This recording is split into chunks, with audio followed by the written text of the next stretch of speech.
If I told you that the seasons don't just change the external world, they also change your internal world. They have a psychological and a spiritual effect on your consciousness. If you're new to esotericism, you may not really understand this. But if you have some deep understanding of as above, so below, you already know this. But today we're going to be explaining it in great detail. So tune in, take a pen and paper, maybe make some notes. So we have 4 seasons. The sun is the main source of life on the earth, and it changes the circumstances on the earth in 4 different ways. Of course, we have spring, summer, winter, and autumn. These are the 4 states of the earth due to the sun's cycle. Not only do they take place on the earth, they also take place on you, your body, your mind, your spirit, your consciousness. They change things internally and externally. The first thing we need to understand is that we have a dual nature. We have a mind, and in that mind, we have an internal self. That's what we call the spiritual self. It is the individual that exists within their own mind, within their own consciousness. It is the self that imagines, thinks, feels. That's the spiritual self. And internally, that self is the true self. When it's detached from the false identifications, of course, such as the ego. But the true self dwells within the mind, and that's the immortal self. That's the self that will never die, never perish, that will always be there, and it always has been there. The internal self. But on the other side of the mind, the outside of the mind, we have this, what we call our physical human body. This is our external physical body. So outside of us is a physical reality, but inside of us is a spiritual non-physical reality. Inside of us cannot be measured. Outside of us can be measured. So we have an internal world and an external world. I think this is the reason why the word individual has the word dual at the end. Dual meaning opposing or two. We have a dual nature. Inner world, in the mind, and a self out the mind. And the mind acts as some sort of doorway. It is a doorway into ourself. So in esotericism, this is what it's all about. It's about we work with the internal world. We try and figure out who we are from the inside out, not who we are outside of us. Because we realize that the external world is nothing but a crystallization of what's happening inside of us. Our lives are a result of every single thought that we thought in the past. So let's not get off track here. Let's carry on. As I was discussing the seasons, we have an internal world in the mind and a self outside the mind. And this is reflected even in the cycles of the heavens. This is how you know the universe is intelligently designed, and the law of correspondence corresponds with everything. The law of correspondence is as above, so below. It's not a hermetic principle. It's not a Freemasonic principle. The law of correspondence, as above, so below, is just the law of life, of the universe. It is in everything. So the daytime, the sun, this is external impressions, or expressions, should I say. We express ourselves outside the mind, in the outside world, in the material body, taking actions outside of us during this daytime. The sun represents outward expression, the daytime. This is when we wake up, we're conscious, we do things outside of our mind. But then the nighttime comes around and it becomes dark and the moon rules over the nighttime. And we return back to our internal world. We return back to the darkness. We return back to the internal self, the self in the mind. Really is fascinating. And this is as above, so below. This follows the correspondence. This follows the law. Although the outside world has a cycle of day and night, so does our own mind have this cycle. As above, so below. As within, so without.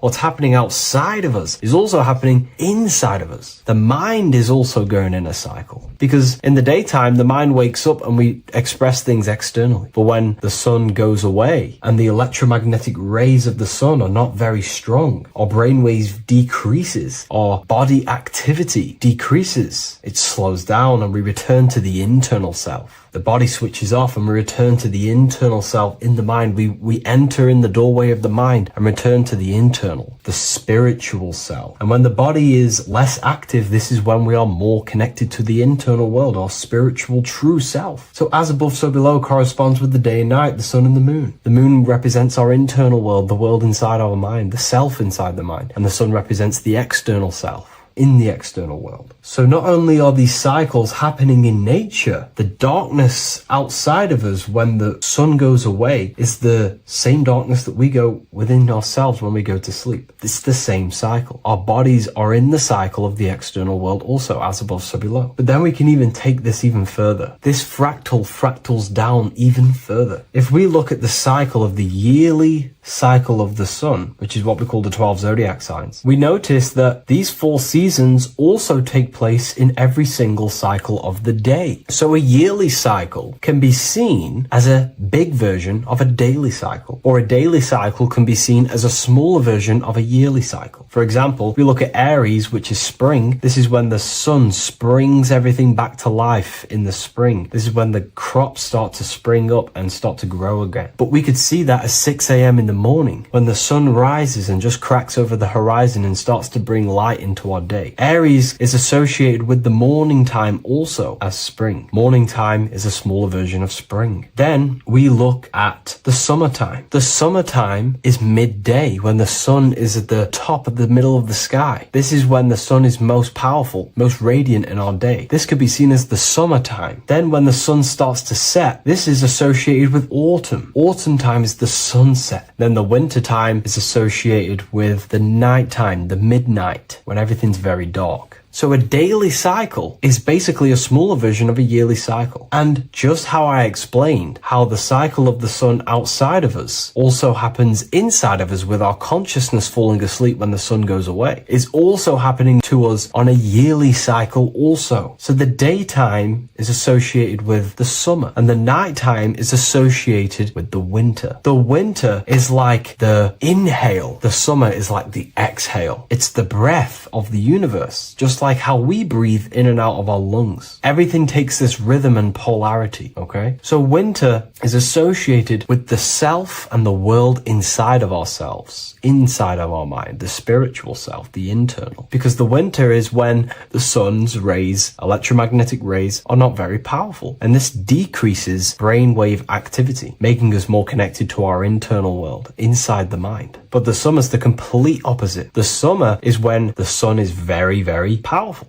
And the sun's powerful electromagnetic rays increase brain activity, making us more actionable in the physical world outside of our mind, in the external world. So summer is the daytime and winter is a big version of the nighttime. Vice versa. Just like how in the winter, we're more in the house. We're inside buildings because it's very cold outside. Animals hibernate. They go inside. They go into little places. They collect all their food and prepare for the winter. They go inside. They go in darkness to hibernate. So does our consciousness, our spirit, the self inside of our mind. We can use these cycles to our advantage, to evolve spiritually, to connect and be more balanced. You know, I've mentioned a lot of this inside the university to my members, to the family inside of there. We discussed this. We had a great discussion about this. And, you know, the live calls we have are priceless. The conversations you can have with someone when they're awake, you never forget them. You always have deep, meaningful conversations. And we discussed this deeply, and we're going into some interesting things about how we can use these types of changes in the seasons for our spiritual growth. We even discussed about spring and autumn and how they're associated with the different spiritual bodies that we have. But anyways, let's not get off track. Lucid dreaming,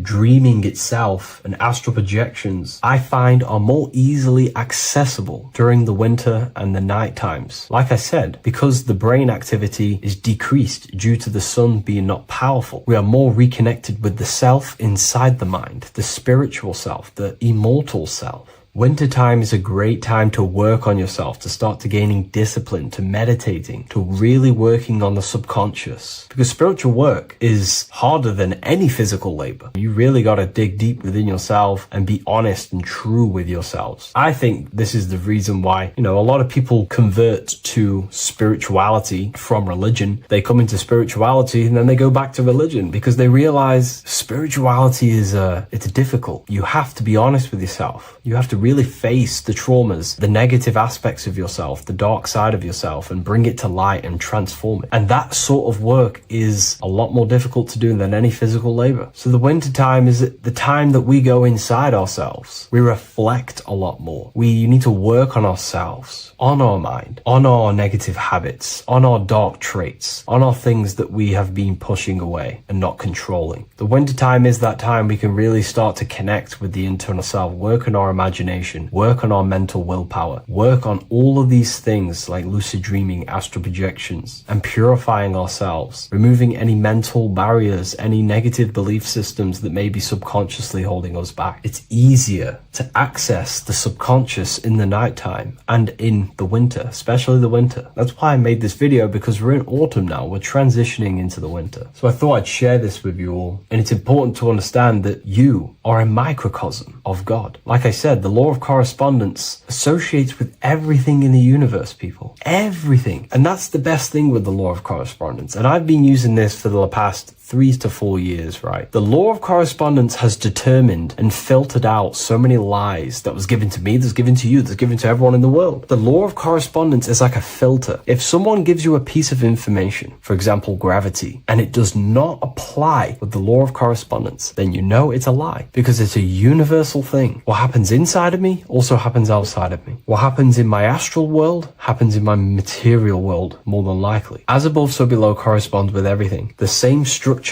in my veins, in my nervous system, is the same structure in the trees, in galaxies, in everything. As above, so below. The universe is a fractal universe. Therefore, the point that I was getting at is that you are a microcosm of God. The same mind that God manifested things through thinking. He thought the stars, the earth, nature, the human body, designed everything with the God mind. He thought everything into existence. And that mind, them powers that God used to manifest everything into physical existence through the power of thought, is the same mind that you possess, but on a smaller scale. God manifested the macrocosm through thought. As the universe is a mental universe, everything you see around you was thought, then manifested into physical reality. God manifested the macrocosm, the world, through thought, and that same force of thought you use to create the microcosm, to create your own world. You think your life into reality, your world into reality. Your body is a microcosm, a miniature universe. Every thought you think commands 50 trillion cells in your body, and your cells religiously execute on every command that you give it. You're in charge of 50 trillion cells. You're literally commanding a whole civilization inside your body. And this is how you are a reflection of the divine. The God mind created the macrocosm, the world, and you create your own world inside that world using the same power as thought. Very powerful. So everything that happens outside of you is also happening inside of you. The law of correspondence is the most important, the law that you could possibly learn, because it makes everything so clear for you in the universe. Makes life so clear. You see the reality for what it truly is. It's a reflection of the higher dimensions. Just like how reality right now is a reflection of what's happening inside of people's minds and consciousness. We can't blame the elites for all the negative things that's happening in reality, because all the negative things that's happening in reality is the negative things that's happening in people's minds. We need to take control of ourselves. So with that being said, thank you all, everyone. If you wish to read more, 90% of you watching this video have already got this book. I want to say thank you for your support. It means the world to me. It makes me research more and write more books. And the book of symbolism is coming very soon. So thank you, everyone. I'll leave a link in the description for the university, for the live calls, and for the book if you wish to join. Have an amazing day. Welcome to Revival of Wisdom. This video is going to be about the flat earth and the breakdown of the whole cosmology. We're going to be digging very deep. I've got a lot of pictures and images to show you, and a lot of dots to connect. So let's start with the Freemasonry art. So this artwork we have here is the Freemasonic cosmology, as they know and believe. So what is it symbolizing? We obviously have to start off with the 4 pillars representing the 4 corners of the earth. The 4 corners with duality. You see, there's everything on earth. There's good and evil. Good, evil, positive, negative, good, bad. This is the checkerboard. This is what it symbolizes. Okay. Obviously, we have the sun, the moon. The sun gives you energy. It's the anode. The moon is the cathode. It's the opposite. It takes your energy. So therefore you become sleepy when the moon comes out. You see, everything on Earth, everything in the universe is balanced. There's complete balance symbolized by duality. There's always two opposites. We have the all-seeing eye, and obviously 7 stars representing the 7 planets, but not planets as in we know planets. They're not physical spinning balls of gas. They are energies. They are lights emitting from the realm above this realm. They are lights through the firmament, through the electromagnetic field. So let's go through that again. The 4 corners, duality, positive and negative, cold, dry. Everyone on Earth has an opposite. Everyone, there's 2. Okay, and then we have the sun, the moon, the 7 planets with a 5-pointed star. What's the 5-pointed star? Of course, it's the 5 elements: spirit, water, earth, fire, and air. Okay, that's what the 5-pointed stars symbolizing, the 5 elements of earth. And then, most importantly, we have the compass. The compass is very, very important, hence why it's in the center. The compass is symbolizing many, many things. And one of the most important things, but we'll get into that after. We have a boat with water outside of the earth. So we have a boat on water, symbolizing the waters separated by the firmament, the waters above, separated by the firmament from the waters within the firmament, the earth. So this is what it's symbolizing. So the compass, what's the compass? This is where the compass comes from. The Polaris, the most important star there is, because it's in the center of Earth, the sun, the moon, and the black hole, black sun. Because all creation comes from center, the seed center. Okay, but we'll get into this after. But also, this is a very important Masonic symbol because they use this symbol a lot. This is one of their main symbols, hence why Neil Armstrong has the Masonic ring with the compass on it. The people who supposedly went to the moon, which obviously they faked to push this globe model, because the globe model is based upon fear. Because the globe model, if they can sell you the globe model, they can sell you anything then. You don't know where you actually are. The globe model is to push fear upon the masses, because the globe model means there's not enough resources. There's also risks of asteroids hitting the planet. There's also risks of space extraterrestrial invasions, global warming, asteroids. You see, this is all the fear that they can gain off selling you the globe model. Okay, because they don't want you to know that this is an intelligent design. And also, they're hiding God, the creator, the source. This is why they are satanic. They are opposites. They are lefty, Lucifer, right, righteous, godly. Hence why they do the symbolism on their eyes. 666. This is another famous, what's it called? Sorry. Famous astrologer. Astronaut. This is another famous astronaut doing 666, showing that he's in the alliance of the occult. But even look at their 10th anniversary stamps. They have a Masonic compass on there. Also, the order out of chaos. Order out of chaos, double-headed eagle.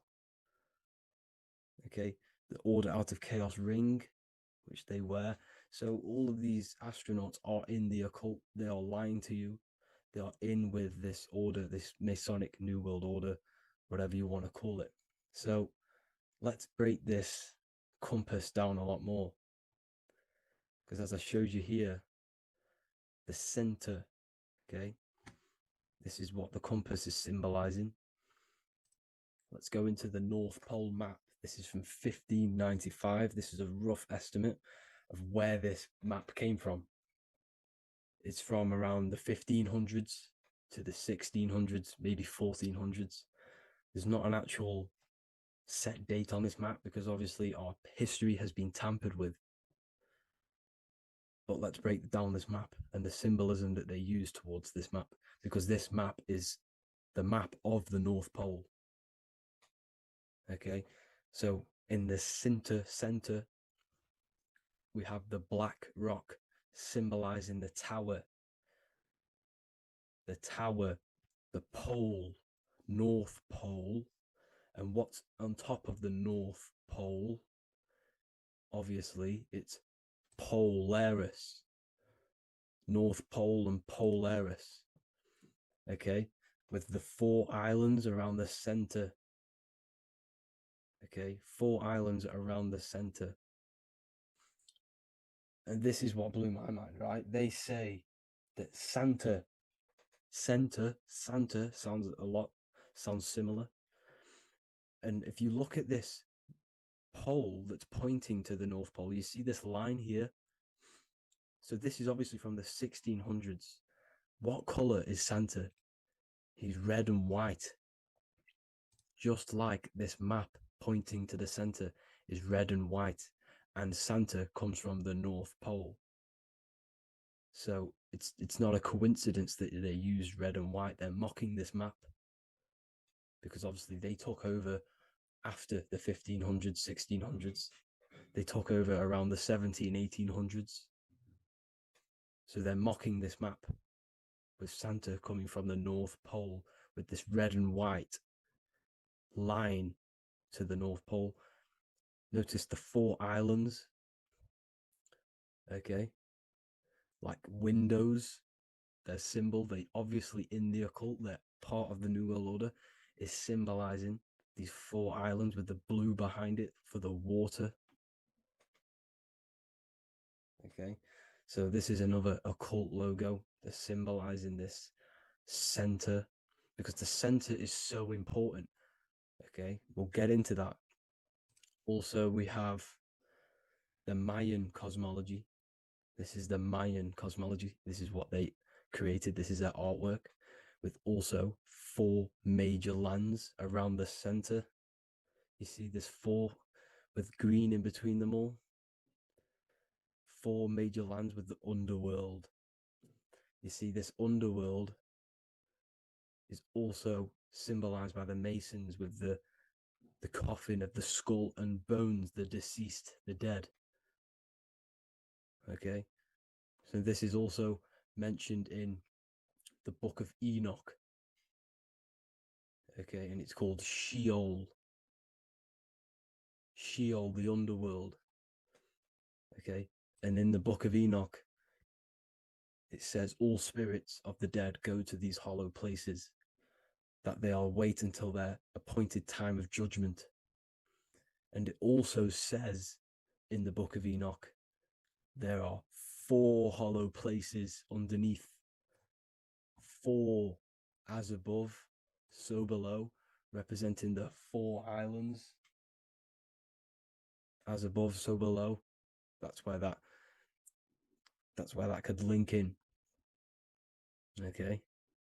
The Book of Enoch is very important because it was found in a cave thousands of years ago and has a lot of truths about this realm and about this world we live in. So let's go back to the Mayan cosmology. So the ancient cosmology, they all must have had some sort of communication. They must all be in peace, at peace with each other, because all of their cosmologies link together. See, the Greek, Babylonian, Indian, the Celtic. Okay, they're all linked in together. They all knew that they were in an enclosed system with an underworld and obviously a firmament. Okay, so this is what they all knew. They all must have had some sort of communication. They were a lot more advanced than us. They knew the center of the realm.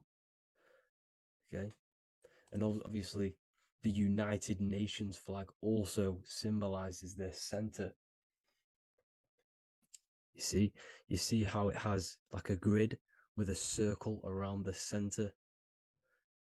It's symbolizing that center of the realm, because that center of Earth is so important. The United Nations flag, all have it. See, some different ones all have that circle around the center, because the center is the seed. All things come from a center. So the torus field is so important because it is the spark of life. It's the building blocks of the universe, this creation, because all things have a torus field.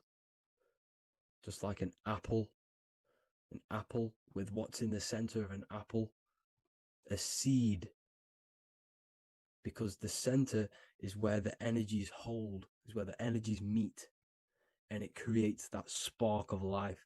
Just like your heart is the center of your body, and it has an electromagnetic field, because the center, all things come from the center. So this is why the North Pole is so important, because this is why it's so important, because this is where the creation sparked from, the center. This is where the most electromagnetic energy is stored. So this is why the northern lights come from the center. It's electromagnetic energy. This is what the northern lights are. It's being emitted from this black hole in the center. Okay, and obviously what else is on the center? Polaris. Polaris is the center star. Okay, so the center star is what sits on top of this North Pole, Polaris, because it's a pole of electromagnetic energy, symbolized as a black rock, a black hole, pole. You see, because all creation comes from void. Light is born from darkness. Without light, darkness can't be born from light. You see, but light can be born from darkness. This is why darkness is so important. And this is why there's a black hole in the center of our realm, like the black sun. The black sun, the Polaris star, the North Star. You see, so this is this North Pole, Polaris. This is what they're talking about. And this is why compasses are an 8-pointed star, because Polaris is symbolized as an 8-pointed star. This is where a compass will point you to. It will point you to that center. So notice how a compass has this black hole in the middle, you see, and it will point you to this meeting point, the north, because in the center is the center of the torus field of the earth. This is where the most electromagnetic energy is. You see, everything gets sucked into the black hole. Okay, this whole reality is being projected from that center point, just like your eyes suck in light. It's a black hole. Your eyes suck in the light of this light being emitted from this center place, this electromagnetic energy at the center, which is the seed of everything, of everyone. You see, just like an apple has the seed in the center in darkness, because in the center of the apple, it's dark. It's black. It's pitch black. But that's where the seeds are. That's where the life is. But Polaris is so important because it's that center star which lines up. It is the pole, it's the top of the pole of the torus field. So Polaris would be here at the very, very top. And this is where the compasses point you to. And this is why the Star of Ishtar, the 8-pointed star of the Sumerians, also talked about this 8-pointed star, and it's called the Star of Ishtar. Okay, and who is Ishtar? Ishtar is the goddess. Okay, so she's not a male, she's a female, because every creation is brought through a female, a womb.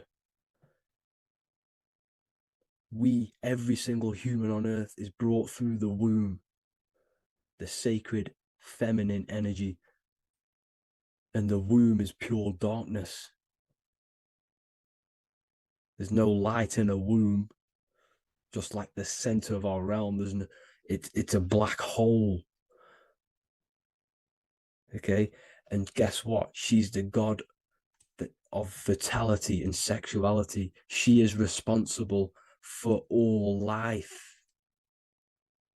Okay, so the Star of Ishtar is the Star of Polaris, which is symbolizing the responsibility for all life, the center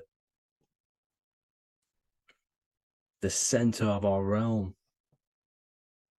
the black sun, the black hole.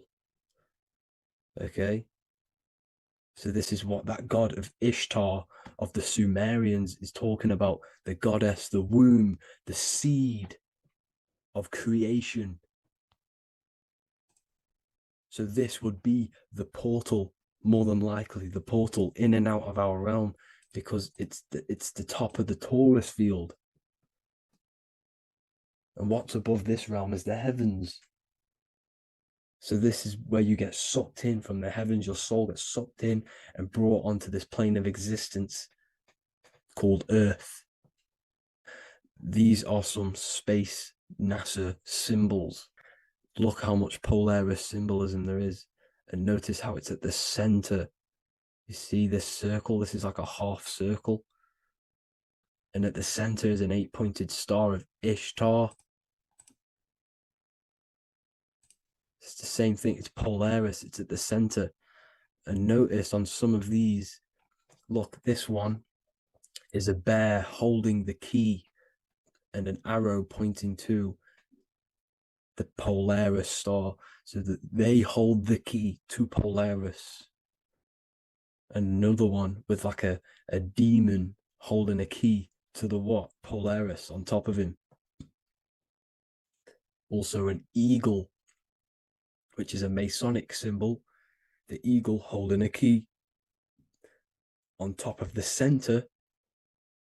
You see, and notice how there's an arrow going up to the Polaris and an arrow down, as above, so below, to Earth. So you can go out of Earth and into Earth through Polaris, and the eagle holds the key. You see? The eagle holds the key, just like this. This demon dragon holds the key to Polaris.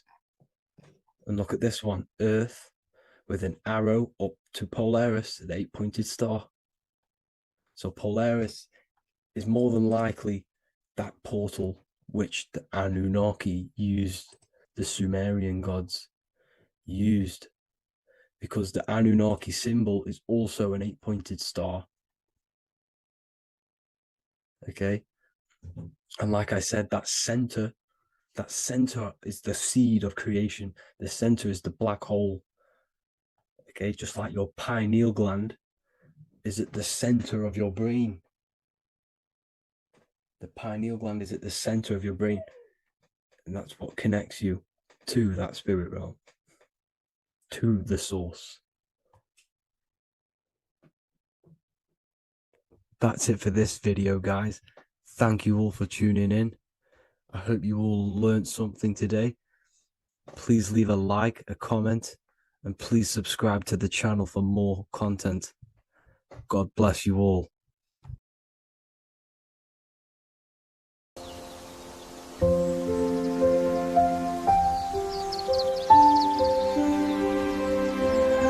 bookofwisdom.com. Visit today.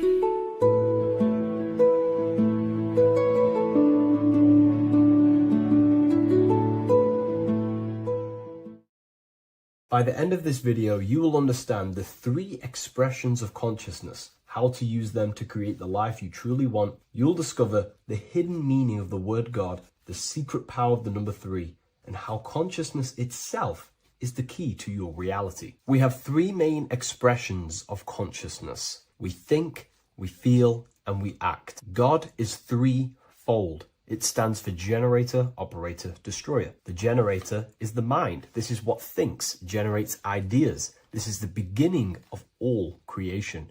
This is the first expression of consciousness. It is the first form of consciousness, not a physical form, but a spiritual form. Then we have the operator, which is emotion. When we think something, if we have care or any emotion towards it, then we take physical action. The body, the destroyer. We think, we care, we act. Thoughts and emotions are the 2 spiritual forces which merge together and give birth to actions. Think about it. Why are you watching this video? Because you had a care to watch the video. Therefore, the reality in front of you is because you had a thought, you had a care, you took action to express that reality. Everything goes through this 3-fold process. This is why we say, follow your heart, because the body does follow the heart. We think something in the mind, we feel something in the heart, and the body takes action towards it. Everything operates on the care energy of the heart. The body follows the heart. If you do not care about something, then you do not act towards it. It is the care energy that guides our actions in this world. Going back to the generator, the mind is a part of the mental plane, the infinite dimension of infinite information. There is no limitations in the mind. Everything already exists as a piece of information or a thought. This is the beginning of all creation, the spark of creation itself, thought, the mental plane. And our mind exists like a radio, our conscious mind. This is why we call it a mindset. What we set our mind onto through attention, mental attention, whatever we set it on, we receive thoughts that are very similar to what we set it on. The mind is like a radio, and whatever we tune that radio to, we receive that frequency and play that song. So if we purify our minds through ritual work, meditation, and affirmations, the mind can become a temple to receive higher thoughts, higher ideas, and better genius ideas. Going back to operator, this is the Holy Spirit. This is what we care about, our emotion. This is the feminine side of consciousness. Thoughts is masculine, the Father. Emotion is the Holy Spirit, which is feminine. And these 2 create a child, which is Jesus, the Son, which is actions. When thoughts and emotions merge together, you have a physical action, which is a masculine force, which is why it's a son. The Holy Spirit represents a purified heart, love consciousness, holding love in the heart. And when we purify our minds, we have an effect and purify our hearts. And the reason why I say that is because whatever we think in the mind directly corresponds to what we feel in the heart. As above, so below. Thoughts create emotions. If we think something and our heart tells us that is bad, we have a feeling that that is wrong, then we should not take physical action towards it. And if we do take physical action against the feeling of knowing it's bad, then you are going against the spirit. That's what the word Satan means, or Satan. The Hebrew word for Satan is Satan. It means adversary or opposer. You're opposing the Holy Spirit. You're opposing what you know is good. You're taking a sin against the Spirit, against the guidance from your soul, the knowingness of good. So when we do purify our mind, we purify our hearts. And when we cultivate love for the self and one another's in our hearts, we gain the Holy Spirit, which is love consciousness. And when we think in our mind with the love of the heart and we merge our thoughts with love, it gives birth to perfect actions. This is what the true Christ consciousness is. We think with the love of the heart and it gives birth to perfect actions. And if everyone did this in the world, we would live heaven on earth. Everyone would be balanced within themselves and the world as a whole would be balanced. So we need to gain full mastery over these three aspects of our consciousness, over what we give mental attention to, gaining love for ourselves and the collective in our hearts, and gaining a strong disciplined willpower for our physical actions. And if you can gain full control over these three-step process, you can gain full control over your reality. The number 3 represents this 3 aspects of creation or transformation. This is a transformative process from going invisible to the visible. This is also why Jesus dies in a cave for 3 days. It's all about transforming the self. Transformation is the number 3. Me personally, I think the Holy Spirit has been replaced for the sacred feminine aspect of consciousness. They do not want us connecting to our feminine side of consciousness, because then we will cultivate love in our hearts for the self and one another. And love is the most potent force there is in the whole universe. It is what unifies everything. It nurtures everything. It allows things to grow. Think about it. When you hold love or care for someone, you grow relationships. The sun is the perfect symbol and representation of love energy. The sun gives abundantly, expecting nothing back, and allows everything on the earth to grow. It's a caring, nurturing, feminine force that allows things to grow and unify and come together. In today's world, we mainly have thinking and acting without emotion, without care, without the judge of our hearts. It's all about gaining unity consciousness. We think, we care, true care for one another and the self, and we act. And if you align these 3 forces towards something, your business, whatever you're trying to create, you will fully create that reality, because these are the 3 forces that you can use to generate a reality. You can do ritual work to create care in your heart about something, and then you will take more action towards it. The book I'm using here is the Book of Wisdom, Volume 1. You can get this paperback or PDF on my website. So I hope this video has helped you. Please leave a like, comment, and a subscribe on the channel if you like the content. Let me know what you think about the Holy Spirit and if it is covering up the feminine side of consciousness in the comments section. Welcome to Revival of Wisdom. Welcome people, we're back with another video. Please make sure to hit the like, the subscribe button, and turn on notifications to never miss a video. The Vatican is a giant key from a bird's eye view, and it also contains an 8-pointed star. The Anunnaki Sumerian gods also depicted this 8-pointed star. The sky god Anu from the Anunnaki also uses the 8-pointed star for his symbol. And even Freemasons depict an 8-pointed luminary with a ladder and a key. This is symbolizing the key to ascension up to the 8-pointed star, which is Polaris. Polaris is always depicted as an 8-pointed star. Polaris is the standstill star at the very center of our realm, which is perfectly aligned with the North Pole. The Earth is a giant torus field, and at the center is where the most electromagnetic energy is stored. This is why all compasses point to the north.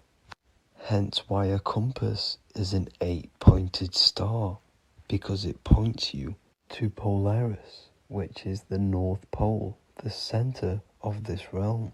The 8 points of the 8-pointed star symbolize the 8 points in space and time. So yes, Polaris is the portal which you ascend through if you outgrow this consciousness by aligning your chakras. Our earthly realm is a macrocosmic reflection of us, and we as humans are the micro reflection, with the earth containing its 7 chakras as well as us. The North Pole is the 7th chakra, which is the crown chakra. So the key to ascension is held by the Vatican, hence why it's a giant key, because they mislead the masses through their religions, which teaches the masses to look outside of themselves. As stated in the 20,000-year-old emerald tablets, written by the Egyptian god Thoth. On Earth, man is in bondage, bound by space and time to the Earth plane. Encircling each planet, a wave of vibration binds him to his plane of unfoldment. Yet within man is the key to releasement. Within man may freedom be found. So the 7 planets are associated with each 7 chakras. The lowest chakra being the root chakra, which is associated with Saturn. This is why the elites love Saturn and reflect it in all of their symbols.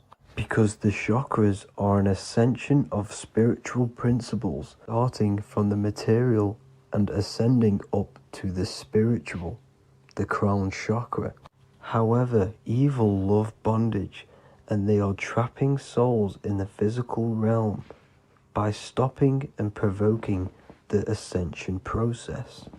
They do this by abusing the energy of Saturn, and Saturn is associated with the lowest chakra.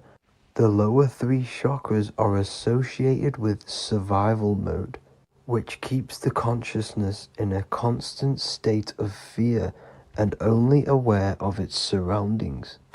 Once you start to ascend up your chakras, you become more consciously aware of spiritual deeds.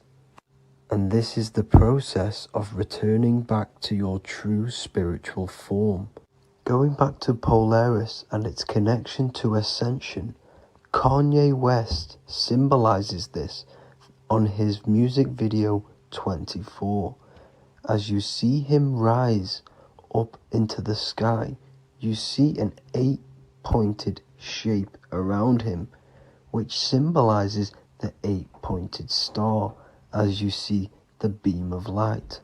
And even NASA symbolize this in their Space Delta logos, a bear holding a key with an arrow up to Polaris, the 8-pointed star.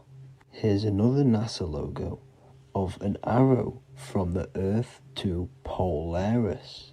The series Lock and Key on Netflix is all about portals and doorways, and they have the Kundalini energy as one of their keys. Kundalini energy is the energy which rises up the spine, the 33 vertebrae, and activates the third eye.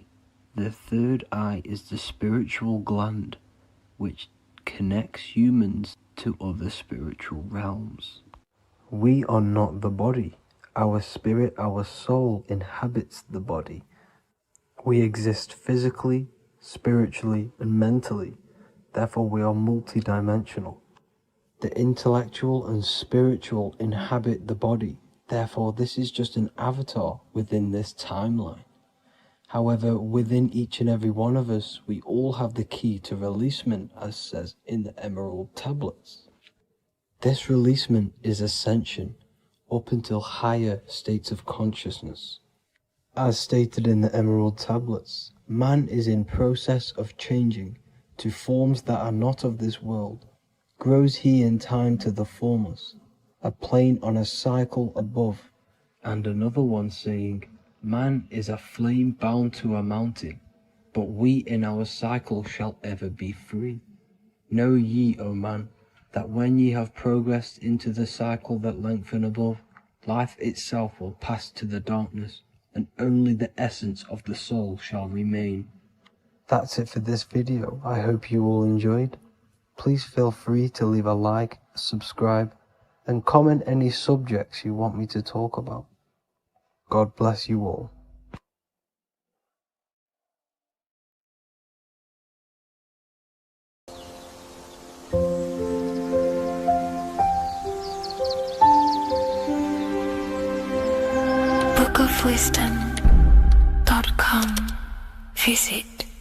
today.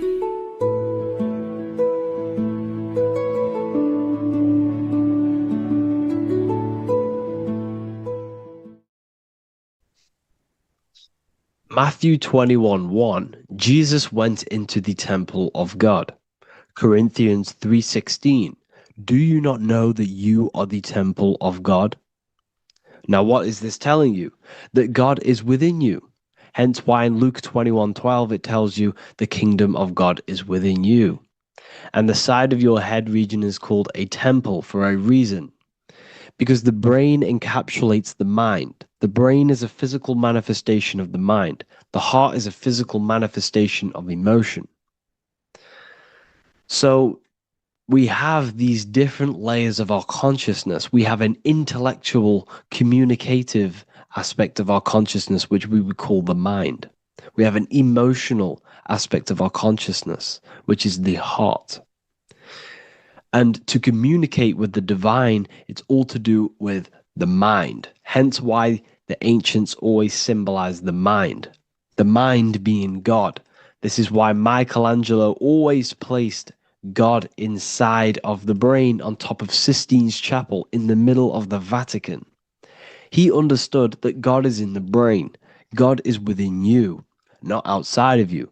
The church tells you that God is in the sky because they are creating a externalization of the truth to create a business and a distraction so that you don't find the divinity within you, so that you don't find your power. Now you have Adam, the physical man, the physical body, the ego, the lower self. And he is resting. He's not trying to reach to God, but God is reaching because the higher consciousness within you is always trying to communicate with you. It's always trying to wake you up to your divinity. But the lower mind, the lower self, Adam, the physical self, is always in ignorance of truth, always in ignorance, and stays in a materialistic way of thinking, which is the lower animal self. And this is what we call a sleep or an NPC. This is the lower mind of man.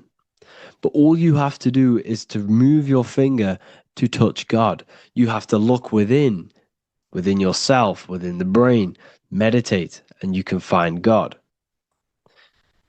This is why in the Bible we see many references to the human body and anatomy to truly connect with God. Kings 6:8, the door to the middle chamber was in the right side of the house, which is the right hemisphere of the brain. The middle chamber is the pineal gland, where the seat of your consciousness is, where the seat of your higher consciousness is, the mind. And they went up the winding stairs, which is your spinal column, into the middle chamber, and out of the middle chamber into the third. So they went up the winding stairs. This represents raising your consciousness up the winding stairs. Your spinal column acts as a stairway of consciousness. Depending on what sort of consciousness you are operating in, depends on what part of the spinal column you are using. Because the spinal column ascends and descends consciousness. What do I mean? If you are in a reproductive way of thinking and you're always thinking about sex, you're jerking off all the time and you're always eating, all of your brain's power and your mind's power is being descended into the lower aspects of the spinal column, which represents hell, the physical state of man, Adam, the ignorant state. We're basically living off low-level pleasures like an animal. And the stairway to heaven is your spinal column. They went up the winding stairs into the middle chamber, which is your mind, your pineal gland, and out of the middle into the third stage of consciousness, physical, etheric, astral. When you meditate and you start to raise your consciousness during meditation, you enter the astral plane when you turn off thought. But this is the middle chamber inside of the brain. Here we see another painting inside of Sistine's Chapel of God inside of the brain. This is the brainstem. This is the brain. This is the frontal lobe. This is the back lobe. This is the back lobe. This is the cerebellum. Here's the reptilian brainstem. Here's the claustrum. This is what we are seeing here. Anatomy. Here is another one in Sistine Chapel in the middle of the Vatican. This is depicting the brainstem. God's neck looks exactly like the brainstem. Here we see a real brain compared to God's neck, because the neck is just below the brainstem. And this is what they are symbolizing, because they knew that God is within you. God is a part of the human body. God is inside of the body, because the body is a vessel for consciousness, for universal consciousness. Inside of you, inside of me, is the same spark of consciousness. And this same consciousness is spread out into every living essence, because everything comes from the one source, the one God, the one consciousness. Matthew 6:22-23.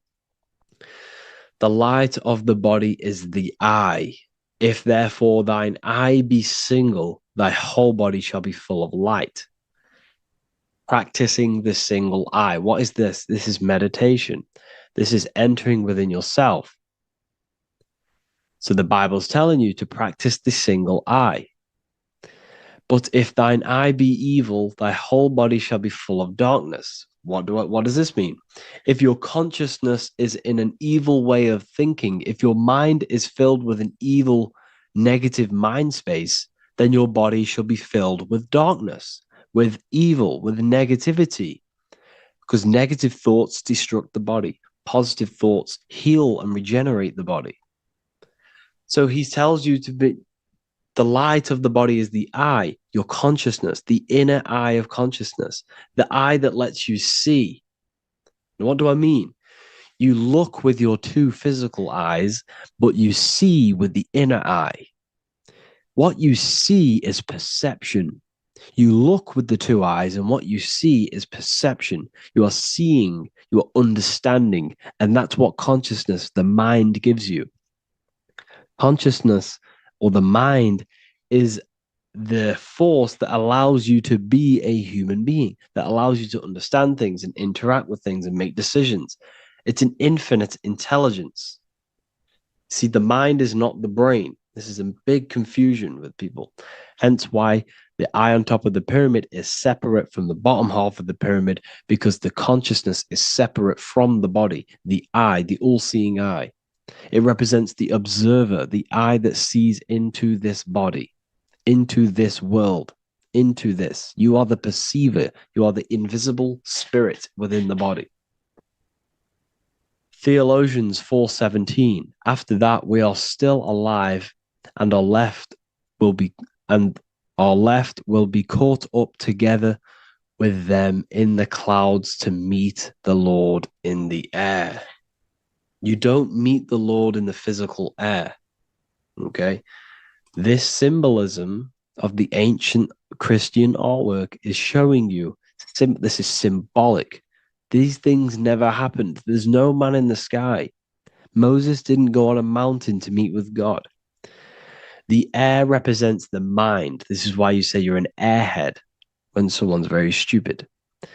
Earth is your body. Water is your emotions. Fire is your spirit.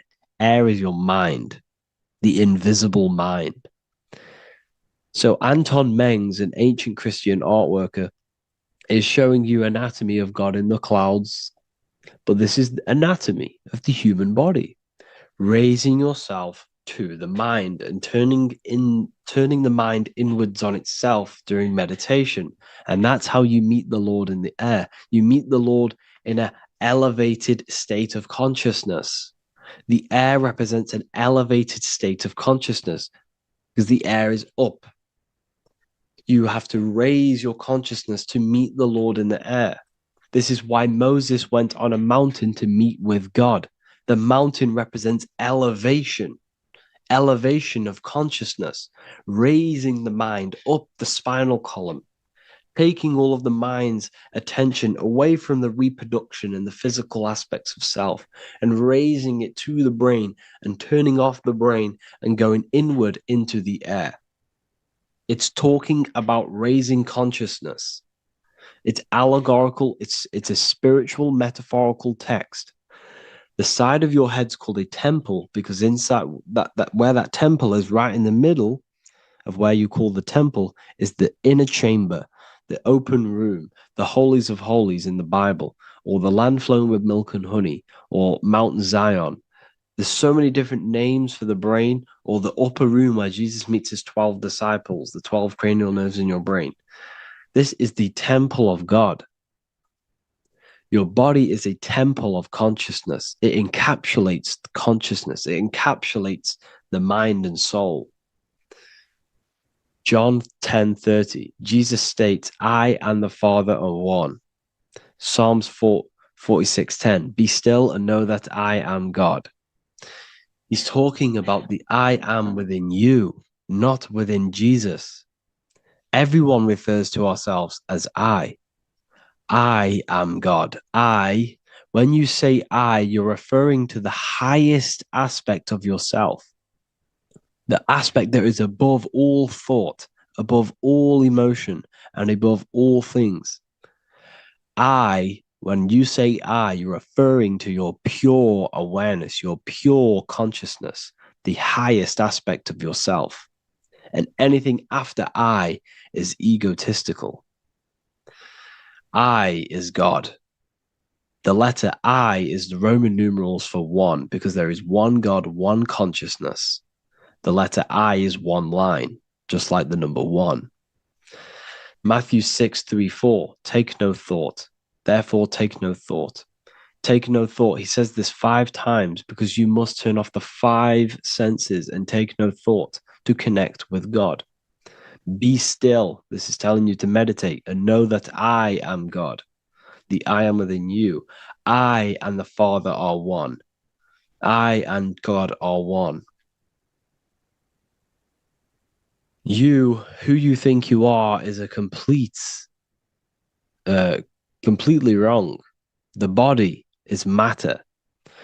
Your name isn't you. Your job isn't you. Your reputation, your trauma, your memories, your friends, family, worries, bills, interests, dislikes, goals, passions, anything to do with the thinking mind is not you. Who you think you are is a part of your thinking aspect of consciousness. But once you remove thought, you are no longer your name. You are no longer your body. You're no longer your reputation. You are the I. You are pure awareness, pure consciousness. Pure consciousness.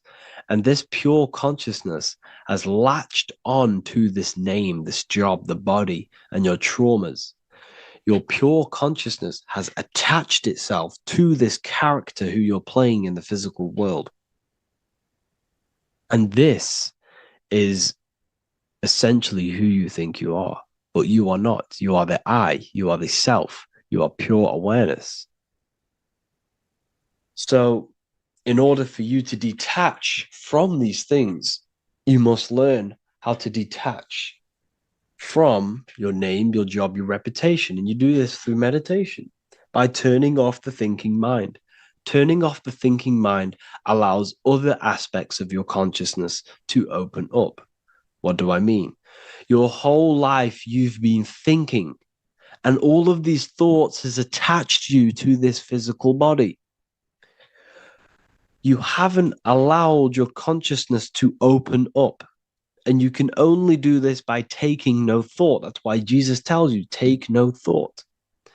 When you turn off the thinking mind, other aspects of your consciousness starts to open up. Other aspects of your being can open up. And this is how you have astral project. This is how you do all these mystical things and things to do with consciousness. It's taking no thought. Imagination, emotions, thought, and memory are all to do with consciousness. These things are not physical. You can't touch thought. You can't touch emotions. You can't touch these things because they are not a physical thing. So you must turn off these things for other aspects of your consciousness to open up. Okay? So essentially, the Bible is a metaphorical, astrological, numerological, metaphysical, spiritual, encoded text that talks about human anatomy, spirituality, and the true nature of the human experience. Everything they would teach you in school is to make you think that you are this body. Everything they teach you in church is the externalization of the true teachings of Jesus. Jesus was telling you to meditate. Jesus was telling you to practice the single eye. Jesus was telling you to look within yourself and find God. He wasn't telling you to pray to him. Mark 16:19, he was taken up to heaven and sat at the right hand of God, the right hemisphere of your brain. John 21:6, cast the net onto the right-hand side of the boat and you shall find fish. Fish is understanding. The boat is your body, your brain. Cast your awareness into the right side of your brain and you will find understanding, because the right side of your brain is all to do with the creative aspect and the intuition and the spiritual sides of your consciousness. This is why God is here. This is why Michelangelo depicted God in the right hemisphere of your brain, because this is all human anatomy. And I speak about all of this in the brand new Book of Wisdom, Volume 2, which is now available. The start of the revolution has begun. This book is truly going to change the way people see the world. It's got so many more topics than the last one. It's truly a revolution. It's written in so much detail. It's very practical. I cannot wait to share this one with you. I just want to say thank you for the opportunity for me to create this book, because without you, I couldn't have created this. And I just love sharing my work with you. And I thank every single one of you for the support, the watch, like the views and the likes, everything, especially the people who have joined the university and stuff like that. And for people who have joined the university, you do get a free Book of Wisdom paperback if you just go to the general chat and follow the description, follow what the instructions that I gave you in the chat, and you'll be able to order a free Book of Wisdom if you are inside of the university. Plus, you get all of my other books, 2 books, and over 45 occult books on occult and esoteric things. You get lectures, live calls, a community, a manifestation mastery course, and a whole library and reoccurring updates every month, every week. So yeah, I hope you all enjoyed this video. Thank you all. Please leave a comment to help the algorithm, and leave a comment on what videos I should make. And yeah, I'll get to uploading on the YouTube a lot more now the second book is now released. I have a lot more time on my hands. No longer using my energy to create the book. I'm now going to redirect this mental energy into the YouTube. So there will be a lot more content coming. So I need some content ideas. So feel free to comment some ideas, some YouTube videos that I can create. Thank you all, people. Have an amazing day.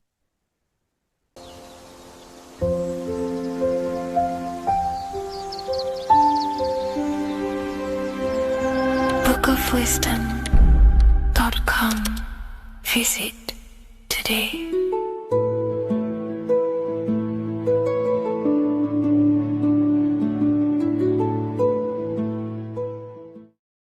You're living in 4 planes of existence right now, but most people are only aware of one.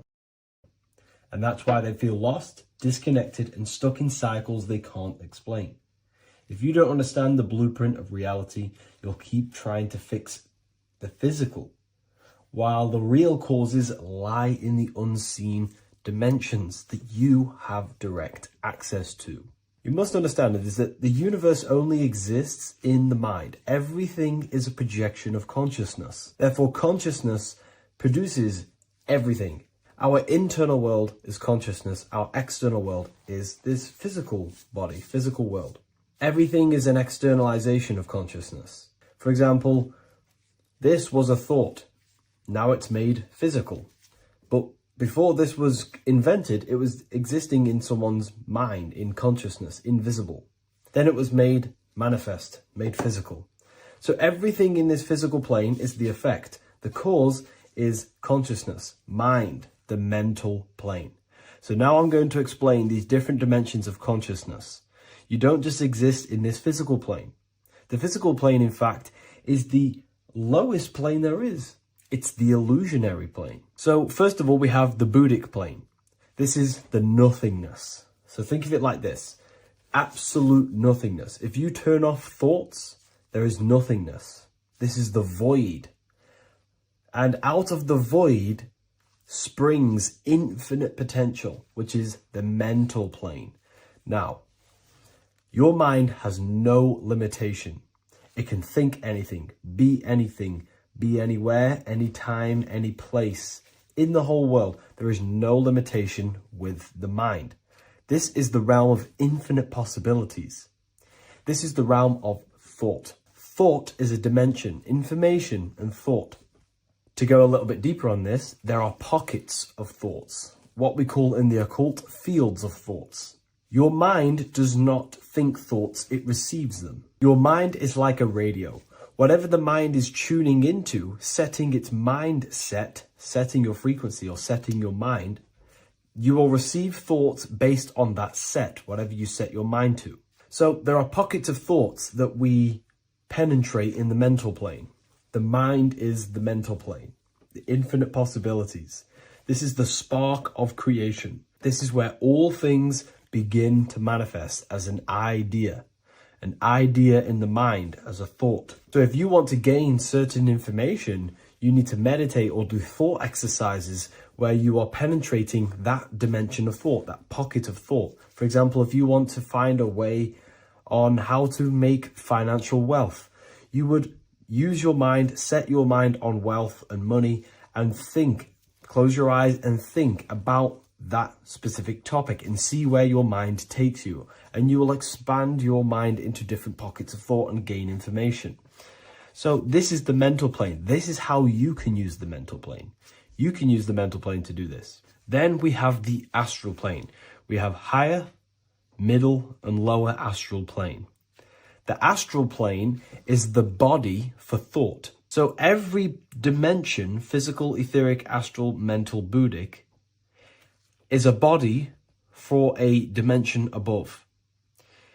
Each dimension below is a product of the dimension above.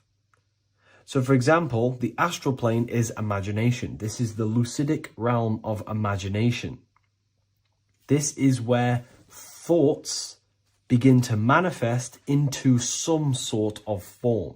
It's not a physical form because this is physical, but imagination is a lucidic form. It's not really physical, but it's there. It's a projection of light. It's astral matter condensed by the willpower of the mind. So depending on the vibration of that thought will depend whether it manifests in the higher astral plane, middle astral plane, and lower astral plane. If you think about more material things and visualize material things, this will manifest on the lower astral plane because material matter is low vibration. Now, that does not mean it's evil. That does not mean it's bad. Okay? It just means low vibration just means more material. But if you think and imagine more spiritual things, this manifests on the higher astral plane. So the astral plane is the screen in your mind that allows you to vision an apple, that allows you to vision anything. It's that mental projection that's inside of your mind. Now, this is what we call the third eye. It's an eye because the eye is the mind, and the mind can see into the astral plane. It perceives this spiritual world, this lucidic realm that we have access to. This is where also infinite potential takes place. This is the realm of spirits, demons, jinns, whatever you want to call them. Spiritual entities exist in this. Because this is where thought forms manifest into form. This is where thoughts create bodies. Think of it like this. The mental plane is a thought of a chair. The astral plane is the imagination of that chair and all of the different possible chairs that could possibly be. The etheric plane is the energy double of that chair. And the physical plane is the physical chair. So, as you can see, the higher we go up, the more formless and lucidic it is. The lower we go down planes, the more dense it becomes. This is formless and this is form. Everything manifests through this process. This highlighter is down here in the physical plane, but the idea began in the mental plane. Everything begins in consciousness before it creates a physical body. It goes through this process. Therefore, if you want to start to mold and create your own reality and create things in your world, you can use these planes to your advantage. You can use your mind to do mental thinking exercises by closing your eyes and expanding your mind into a different pocket of thought to gain wisdom, gain information, gain downloads. The way you do that is simply get into a meditative state, close your eyes, pick a topic that you want to think about, and see where your mind takes you, but always remain centered on that topic.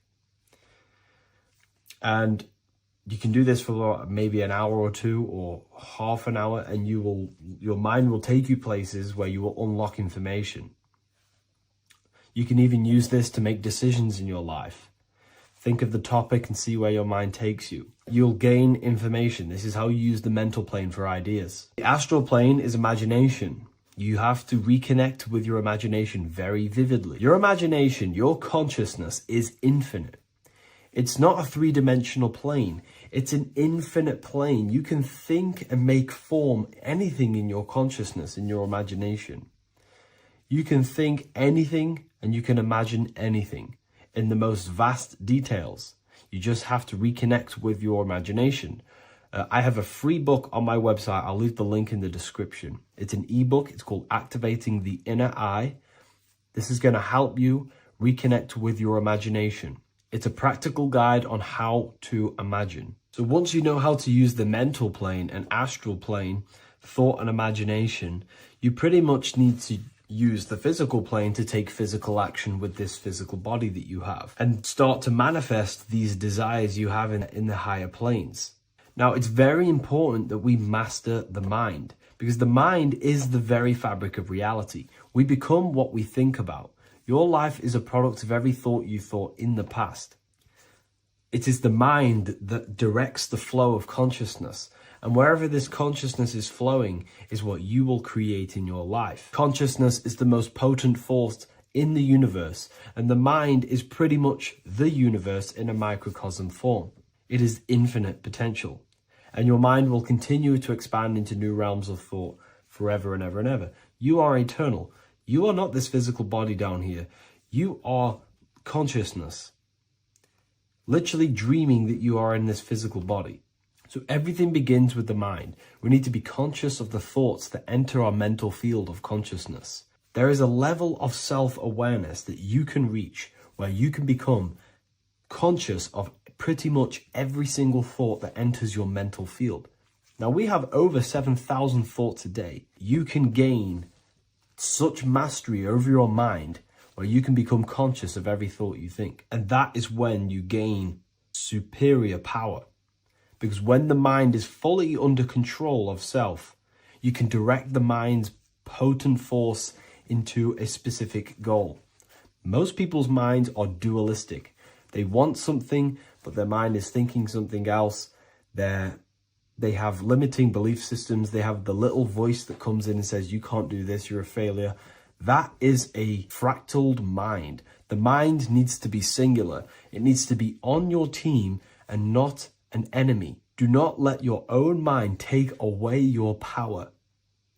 Your mind should be on your team, giving you power, giving you the best possible thoughts and the best possible beliefs. When the mind is in this condition and on your team and not taking away your power through the destructive thoughts, it becomes a potent, powerful force used for manifestation to create anything. And the way we get the mind on your team is through constant meditation to learn how to control the mind and turn it on and off.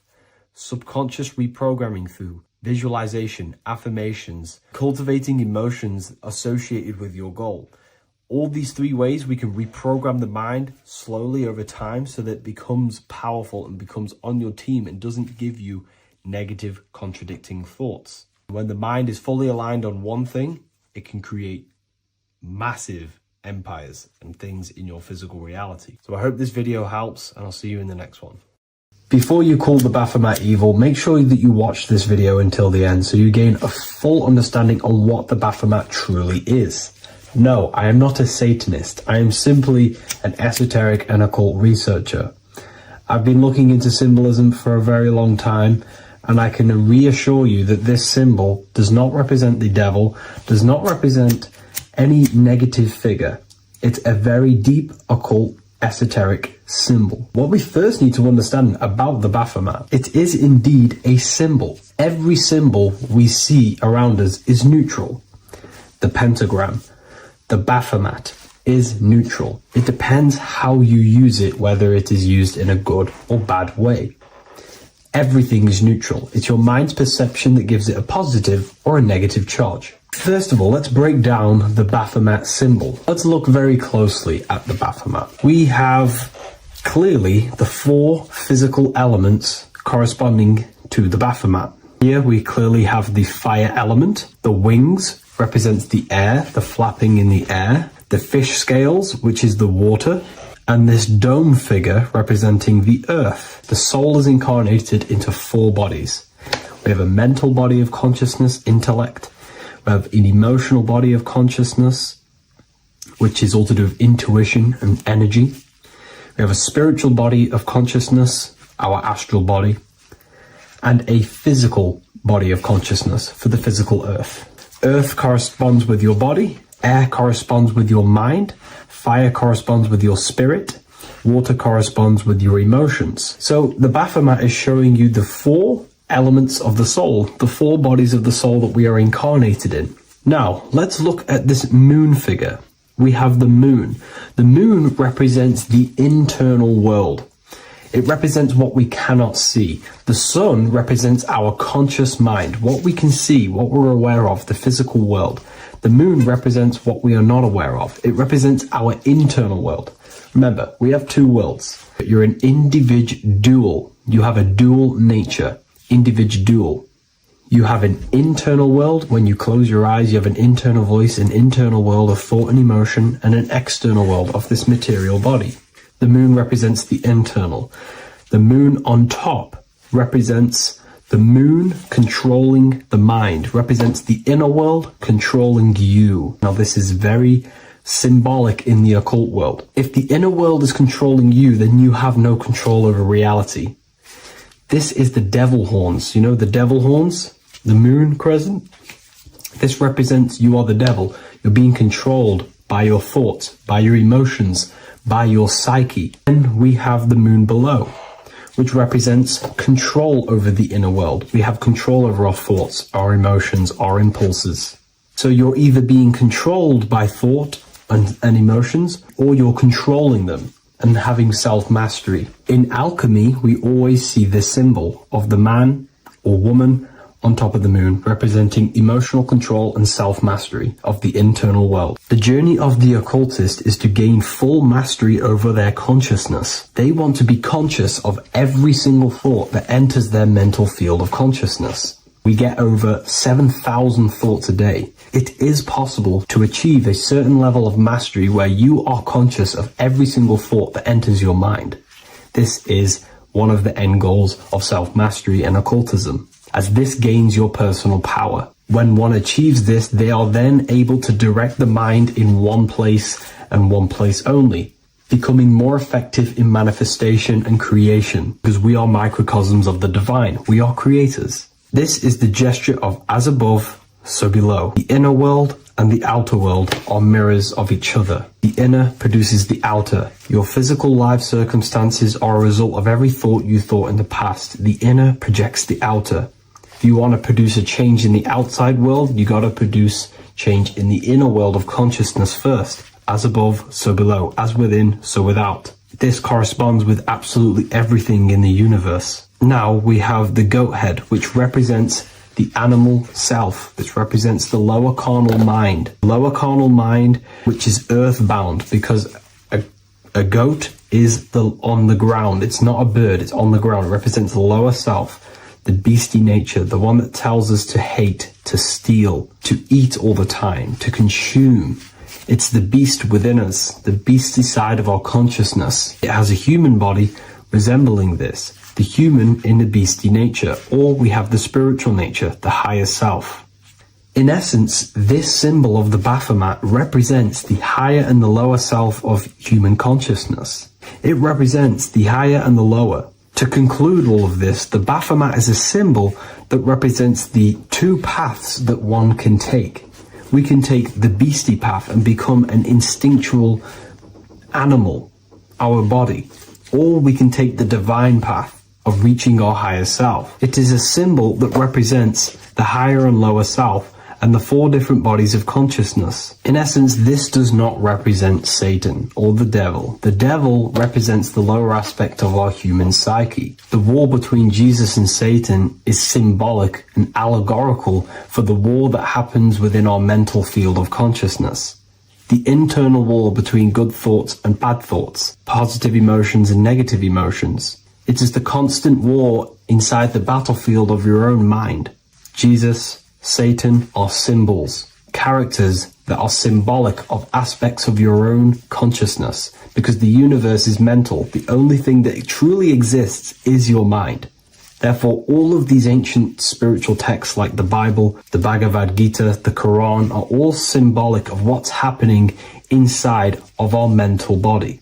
It is the inner chaos that can destroy our life, or when we create structure and restructure our inner world, we can live a peaceful life. If you are struggling from the internal world and you want to gain mastery of yourself while learning the occult secrets, join Ethereal University, a community of like-minded individuals who are all striving for the best versions of themselves. We host live calls and we have an abundance of lectures that you can watch. Or check out the Book of Wisdom. This is volume 2. I'll leave all the links in the description. Have an amazing day.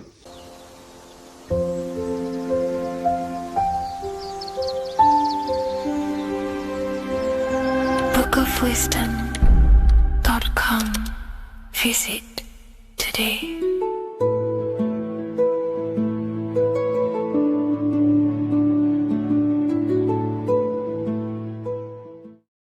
666 is a code, and this code needs to be broken down to fully understand what 666 truly is. In an esoteric view of 666, it represents a state of consciousness, a way consciousness functions within the individual. Now, if we look at the Bible in Revelations, it says that the mark of the beast, 666, is going to be placed on the right hand or on the forehead of an individual. The forehead symbolizes the mind, while the hand represents action or behavior. The forehead represents a belief or a mindset, a way consciousness functions. Therefore, the mark of the beast is not something external. It is actually a way consciousness functions within the individual. But the code reveals the darkest secret about 666. 666 is 3 sixes. The number 6 in esotericism and occultism represents the cube, because the cube has 6 sides. And the physical dimension, everything has 6 sides. Up, down, back, forward, left, right. Everything is 6-sided in this 3-dimensional world. The body is the cube itself. It is the number 6. And the number 6 is the number before 7. 7 is a divine number. It represents divine perfection, as there are 7 functions and cognitions of the mind, 7 energy centers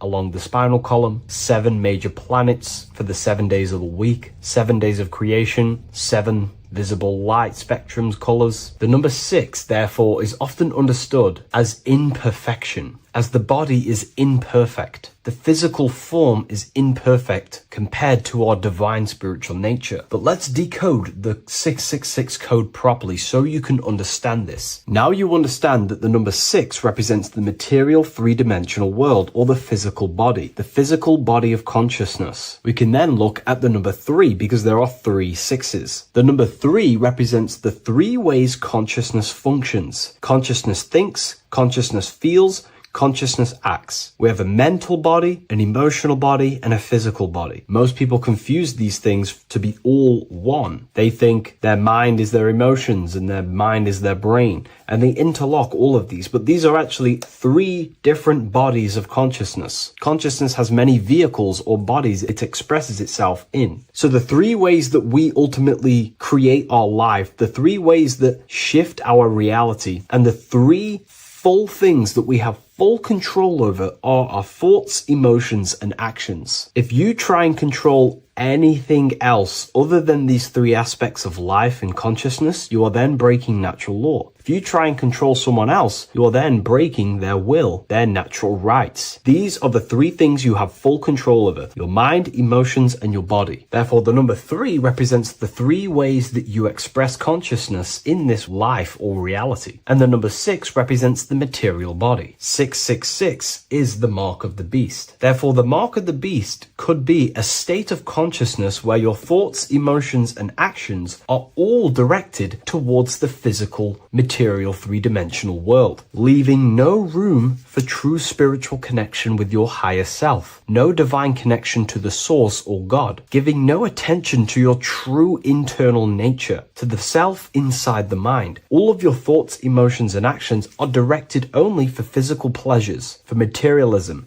for status, for egoism, leaving no room for connection with the divine. And this is the mark of the beast. When people's minds become so obsessed with materialism, chasing desires for the material things, they disconnect themselves from their true internal nature. And we can see this today. People are becoming so obsessed with materialism, money, becoming rich, whatever it is, they're gradually losing connection with their internal self. They think that they are the body. They think that they are these 5 senses. But ask yourself, if I remove my thoughts, if I turn off my mind, who am I then? Because who most people think they are is a bunch of beliefs in their subconscious mind. Their name, their job, their reputation, their friends. If you remove the mind and no longer think, who are you then? The observer, the pure awareness, beyond the mind, the body, the emotions. That is your true nature. You are the internal thinker. And when that internal thinker becomes so attached to the external physical body and does everything in its power to think, feel, and act only towards the material things, you become disconnected to your true powers,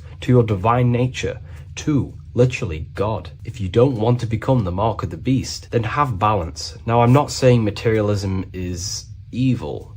Chasing material things is wrong. Not saying that at all. We all have a different views. But me personally, I like to have balance. Yes, I love reaching goals. Yes, I love living the best life possible for myself, materially. But I also make room for my internal world. I train my mind to have self-mastery of meditations. I try and lucid dream and astral project as much as I can. And I try and perfect my thought processes and my internal world as much as possible. So I live a truly balanced life between my inner self and my outer self, which is what these 2 pillars, Jachin and Boaz, represent, the inner and outer world. And the middle pillar in the middle represents the unity of the inner and outer world, living in balance. Or you see a person standing in between them, they represent the middle pillar, or a ladder. This is all symbolic of living in balance between the inner world of consciousness and the outer world of consciousness. Yes, this is Freemasonic artwork. You can learn a lot from their artwork and symbolism, but I hope this brings a bit more clarity about the number 666 and the mark of the beast. Please leave a like, comment, and subscribe to the YouTube channel if you want to see more. And one last thing, the Book of Symbolism has finally been accepted on Amazon, so you can now order this on Amazon in pretty much any country.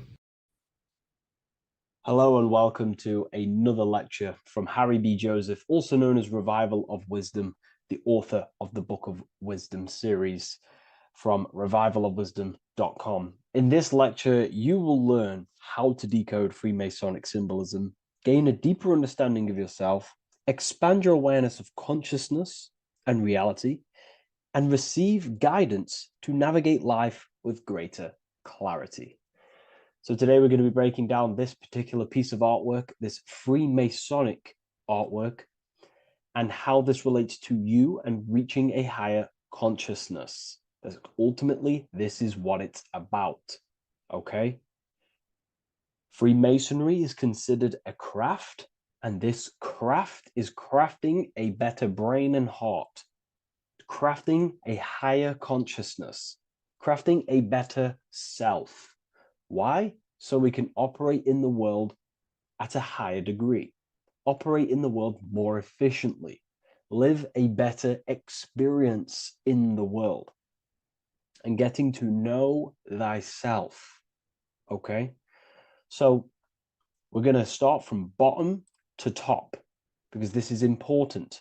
Every placement of this symbolism is on purpose, has meaning, especially the placements of the symbols. Okay? So we're going to start from the very bottom of the artwork, which represents lower down. When we're looking at symbolism, especially occult symbolism, that's what the word occult means. The word occult means hidden, hidden from the eyes. It has its roots in the word oculus. I'm pretty sure that's Latin, which means eye. So the word occult comes from oculus, which means eye. And the word occult means hidden, from the eye, the unseen, studying the unseen aspects of self. We're studying the brain, we're studying consciousness, we're studying the body, the heart, we're studying the self, the hidden aspects of the human psyche and the hidden aspects of self. Okay? Because ultimately, this is what gives you power in the world, depending on how you use that power, whether for good or bad, depending on the consciousness wielding that power. This is why we say knowledge is power. But I would actually say knowledge of self is power. Because when you know how you function, you gain power. You gain personal power. You gain mastery. Ultimately, this is what Masonry is about. Self-mastery. Crafting a higher consciousness. So at the very bottom of this artwork, we have a checkered board with a coffin. The coffin is the beginning of the artwork, the very base. This is the foundation of consciousness. The coffin symbolizes unconsciousness, the state that myself was in, maybe yourself, before we woke up and before we came conscious of our spirit, before we came conscious of ourselves. That ignorant state of acting without purpose, acting unconsciously, experiencing the world and not actively living in the world, simply reacting to external circumstances. This is an unconscious state where one is ignorant. 80% of the world is in this unconscious state. And this is symbolized as the darkness, the tomb. Look at how the tomb is fully blacked out, representing dull, no emotion, it's dark. This represents the darkness of self. The spirit is buried. The spirit is in the tomb. They're not even aware that they possess consciousness. They think they're the material body flying on a ball millions of miles per hour through space, and the sun is, they think they're a monkey evoluted. They've never questioned themselves. They stay in ignorance. They're in the spiritual darkness, okay? And they're furthest away from the light. Look at the top. This is the light sources. They're in the darkness, okay? They're in spiritual darkness. They're in ignorance. And they're in division. Their mind has no power. Their thoughts contradict themselves. They say they're going to do something, but then their mind tells them, oh, I'm going to fail. Or I want to do this, but my mind says this, and I believe this about myself. They want to, I don't know, they want to write a book, but their actions are scrolling on TikTok, and their emotions about, feeling about their past person in their life.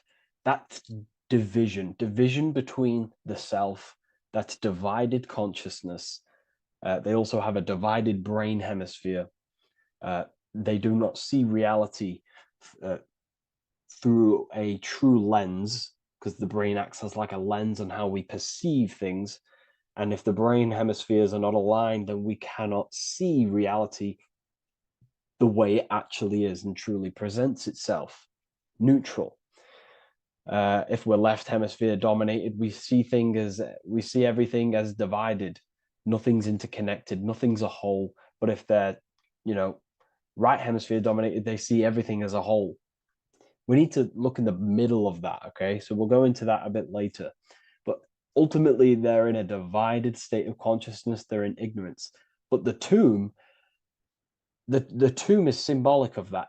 The tomb is, you're not even aware they are divided. They think everything's right in that state. I was like that. My family is like that. They're not even aware of themselves, and you try and say something to them, and they don't even know they're in division. They don't even recognize that they're in a bad, low earth base consciousness. Okay.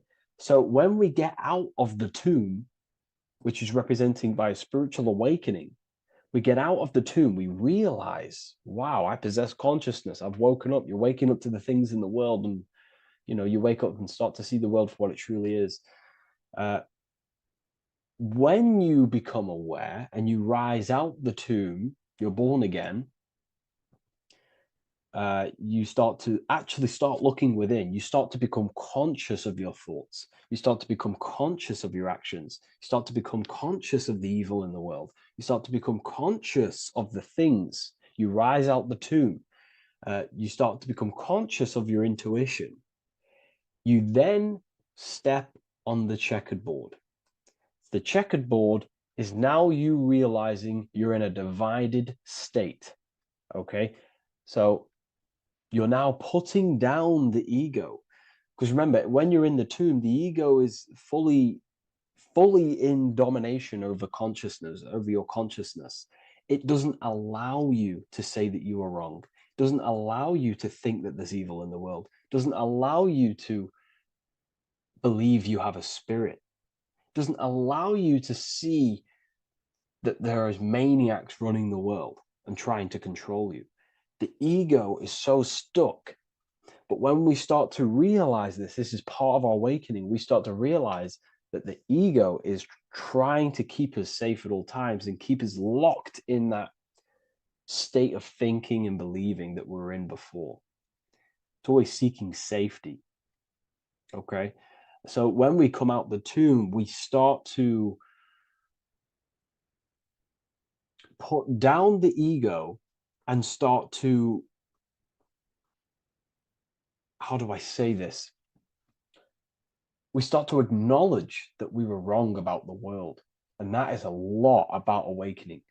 You have to acknowledge that you do not know everything. There are people with such higher knowledge.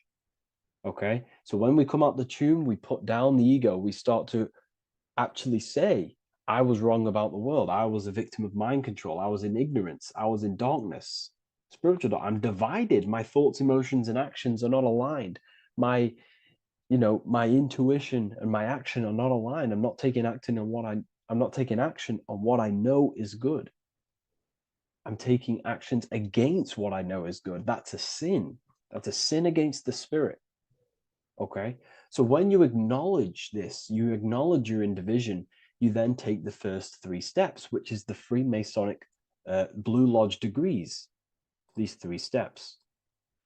Okay. Ultimately, this checkerboard represents illusions as well. You're in an illusion. Okay, this is why we see it heavily used in the music industry. It represents base consciousness, base level awareness, 5 sense thinking. It represents you versus me thinking, walking down the street and thinking everyone's trying to hurt you, and it's always you versus me, judging people in your own mind. That's low thinking, lower thought. And not to notice squares. Squares are an unnatural state. They're an unnatural shape. We do not see squares or 90-degree angles in nature. It's the lower mind. So it represents base consciousness, base level awareness, only aware of the physical body, only aware of the 5 senses, never looked within. That is the base. And this is the foundation we have to rise up to the light from, up to higher consciousness. So this gives us a strong foundation when we realize this about ourselves, that we were in division. Our thoughts, emotions, actions were not aligned. Our brain hemisphere was not aligned. I'm not thinking with love of the heart. Okay. So that is the state we're in. Now, hopefully that's cleared things up about the chessboard. Before we move on, please leave a like, maybe a comment if you wish for me to discuss anything in the further lectures. please smash the like button, and it would really help me out. And share this with a friend who is interested in the occult. Okay, so the steps are the first steps of the Freemasonic degree, the three Blue Lodge degrees. Now, this can be represented as the number 3, a very powerful number, a very symbolic number. Number 3 is the 3 expressions of consciousness. How do we express consciousness? How does consciousness express itself? Well, there are 3 ways. We think, consciousness thinks, consciousness feels, and consciousness acts. They are the 3 expressions that we express our awareness and consciousness. So we're looking at thought, emotion, action. We're also looking at the 3 brains: the reptilian brainstem, the mammal limbic brain, and the neocortex. The reptilian brain governs basic functions of the human body: breathing, surviving, scanning the environment for threats, automatic responses, eating, scanning for food. Base consciousness, that's the reptilian brain.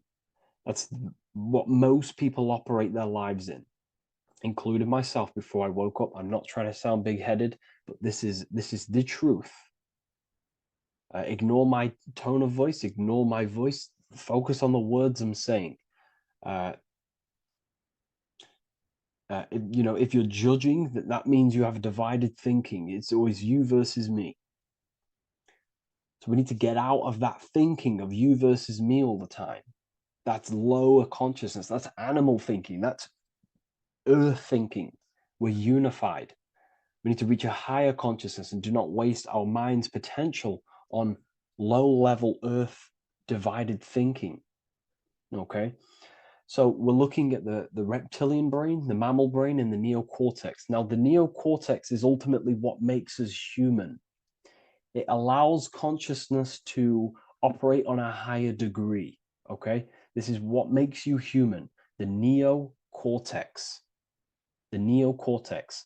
The reptilian brain, like I just said, governs natural survival instincts and the respiratory system, things along them lines of basic awareness, basic functions to operate and survive in the world, in the physical plane. And the neocortex is what allows us to critically think.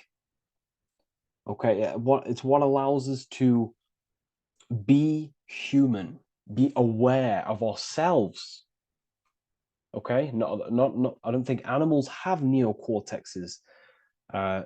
Don't quote on me on that, but this is the part of the brain that makes us human, and it allows us to think deeply, to create masterpieces like we can. Humans have massive potential in creation.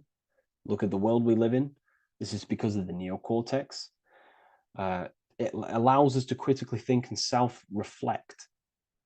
Now, when we start to operate from higher thought, we start to think with higher thoughts, the higher parts of the mental dimension, we ultimately start using this brain more. We start functioning from the higher brain. Now, this is why Neo from the Matrix is called Neo, because he uses he was in the reptilian brain. If you watch the film The Matrix, if you notice, he gets plugged out of the Matrix and he's plugged in on the back of his neck into the brainstem. And when he's plugged out, his name's Neo, which is neocortex, using the higher brain. It's what awakens the self. It allows consciousness to function on a higher degree compared to animals. Okay? So we're looking at thought, emotion, action. We're becoming conscious of thought, emotion, action. Becoming conscious, what am I thinking, what am I feeling, and what am I acting in the world? And what can I do to master these, to operate more efficiently in the world? How can I use these towards higher consciousness and use these actions, these thoughts, emotions, actions to reach a higher state of awareness of self? So when you go through the first 3 degrees, you enter the doorway. Now, this is symbolic of a doorway. Now, looking at this with a right hemisphere dominated view, you would see a doorway, right? The right hemisphere sees this as a holistic doorway, right? You see a door, you're gonna, you enter the stairs, you go through the door, right? But the left hemisphere is now going to dissect and analyze each individual little part of this, right? So the right hemisphere sees the trees, the left hemisphere sees the woods. So to dissect this down on a right hemisphere, sorry, going back to the right hemisphere, we're entering the door. The door is symbolic of entering the unknown. You're entering a higher consciousness. You're entering the door. You're going beyond.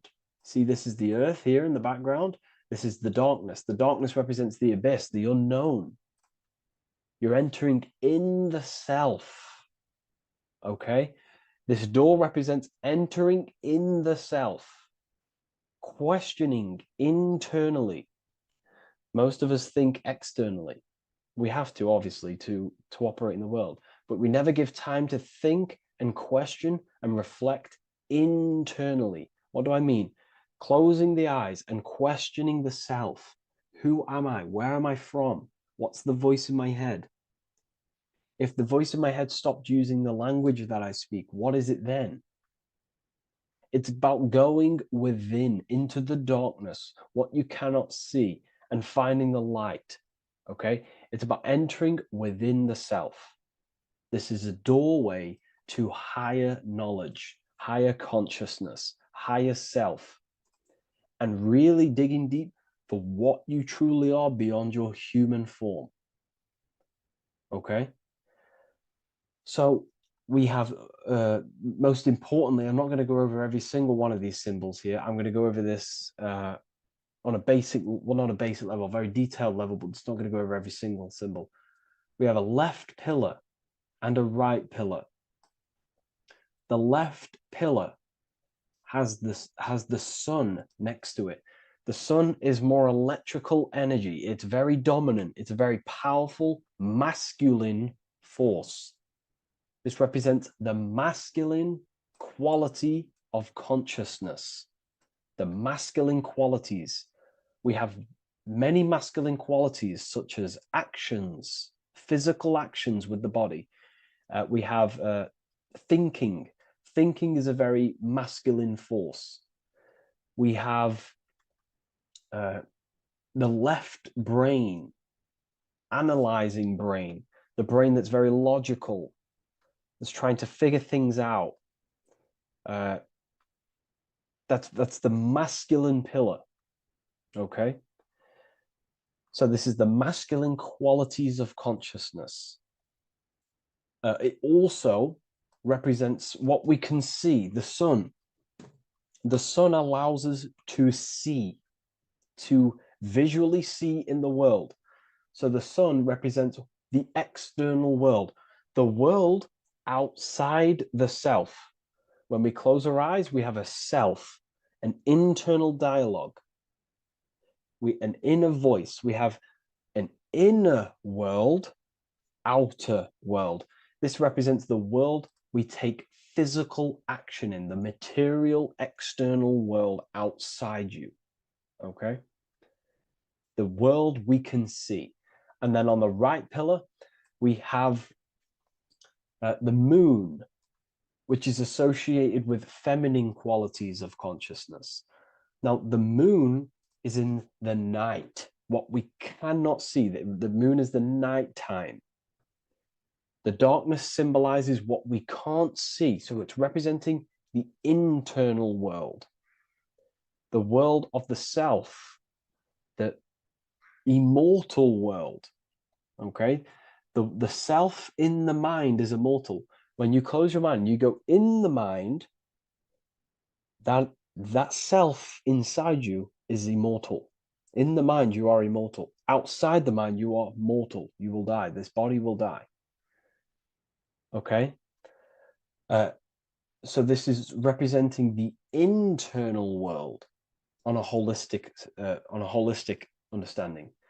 It's also representing the right brain, the feminine brain. It's also representing intuition, emotion. They're linked. Intuition and emotion. They're a feminine force. Uh, Also, we're looking at the heart, the right pillar. So everything that is feminine falls under this right pillar. Now, don't get confused. I know a lot of people can get confused about what I've just said. So this represents the inner world, the outer world. It also represents everything masculine and feminine. So thought is, although it's an internal quality, it would fall under the right pillar, the left pillar, because thought is a masculine force. It's a penetrating force. So try not to get misunderstood with that.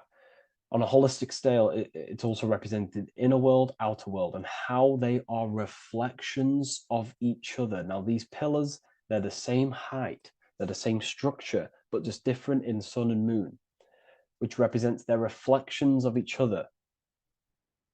Their reflections, the inner world reflects in my outer world. My external world, what I see outside of me, is a reflection of my thoughts and my internal world. So the inner reflects the outer. The inner reflects the outer. As within, so without. So we're also looking at the right and left brain. I've already gone over that. So what we need to do is build the bridge between the two to reach higher awareness of self. Because ultimately, remember, we're still divided. We came from the checkered board, we entered up here, we've just entered within the self. We started questioning the self. We're still divided. We need to build the bridge. And this is what they're crafting in Freemasonry. The bridge, the arc, the agreement, the great work. This is the crafting of aligning the left and right brain. We're also aligning intuition, feminine, with the actions. Because ultimately, the higher self is always guiding us. That's our true spirit guide. Our true spirit guide is our higher self. And the higher self ultimately exists in a higher dimension. This is going to sound crazy to some people, okay? But who you are is not your human body. And your higher self does not communicate through the language of the human material world. It doesn't communicate through English, doesn't communicate through thoughts. It communicates through intuition and communicates through dreams and symbolism. So it's all associated with the right pillar. This is the things we can't see. The higher self is always guiding us to awakening and to our purpose on the earth. Okay, so this left pillar also can symbolize what we're born into the world with, our circumstances, our external world. What are we born into? You know, our family, our current financial situation, where you're located in the world. So it's also symbolizing this. It's also symbolizing the qualities you bring here, the natural abilities you have when you're born, and what we need to do with our environment to ultimately reach a higher consciousness and reach our and transmute our environment we're born into to realize who we were and why we came here.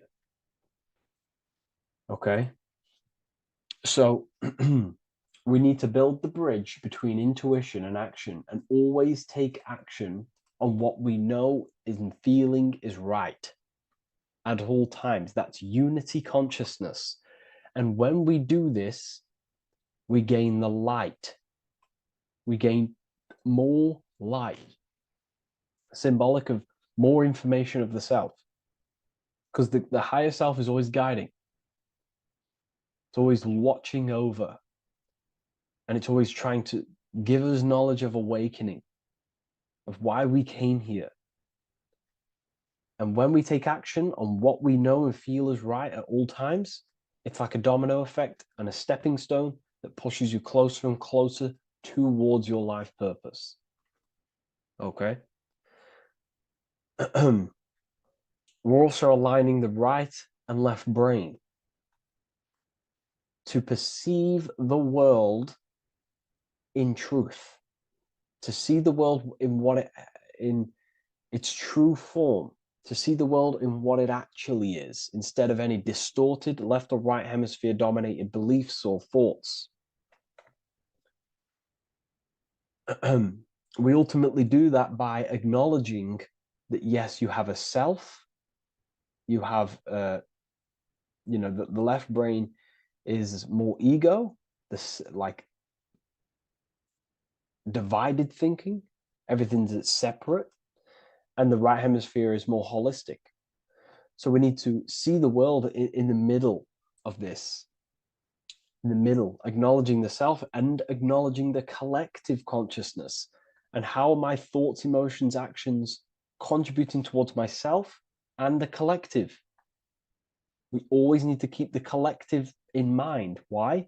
Because we are experiencing this world together. It's not just you. And your actions also have a ripple effect on the collective.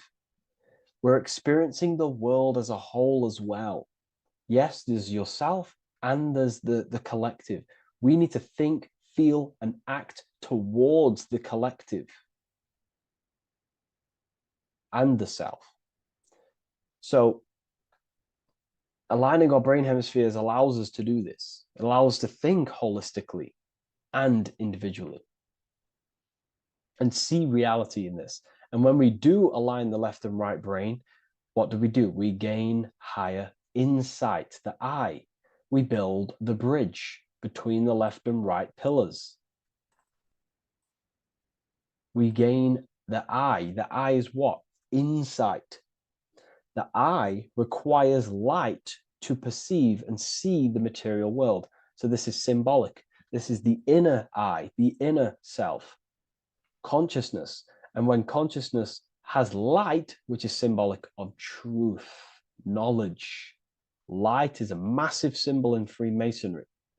And light represents knowledge of self, information. And when we gain information and knowledge of self, when we align our left and right hemispheres, our actions take action on our intuition, we gain higher light, higher knowledge of self, ultimately. And this is why we also have the square and the compass. Okay? We have a square and compass here. The square and the bottom, base consciousness, also representing masculine qualities. This is the masculine qualities because squares are masculine. And the compass creates circles. So we have the circle on top of a square. Circles are divine. This is oneness. The circle is one line. The square is 4 lines. It's divided. So we need oneness over division. We need to unify the masculine and feminine qualities. Masculine and feminine qualities, okay?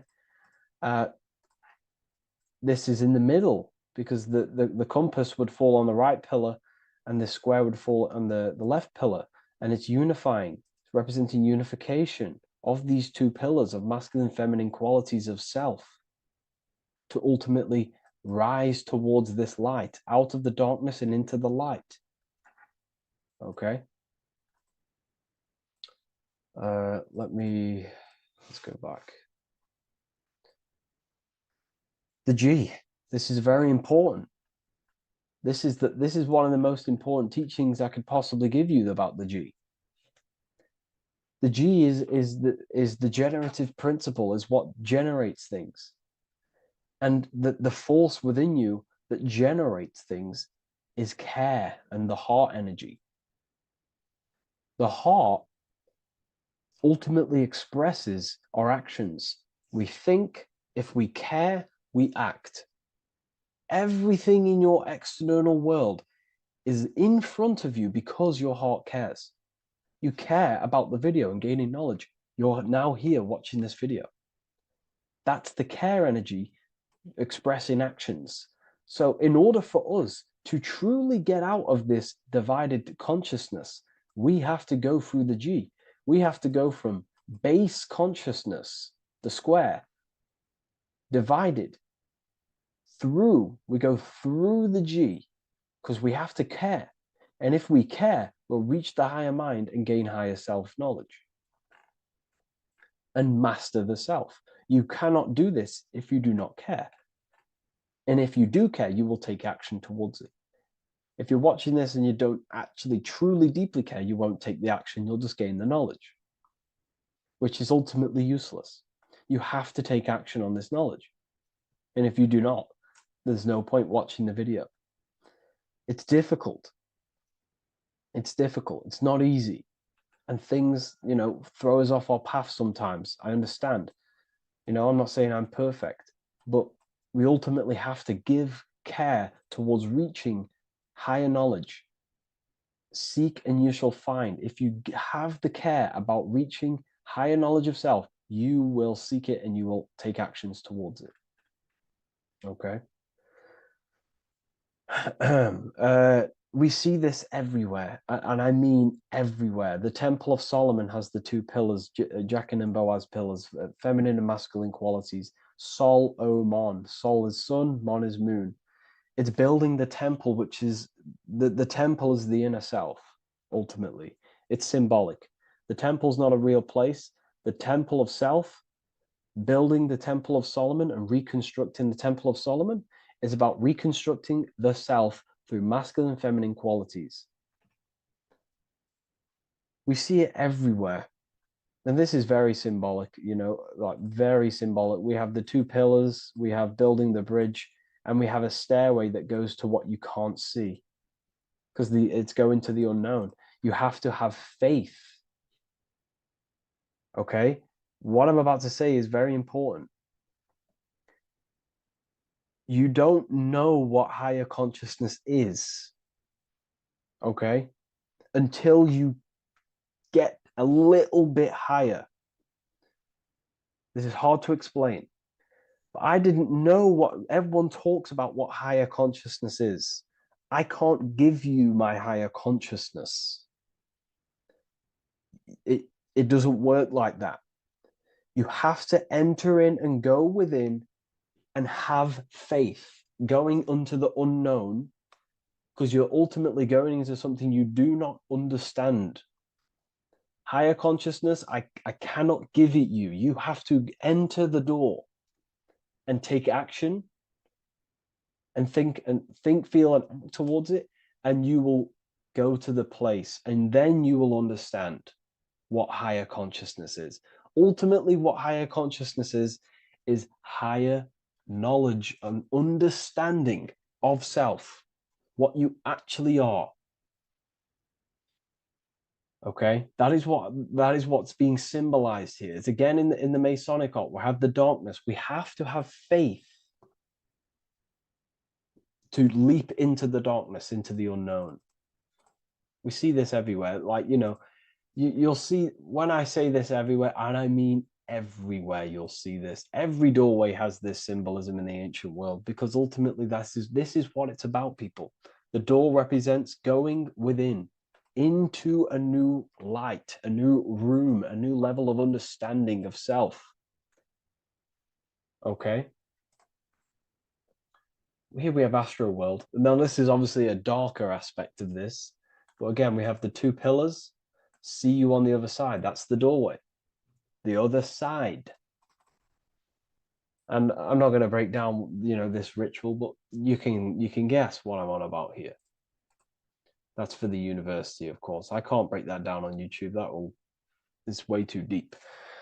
But there's knowledge out there that is so deep you couldn't even comprehend it with the current mind, even for myself. And this is the power of symbolism. The more you learn about yourself, the more these symbols reveal to you. It is a journey of self. And I can't give you these understandings. You have to go within and question and meditate on these symbols yourself and have thinking exercises of meditating on a symbol and seeing what your mind does with the symbol, what it lets you think about that symbol, and you'll unlock deeper meanings. I'm going to go over one more symbol before we end this. This is the hourglass, which represents or time. Time, a very overlooked thing in today's world. We do not have unlimited time in this body. You have limited time. You will die. You will die. You have limited time in the external world. This is why it's on the left pillar, located on the left side, the external world. You are limited. The scythe represents you will be you will be harvested. Your body will die. It'll be harvested.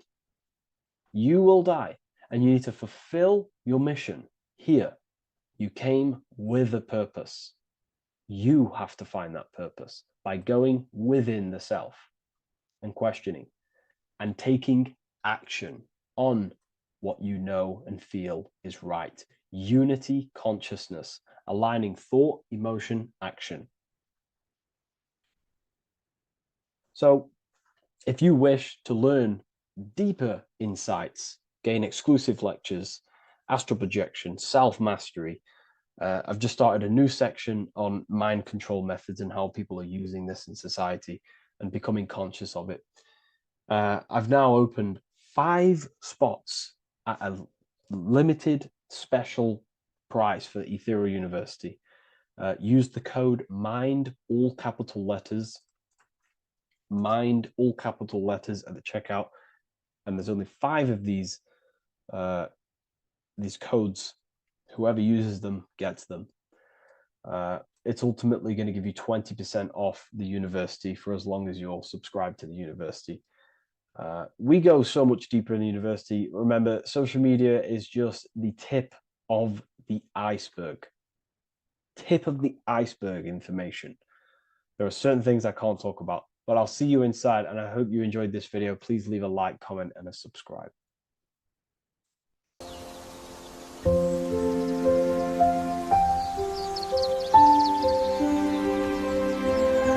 bookofwisdom.com. Visit today.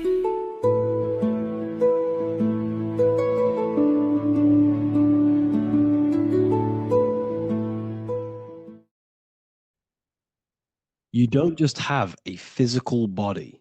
You have a physical, mental, spiritual, and emotional body. Each one of these aspects are a body of its own. Body does not just refer to a physical substance. You have a mental body for thinking, an emotional body for your emotions, a spiritual body for your energy in your astral form, and a physical body to encapsulate all of these. Each 4 of these aspects are essential for the human experience and essential to balance. Now, today we're going to be syncing the 4 aspects of your consciousness with the 4 seasons and the 4 elements and how this ties into the Bible. So we have 4 physical elements. We have 5 elements in total, spirit being the most important, but spirit is pure invisible. We have 4 physical elements. We have air, fire, earth, water.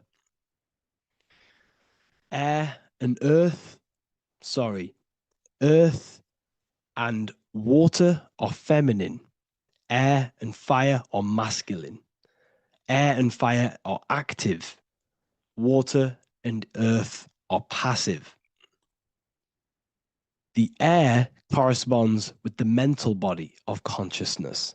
This is where your intellect, this is where your communication, this is where your thoughts, intuition all comes from. This is the mental body of consciousness that allows you to think, allows you to process, figure things out, and have intellect and gain knowledge. This is your intellectual aspect of your consciousness, located in the head region. We have a fire nature, a spiritual nature. This is our astral body. Our astral body is all to do with the subconscious realms, the higher realms of consciousness. This is the body that allows us to be free from the physical body. Our spirit is more of our energy. Our energy. Water is our emotional body. This is what allows us to feel things, that allows us to gain intuitive feelings of conscience. So, emotion allows us to understand what is right and what is wrong. When we feel something bad, we know that this is wrong. When we feel something good, we know that we are doing good. Emotions are a creational force that allows us to feel certain things to bring them into existence. Our emotional body is a creational force and should not be reactive, and it should be controlled. Most actions are stemmed from emotions. Actions bring thought into physical existence. Emotions are the driving power. They are what drives your actions. The thought, then the emotion, then the action. Earth is your physical body. This is your physical state that allows you to take mind and emotion into action, into fruition, into physical matter. This is what your physical body allows your consciousness, your soul, to interact with the physical world and bring things into physical existence. The physical body, the physical world, is an outcome and an effect of the thinking mind. All physical substance comes from the thinking mind. The pen, the phone you're holding, the microphone I'm speaking into, all began as a thought in the thinking mind, then it was brought into physical reality. Earth is the most dense. So it goes in this order: body, emotions, spirit, mind. The higher you go up, the more lucid and fluidic it becomes. The lower you go down, the more dense and dull it becomes. Air is the mind, fire is the spirit, water is the emotion, earth is the physical body. So this is why you are a microcosm. You have these four things within you. You contain of these four elements, which correspond to the four bodies of your consciousness, the four bodies of the soul. You are the soul. You are the spirit. So this is why in Theologians 4:17 it says, "Caught up together with them in the clouds to meet the Lord in the air." You don't meet God or the Lord in the physical air in the clouds. This is clearly a parable. A human being cannot go up to the clouds and meet a mystical man in the clouds. This is obviously a parable, a metaphor. The air is your mind. You must raise your consciousness beyond the body, beyond the emotions, beyond the spirit, and enter in the mind during meditation, turning the mind inward to connect with the Lord. The Lord is the highest aspect of your consciousness, the one that exists beyond the physical body, beyond your emotions, beyond the thought. So you meet the Lord in the air, in the mind. The mind represents the air. This is why in America there's a saying called an airhead. You're an airhead. This means that you are stupid, or you don't think, or you have nothing in your mind. You have nothing in your head. When someone's very stupid, you call them an airhead, because air represents the mind. The air is elevated. The air is invisible. The mind is totally invisible to the human eyes. It is a metaphysical substance. In fact, it's not a substance at all. It's so fluidic, it's everywhere. The mind can be everywhere at all times. It can be anything. Nothing is impossible within the mind. Now, this is synced with the four seasons. The four seasons represent the four aspects of human consciousness, the four bodies of your consciousness, the four bodies of your soul. The sun is your soul. Okay. And the sun travels around four seasons.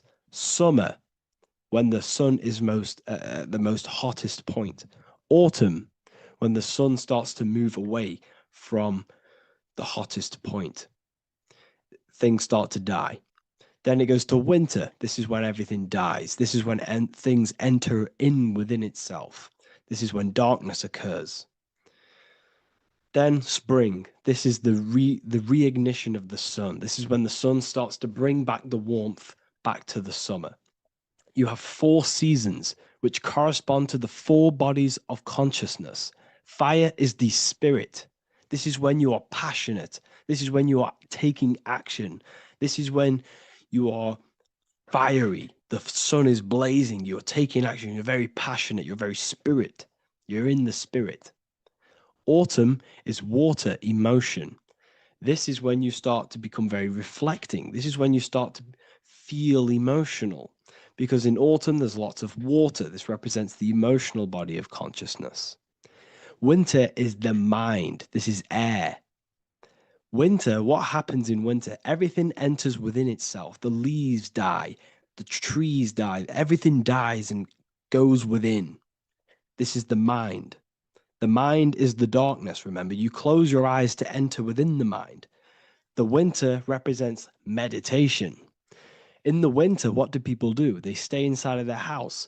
They research more. They read more books. They become more intellectual. They think more in the winter because we are so we're stuck inside.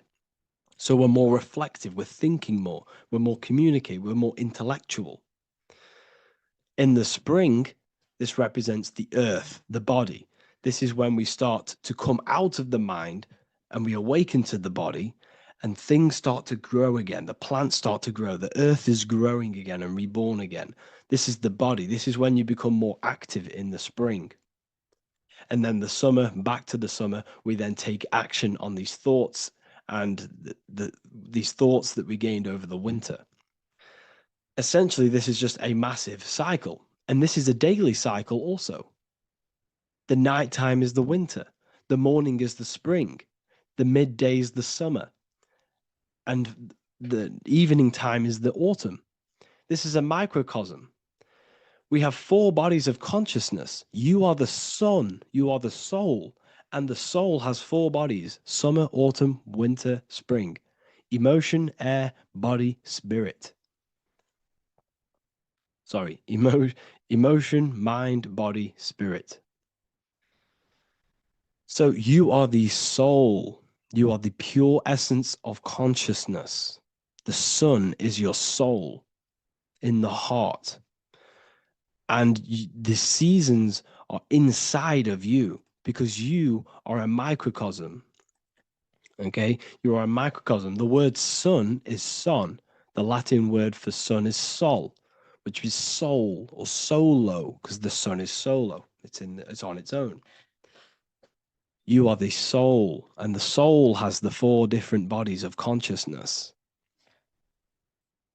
So before we move on any further, if I've blown your mind, please, if you can, leave a like, a comment, a share, and a subscribe. Let me know what videos you want me to make in the future. Please drop a like. It definitely will help me. You are a microcosm of the macrocosm. Man is a miniature universe that goes through its own cycles.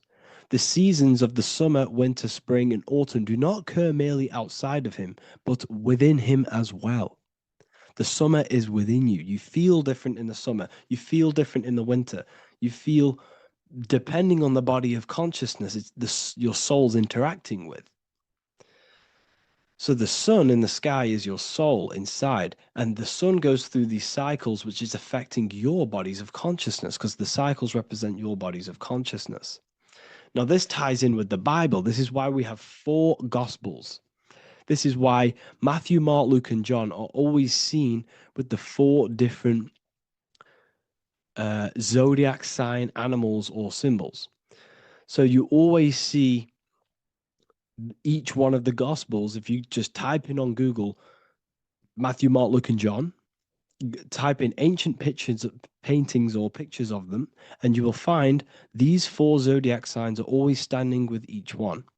Taurus, the bull; Leo, the lion; Scorpio, the eagle. An old symbol for Scorpio was the eagle, and a man for Aquarius. Here you see very, very ancient paintings and artwork. Here we see Matthew, the man, Aquarius. Here we see John, the Scorpio. Same here. We also see it on the tarot cards, on the world card. We see the four fixed zodiac signs. Here we see it as well. These are called the 4 fixed zodiac signs. Now, when we look at the zodiac, we're no longer looking at the sky, because what you must understand is as above, so below. What is above you is inside of you. What is above is what is below. What is outside of you is within you. The zodiac is inside of you. The zodiac revolves around the sun. The sun is your soul. These are different energies of your soul. Like I said earlier, the 4 seasons are the 4 bodies of your consciousness. And in each body of consciousness, you have these different energetic energies that you can work with. Okay, so this is the true astrology. This is the true astrology, the internal esoteric astrology. You can't find much information on this at all. Very hard to find. So what we're looking at are the 4 bodies of consciousness. Obviously, when you look in the middle of each, when we look in the middle of each season, spring, the middle of spring is Taurus. The middle of winter is Aquarius. The middle of autumn is Scorpio. The middle of summer is Leo. These 4 signs are known as the 4 fixed signs. Okay, Scorpio is fixed. It's the middle of autumn. Scorpio is a water sign, emotion. Aquarius is the air sign, the mind. Taurus is an earth sign, the body. Leo is a fire sign, the spirit. This is why we see Matthew, Mark, Luke, and John with the 4 fixed signs of the zodiac, which represent the 4 bodies of consciousness. Leo, the spirit, fire. Luke, Taurus, earth, body. Matthew, Aquarius, air, mind. John, Scorpio, water, emotion. Each gospel is depicting Jesus and showing Jesus in each gospel. Each one of these gospels is showing and depicting Jesus according to the different body of consciousness. In John, this is when Jesus starts to turn water into wine. Water is emotion, wine is transmuted emotion. This is when he does miracles with his emotions, water into wine. Aquarius, which is Matthew, air, the mind. Inside of the Gospel of Matthew, this depicts Jesus as an intellectual person, a person who's communicating and using his mind, his mental body a lot inside of the Gospel of Matthew. Go and read it, and you will see this. Luke, Taurus, earth, the body. Luke shows and depicts Jesus according to the body of consciousness, the physical body. He shows Jesus as a human, being a human being, helping people physically and helping people's physical needs, like giving away food and doing all sorts of good things for other people. Leo, Mark, inside of the Gospel of Mark, this shows Jesus as a spiritual teacher, a passionate person who is taking action. Each gospel is showing Jesus according to the different body of consciousness. And Jesus represents you, the sun. That's why it's called the Son of God, the light of the world. Jesus represents your soul, and your soul has these 4 gospels, the 4 bodies of consciousness, the 4 fixed signs, the four elements and the 4 seasons. These things all correspond to your consciousness. So this is Leonardo da Vinci showing you the exact same thing. Jesus is the I am, the sun, the soul, in the middle, on his own. Luke, spring, earth, body. There are 3 people in each group. There are 4 groups, and there are 3 people in each group. 1, 2, 3. 1, 2, 3, 1, 2, 3, 1, 2, 3. Fall, winter, summer, spring. These are according to the 4 bodies of consciousness. Here we see Aries, which rules the head region. He's on the head of the table. Gemini, he's holding up the 2 hands because Gemini rules the 2 hands, the 2 arms. Gemini is the 2 twins, which is the 2 arms and 2 hands, and the 2 lungs. Here we see the beginning of summer, which is Cancer. You see the big knife here? Cancer, him here, this gray haired guy, holding a knife for the crab. Cancer, they pinch. You have a knife, symbolizing the crab. Leo, the middle of summer, showing dominance. The sun is very dominant. He's got his elbow on the table, showing dominance. Virgo has no Adam's apple. Cancer here is pointing at this woman's neck, saying there's no Adam's apple. This is Virgo, the virgin, the only woman. Jesus, the sun. This is Libra, the balancing. He's holding his arms out, balanced, showing the balancing of the sun. Because when the sun enters Libra, the sun is balanced between winter and summer. So it's balanced. This is all astrology, but this is internal. Okay. This is Ezekiel's vision. Ezekiel had a vision in the Bible, and he saw the face of a man, the face of a lion, the face of an ox, and the face of an eagle.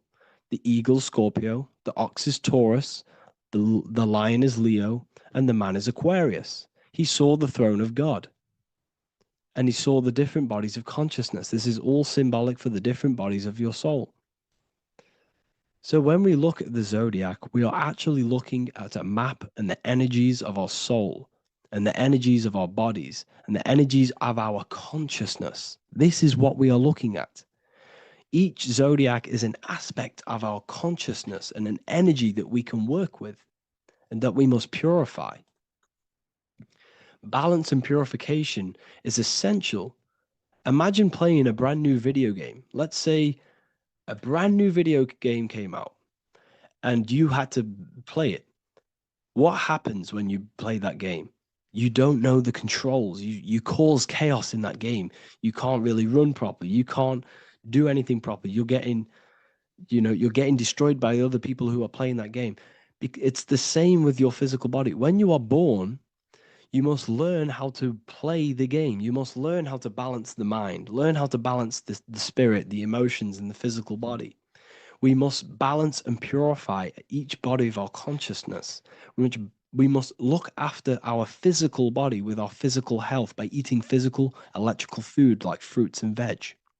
We must look after our minds by being conscious of what enters our eyes, enters our ears, enters everything. Whatever enters our five senses is affecting our mind, our mental health, our environment, mental. We need to look after our thoughts. Control our thoughts by purifying our thoughts, only positive thoughts. Then we must purify our emotions, feeling only gratitude and love and not feeling these negative, dull emotions. Then we must look after our spiritual body through meditation and looking after our spirit. But remember, when we look after our mind, it all begins in the mind. Each body of consciousness is interlocked with the other. If you have an unhealthy body, you have an unhealthy mind, spirit, and emotions. If you have an unhealthy mind, you have an unhealthy body, spirit, and emotions. If you have an unhealthy emotions, you have an unhealthy spirit, mind, and physical body. They're all interlocked. You must balance each one of them.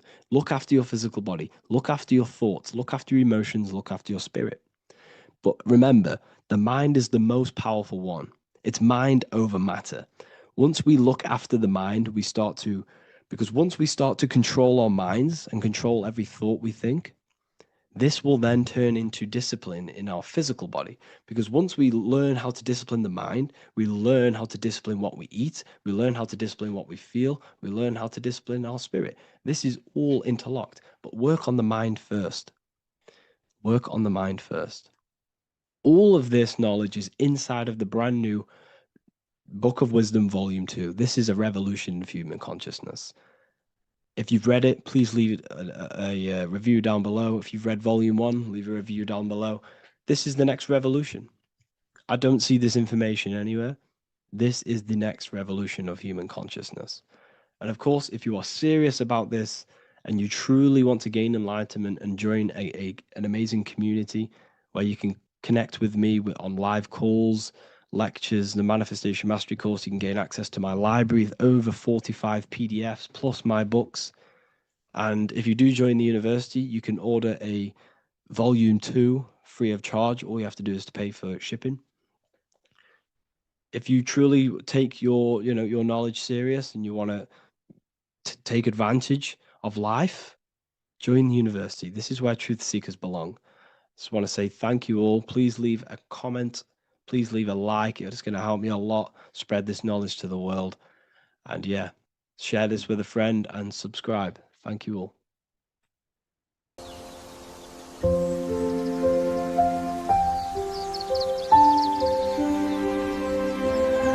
bookofwisdom.com. Visit today.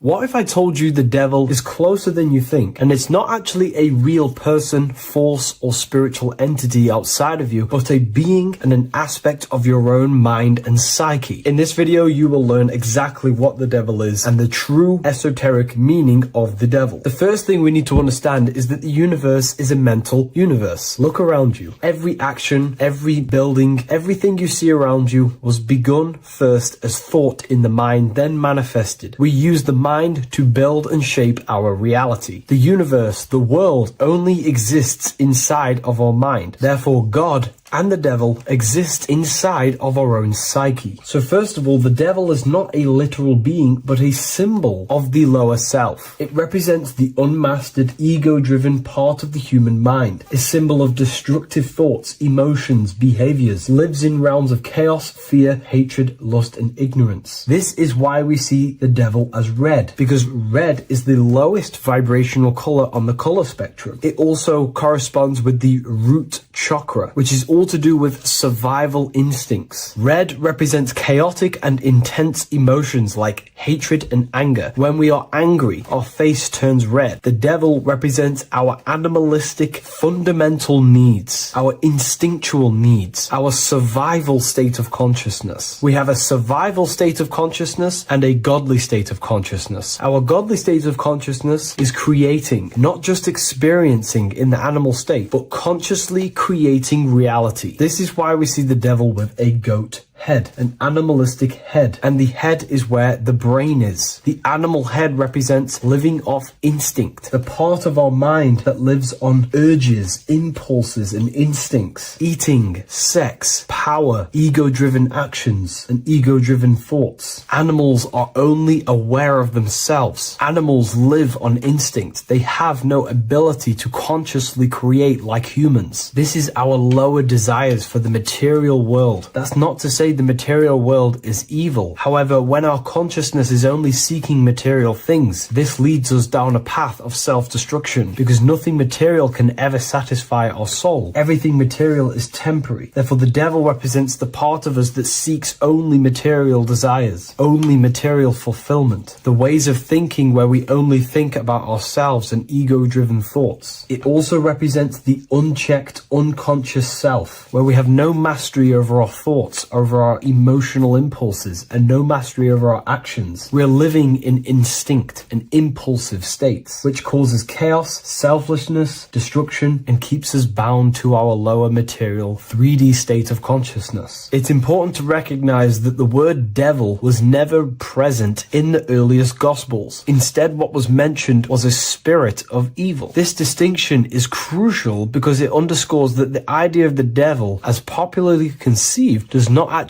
exist as an independent entity. Rather, it is a personification of the lower aspects of the human mind, a facet of our own consciousness. The term spirit of evil was not meant to denote a specific deity or being, but rather any force of negativity, whether it manifests as a destructive thought, emotion, or action. A spirit is a force, an energy, and we have three forces that create our reality: thoughts, emotions, and actions. We have full control over these three aspects, which transform and mold reality. A destructive thought, a destructive emotion, a destructive action is a spirit of evil, and it originates from the darker aspects of the human psyche. So now, because we're on the topic of the devil, we have to look at the pentagram, which is obviously connected to the devil heavily. The upright pentagram represents spirit, air, water, earth, fire. Upright, which represents spirit, the most important element on top of the earthly elements, showing spiritual principles over material principles. As spiritual beings as we are, we have to put our spirit first, our higher self first, and material things second. Why? Because material things never satisfy us long term. Seeking material fulfillment will leave us feeling unfulfilled in the long run and very unhappy, and we can lose ourselves in illusions. We have to put our spiritual principles first. Seeking wisdom, knowledge, connection to the divine, and connection to our higher self is what gives us true fulfillment in our hearts and souls. But when we see this pentagram inverted, we now have spirit on the very bottom, which now represents earthly principles on top of the spiritual principles. We're putting our earthly elements on top of our spiritual element, which this inverted pentagram represents no longer caring about spirit, no longer caring about our invisible internal world, and only caring about this external body, food, sex, material things, cars, money, and all the things outside of us, the world outside of our mind. This is what true Satanism is. Satanism is not worshipping an external deity, but it is worshipping the self, only fulfilling the ego's desires. This is what true Satanism is, and we have all been conditioned to live in this state. Satanists want us to believe that there is an external deity called Satan or the devil, and the reason they do this is because they trick us, making us believe that we are not Satanists, while they are actually conditioning us to be self-seeking, ego-driven people, where we only care about sex, food, material things, and money, which is actually conditioning us to be Satanists. 80% of the population today are unknowingly involving themselves in Satanism, which is ego-driven thoughts, actions, and emotions, dwelling and living in this state where we only care about ourselves. When we are spiritual, we realize we are all one. We are all one consciousness family, and we need to do things that help and contribute towards our collective experience, helping others instead of seeking to serve only the self. The angel is depicted with wings, which represents elevation, higher self. The devil is represented with an animal horns, which is on the ground. A goat is on the ground, which represents the lower self. This is the elevated mind and the lower material mind. Horus, the bird, higher self. Set, the ground animal, lower self. Jesus and Satan. These are two forces, two characters that exist within the human psyche, not real entities. They are forces of our minds, and there is a battle between our higher self and lower self all the time within our own minds. There's always a part of us that's telling to do one thing and another thing, to do something bad and to do something good. There is this battle inside of our own consciousness. Here we have the human spinal column. The human spinal column is showing you the higher and the lower self. The higher self represents the head. The head is where the mind is. This is the creative essence of the universe. This is where all material things begin as a thought in the mind. We create with the skull, with the brain. This is our higher self, the heavens, connected to the heavens, the sky. And the lower end of the spinal column is where our reproductive organs are, where our gut is. Our reproductive organs and our gut is all to do with survival. The lower end of the spinal column, lower instinctual 3D based consciousness. The lower end of the spinal column is where our lower self dwells. Eating, consumption, power, and sex, lust. These are all emotional forces and instinctual based organs that are not inherently evil, but when we dwell and live off this lower end of the spinal cord, it keeps us in low states of consciousness. Our goal to raise to our higher mind is to balance this, not to overeat, not to abuse power, not to abuse sex and lust, but to master these organs and gain the ability to say no to these organs so that we can raise to our creative side of consciousness. Instead of dwelling in our instinctual nature, we can turn to our creative nature and consciously become a builder and constructor of reality. This is the true way of raising consciousness. This is the stairway to heaven, out of the animal consciousness to the higher consciousness. To wrap all of this up, it's all about gaining control over our instinctual lower nature and allowing our spirit to rule over our body and not our body ruling over our spirit or mind. The moment you let a thought become instantly an action is the moment you are an impulsive person. We are all trained to be this way. It is okay if you are in this state. The moment you let a thought turn straight into an action without questioning, that is the mind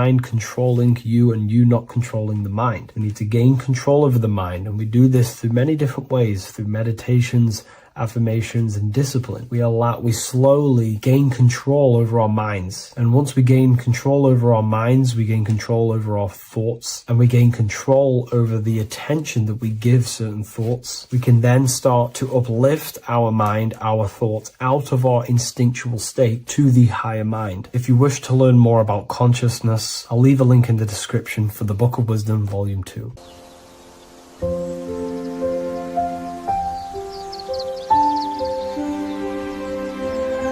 bookofwisdom.com. Visit today.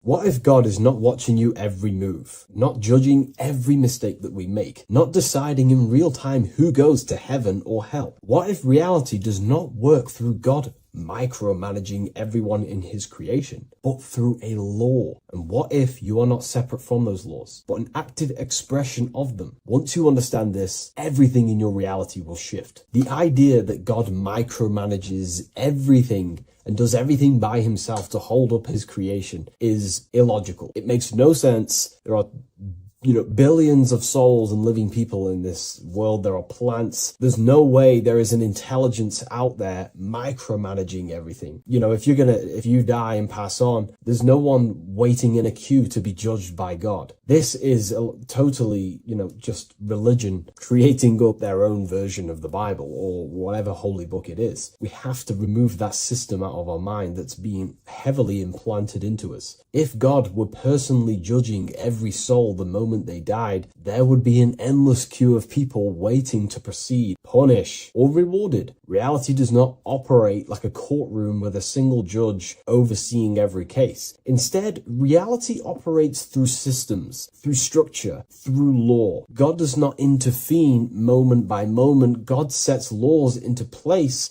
and creation unfolds by obeying them laws automatically. Think of like a video game. Reality works like a code, not a control. When someone creates a video game, they do not sit there creating and controlling every character, every movement, every outcome. They write a code. They define rules, gravity, collision, cause and effect.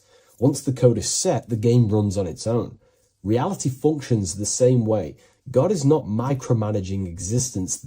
There are laws that were written into the fabric of reality itself, and everything operates through them. And these laws are not just in the fabric of reality, like I just said. They're literally ingrained into your own mind. Your mind cannot escape these laws, are pretty much creating everything you call life. We see some of these laws in nature. This is where geometry becomes important. Geometry is not random decoration in nature. It is a law made visible. Spirals, symmetry, ratio, structure appears everywhere because geometry follows rules. These rules govern how plants grow, how crystals form, how cells divide, how planets rotate around the Earth, never ever falling off track. The sun rotates around the Earth. The moon rotates around the Earth.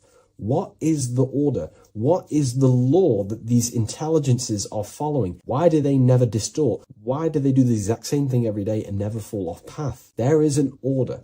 And in fact, the word cosmos comes from Greek, and the word cosmos in Greek means order. This is why we call cosmology or the cosmos, the universe. It is order. It is an ordered, structured creation which contains and recycles and regenerates itself.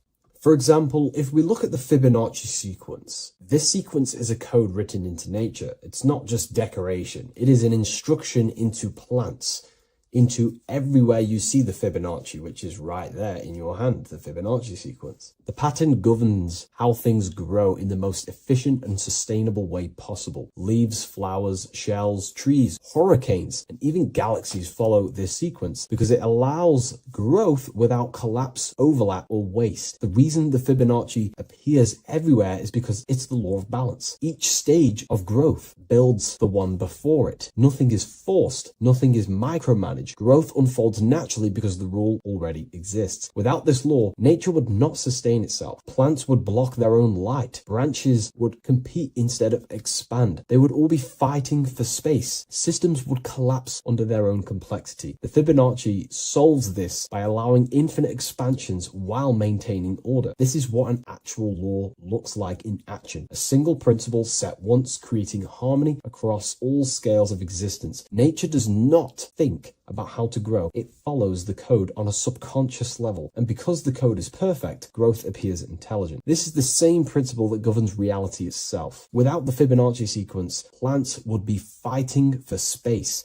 fighting for light, that it would be pure chaos. The reason why there are laws in place is because it allows everything to self-sustain itself, to grow infinitely. These laws, such as the Fibonacci sequence, is pretty much a code to ensure that plants, nature, are eternal and they keep recycling themselves without a being micromanaging these things. Just like how your body works. Your body is running off subconscious programs. You don't tell your heart to beat, you never have. You don't tell yourself to breathe, you never really have. You don't tell your digestive system to digest food. These laws are already in place before you even become conscious as a baby. Who is the one telling your body to grow, to regenerate itself when it cuts? Who is this intelligence? What is this intelligence? Well, this is what we call the universal subconscious mind. The universal subconscious mind, the same power that is making the planets rotate around the earth, the same power that's telling the seed to grow into a plant,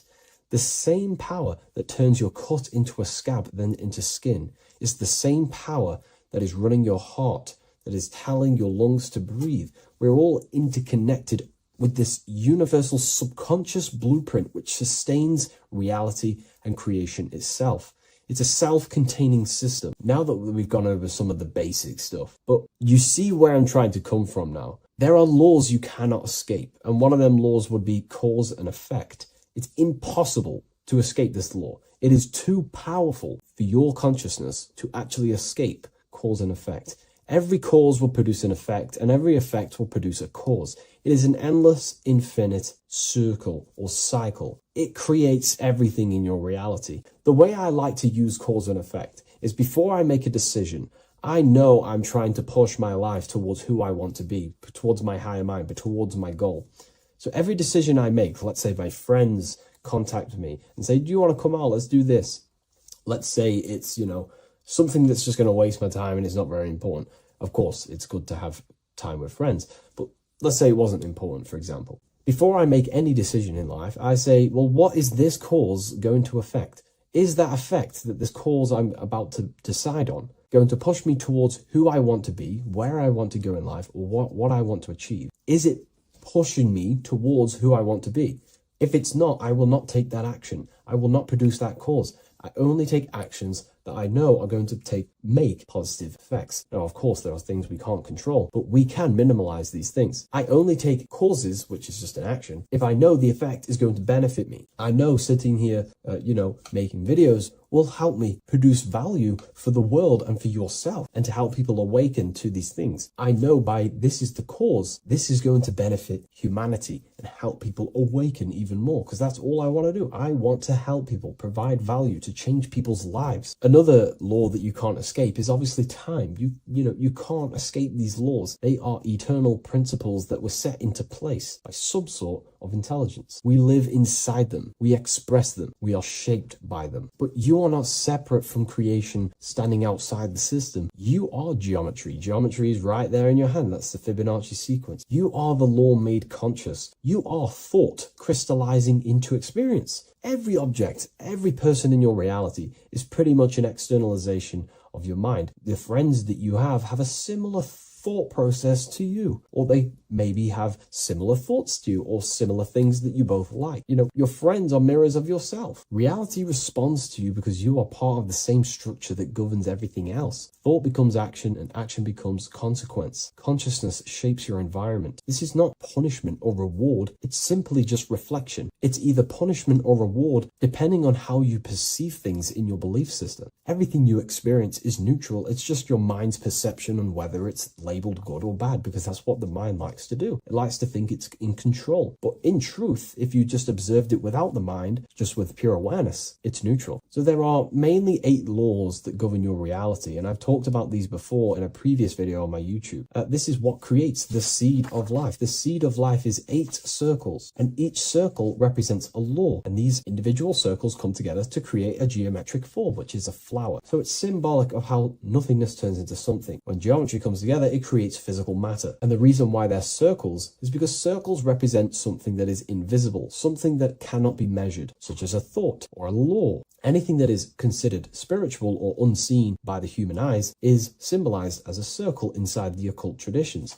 The reason for that is because circles' surface area cannot be calculated. You can't find the exact surface area of a circle, which means it symbolizes something that you can't actually measure or see or tangibly touch. Therefore, the seed of life represents the 8 laws that come together to create a flower, the 8 laws that come together to form matter, the 8 laws that crystallize mind into a physical experience. These laws would be the first one, mentalism, the big circle around the seed of life. The big circle. So mentalism just reveals everything is mind. Without mind, you know, there is no existence. Mind is reality, pretty much. You experience life not just outside of you, but mainly inside of yourself. Therefore, all of the laws that come after mind correspond to the mind, because mind is the first law. The second law will be vibration. Every thought has its own vibration, and you attract to you the thoughts that you put out based on the vibration. If you think negative, low vibrational thoughts, you will receive back to yourself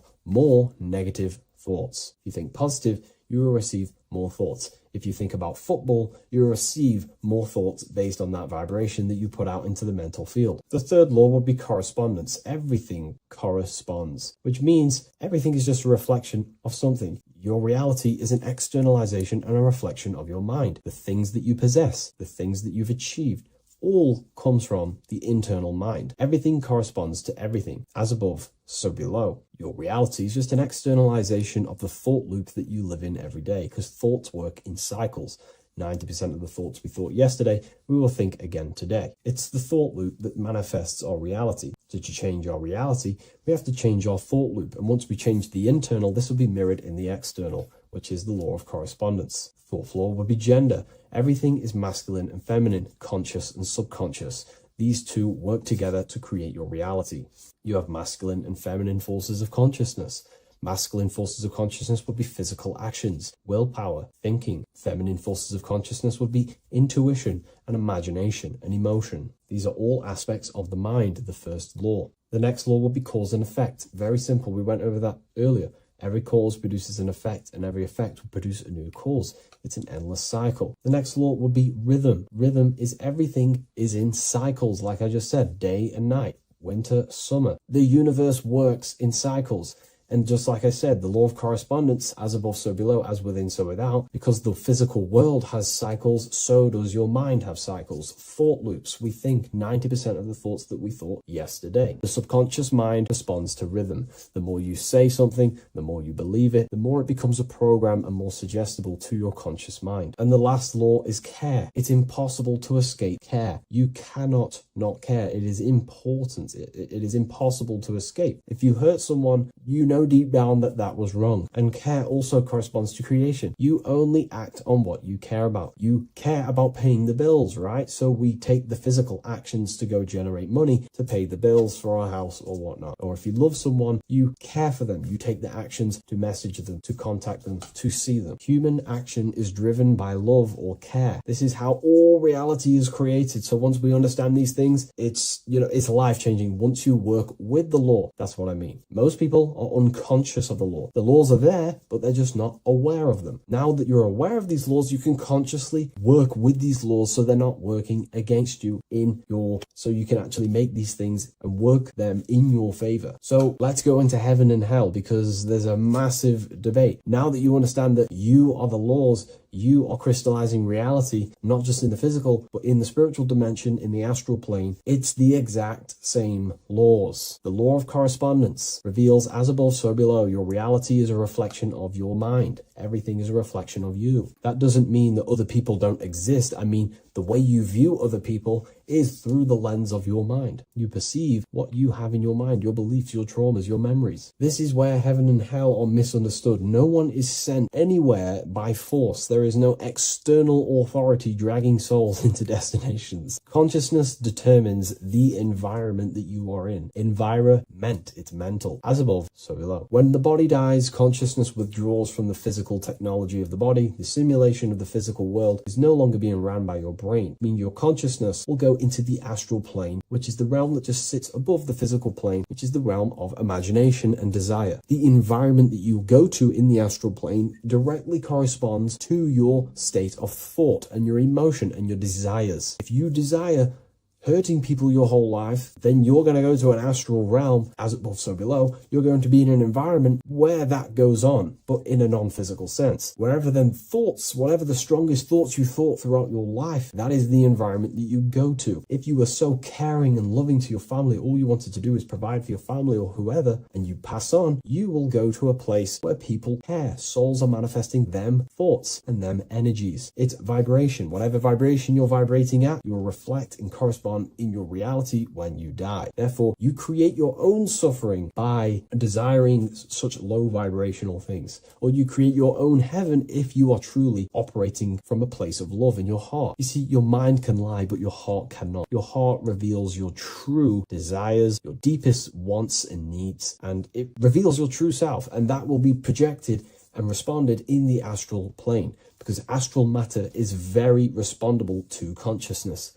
The physical plane is not really. It takes a longer time for things to be manifested in the physical plane. But in the astral plane, whatever you think, whatever you desire, it instantly corresponds to your reality there. So God does not micromanage everything. The law does not judge, it simply reflects. The universe is made of laws. The Emerald Tablets of Thoth even mentions this. He says, the search for the laws that governs man's life are an eternal mystery. Man is always forever searching for the laws that govern his existence. This understanding now changes everything in your reality. It removes fear-based control, it removes blind obedience, and it returns responsibility to where it belongs, to you, your consciousness, yourself. You are not being watched, you are not being mirrored. Reality is not punishing you, it is responding to you. Once you understand that God works through law, not micromanagement, you stop waiting to be saved, judged, or condemned. You realize something far more powerful. You are not separate from creation. You are participating in it.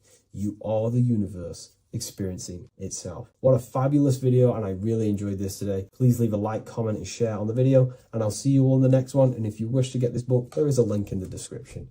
Have an amazing day, everyone. Take care. Welcome to Revival of Wisdom.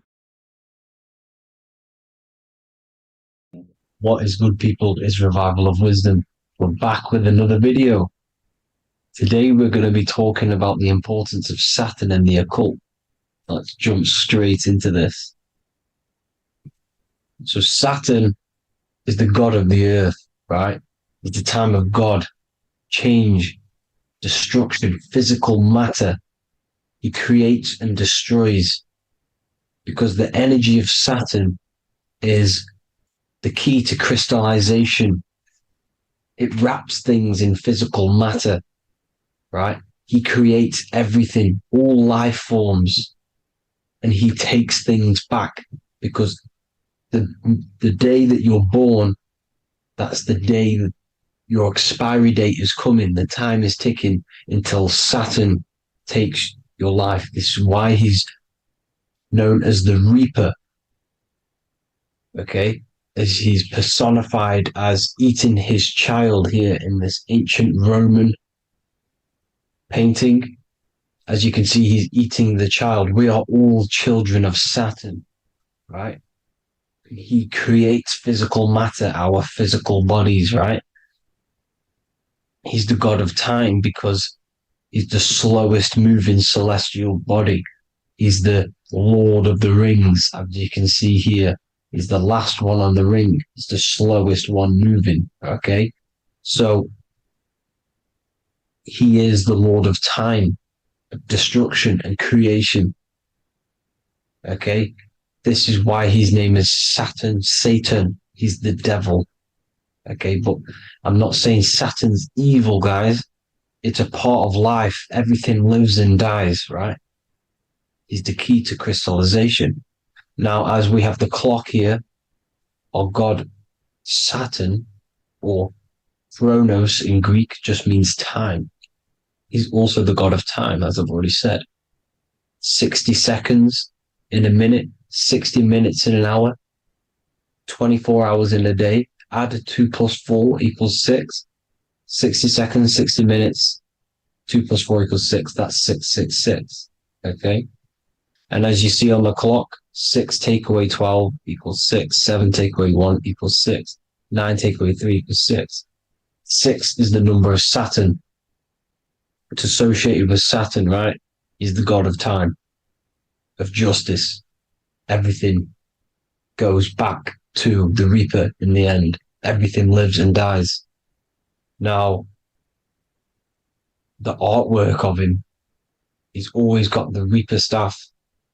You see, it's personifying death. Now, when you see this, the Romans were not saying Saturn was a real person, a real god in human form. No, this is personification. This is what the ancients always did. They personified, just like the Bible. It's all personification. So the personifying Saturn eating its children because it eats, it's the Reaper. No one can escape the Reaper. No one can escape death. Now, Saturn is 666, which is in the Bible, the number of the beast, right? The number of the beast, Satan, 666, right? So on the North Pole of Saturn, you have a hexagon which makes a cube, right? Now this hexagon, when you join up all the corners, creates the 6-pointed star known as the Star of David, right? In the Jewish religion. Now, as you can see, the 6-pointed star has 6 points, 6 mini triangles, and a 6-sided hexagon. That makes 666.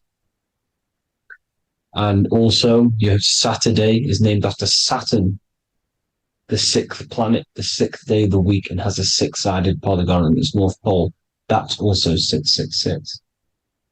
Now, this Star of David, this symbol goes back thousands of years, and it originates from Saturn. It's not the Star of David, right? It originates from Saturn. It symbolizes the physical and spiritual aspect combined into one, which makes us humans, right? Also symbolizes the male and female combined into one. These two sacred energies create the human. We consist of both male and female energy, also known as the Seal of Solomon. And we all know if Solomon was a real person, he talks about communicating with 72 demons. He could apparently, in the text, he could communicate with 72 demons, and this is sorcery. This is black magic. Now, this symbol is associated with hexing people. When you place a hex on someone, that is a form of witchcraft, which a hex is just a curse. When you're cursing someone, this is black magic. Now, the black magician would stand in the middle of the symbol and cast his spells onto other people. Now, this symbol is obviously on the $1 bill, twice on the $1 bill. And it's very, very ancient symbol. And it originates from Saturn. And let's keep going. So the cube. So I've just said how you see the cube on the North Pole of Saturn, right? The cube. The cube is limited. It's a 3D shape. It symbolizes limitations to the physical 3D dimension, the third dimension, the physical realm which we are in. Now, as you can see, the color associated with Saturn is black, right? Black is infinite potential. Black is the creation of all things before there was light. Light is born out of blackness, darkness, okay? Now, black is physical matter. And as you can see, the black cube, black symbolizing physical matter, the cube being limited, as the physical realm that we are in is limited. It's not like the fourth dimension where everything can exist in a thought. The third dimension is limited, right? And this is what Saturn is. It limits you to the 3D 666. Your body limits you to your physical body. Now these black cubes are placed everywhere, as you can see: Australia, Denmark, Manhattan. There's one in New York. As you can see, the Apple have a cube. The Nintendo GameCube, Trump Tower is a black cube. This is worshipping the energy of Saturn, the god Saturn. Okay, it's not a god; it's a celestial energy. However, it rules over Earth because it pretty much created the physical realm. Now, as you see, when you go to a funeral, you wear black, a black suit symbolizing Saturn, which is the color associated, black. And as you see in Mecca, they walk around the black cube in rings. As you can see here, they're stood around in rings, like the rings of Saturn.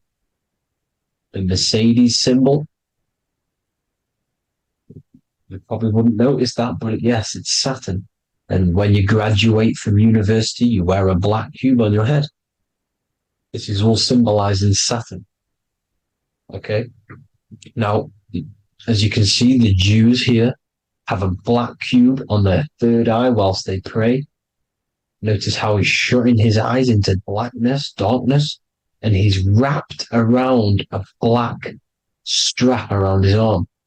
This is symbolizing the wrapping of physical matter, of how physical matter wraps things into existence.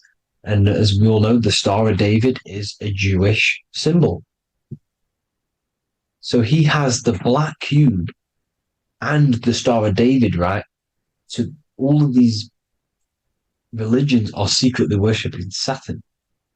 Okay, this is all Saturn worship, Kronos, the god of time and destruction, the physical reality. Now, as you can see, it's symbolized everywhere in all major corporations. Pepsi, internet, that's obvious. NASA, of course, NASA. NASA means to deceive in Hebrew. Universal, Walkers, that one's so obvious. Nike, Toyota. So many different ways they symbolize it. You either see the rings of Saturn or the black cube, as I just showed you here, the Nintendo and the Mercedes, right? It's absolutely everywhere. Now, they also use 666 to symbolize it, as I've just broken it down to you. 666, the World Economic Forum. We all know how they're trying to enslave us into this new world agenda. Google Chrome, CERN, Disney, Coca-Cola, Cadbury's, all of these have 666. Now, every UPS barcode has 666. And even www. Is Hebrew for 666, as you can see here. Monster. It's the same Hebrew letter that means 666. Drake, 6 God. That's his God, Saturn.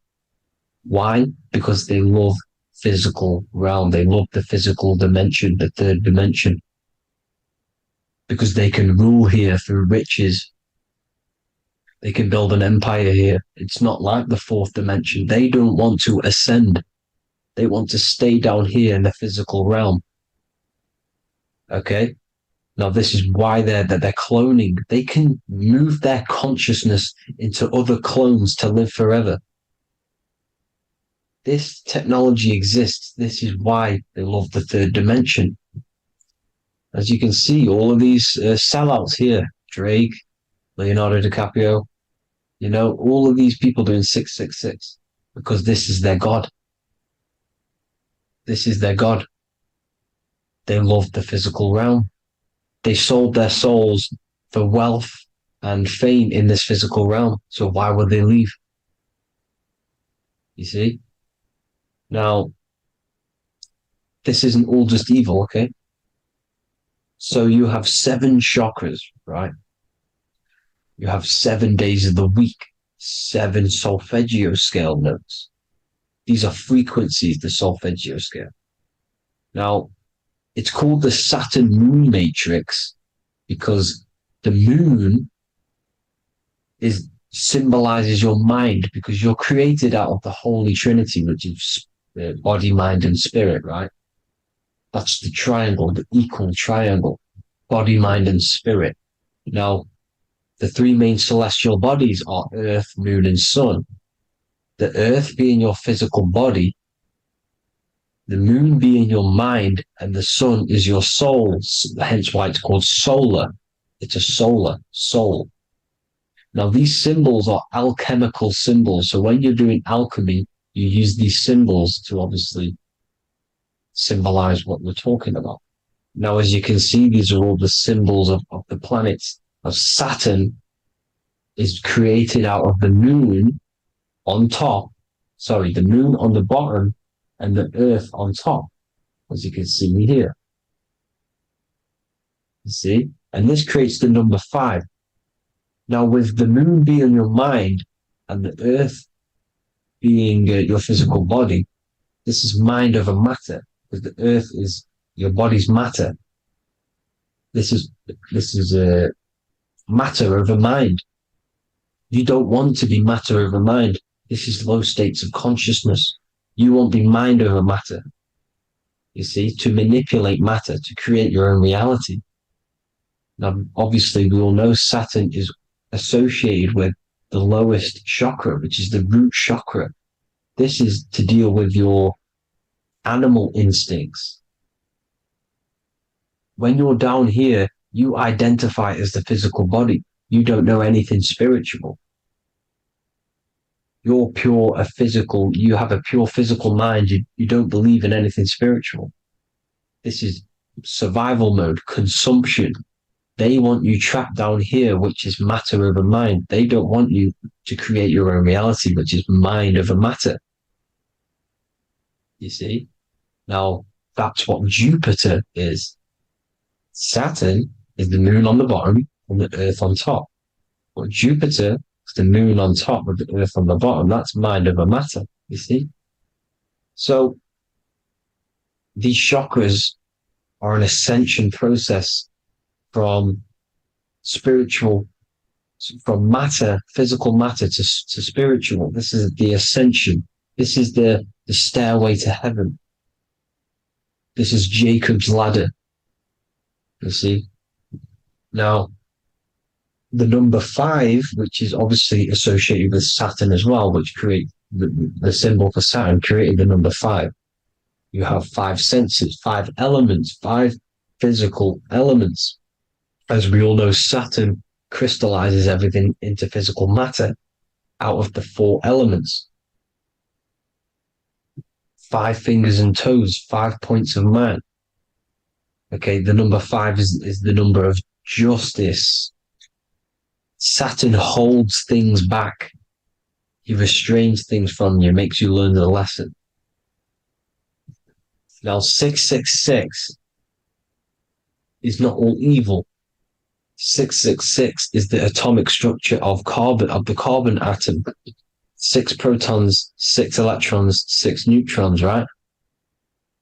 We are carbon-based life forms. All life forms are based on the bonding properties of the element carbon. Because Saturn crystallizes everything into physical matter. Now, the Masons symbolize this with the checkered boards. They have the black square, which is obviously matter, as I just said, the black cube, and spirit is the white square, because white is eternal light. White and light, you see. Black is physical matter. Now, this is what we are. The point of our soul is to transmute from matter to spirit, but these are interchangeable. This is the constant cycle between spirit and matter, spirit and matter. High vibrational matter turns into spirit. Low vibrational spirit turns into physical matter. You see?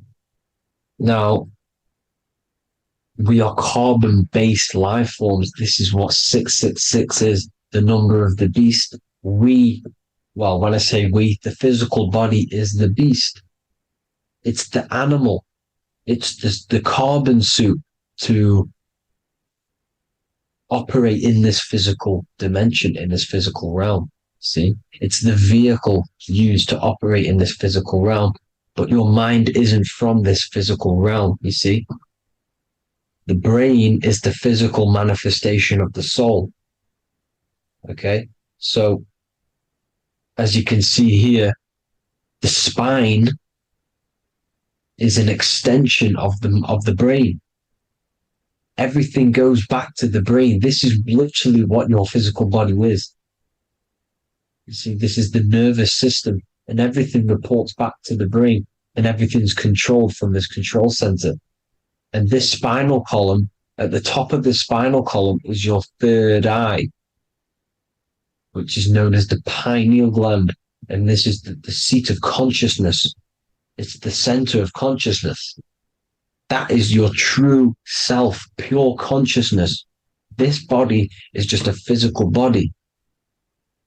This body is mortal. This body runs out, but your consciousness lives forever. They don't want you knowing this. This is why they keep you down here in your lower chakra. They want you to believe everything is just physical. They don't want you to believe in the spiritual side of reality. Because this way they can manipulate you, right? They want you matter over mind because they know your mind creates reality. They know your mind is the root cause of reality. You manifest your own reality from the inside out. So this is why they control your perception of reality. They control your information in order to manifest their new world order. You, who are ignorant to knowledge and wisdom, you who are ignorant are manifesting their agenda because you accept their information and their perception of this reality. Now, this is why they tell you the globe model, the heliocentric model, to trap you into physical matter. Now, if you understood about this true form of this realm, you'd understand that there's a spiritual side behind everything. The spiritual side, something has to exist. The root cause of reality is higher planes of existence. It happens in the mind before it happens on the physical plane. You see? They don't want you knowing this. They want you matter over mind, which is the symbol for Saturn. Moon over Earth. The Holy Trinity.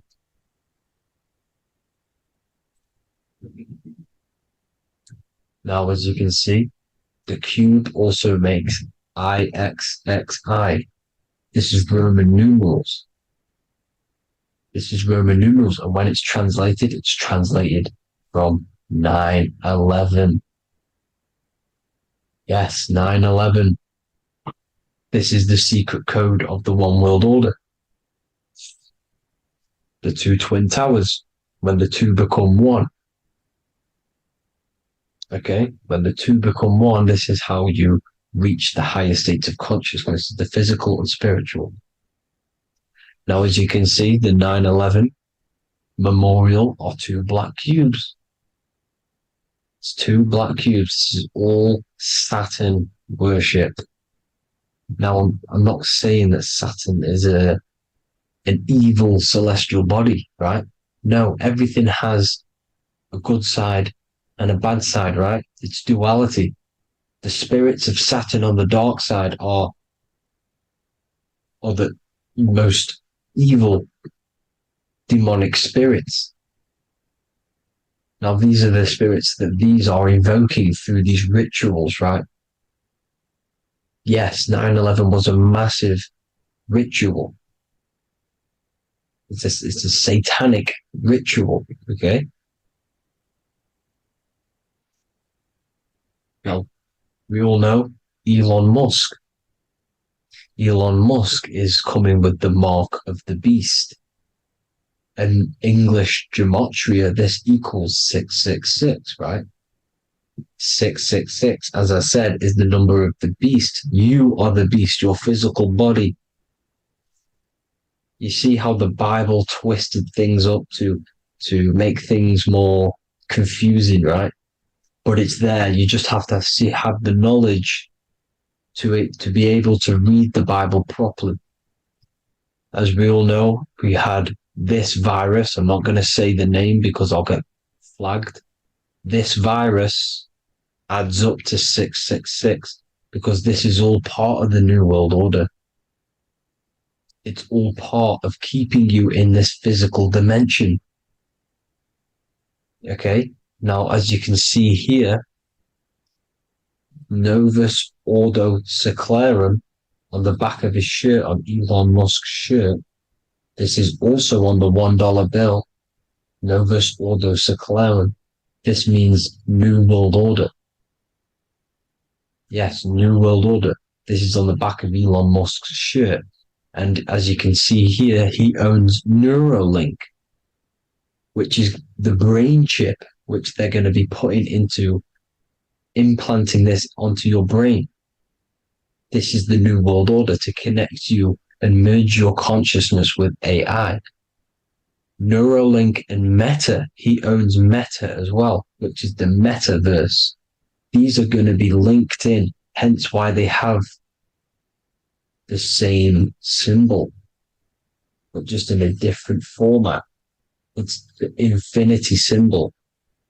And the infinity symbol comes from the torus field, as you can see here, your electromagnetic field from around your body.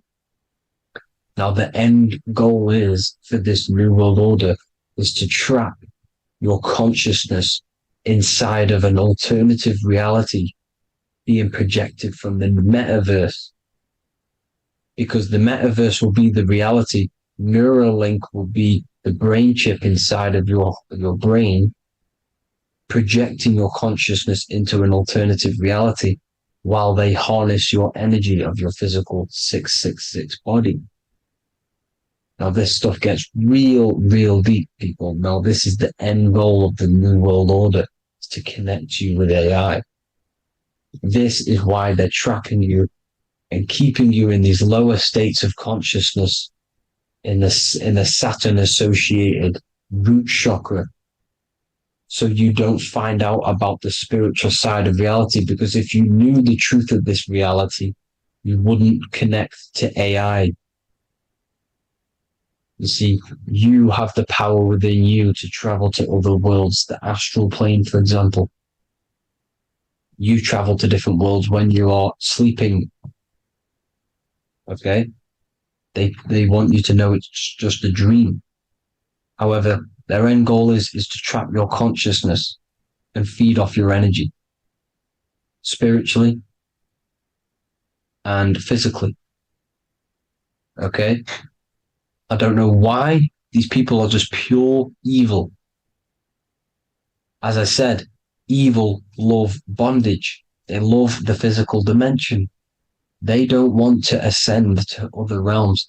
These evil love the third dimension. This is why evil spirits will inhabit bodies, exorcisms. because they miss being in the physical realm. They miss it. Evil love bondage. So this is why they're cloning and putting their consciousness in clones to stay in this third dimension, to stay as further away from the source as possible. Okay? This is why they're doing it. And this is how it's all linked in. So I hope you all enjoyed this video. Hope you gained some wisdom. Please feel free to join the Telegram. And please leave a like and a subscribe. Thank you all, people. God bless.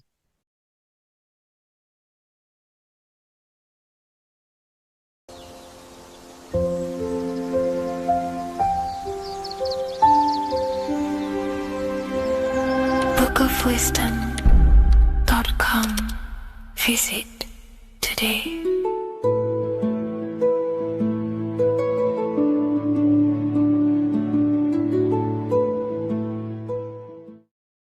Welcome back, people. We're back with another video. Let's jump straight into this. Make sure to tune in till the end because this has got so much information in this video. So sit back and enjoy.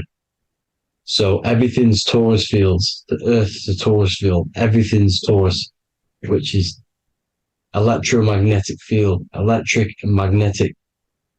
The center of the torus field is where the two opposing forces meet in the center. And this is what creates the plane of inertia, the dielectric plane of inertia. Okay? You got red shift, blue shift, positive, negative, south and north pole, right? This is what the ancients were showing with the tree of life. As you can see here, this is the plane of inertia and this is the torus field. Everything consists of this. Everything is a torus field. A atom is a torus field. Okay, now the inertia is the 0 point. So this plane is a 0 point. It's the balance between two poles. Okay, now this creates matter because matter is two opposing forces in motion equalized. So these two forces coming together is what creates matter on this physical plane. And this is why we can't see the electromagnetic field, because it consists of one of the elements, which is either electric or magnetic. But when they combine together, it's what creates this physical plane, which is physical matter, which is light in motion. Now, everything is one. Don't get confused by duality. Duality is two opposing forces, but them two opposing forces are created by the same substance. It's two aspects of the same substance. So, for example, water and ice are the same thing. You know what I'm trying to say? But it's two aspects of the same substance because all is one. The whole universe is one. All goes back to the one, which is God, the creator, or magnetism, whatever you want to call it, because magnetism pulsates. Electricity has two poles, red shift, blue shift. Okay, so red shift, blue shift is electricity, and electricity vibrates, and all vibration always comes back to a standstill point. But magnetism is what pulsates. This is why your heart pulses. You breathe, which is a pulse. This is the breath of the universe, magnetism. Now, this is why the earth is green, okay? Earth can be spelt heart. If you just move the H to the beginning, it spells heart, okay? Because the heart is the center of the torus field, which is the heart chakra for us humans, okay? We consist of the same field, as you already know. Heart being the center, which is green, which is the center of the seven colors. The center of the seven colors. This is the most powerful chakra in your body. People think it's the crown chakra, but it's the heart chakra because it's the center of the torus field. You must align them all and combine them all into one, which is the heart chakra. Now, Earth is green. Nature's green. Okay, this is because we live on heart chakra, the plane of inertia. It's the center of the torus field. Okay. And this is what the Egyptians called Isis, which is nature. Nature is balanced, and nature is female, mother nature, because it looks after us with the fruit it grows with abundance, and the water. It's a female energy, mother nature. And this is the symbolism of an equal, balanced arms. This is the scales. It's balanced. Mother nature is balanced. This is why the sky is blue, because what comes after the heart chakra? Blue.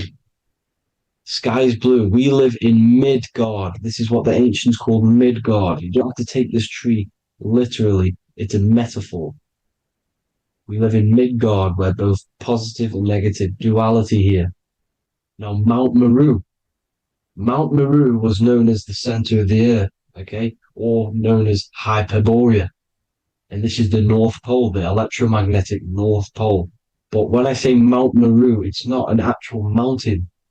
They weren't saying there was a real mountain in the center of the earth, a magnetic rock. No. The plane of inertia, okay, there's something called a hyperboloid. That's what it's called, a hyperboloid. And this is the center of the torus field. And this hyperboloid is what is in the shape of a mountain, you see? So if I go to this next one, they say Hyperborea on this map. Why do they call it Hyperborea? Because this is the hyperboloid in the center of the torus field. And this is the electromagnetic mountain, a metaphor. Mountain, what they're metaphorically saying, this is the electromagnetic mountain at the center, the double vortex, the center of the torus field, which is the North Pole. Pole of electromagnetic energy. So this is why they call it Hyperborea. It comes from the word hyperboloid. And the center of the earth is so sacred. And they symbolize this with, obviously, the North Star, which is Polaris. And this is where the swastika comes from, because it's the 4 seasons moving around the North Star. This is the Big Dipper constellation moving around the North Star, which is Polaris. There's that pole again. Pole. Magnetic pole of the torus field. And this is where the green, emerald green, aurora borealis comes from. It comes from this center hyperboloid at the center of the earth, where the most electromagnetic energy is stored. The center of the plane of inertia. The center of the plane of inertia. This is the all-seeing eye as well. As you can see, they've got the sun, the moon. This is the Masonic cosmos, the sun, the moon, and the all-seeing eye, because the eye is Polaris, the eye of the stars. It's all a big eye. Now, the eye means a lot more as well. It's not just that. There's different ways you can interpret symbols. Now, this is the emerald tablets. Deep in Earth's heart lies the flower, the source of the spirit that binds all in its form. Okay? The flower of life is thine own place of thine spirit, and stream through the earth as thine flows through thy form, giving off life to the earth and its children, renewing the spirit from form unto form. This is the North Pole. This is what he's talking about. He's talking about the aurora borealis. Aurora borealis. It's the Earth's aura. Emerald green. Heart chakra. Plane of inertia. Green. Earth. Heart. You see? All related. Now, there's many symbolism of this. So much symbolism of the ancients. The 7 layers of heaven. 7 layers of heaven, which are the 7 planets. Okay? These planets are the solar system.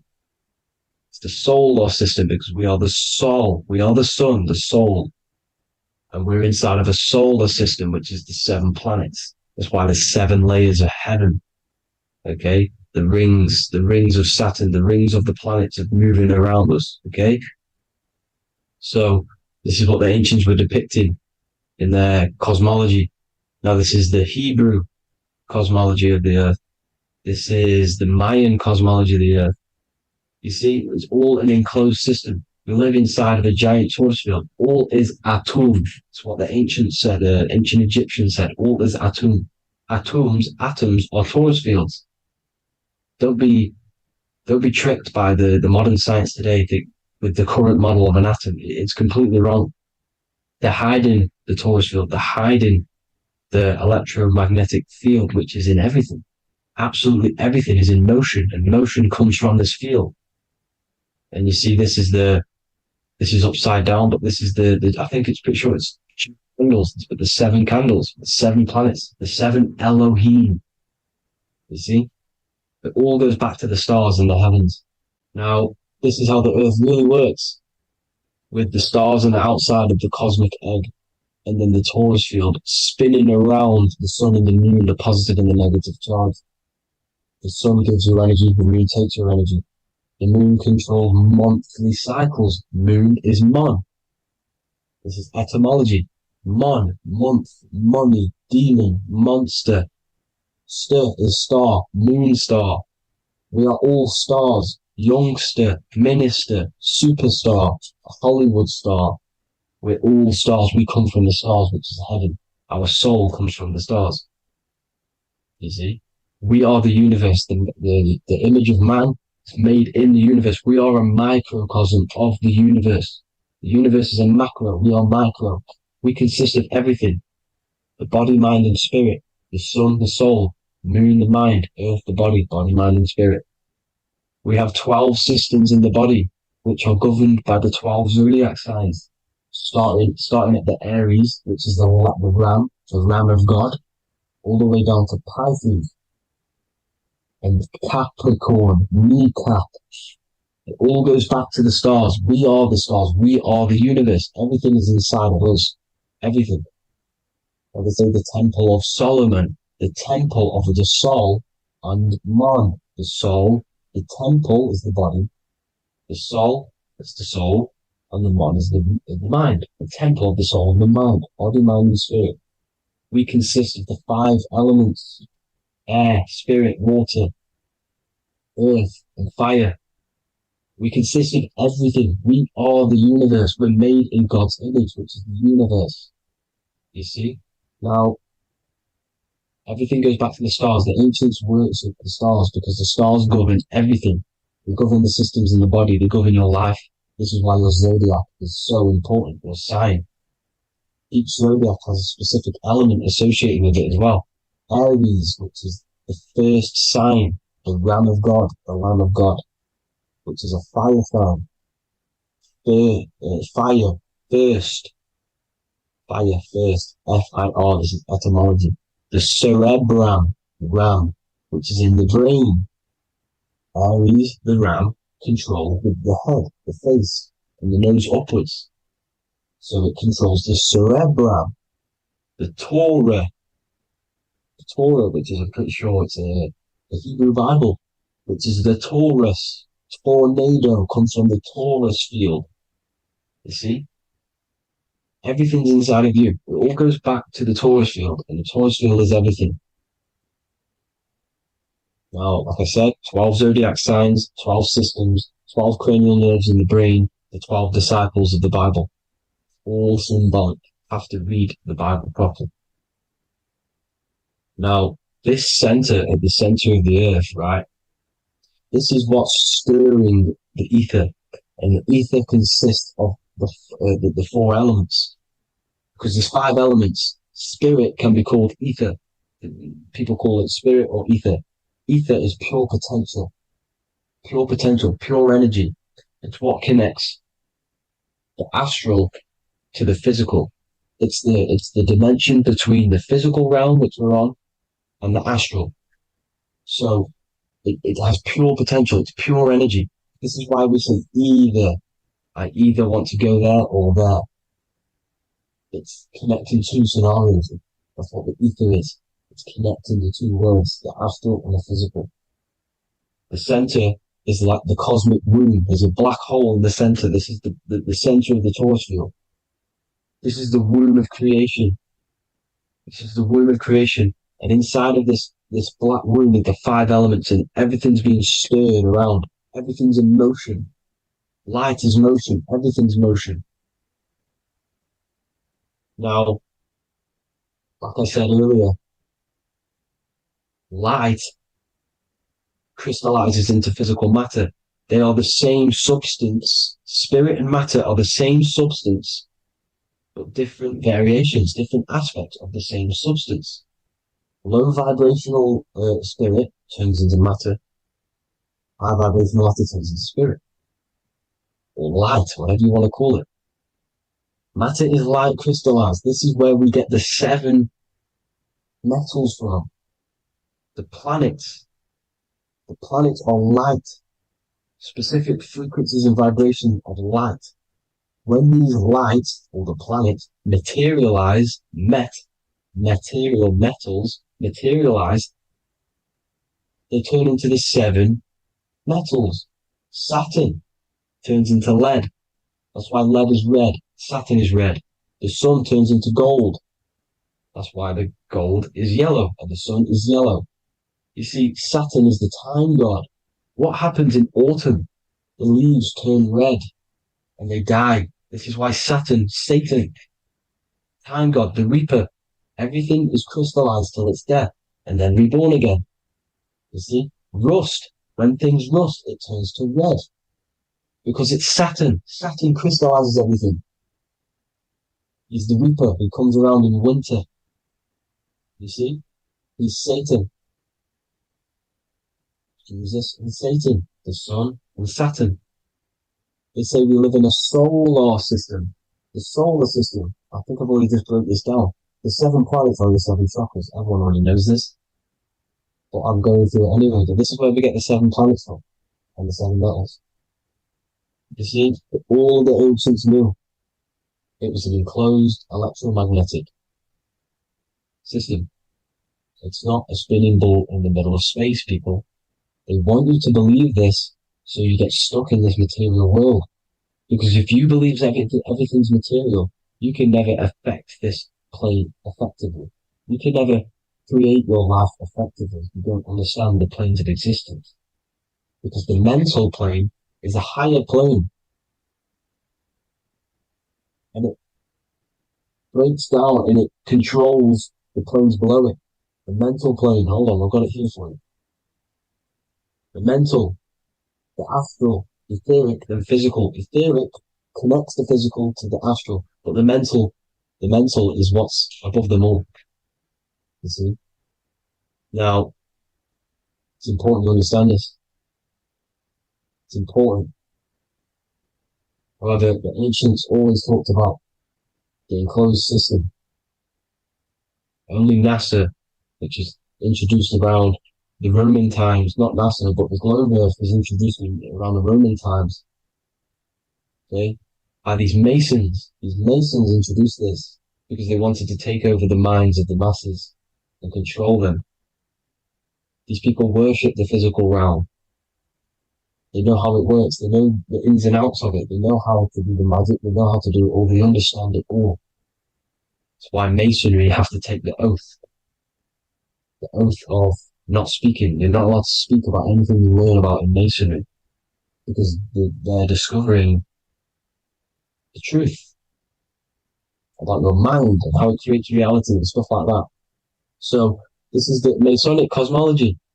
The 5-pointed star, the 5 elements. The checkerboard for duality, positive and negative. The 2 aspects of every substance. This is another ancient painting depicting the firmament. The stars inside the firmament. The sun.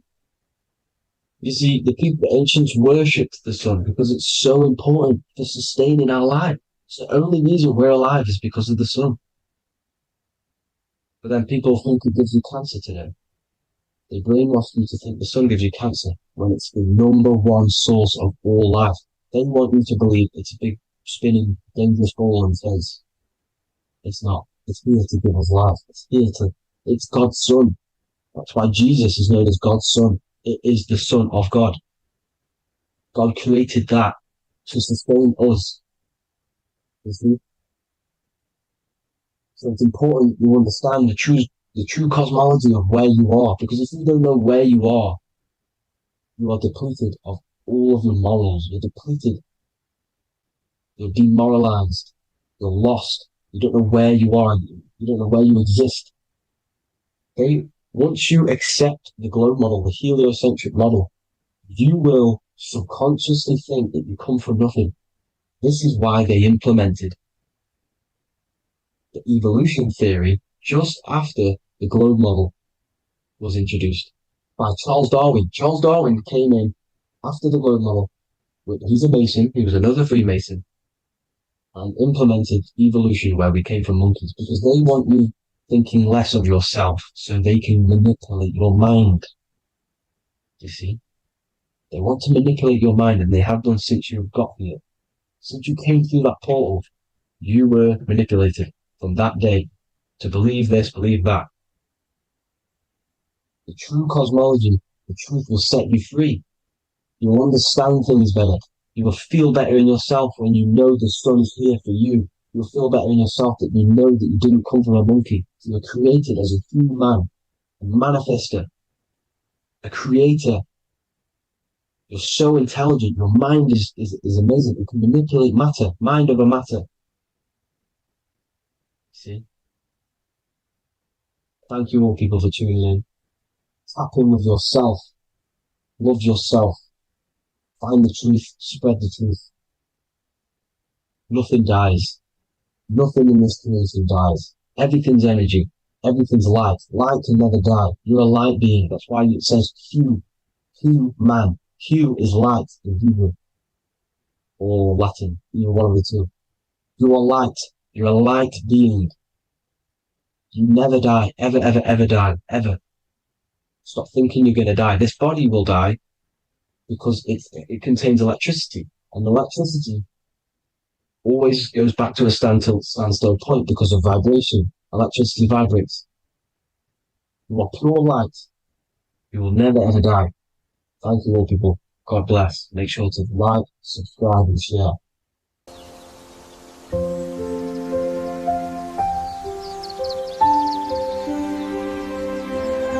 bookofwisdom.com. Visit today.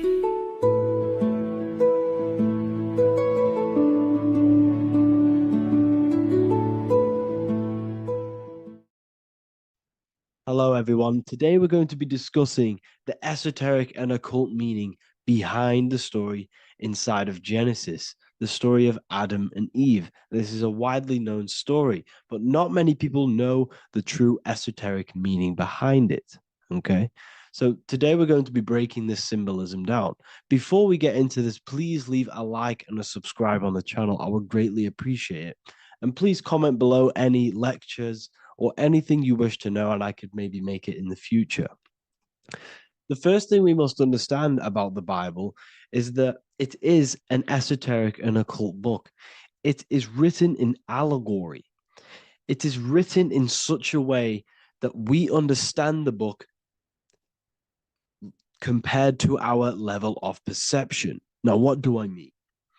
If a child read the Bible, they would gain a standard meaning and story behind it. They would gain a normal interpretation of the book, of being good, praise God, and be a good person. However, me, who have studied the occult and esoteric and symbolism for a very long time, when I read the Bible, I see a deeper meaning. I can read between the lines of the allegories, which means the Bible is written in such a genius way that it speaks to your level of intelligence. Depending on how advanced you are mentally and with knowledge, will depend on how you decipher this book and how the parables inside the book can speak to you in your personal life. Okay. So the Bible is the greatest psychological book ever written in history.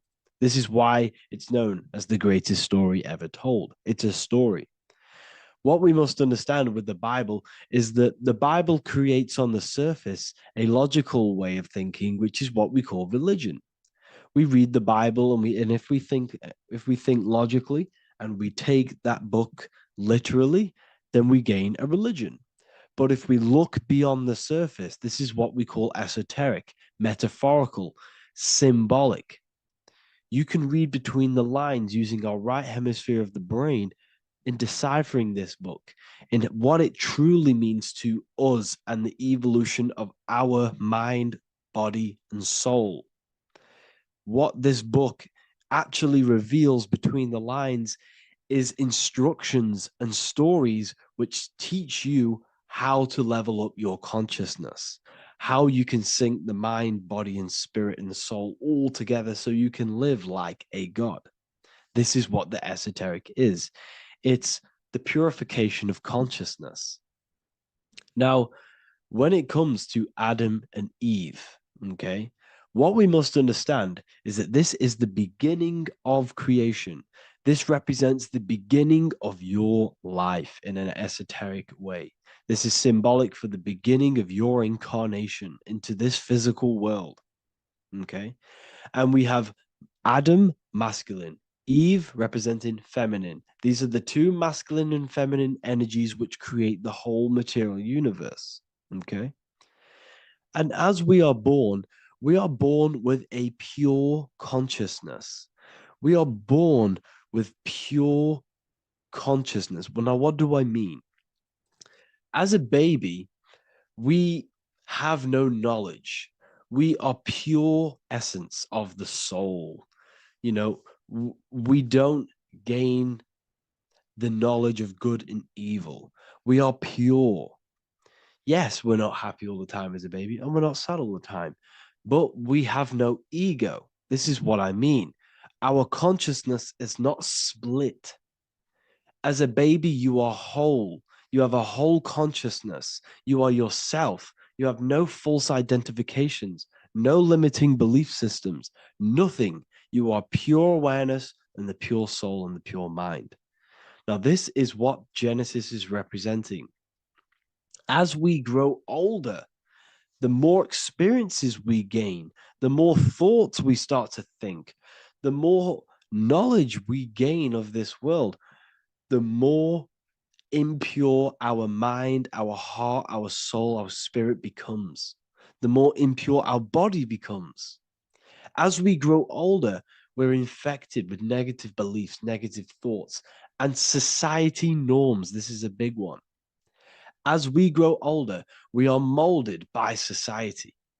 We shut off areas of ourself and we push them away so that we fit in with society. We all know this. We all did this in school. We pushed away parts of ourselves to act cool or to fit in, whatever it may be. Whatever type of person you were in school, we all went through this because society and culture is programmed. So as we grow older, our consciousness splits. We gain a persona, an ego, and we gain a shadow self, the subconscious, and we gain an ego. Now, the ego is what you show to people. It's that character that you show, that you put on to your culture, to your family, to your friends. This is a false identification. And we also gain a shadow self. The shadow self is gained through experience. This is the subconscious. Our ego is created through experience. And so is the subconscious and the shadow self. Okay.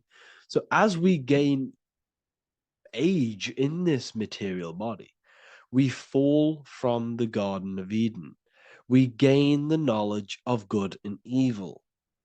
This is what the symbolism represents of us leaving the garden, us eating from the fruit. Now, the fruit represents the knowledge, it represents the insight, the experience, which splits our pure consciousness. Our soul splits. Okay? We lose connection with the divine. We lose connection with our pure self through material experiences. We may lose ourselves in material experiences. We may lose ourselves in lust and material gain, wealth, and all of these lovely things that the material world offers. We lose ourselves in this. Okay? And not only that, there's another symbolic thing that we're missing with being a child. There's another symbolic meaning behind this tree in this story of Adam and Eve. And this is sexual energy. Okay. As we are a baby, we have no ability to create another human life. We have no sexual urges. We have no desire for the material things as a baby. Nothing. As we grow older, our sexual energy cultivates around the age of, it's like 10, maybe earlier for some people or later for some people. This is what we call puberty, when our sexual energy activates. This is when the masculine and feminine energies are present within the body. And we are now given the ability to create human life. We're now given the ability to bring in a soul into the material world. Now, this is what we believe and know in the esoteric world. That is what sex is. You're bringing a soul from the astral into the physical. Okay. So as you grow older, you gain this ability to use the power of creation. You gain this force within you that allows you to open a portal in the astral and bring in a soul to the material. Now, this power can be misused. This power is very powerful and should not be misused. In occult and esoteric teachings, we teach and learn sexual transmutation, how we transmute sexual energy into different areas of our life so we can grow and create. Because sexual energy is creative energy. It creates a whole new human being. So if we retain it, we can transmute it into creativity. So this energy is kind of corrupting us as well. And now I'm not saying growing up is evil, all this thing is evil. This is a natural cycle that we must go through. The soul of us must go through this cycle so that we learn, so that we overcome it, so that we gain mastery over ourselves, so that we expand ourselves. I recommend you watch the Evolution of Consciousness lecture that I did on my YouTube. An amazing lecture. Talks about the evolution of consciousness and how we're on a never-ending cycle of life and death and expansion. So leaving the Garden of Eden is symbolic. You see, Eve represents emotion. She's feminine. Adam represents action. That's why he bit the apple. You see, Eve takes the apple and tempts Adam because she's the emotion. She's the sexual desire. And Adam eats it. He releases, he misuses the power of his creation. He misuses his consciousness because of material illusions and material desires. This is natural, okay?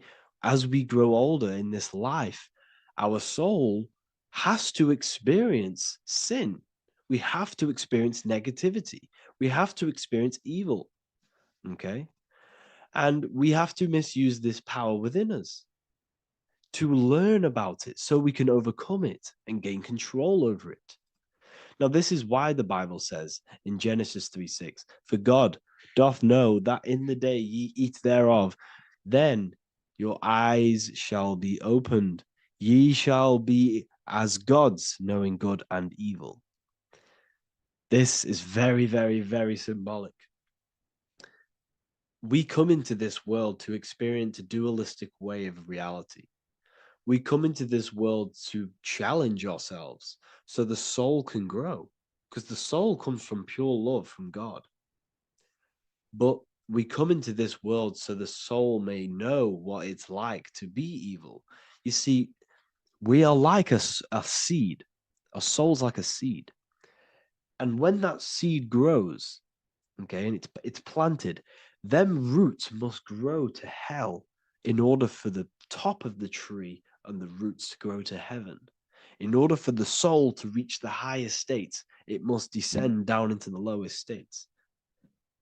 Good and evil. This is the story of good and evil, okay? And this is the story, a psychological story of how the human mind has functioned in this life This is what this story is representing of how our soul and mind is functioning, how our consciousness is splitting and growing up and evoluting. Okay. Like I said, snakes represent sexual energy. They represent, snake, when you've been snaked. This is why we say you've been snaked, because it represents a temptation of sexual energy. This is why the Kundalini is symbolized as a snake. This is the serpent within us that we can rise to activate dormant brain cells in our brain. Now that's called the Kundalini awakening. I'm not going to get into that into this video, but this is what it symbolizes: the tree and the knowledge of good and evil, because our body is the tree. Our central nervous system is the tree. The snake is our sexual urges and this false temptation that tempts us to interact with sin, the material world, okay, and go against our higher divine self. This is what it represents. Now, it's very, very symbolic. Not everyone is going to agree with this, but this is my interpretation of Genesis based on my research of occultism, symbolism, metaphors, and me studying the Bible. This is my interpretation, and I hope it resonates with you. It might not resonate with you, but this is what makes sense to me, and this is what has made sense to many other occult researchers who are in this space as well. Okay. So please leave a like, leave a comment, leave a subscribe. I'd greatly appreciate if you could, just give me some support on this channel. We're nearly at 100,000 subscribers, which is insane. I just want to say thank you all. And yeah, I will see you inside the university. If you join, I'll look forward to mentoring you, connecting with you on the live calls. There's a new symbolism course which is going to be available very, very soon. And yeah, if you join the university, you also get a 30% discount on all of my products, astrology readings, one-on-one calls, all of my books. Yeah, so I hope you gain some insight on this video, and I'll see you in the next video, and I'll see you inside the university. Have an amazing day.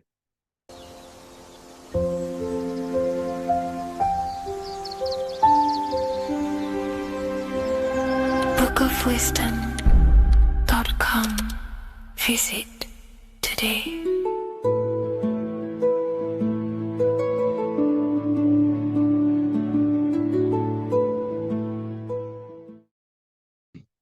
This one secret that is hidden and guarded within secret societies grants you profound power, which can fully transform your life and perspective on reality.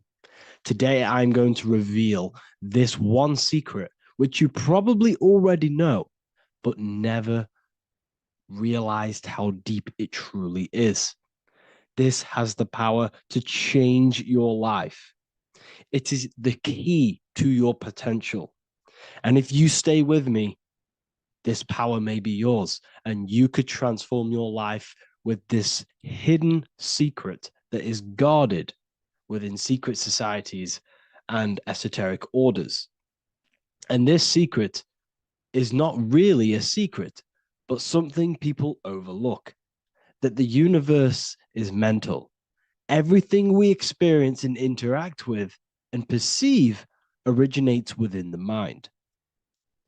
The universe is a boundless field of consciousness, a mental construct molded and shaped by thought. We do not just live in a physical world, as they want you to believe. There are hidden forces that mold the material world. They want you to believe that you are only a physical being inside of a physical universe. But this is completely wrong. You are the architecture of the universe. Your consciousness is the very fabric of reality, and you create your own universe. The universe is an infinite field of consciousness, a vast and limitless mental construct, intricately woven and shaped by the power of thought.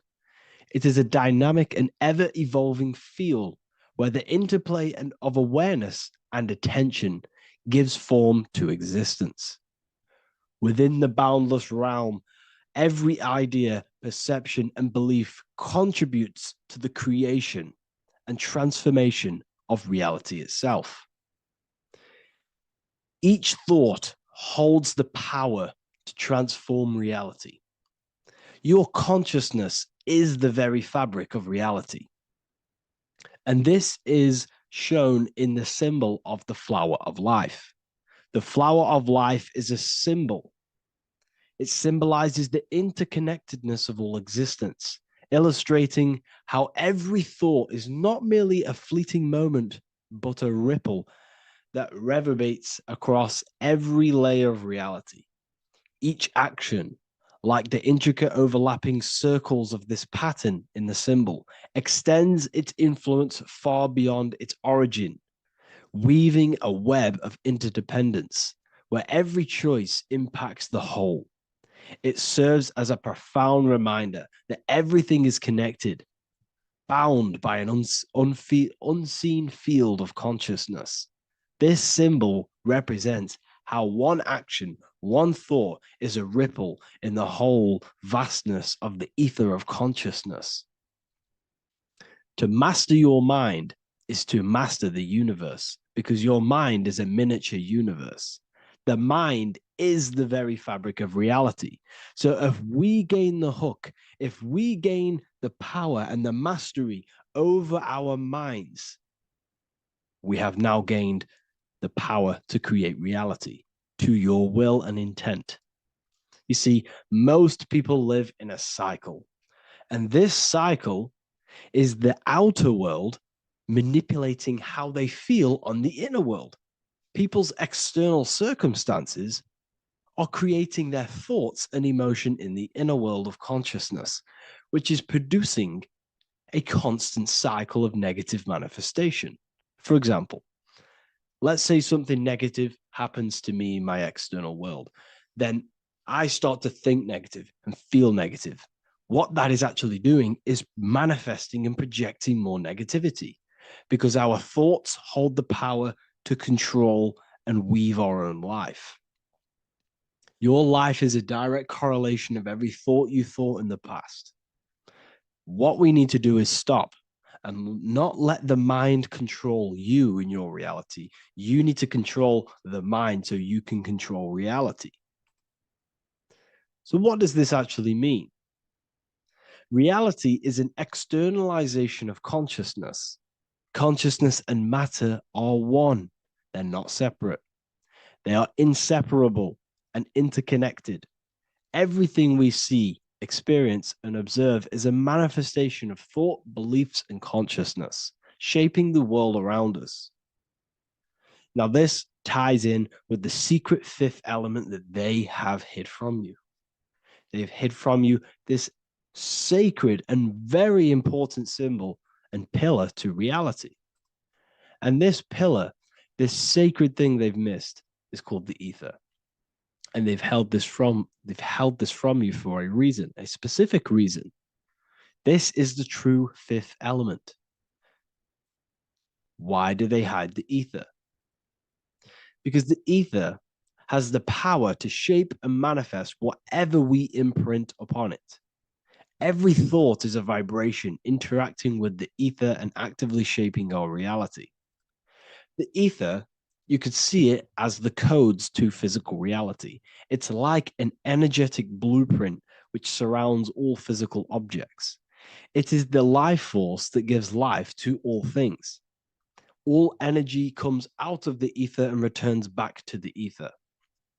Energy, it's 0 point energy, and it is an infinite source of energy.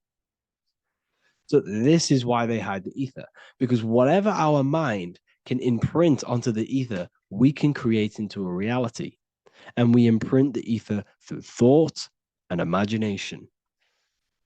The mind holds the power. The mind is the very source of reality. The material realm is not separate from the mental realm. Rather, it is intricately shaped and influenced by it through the ether.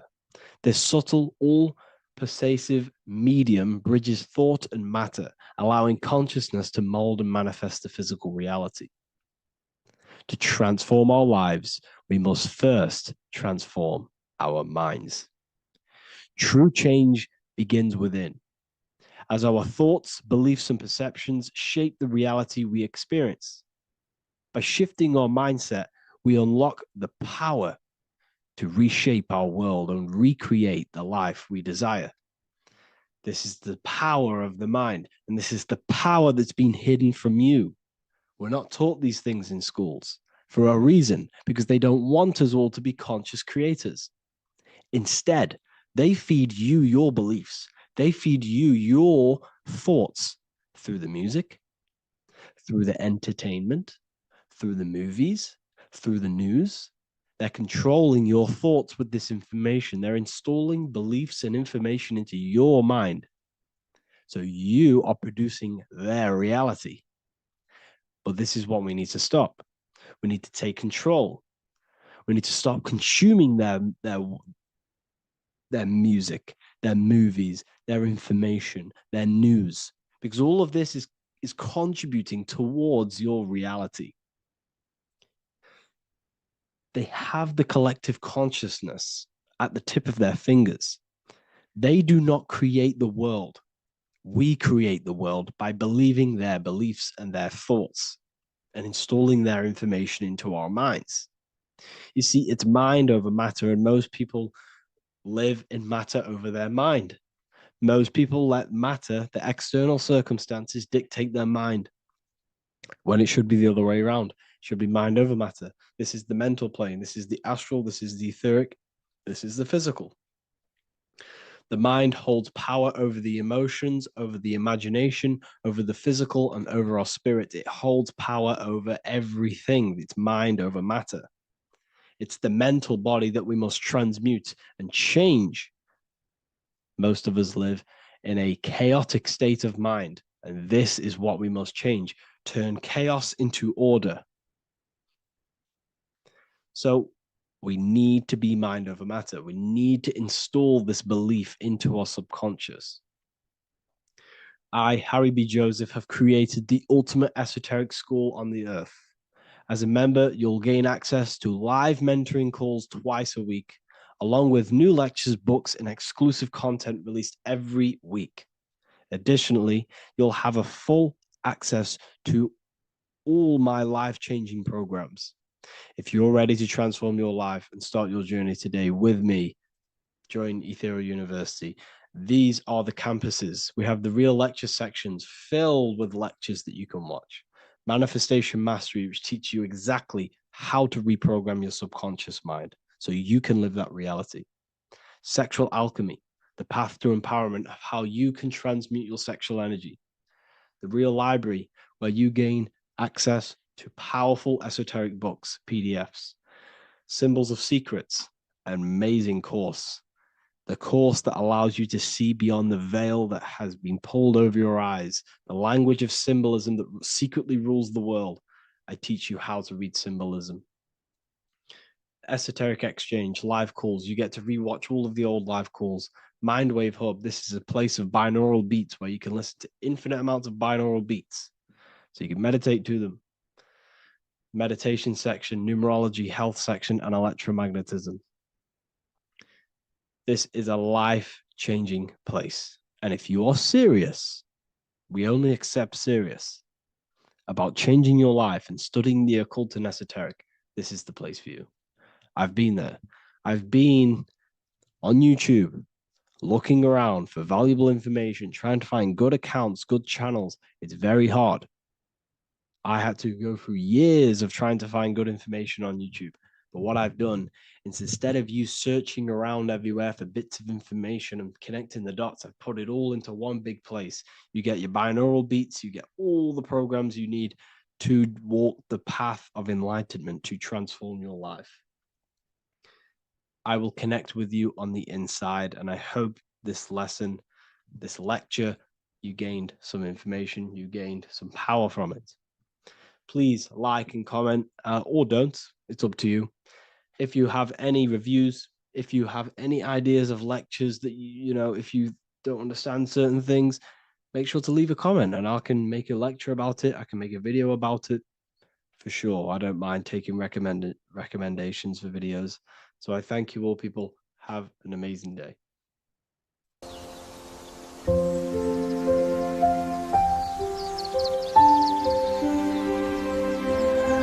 bookofwisdom.com. Visit today.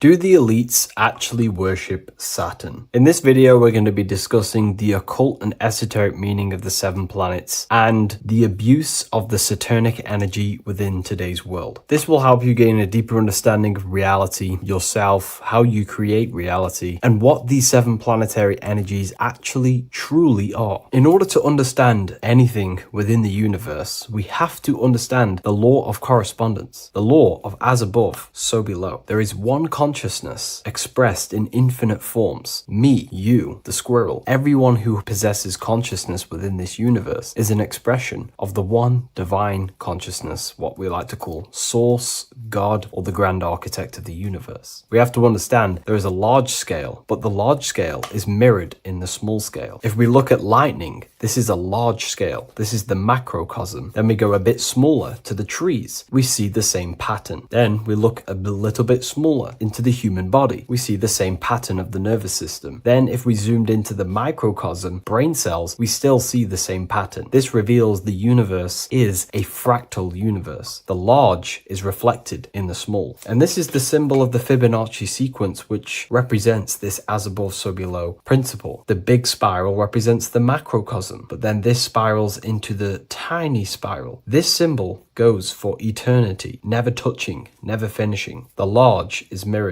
in the small. With understanding this, we can realize that we are a microcosm of God. We are our own universe. We are our own world. Your body is the earth. Your mind is the mind of God, just in a smaller version. You are a drop in the ocean of the vast collective consciousness. With that being said, everything you see outside of you is inside of you. As above, so below. The 7 planetary energies on a macrocosmic scale are the 7 energies that form the physical world. The physical dimension is crystallized thought. Everything you see around you was thought made manifest. Thought imagined, then created in the physical reality. Therefore, these 7 planetary energies are 7 astral forces that create and weave the material existence. For example, if we look at a tree has 7 categories of consciousness, 7 creational forces that create the tree. This is the reason why we have 7 days of creation in the Bible. This is the reason why we have 7 days of the week for the 7 planetary energies. Monday is for the moon, Mars is for Tuesday, Mercury for Wednesday, Jupiter for Thursday, which is Thor. Thor is Jupiter. Venus for Friday, Saturn day for Saturn, Sunday for the sun. This is also the reason why we have 7 major energy centers within the body. The 7 life forces that flow through the body to give physical existence to the physical form. Man is a microcosm of the universe. With that being said, if we look at a tree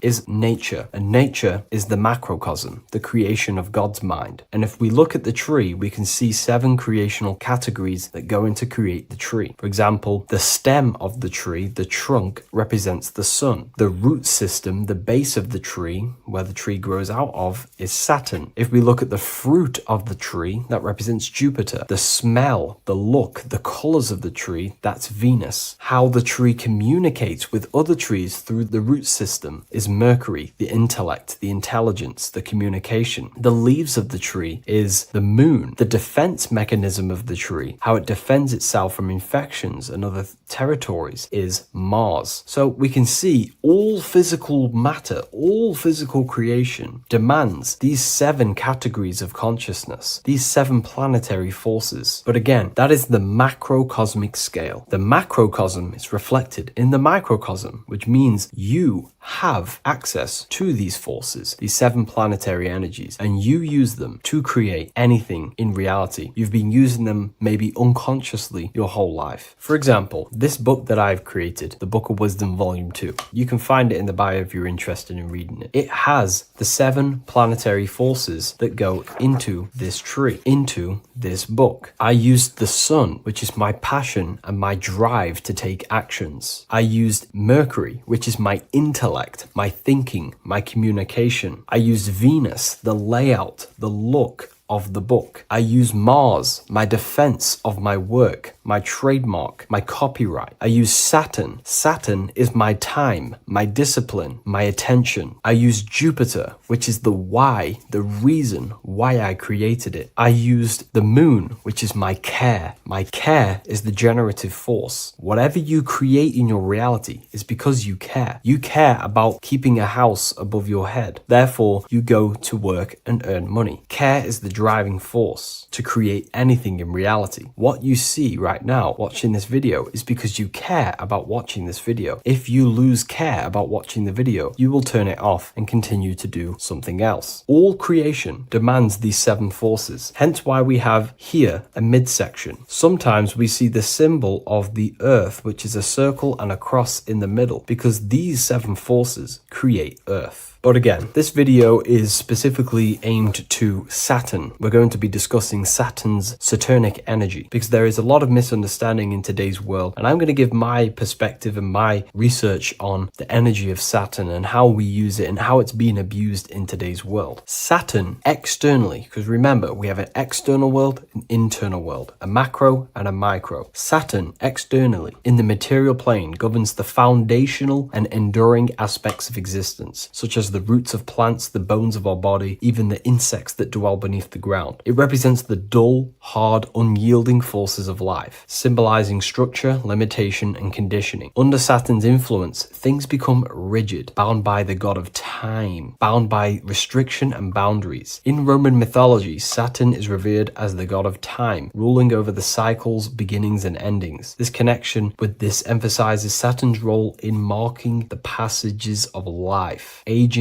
and inevitable constraints we all face. Internally, inside yourself, the microcosm. Internally, Saturn embodies the conditioning within our own consciousness. When Saturnian aspects of consciousness dominates, we become overly rigid, fixated, restricted in our thinking and actions. For example, Saturn's influence is strongly felt in today's world, where many people's minds are confined to societal norms and conditioned responses. The pervasive control Saturnian energy can lead to the sense of limitation, as people become trapped within structure imposed by society and power structures. However, we have to remember that limitation, there is dark and light. Limitation is not bad. This is why Saturn is connected to the god Satan. They are the same being. It's something that restricts, holds back, and keeps you limited, conditions and limits consciousness to its lower power. Saturn is a great teacher, guiding us through difficult life lessons that ultimately lead to growth and expansion and power. Although Saturn's energy is harsh and often challenging, it helps us to develop resilience, discipline, and wisdom. Yet in modern age, this energy has overpowered the minds of the masses, fostering excessive rigidity and limitation. Instead of being ruled by Saturn's constraints, we should seek to embrace more freedom, love, joy, balancing Saturn's lessons with openness and fluidity in our life. So like I said, Saturn rules law. Anything that is limiting or holding back, something that is a restriction or a wall. This is why we see judges wear black robes. The color black is associated with Saturn because Saturn rules over the nighttime and the winter time. Capricorn, they wear black robes. A graduate also wears a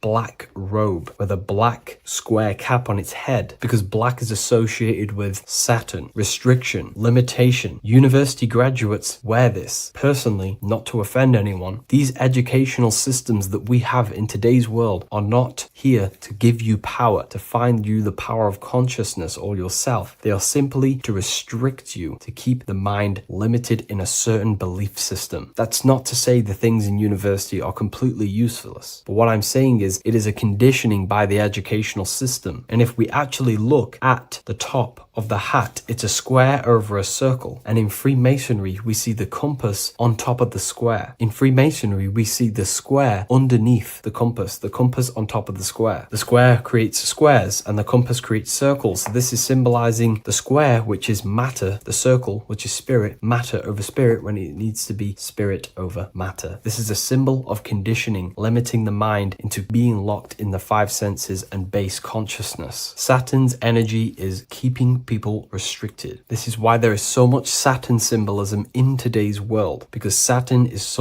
anything to do with limitation, restriction, and time. All of the systems in place are to limit our minds, to keep us on base consciousness, only thinking in a limited box, only thinking and aware of the five senses. In base consciousness, in animal nature, one only thinks according to their senses. When they have a sense, their mind thinks. This is an affect state of consciousness. They're living in the affect. We need to understand that in base consciousness, we have no true power to create. We're simply living in cycles of affect. Now, what do I mean? The physical world is the effect. It's already manifested and cannot be changed. Our consciousness needs to rise to become a cause instead of playing around and being lost in the effect, to become a co-creator. And this is what the system does not want you to do. It does not want you to become a conscious creator. So they keep you in base consciousness, not giving you the awareness that you are literally a God creating a world right now. You are a world and you are shaping the world. Our consciousness needs to be mastered, controlled, and then we can become a conscious creator instead of running around in the world of illusion and effect. As above, so below. What happens in the mind happens in reality. We do not want to be matter over spirit, which means the external world over the internal world. We need the internal world to rule over the external. Saturn's symbolism can be symbolized as a black cube. The cube symbolizes this physical world because everything has 6 sides. We can move forward, backward, left, right, up, and down. We are in this cube. This is why we say think outside the box. Thinking outside the box means to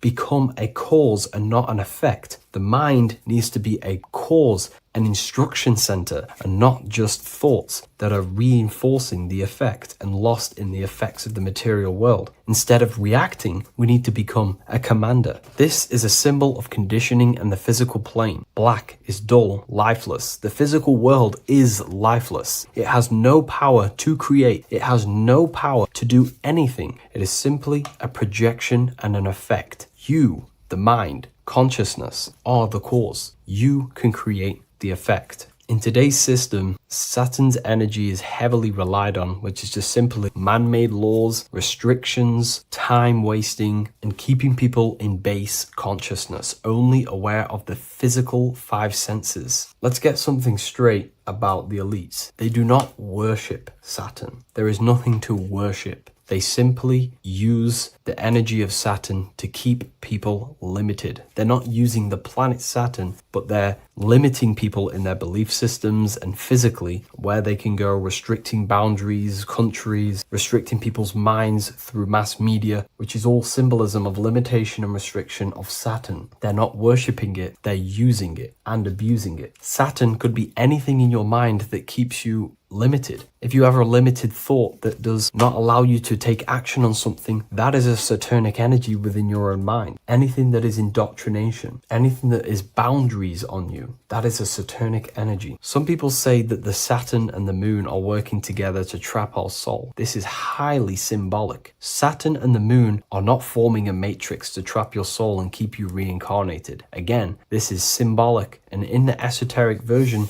and understanding of this, we can see that they do have a relationship. The moon is our subconscious mind, and Saturn is restriction. If we have restrictions and belief systems in our subconscious mind that keep the soul locked and trapped only in these 5 bases, these 5 senses, then we will think and condition ourselves that we are only the physical body and never actually free ourselves from the material world and ascend. Saturn and the moon are not working together, but these are highly linked. By limiting the subconscious, we keep people stuck in base awareness, keeping them locked in the world of effect, never becoming a conscious creator. We have 2 spiritual currencies, time and attention. These are the 2 currencies that we spend. We spend time or pay attention. These are the 2 spiritual currencies that pretty much create our reality. And the system aims to hijack these 2 currencies from you, to limit you, to dominate you, so you do not become a conscious creator. So again, no one worships Saturn. It's simply just a symbol of limitation and restriction. Limitation has good and bad. Limitation can make us learn, overcome, become strong, disciplined, but when it's abused, it can keep people locked in base consciousness and stuck in their lower nature, never figuring out how powerful they are. You hold the power to shape a world. That's how powerful you are, to turn thoughts into physical existence. I'll see you in the next video. Please leave a like, comment, and a subscribe.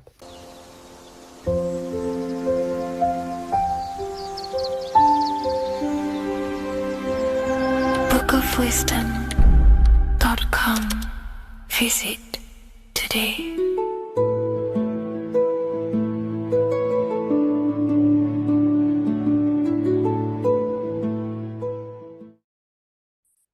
The Pope is supposedly opening 5 portals on Christmas Day.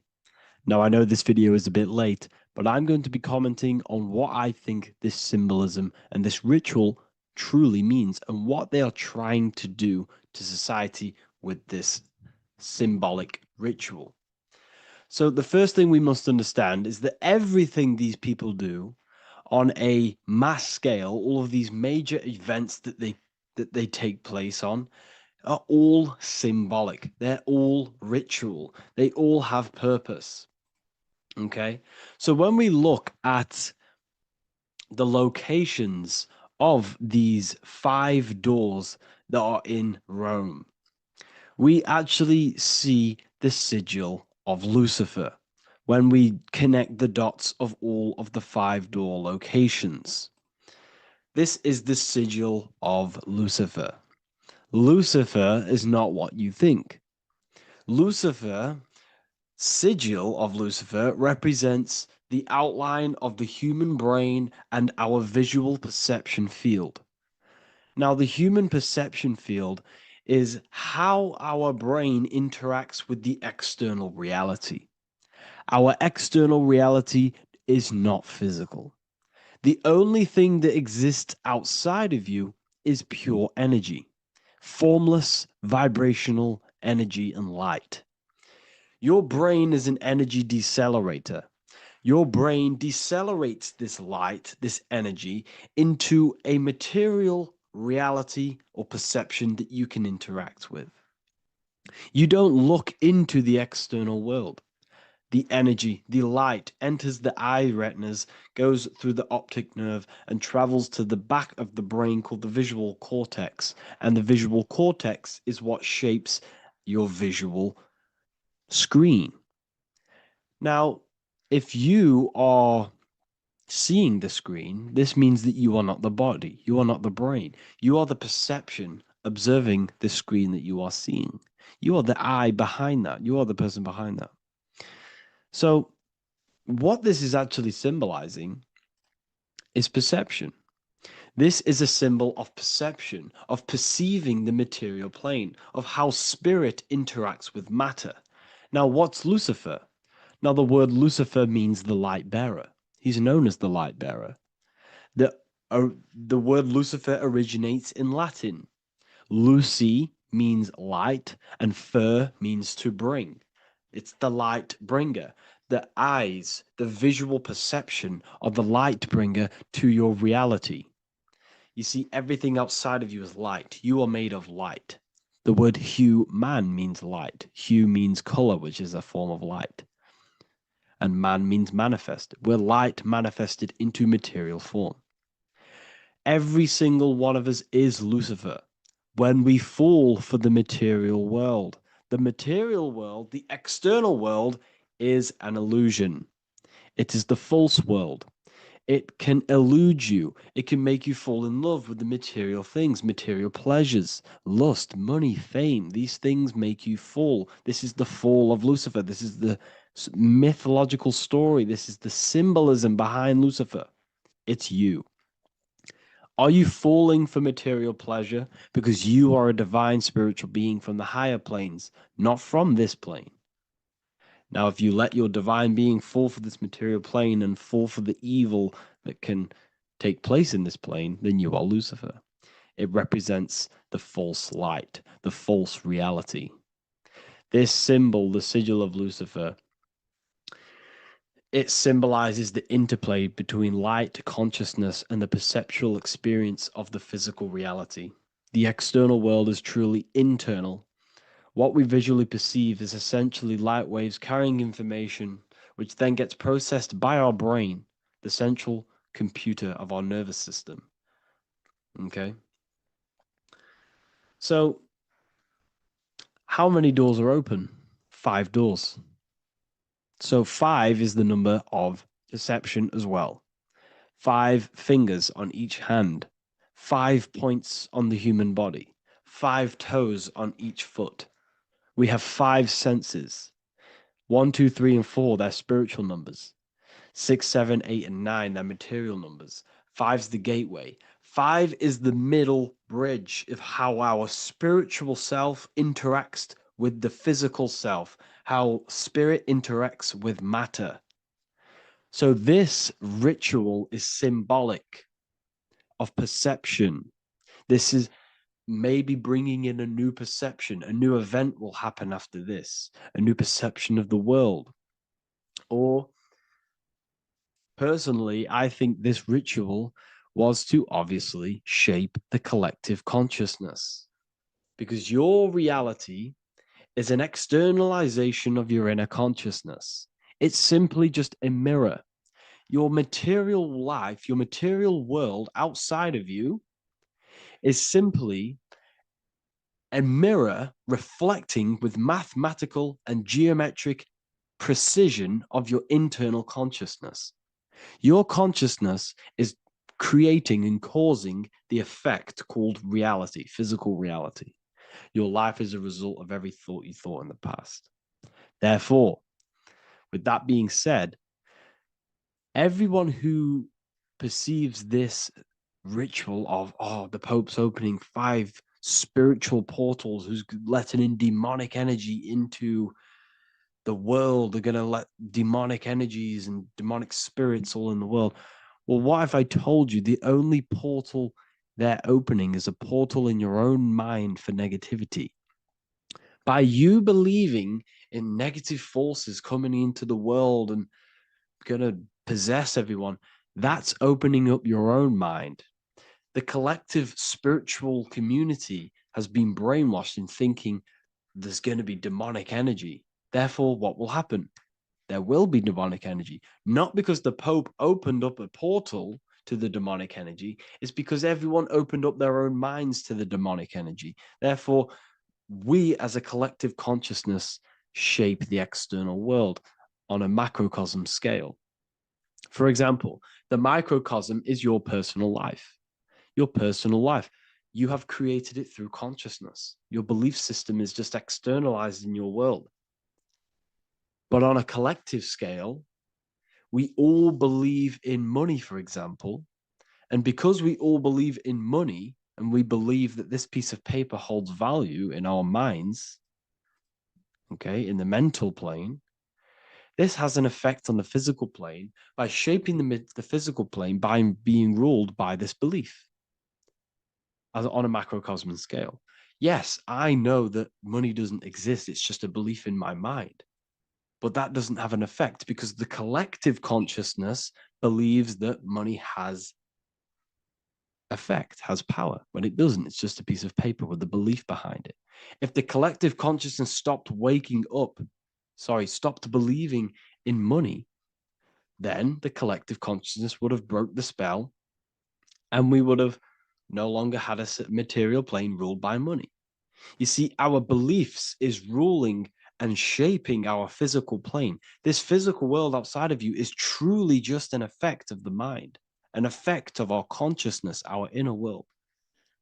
So I believe this ritual was done to change our perception, to make us think the Pope is bringing this spiritual energy and negative forces into the world. And it's just simply us creating the negativity in the world by believing in this, by thinking this. Remember, they have the power to send messages into millions of people's minds through media. And them messages are then believed, and that belief is shaping our world. What have I told you? That the New World Order is not manifested by the elite, it's manifested by you and us. We're all manifesting the New World Order. They can't manifest it. We can, because we are the ones believing it. We believe it. It is reality. It shapes our own prison. We're all shaping our own prison by believing in the prison, by believing in money. So this ritual was all to do with perception, creating a new perception, creating fear in our minds to, of course, distract us from what's really going on. This is all a ritual to implant messages in your own mind. So I hope you all understand this video, and I hope you all gain some insight, and I'll see you inside the university.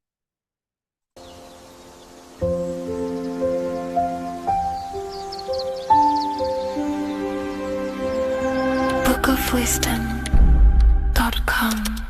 Visit today.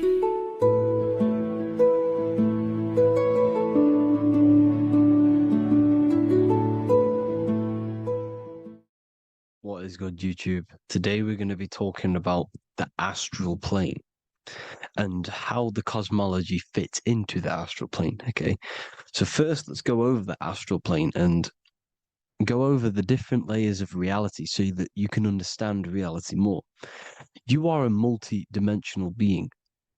You are not in these, you are in all of these realities at the same time. They all interweave into one big reality. But there are different planes, they are different vibrational dimensions, there are different dimensions of reality. The mind is the root cause of reality. We're living in the mind of God. Everything is being thought into existence from the root cause, from the universal mind. This is why the ancient Egyptians said, all is mind. We're living in the mind of God. And we are a microcosm of this mind. This is why we all have the same mind. This mind is the world of thoughts. Now, this world of thoughts is just the thought alone. For example, it is the thought of a chair. But then when you start to imagine this chair and you start to mentally see the chair, you're now manifesting the thought, the singular thought, into some sort of form. So now you're imagining the chair. You're imagining the form of this chair, which is then manifesting into the astral plane. The astral plane is the world of thought forms manifesting. So when you are imagining something, you are seeing into the astral plane. Okay? Your third eye, it is an eye because it sees the astral plane. It is seeing the other side through imagination, through dreaming. Well, we'll go over dreaming later. So the thought of a chair is a singular thought. The imagination of the chair is the manifestation of the chair. And in the astral plane, it's basically the world of all the chairs that could ever exist. So you're thinking of the chair as a singular thought, which is the mental plane. The astral plane is the imagination of that chair, is the thought, the manifestation of it. Depending on the vibrational state of the thought will depend what level of the astral plane it will go to. For example, if you're thinking about a chair to torture someone on it, it's going to go on the lower astral plane. Or if you're thinking and imagining happy things, it's going to go to the higher astral plane. So wherever your mindset is, that we call it a mindset because your mind is setting frequencies to certain things. Thoughts are frequencies. And a mindset is setting your frequency, setting your mind to a certain frequency. So when you set your mind to a certain frequency and you imagine something in that frequency, you're going to match everything in the astral plane that are on that similar frequency, just like you would in the physical world. because we're all in these worlds right now as we speak, but we can't see them with the two physical eyes. We can feel it though. When you're around someone and you've just met a new person, for example, you can feel their vibration, and if you're not on if you're not on a similar vibrational match, you will not get along with that person, or you just won't not get along, but you won't connect with that person because you're on two opposing frequencies, not matching. And this is something that you can't see, you can only feel because it's the astral plane. It exists within the astral plane. Everything in the astral plane is made out of vibrations. So if you do astral project, and if you already know how to astral project, you will see beings and people and things that are on the same frequency as you.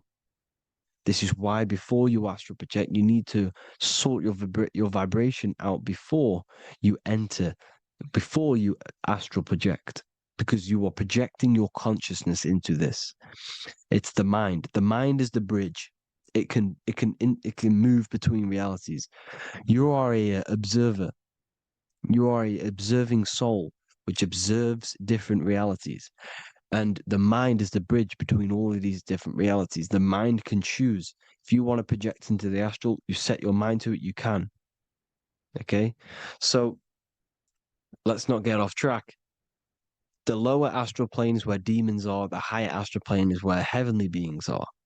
Heaven and hell are kind of a real thing. The etheric plane is a powerful substance, the ether, the fifth element that they don't tell us about. They if you type in on Google the five elements, they will try to remove it with wood or metal because they don't want you knowing about the ether. Ether is the energy double behind all physical objects. So the ether is very important. It is the fifth element. It is part of the physical world, but it's also part of the astral world. It is on either side. You see how they're showing you the truth in the language. Ether and either are the same word.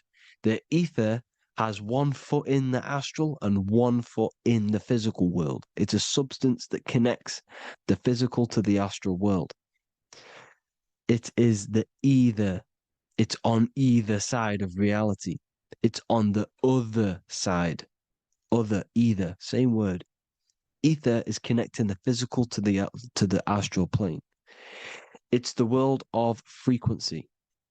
Frequencies, EMFs, torus fields are in the etheric plane.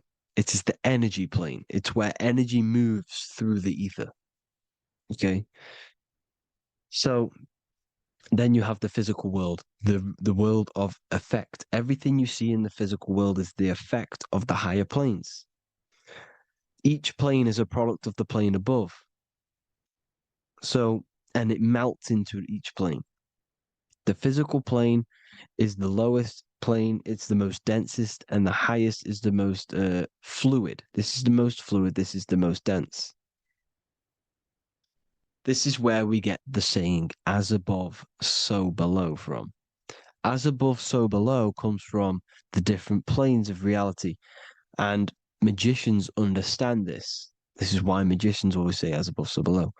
Because they understand if you manipulate the higher planes of reality, you manipulate the lower planes. Because the astral plane is a direct copy of the physical world, but in the astral plane.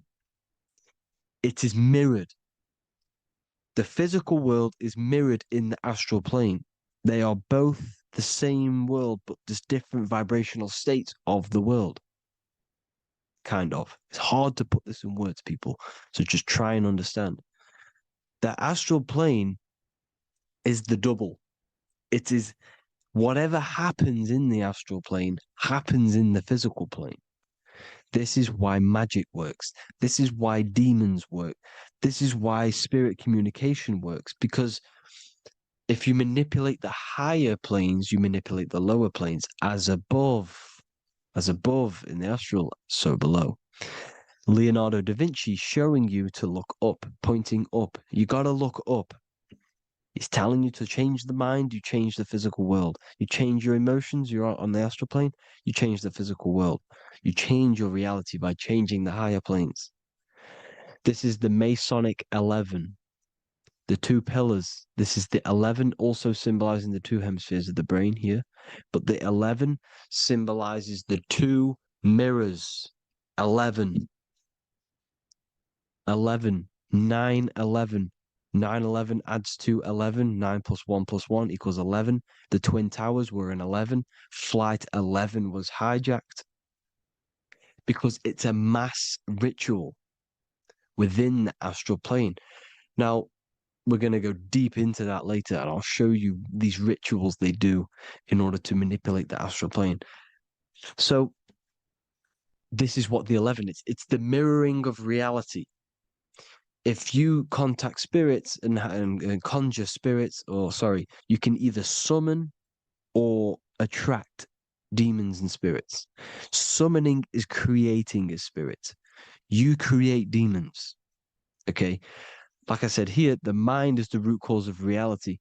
If you think of if you think of a traumatic event that happened in your life over and over and over and over again for years and years and years, where attention goes, energy flows. The mind is the director of energy. If you are directing energy into the specific emotion, the specific thing that is torturing you in your mind, that will manifest as some sort of being in the astral plane, which is called an elemental. And this elemental being that you have created through your thought forms and emotions will latch onto you and feed off this energy. So it's important that you get your mind right. Okay, it's important you sort that you file the mind and you discipline the mind. Make sure it's only entertaining positive things, because you are quite literally creating your own demons. The word demon has the word mon in it, and if you've watched my videos to know, mon means moon. The moon is your mind, the sun is your soul, the earth is your physical body. Demon is mon means mind, moon is mind. You create demons with your mind. Summoning. Now, this is where the rituals come in. 9/11 was a ritual because everyone was thinking about this big fearing, the death of 9/11. Everyone was thinking about it. And all of their minds thinking about this horrific thing will manifest and summon a negative energy spirit elemental within the astral plane. That's how all of this works. This is why it was a mass ritual. Okay. Chris Brown, new album name 11/11. Release date on the 11/11. This will be my 11th album and contain 11 songs.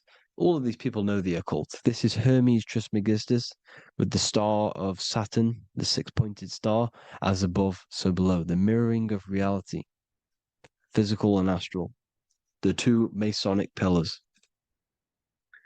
So as above, so below. What's above us? The stars. The stars are connected to the astral plane. This is why we call them stargates.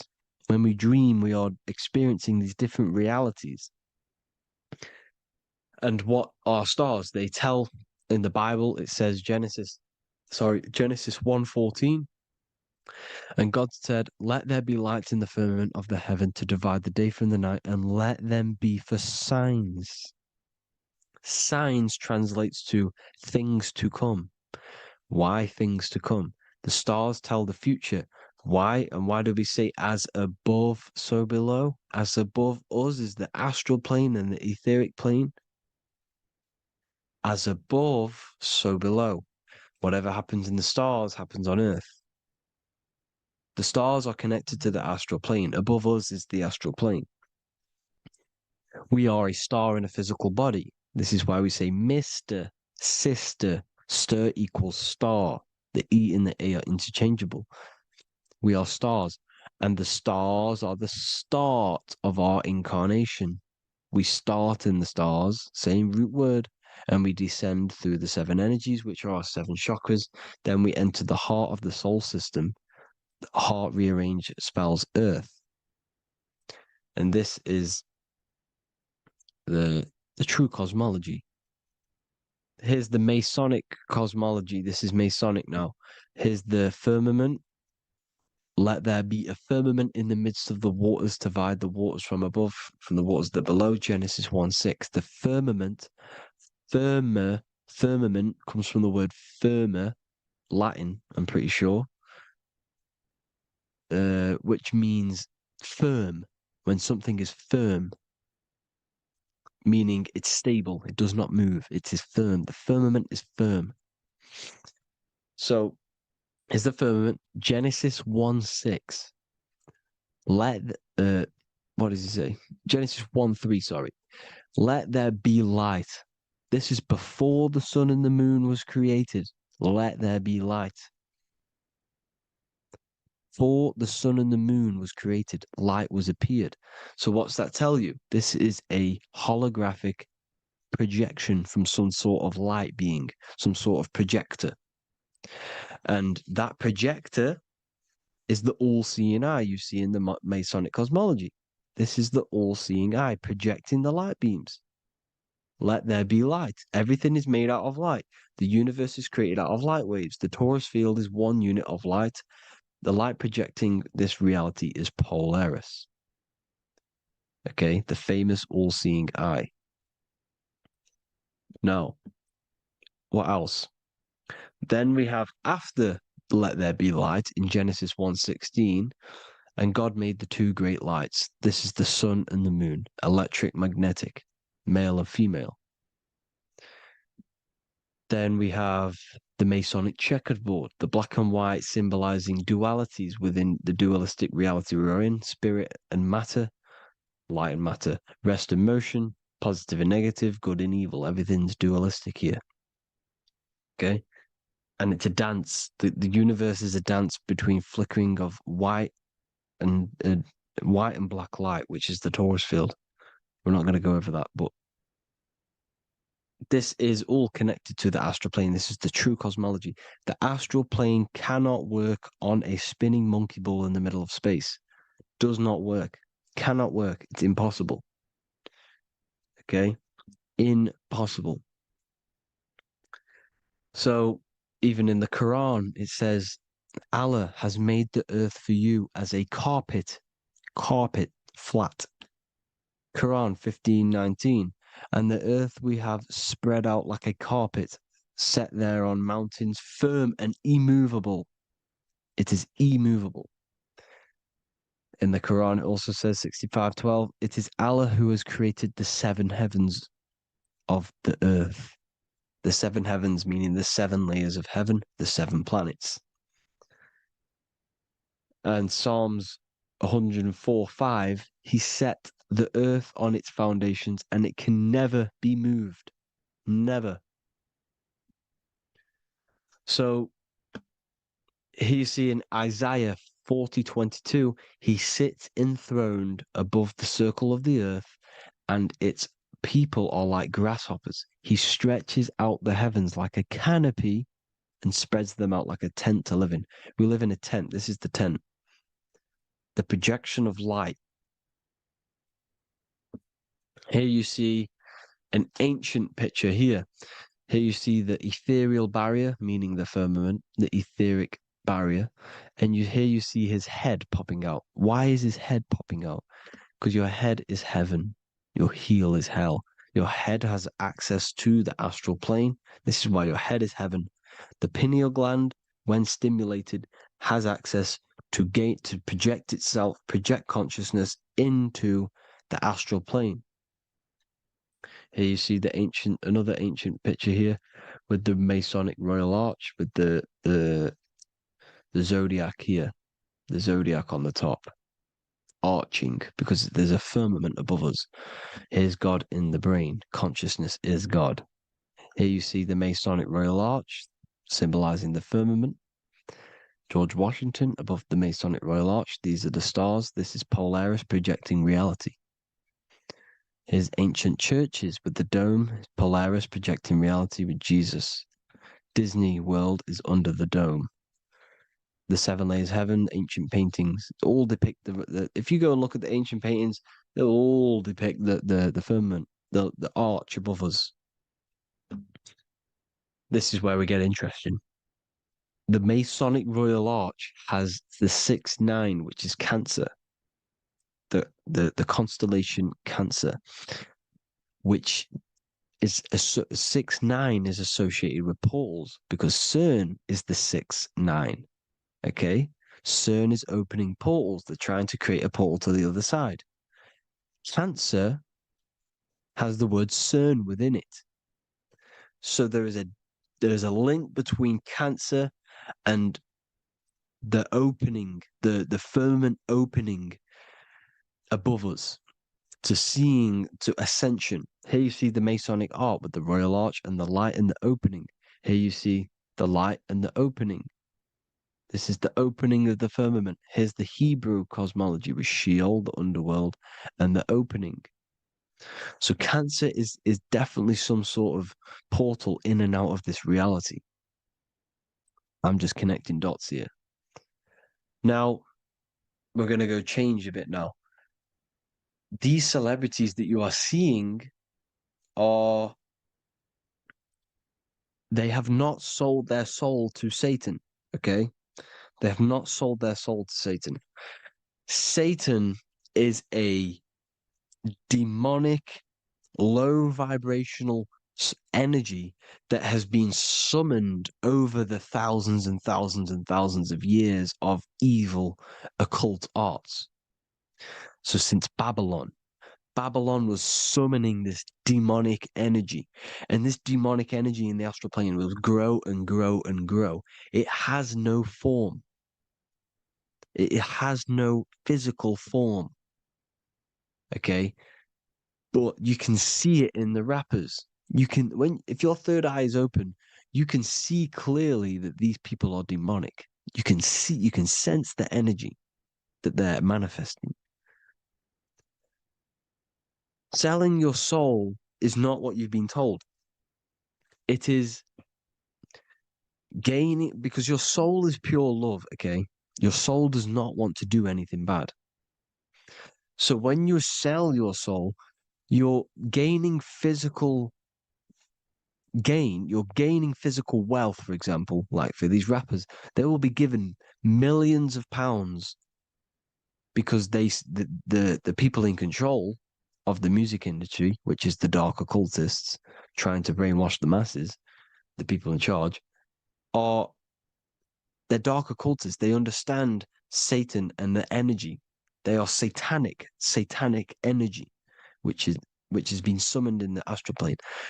They see that they have influence over the masses, so they will go to them and say, "I will give you this amount of money forever if you manifest this satanic, demonic energy through the music and through social media to blind the masses, to brainwash the masses into this demonic energy." Because when you listen to music is frequency. Whatever you listen to, you become that frequency.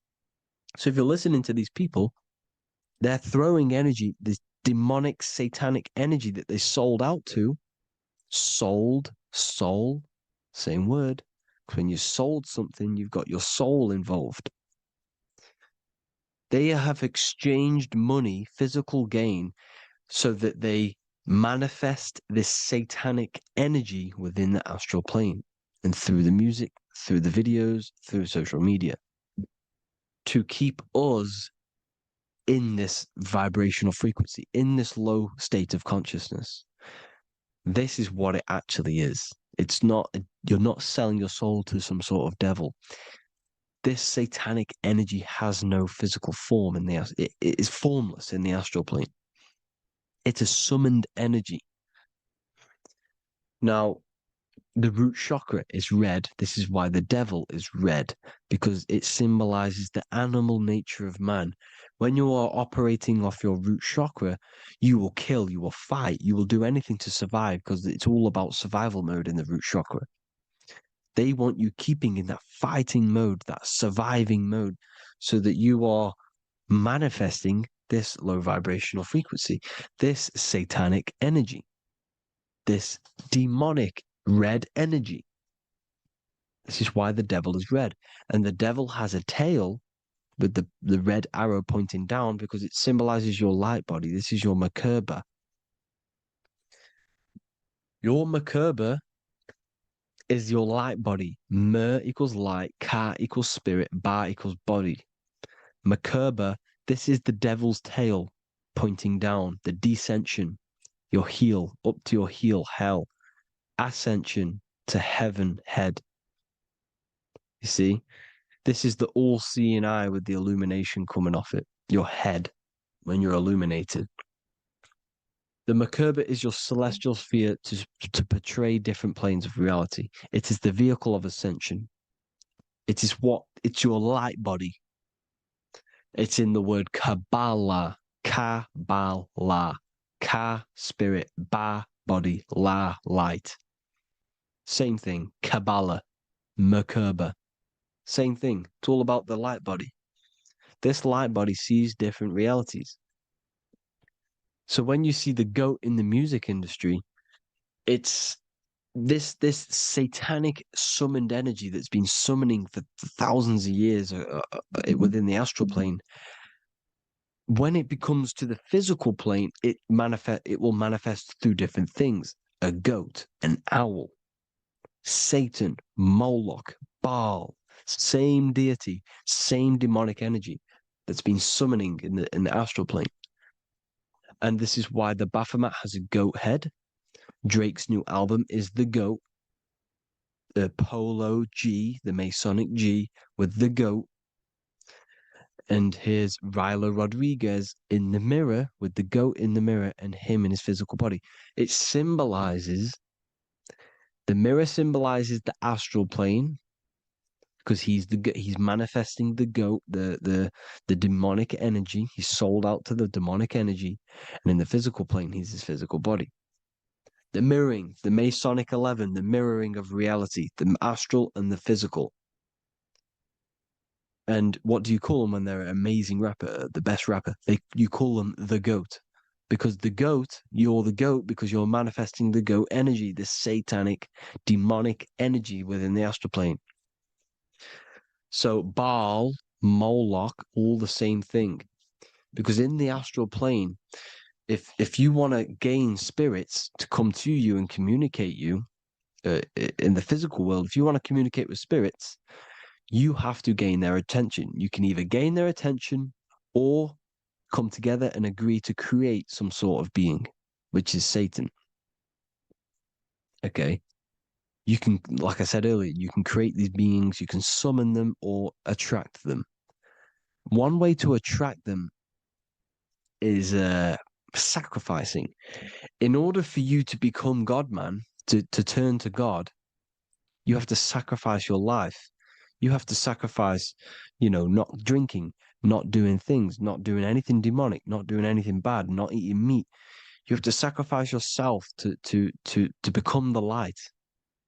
However, if you want quick, instant gains in the physical world, you can sacrifice something else to communicate with these spirits because these demonic energies feed off demonic energy, your demonic energy. So these dark occultists will give away babies, they'll sacrifice, torture babies so that they gain, so that they can communicate with these spirits for physical exchange. Yes, you can do this. These powerful spirits, these powerful demons can give you powers. They can give you certain things. And this is what they are doing. They're summoning and attracting these demonic energy. This is why, trafficking is one of the most, Balenciaga. Baal is the demonic energy in the astral plane, which requires child sacrifice for his presence. Balenciaga, and they were trafficking children. They were trafficking killing them and offering them to the spirits. This is what they are doing. Balenciaga. It's in the name. Here you see, here, you can see here a stick man with two horns. The goat, obviously, it's all the same deity. Baal, the goat, Moloch. Here's Moloch, the owl, the Egyptian owl, because it comes from the owl of Moloch, which is Baal, which is Satan, all the same demonic energy. And it's on the dollar bill, a tiny dollar bill, tiny, on the $1 bill. All the same thing. Bohemian Grove, they worship the big owl, Moloch. It's all the same thing. It's all one big demonic energy which has been summoning in the astral plane. And it's trying to take over Earth, the physical plane. That's what it's doing. So I hope you all gained a deeper understanding of the astral plane and what's actually going on in the world. Please leave a comment if you can to help the algorithm. Drop a like if you like this content. And hope you all learned something today. And God bless you all. Thank you all.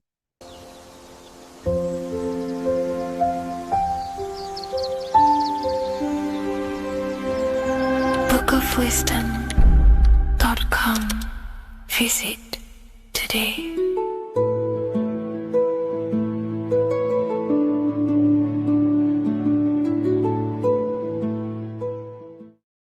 What if I told you the devil is closer than you think, and it's not actually a real person, force, or spiritual entity outside of you, but a being and an aspect of your own mind and psyche? In this video, you will learn exactly what the devil is and the true esoteric meaning of the devil. The first thing we need to understand is that the universe is a mental universe. Look around you. Every action, every building, everything you see around you was begun first as thought in the mind, then manifested. We use the mind to build and shape our reality. The universe, the world, only exists inside of our mind. Therefore, God and the devil exist inside of our own psyche. So first of all, the devil is not a literal being, but a symbol of the lower self. It represents the unmastered, ego-driven part of the human mind, a symbol of destructive thoughts, emotions, behaviors, lives in realms of chaos, fear, hatred, lust, and ignorance. This is why we see the devil as red, because red is the lowest vibrational color on the color spectrum. It also corresponds with the root chakra, which is all to do with survival instincts. Red represents chaotic and intense emotions like hatred and anger. When we are angry, our face turns red. The devil represents our animalistic fundamental needs, our instinctual needs, our survival state of consciousness. We have a survival state of consciousness and a godly state of consciousness. Our godly state of consciousness is creating, not just experiencing in the animal state, but consciously creating reality.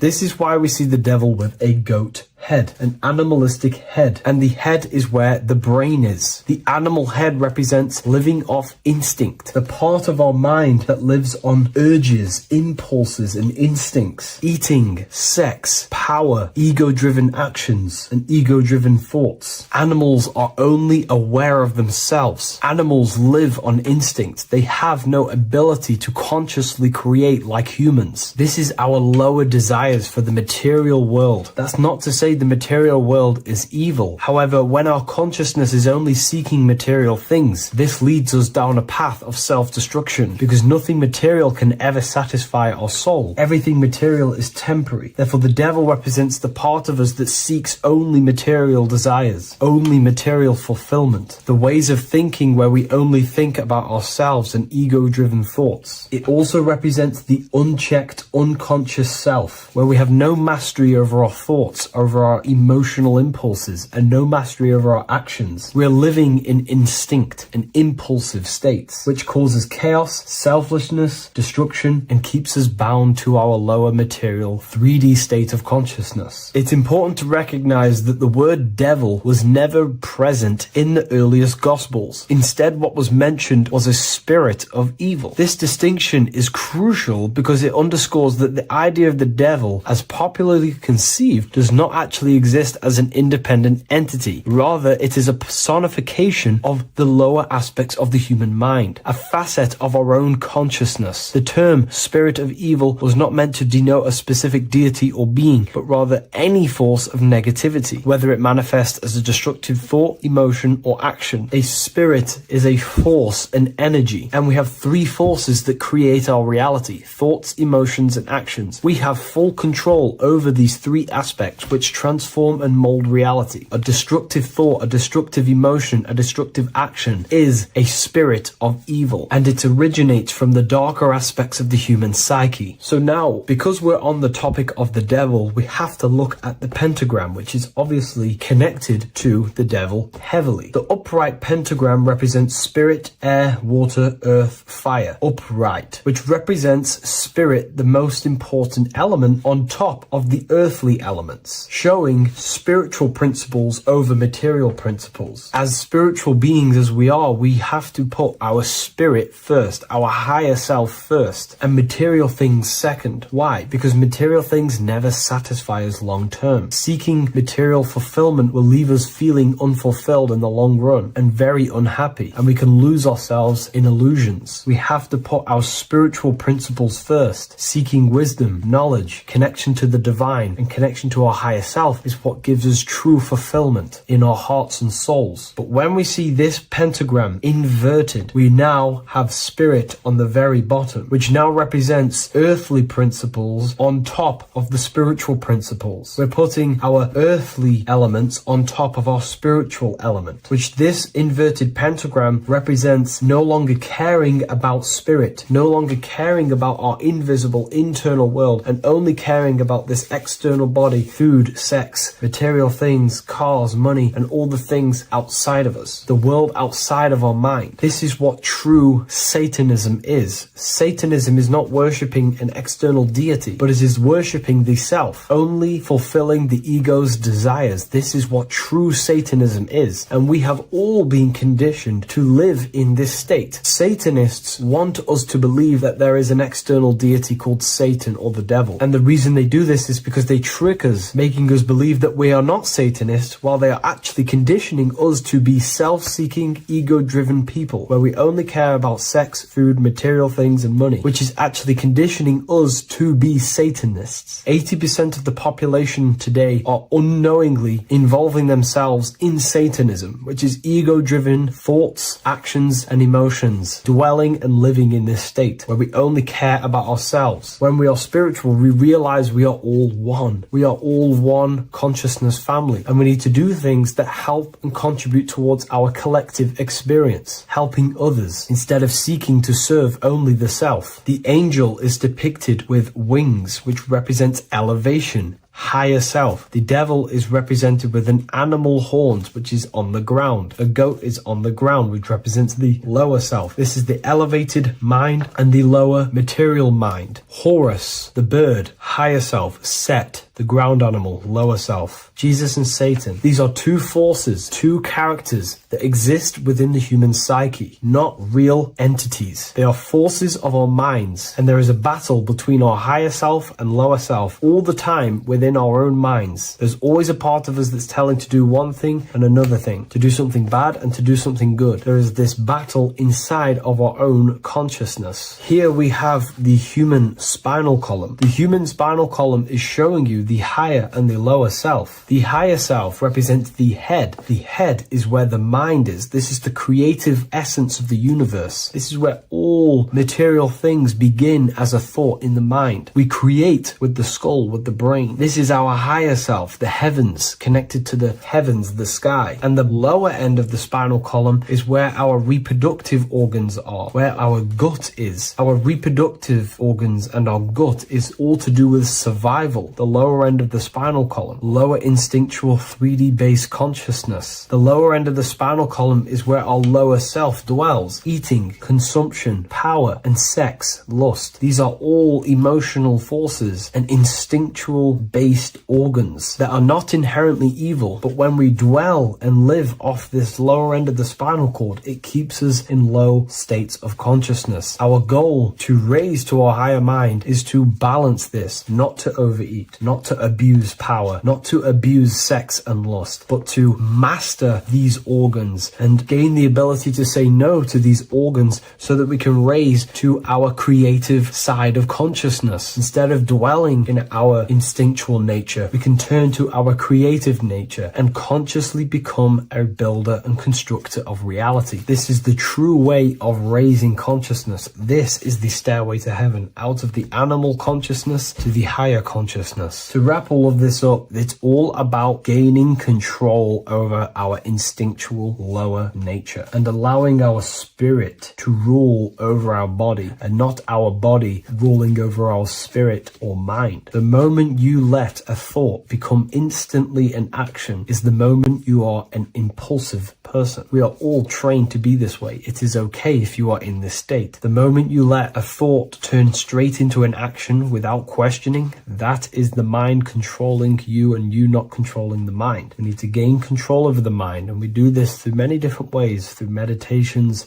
affirmations, and discipline. We slowly gain control over our minds. And once we gain control over our minds, we gain control over our thoughts, and we gain control over the attention that we give certain thoughts. We can then start to uplift our mind, our thoughts, out of our instinctual state to the higher mind. If you wish to learn more about consciousness, I'll leave a link in the description for the Book of Wisdom, Volume 2.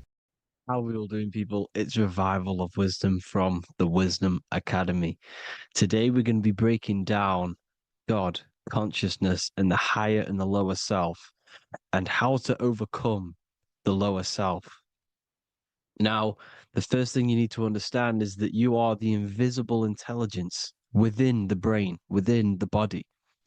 This invisible intelligence is known as the mind. But you are not the mind. You are the observer of the mind, which is the soul, the invisible entity. The mind is your intellect, your intelligence. Now, the mind is, it's hard to put this in words, but the mind is something that gives you the ability to explore the universe. And this inner self is the I am. It's the quiet, the inner self, the voice you see in you hear in your head. This is why within spells high twin, inside, internal. The I is also the number one, which is one line. Because the one and only, is the inner self, which is the I am. This is why you say, my name is Harry. You are not Harry, you are the I, the inner self, the intelligence. Okay, this is why Jesus in French is I am. You look with the two eyes and you see with the inner eye. I and I, the same thing. Okay, because the I inside is what gives you the perception of what you're looking at. So when someone's trying to explain something and then you catch on saying, I see now, it's because you're seeing with your inner eye, the one that gives you perception, gives you intelligence, gives you the ability to understand things. This is the internal eye, the invisible self, which the physical body is nowhere near as complicated as this inner self. Is in infinite potential, infinite potential. God, G-O-D, generator, operator, destroyer, soul, mind, and body. Brahma, Vishnu, Shiva, the Father, the Holy Spirit, and the Son. They're all, the reason why you see God is always a triad is because it represents yourself. Your invisible intelligence is God. Me and you are the same invisible intelligence. We are the invisible intelligence experiencing the program being ran by the central nervous system and the brain. I always say this in my videos, but I have to, in order for you to understand the things that I'm going to say later on in the video, you need to understand this concept, is that you are the consciousness experiencing the nervous system, the tree of knowledge of good and evil, which is you here. You would be in this invisible intelligence right here in the center of the brain. Now, this is why the ancient Christians show God is in the brain. This is the brain stem. This is the brain. This is also the brain stem and the brain. The brain stem and the brain. It's all depictions of the brain because the brain's the computer, the electromagnetic computer, which decodes the demands created by the invisible intelligence, the I, the inner self, you, your true self. The person moving, if you observe what someone moving, this is going to sound, but if you observe someone walking, it's not the body. The body is moving, but the thing telling it to move is the invisible intelligence. Before you kick a football, a decision is made within your invisible intelligence, your mind. And this consciousness, this invisible intelligence, is either stuck between the lower self and the higher self. Okay? When the invisible intelligence, meaning the true self, identifies itself with the physical body, it will trap its mind within physicality. This consciousness that we have is either operating in the lower self or the higher self. It's either feeding the material body or it's feeding the spirit. Okay? But because we are physical and spiritual, we need to be even. We don't want to be meditating all day long because we do have a physical body as well whilst we are here. We are playing a game in physical matter. Okay? Now, the reason that you incarnated here is to learn a lesson because the mind can manifest anything it wants within the astral planes, within the world of imagination. It can manifest anything it likes, but it incarnates into matter, into this game, so we can understand labor, because anything in matter you have to labor to manifest. But in the astral, you can manifest at the click of a finger. You come here to learn the knowledge of good and evil. And your consciousness, I came out a bit off topic there, but your consciousness is experiencing the lower or higher self. The lower self is manifested in the lower parts of the body. Sex, food, and power, the lower three energy centers. These centers are like mini brains. You are literally thinking with these centers.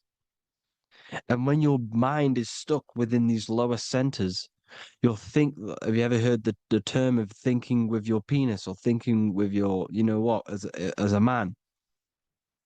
Even females maybe, but mainly this is a boy saying you're thinking with your penis. This is a truth. It's truth in plain sight. You think with these energy centers.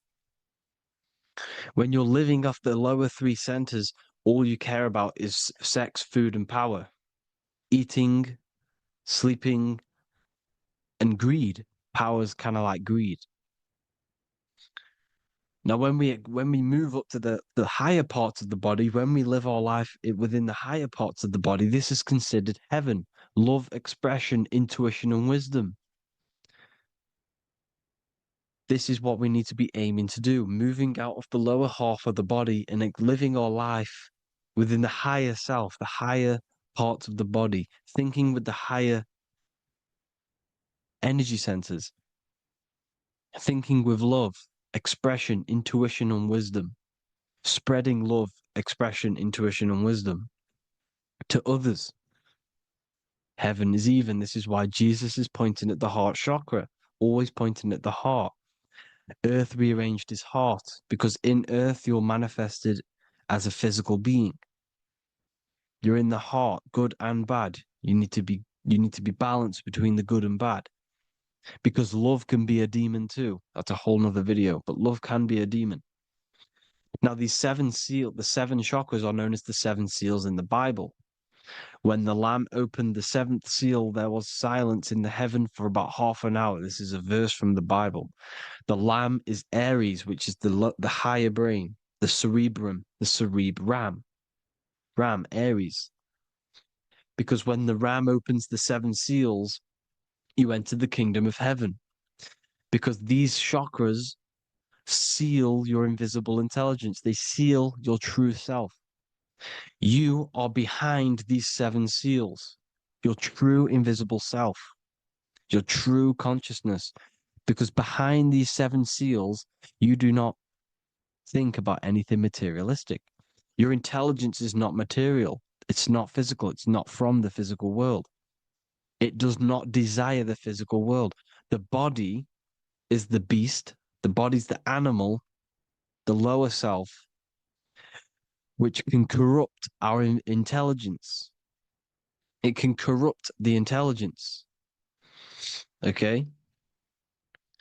Now, we need to balance these chakras so that we gain a deeper connection between this intelligence and the brain.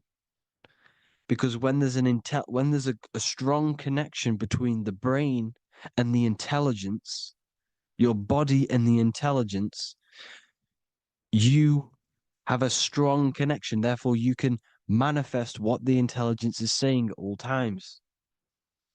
Meaning, when, for example, your higher self, this is intelligence, the higher intelligence is always speaking to you. It's always guiding you.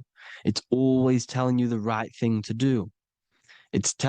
You can feel it when you're doing something wrong. You can feel that you're doing something wrong because this higher self, this intelligence knows what it needs to do here.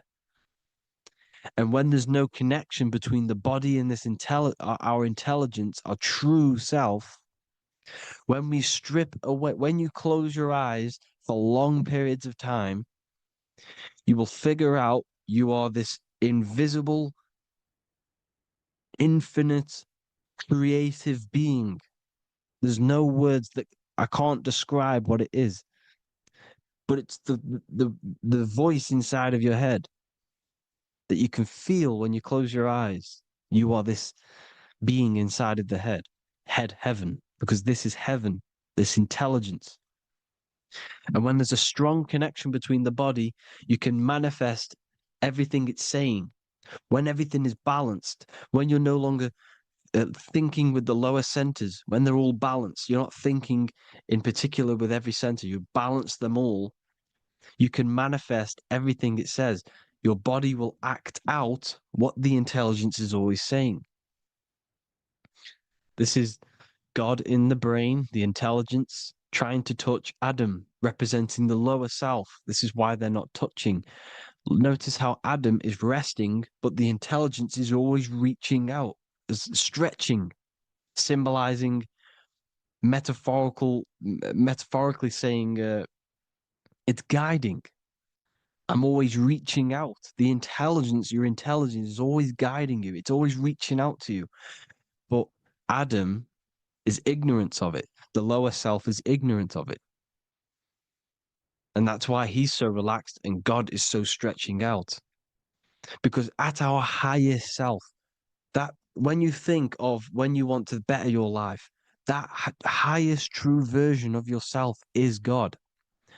When you're manifesting this, your highest self, this is God.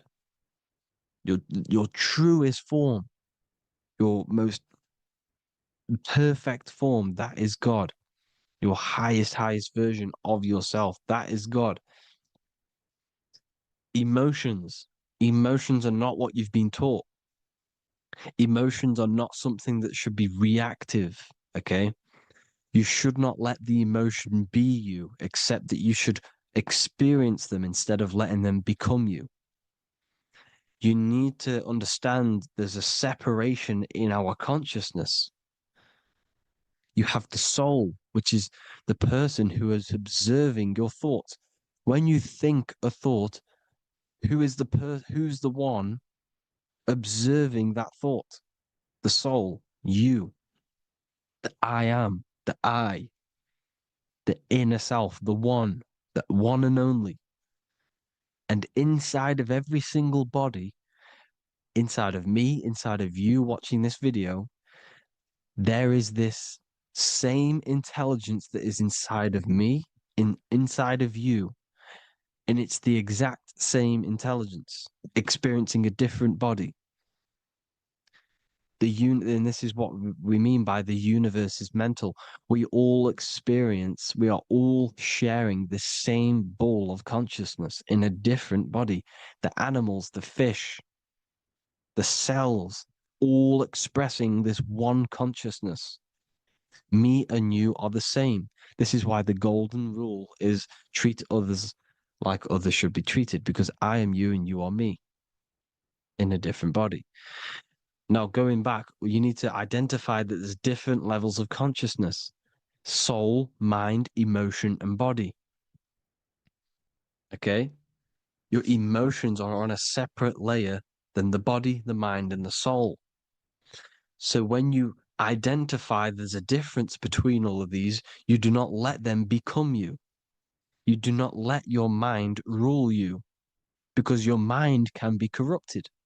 Your soul is the one that is pure good, pure love, but your mind can be corrupted.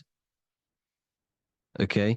Your emotions can be corrupted. The body can be corrupted, but the soul can never be corrupted, only layered on top. You can only throw piles of programs within the subconscious, layering the soul down, but deep, deep down inside of every single one of you, there is a loving being.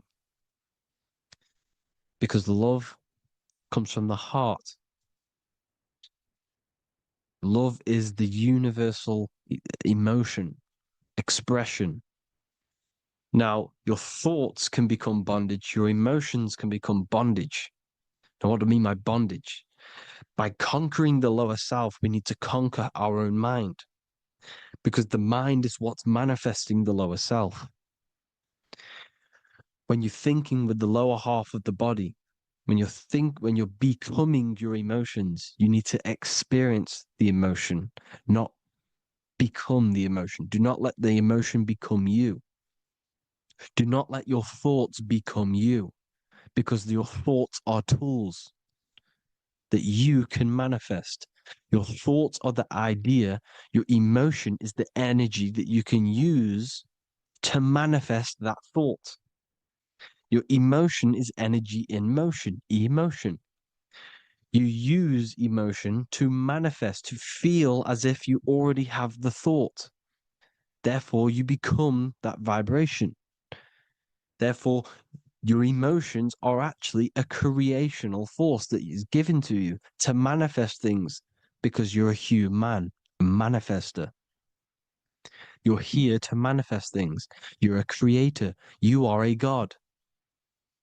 Your inner self, your intelligence, your I am, the one and only inside of you, the inner self, the quiet one, the one that's deep, deep down, the invisible intelligence, is it's creating things all the time.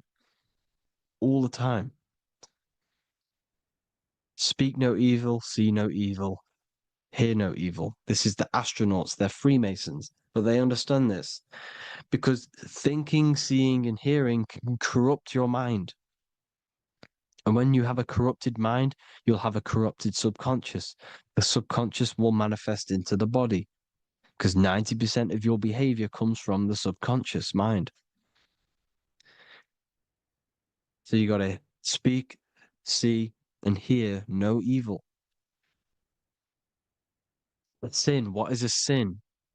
To overcome our lower self, to overcome our lower self, the 7 deadly sins are not something that goes against an external God. A sin is something that goes against your inner guide, your inner conscience, the inner self that's always speaking to you. It's always telling you the right thing to do. A sin is something that goes against this inner guide. And this is why you can feel something where you can feel you're doing something wrong, because the inner guide is speaking constantly. And when you commit these 7 deadly sins, which are 7 internal states which keep your invisible intelligence bound to your physical body. Because evil, right? Evil love bondage. This is why they stay in this realm and they control this realm, because they love the bondage of the body. They like matter. They want to stay in matter for eternal life. They don't want to ascend back into the heavenly realms where you do not have a physical body. You can explore the universe within the astral planes. They stay bounded to the body, bounded to the 3D construct of the physical world. They have greed, lust, envy, gluttony, wrath, sloth, pride. They want all of this. And if you want that, that's okay. But deep, deep down, you don't want that because your soul is always telling you the right thing to do. Your soul knows what to do to get out of here. It needs to detach from the external world, detach from all of these 7 internal states which bound you to your lower self, your lower centers. That's what a sin is. You have a left and right brain. The left brain is always analytic. The right brain is metaphorical. So the right brain is producing a holistic view of reality. Now, what do I mean? And not view, perception. When you see, because your eyes are parts of the brain, sorry, when you look at something and you look, that image is produced in the back of the brain in the visual cortex. And then the right brain produces a perception, a holistic, it breaks down what you're seeing into a holistic image, a holistic perception. So, for example, if you're in a woods, the right brain sees the whole woods as one big woods. The left brain is breaking that perception down into individual trees, branches, and leaves. So the left brain's to do with duality, the right brain's to do with wholeness, unified. The left brain's dualistic, analytic. This is necessary so that we can pick things up and manipulate them and break things down. We need the left brain, we need the right brain. I'm not saying any of them's bad, but the left brain, sinister in Latin, means left. Because when you're left brained, you see everything in dualistic. You see everything is dual, when everything's actually one. We need to be focusing and strengthening our right hemisphere. I'm not saying sit in the right hemisphere all the time, but we need to be strengthening our right hemisphere. And this is why left is sin and right is right. Because when you focus on the right hemisphere, you see the holistic perception of creation. The right hemisphere sees humanity as one unified consciousness. The left hemisphere sees everyone as individual persons and egos. Because the left hemisphere is dualistic. And this is why the Bible says, cast the net onto the right side of the ship and ye shall find. John 21:6. What does that mean? Cast your energy, cast your perception into the right hemisphere of the brain, and ye shall find unified consciousness. You shall find your higher self, the one and only.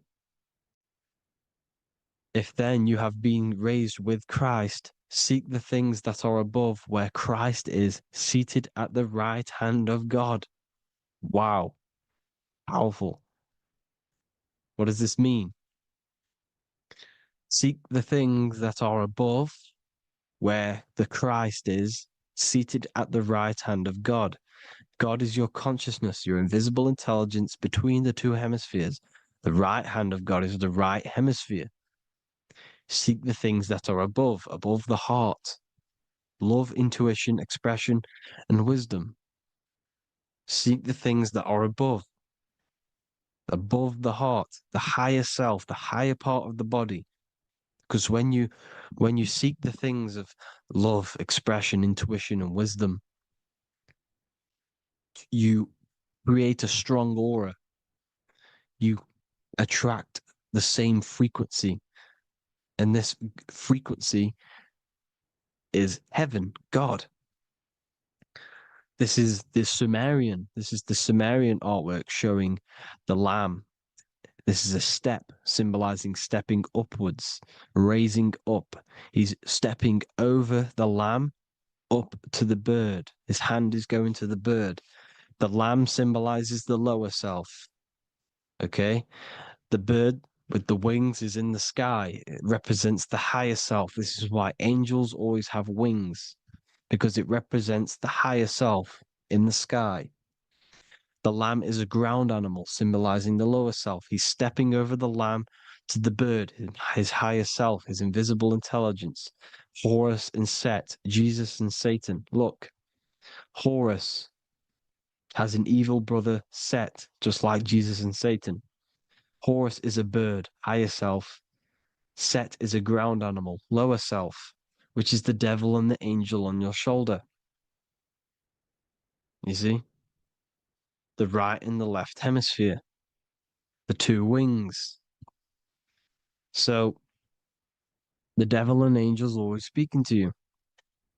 The higher and the lower self. It's the battle between the higher and the lower self, between the invisible intelligence and the physical body, because the body's the one that wants the sugar, it wants the pleasure, it wants the sex, it wants the porn, it wants all of the materialistic things, it wants the seven deadly things.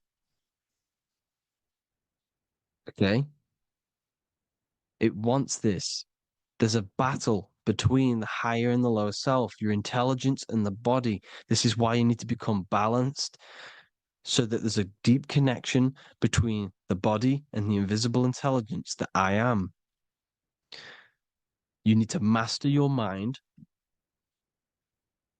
with discipline, and you gain a connection between the brain, the body and the intelligence. Resurrection, transmuting sexual energy. Okay, this is important. Res is Resh, which is Hebrew. The early Hebrew Resh symbol is the head. This is the head. Resh, erection. Erection is a sexual stimulation. Resurrection is rise erection. You got to raise your sexual energy up the base from the spine to the head. This is the Christ, the Christos.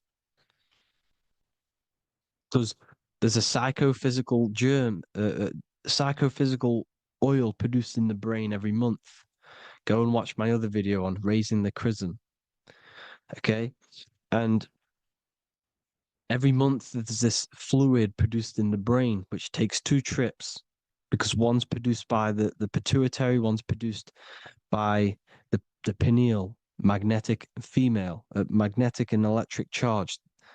And it takes 2 trips down the spine to the solar plexus, the bread of life in the Bible, or Bethlehem in the Bible, because the River Jordan's your spine. Goes down to Bethlehem. It gets born in Bethlehem, just like Jesus. Because when this oil travels to the solar plexus, it creates the seed, the seed of life, and it feeds the body, all the central nervous system, all the cells. It regulates the blood, does all sorts of good things for the body. This oil. Now, when you save your sexual energy and you raise your resurrection, you awake the Christ. You raise it from the solar plexus or the sacrum bone up to the brain. You activate 100% of the brain, and this is the true resurrection of Christ. Instead of wasting the energy and giving away your sexual fluids, because behind the fluids is the energy. So when you release that fluid, the energy is out there. You've released the energy. Your sexual energy is the most potent emotional force a human could possibly feel. Same with any animal or anything. The sexual urge, the sexual emotion is the most powerful, potent emotion that you can feel. It takes over the whole body. When you feel sexually aroused, it takes over everything because it's so potent. And when you fight the serpent, when you fight the sexual energy, which is shown here in the Egyptians, the cat cutting off the head of the serpent, or Hercules fighting the serpent, or in the Greek mythology fighting the 7-headed dragon, the 7 chakras. The serpent is your sexual energy because it symbolizes your kundalini. When you fight it, and you transmute this energy instead of releasing it, instead of acting sexually on it, you can transmute the energy, transfer it from the solar plexus up to the brain. You can also you can do this with other tasks. Instead of releasing it, instead of raising it from the solar plexus to the brain, you can use it for other things. So, for example, you want to think critically.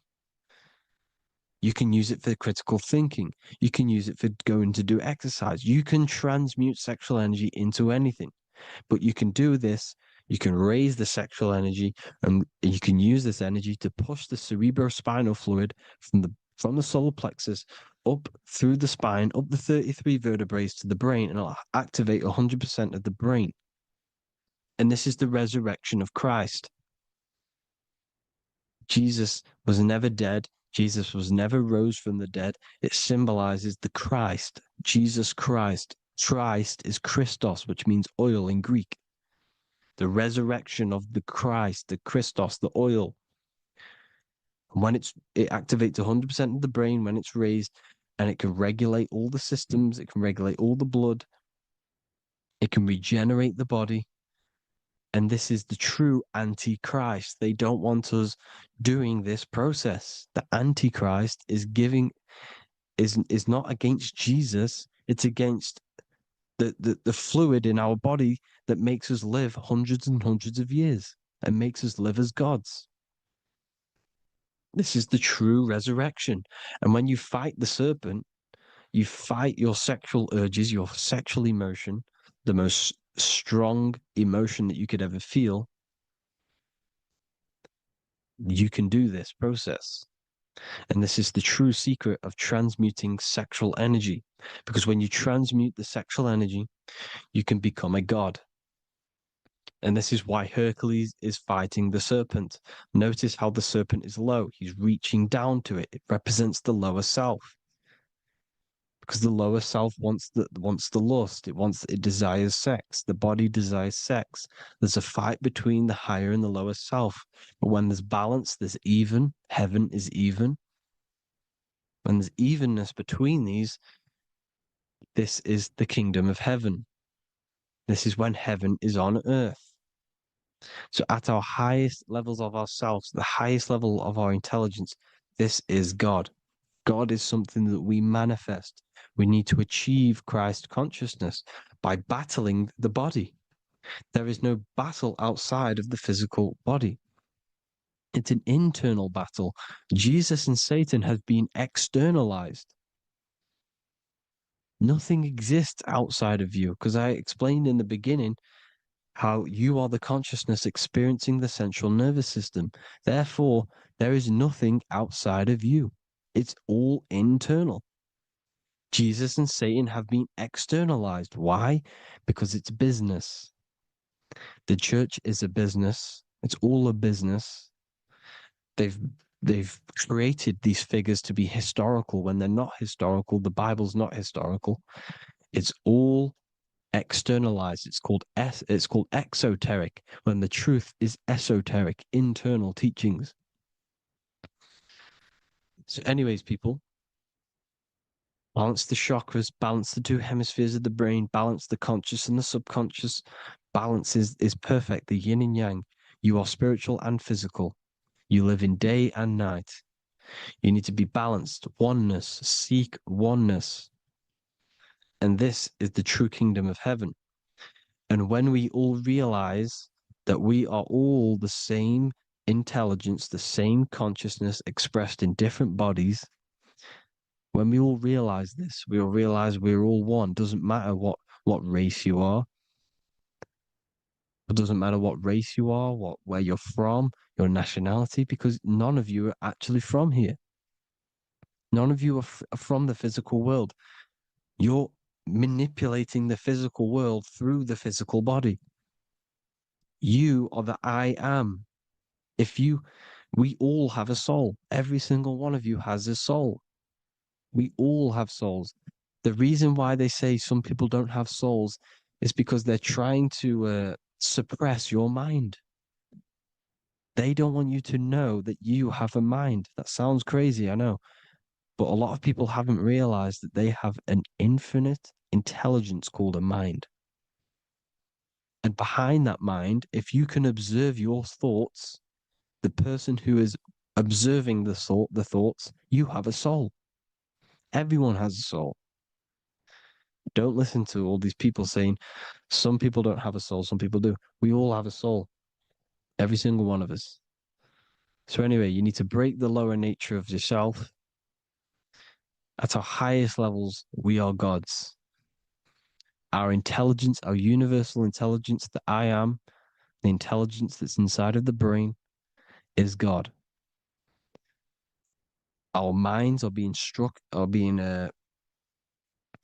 corrupted within believing that you are the body, and the result of this is a society like today, because everyone thinks they're the body, and everyone's living in the lower nature of self, where everyone only cares about themselves. But when we realize we're all one big consciousness ball, we're all the same consciousness expressed in different bodies, there will be peace. So thank you all, people. If you do want to learn more, if you do want to read my book, it's called The Book of Wisdom. I'll put it in the description.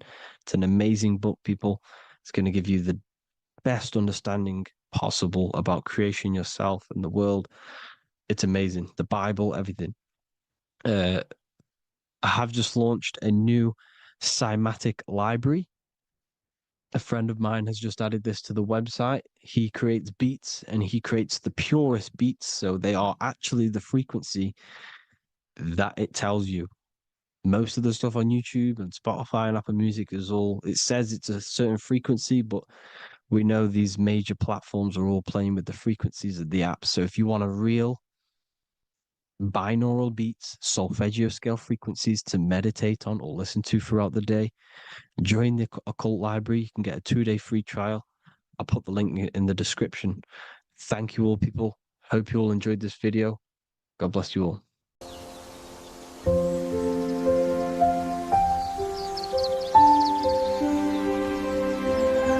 bookofwisdom.com. Visit today.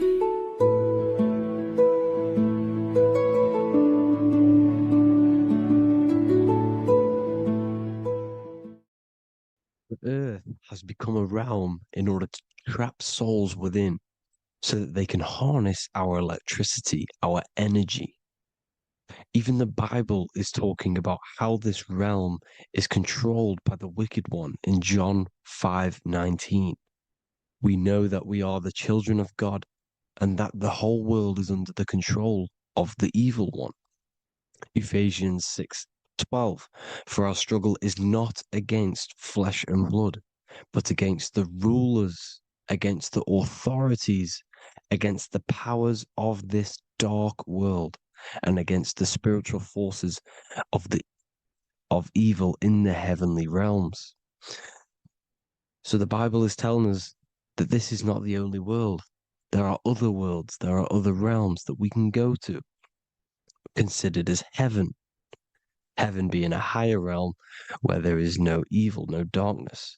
This is a midpoint realm where there is good and evil. Now, we're going to explain how the soul trap how it's working, and how your soul is being harnessed for its energy, and how you are tricked to come back to this realm after death.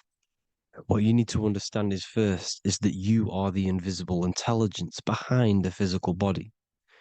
You are the mind and soul.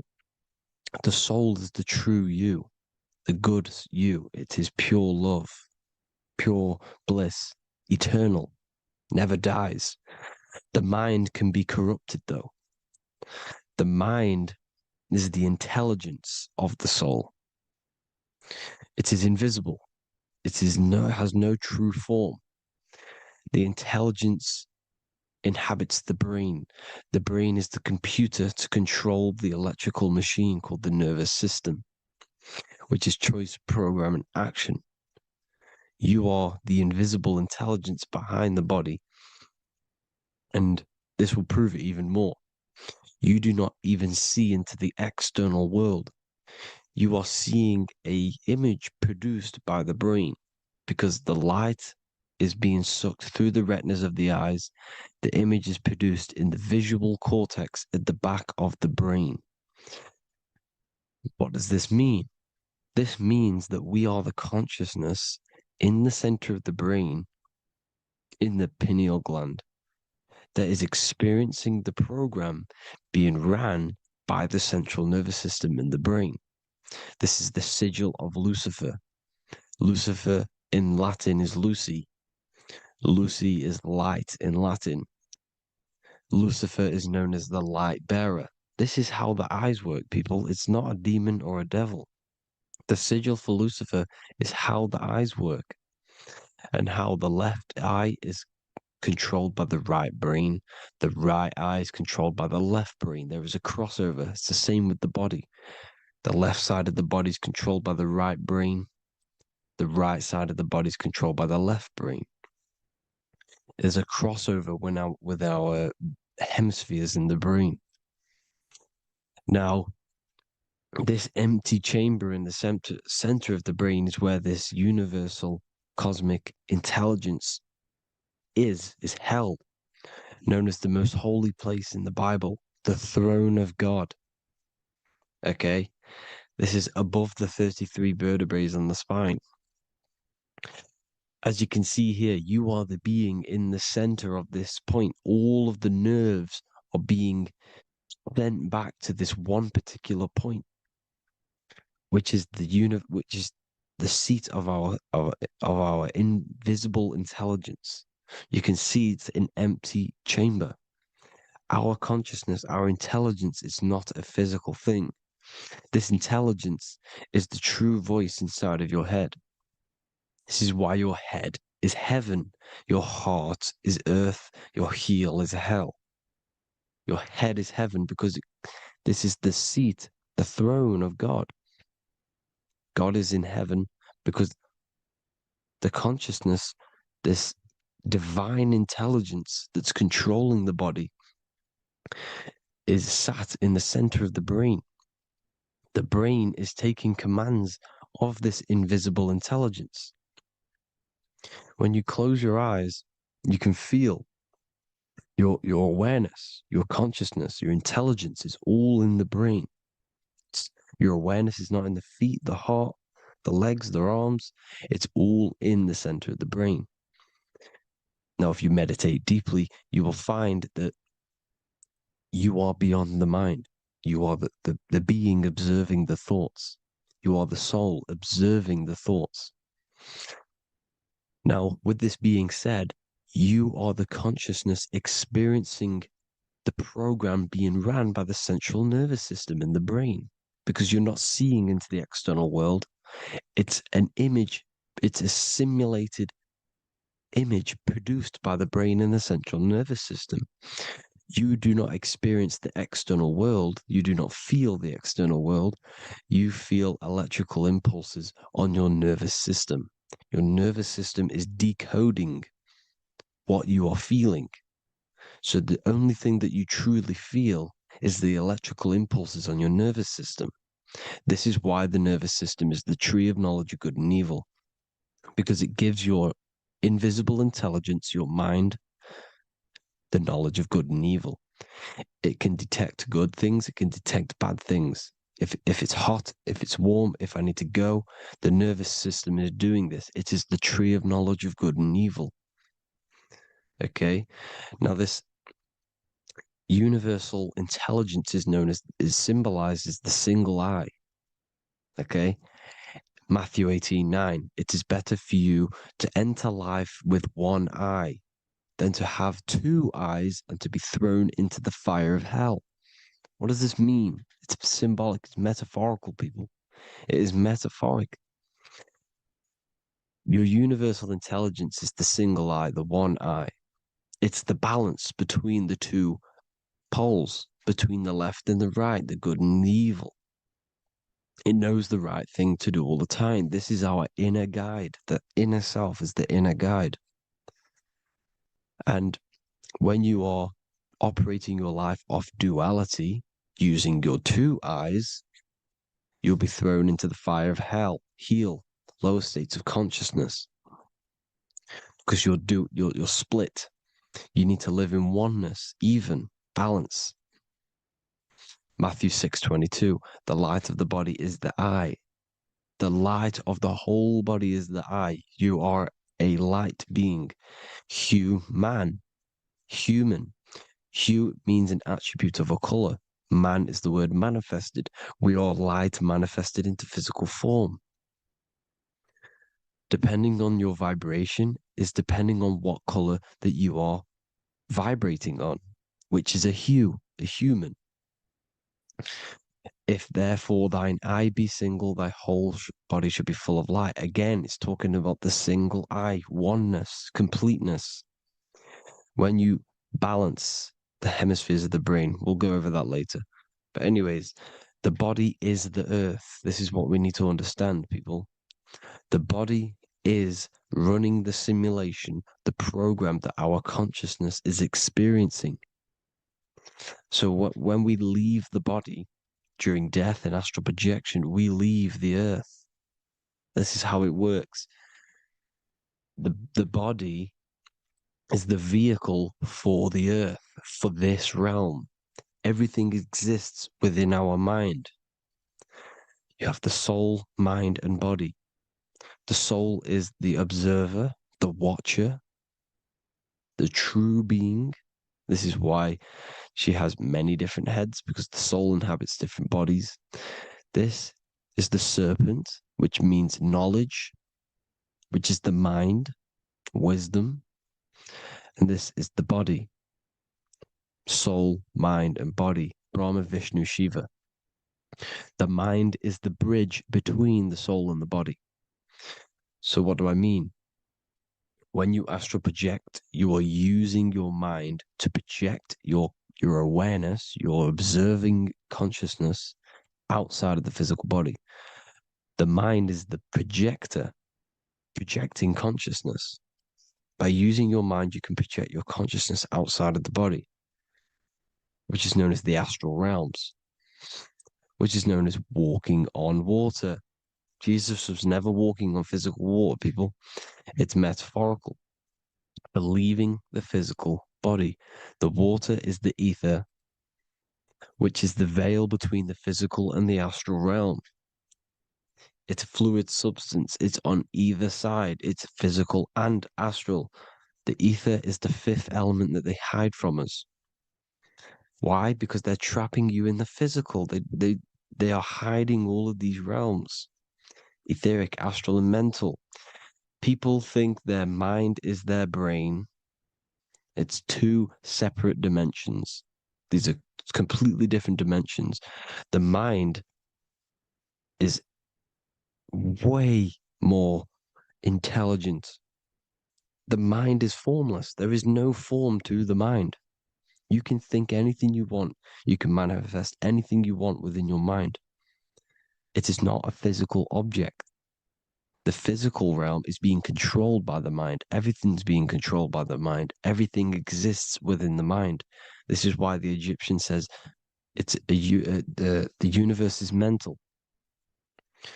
So when we project our consciousness outside of the physical, we go to the astral. The ether is the water that Jesus is walking on.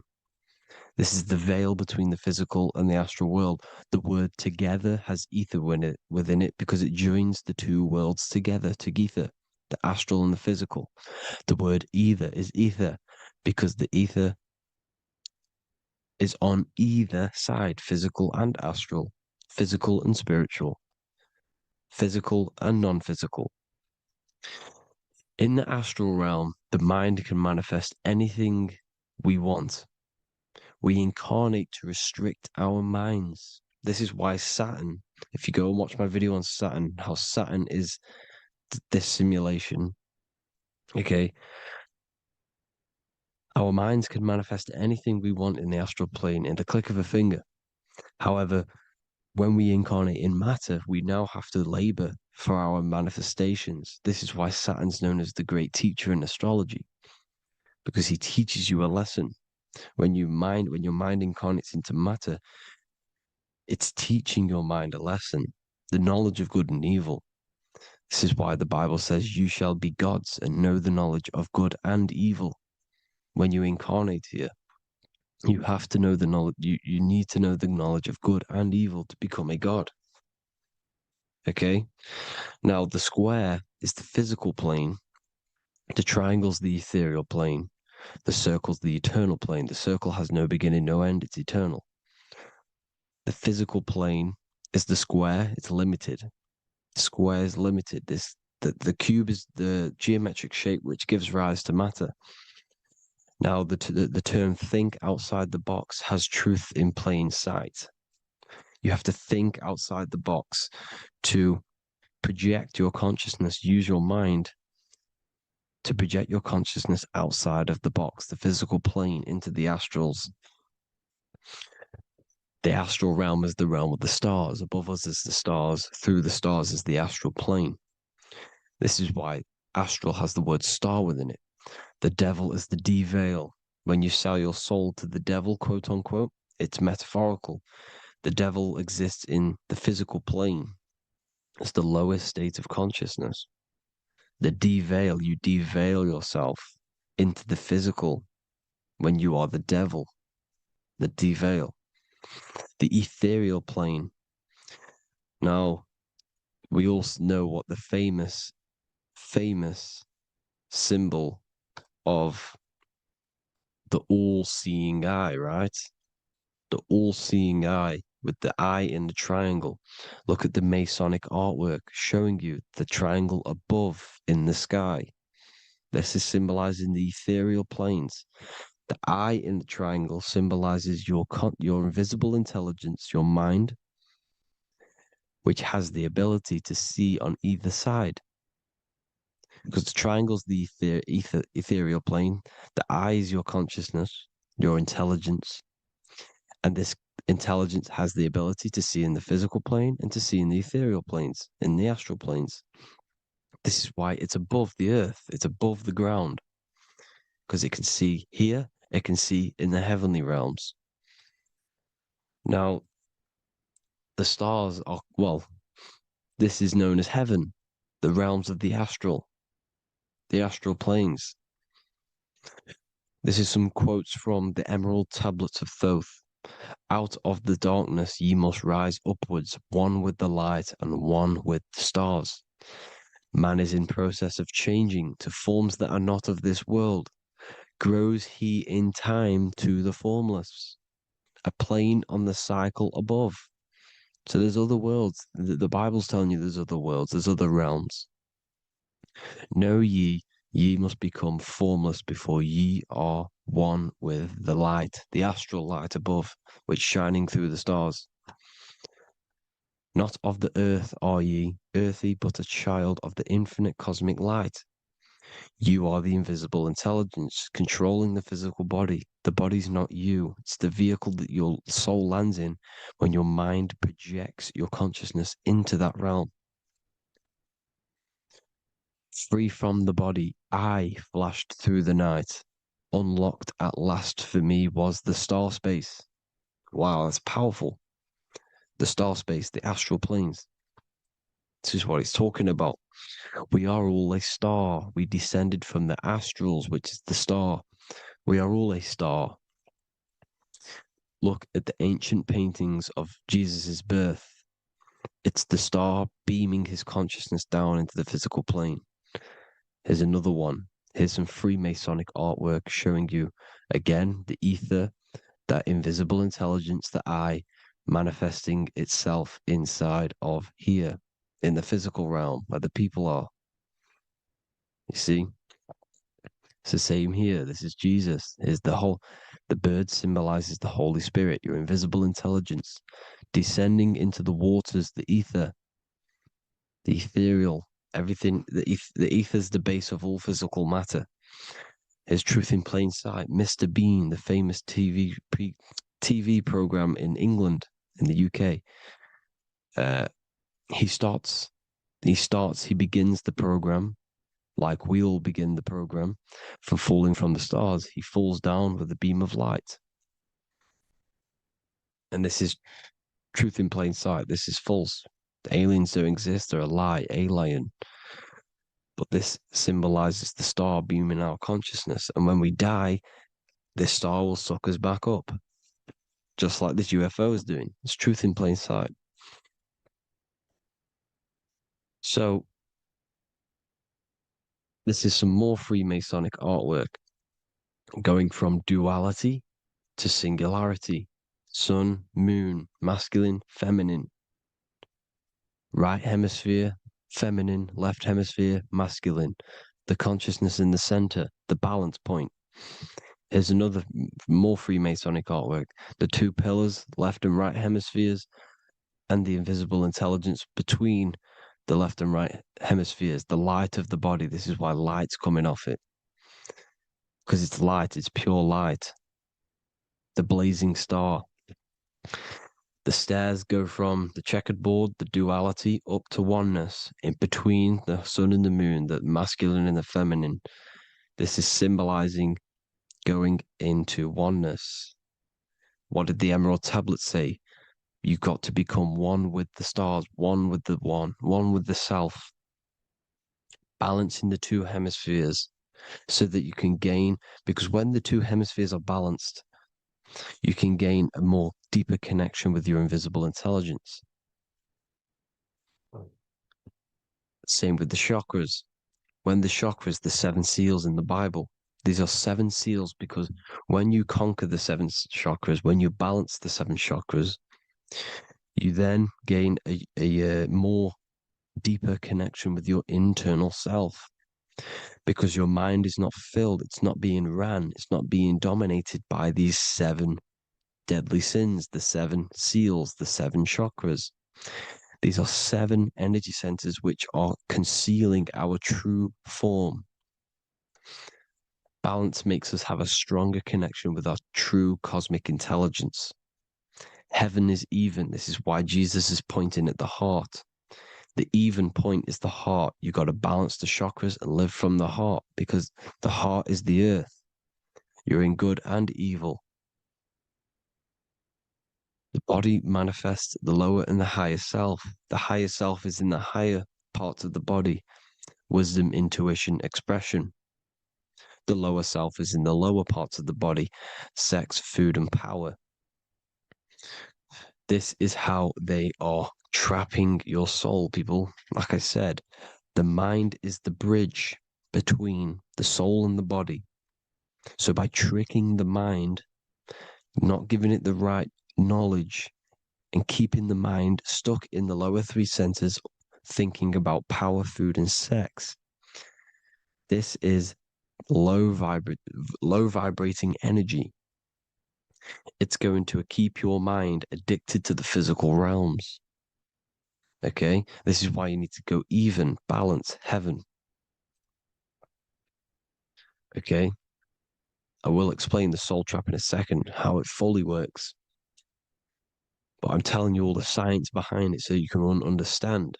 When you are doomed, you are domed. This is the dome, the firmament, the firmament, the mind. Ment is mind, firm is firm.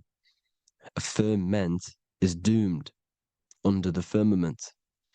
You must have a loose mind, an open mind to expand your consciousness beyond the stars, beyond the ethereal barrier.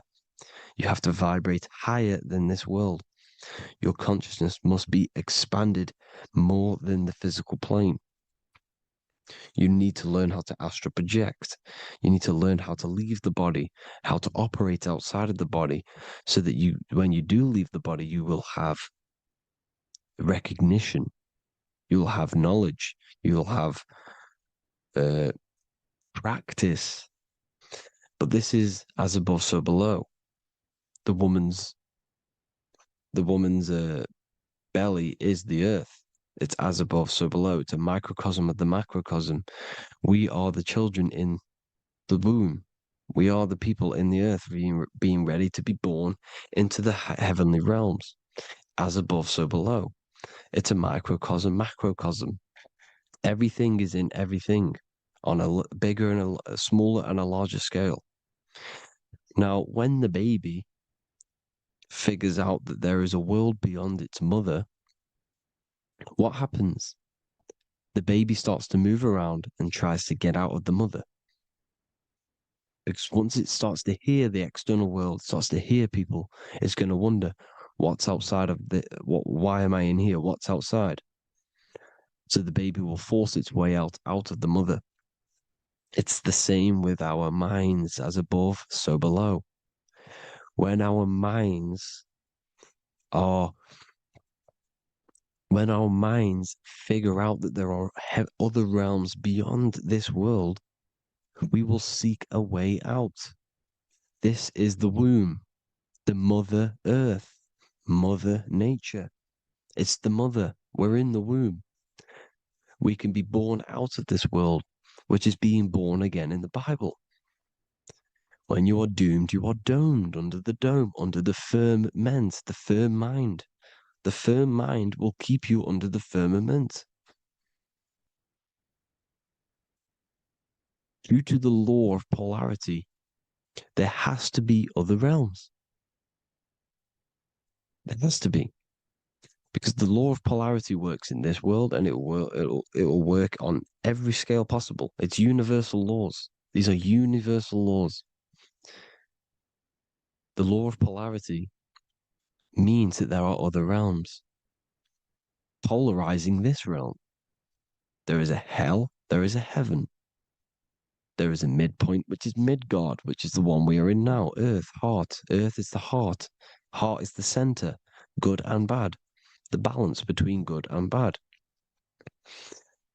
Your reality is your level of realization. Your mind realizes other worlds, you will seek a way to them worlds. It's that simple.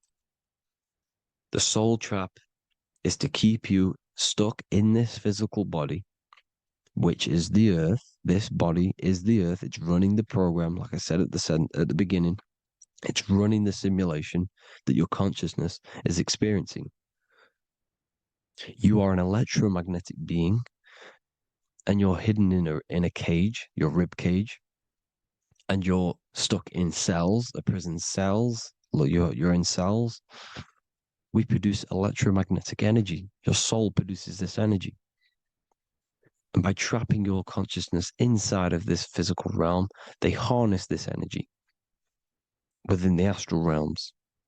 They're using you to manifest demons, because your mind creates demons through emotions and mental thought energy, which is a whole nother video.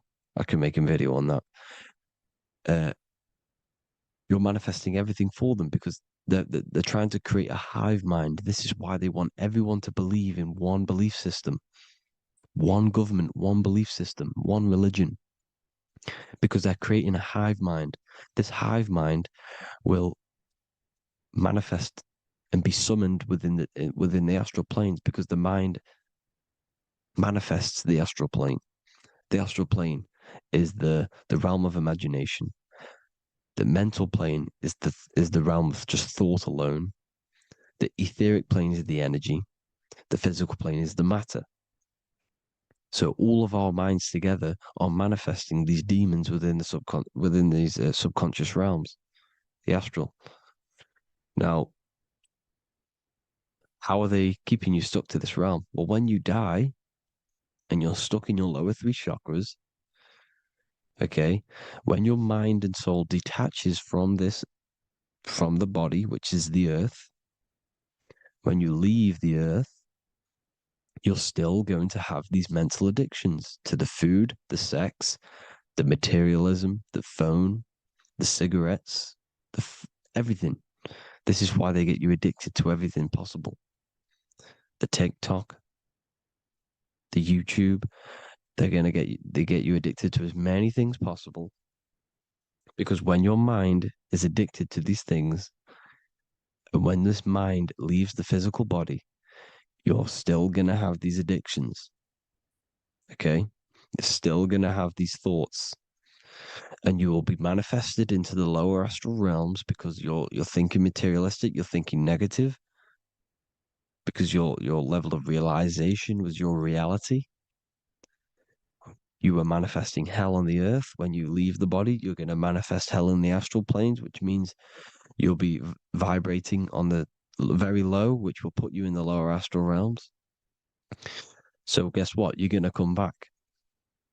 You're going to come back into materialism. You're going to reincarnate. Because you haven't prepared for life after death. You must detach from the external world. Okay? Moon is mind. The sun is the soul, the earth is the body, the moon is the mind. This is why we say lunatic. In your mind, you have a specific mood. Moon. Money, M-O-N, is the moon. Money exists in the mind. They get you addicted to the money. The Bible's telling you this. Do not conform to the pattern of this world, but be transformed by the renewing of your mind. It's telling you. Of this world, but be transformed by the renewing of your mind. Who knew that the Bible was this deep? Matthew 16:26, what good will it be for someone to gain the whole world yet forfeit their soul? James 4:4, don't you know that friendship with this world means enmity against God? Therefore, anyone who chooses to be a friend of this world, of the world, becomes an enemy of God. John 4:4, dear children are from God and have overcome them, because the one who is in you is greater than the one who is in the world. It's talking about the invisible intelligence. It's greater than the physical world. John 2:15, do not love this world, nor the things it offers you. Because this world will create you to, if your mind has attachments to what this world offers, sex, money, and power, pretty much, you will reincarnate here. You will come back here. Because when you leave the body, your mind will still have these addictions. Do not love the world, nor the things it has to offer you. All of this is in my newly published book. The paperback versions are now available. Finally, for all the people who have been waiting, the Book of Wisdom. All of this knowledge is inside of the Book of Wisdom. The paperbacks are available. There's worldwide shipping. You can get it anywhere, pretty much, any country. My new website, it's amazing. There's going to be some amazing products coming on the new website. But I thank you all for the support. Before I leave, I need to explain what is going on with the soul trap. Like I said at the beginning, the mind's the bridge between the soul and the body. The body's the realm. By tricking your mind with false knowledge, they are keeping your soul stuck to this realm. They get you addicted to all the physical things, and that is it. As soon as you're addicted and you die, you're going to come back. So by tricking your mind, which is the bridge between the realms, they keep your mind stuck within this body. They keep you in physicality. They deveil you, the devil, the deveil. Thank you all for the support, people. If you do want to join the Academy, all the links will be posted below this video for the book, The Academy. Thank you all for the support and have an amazing day.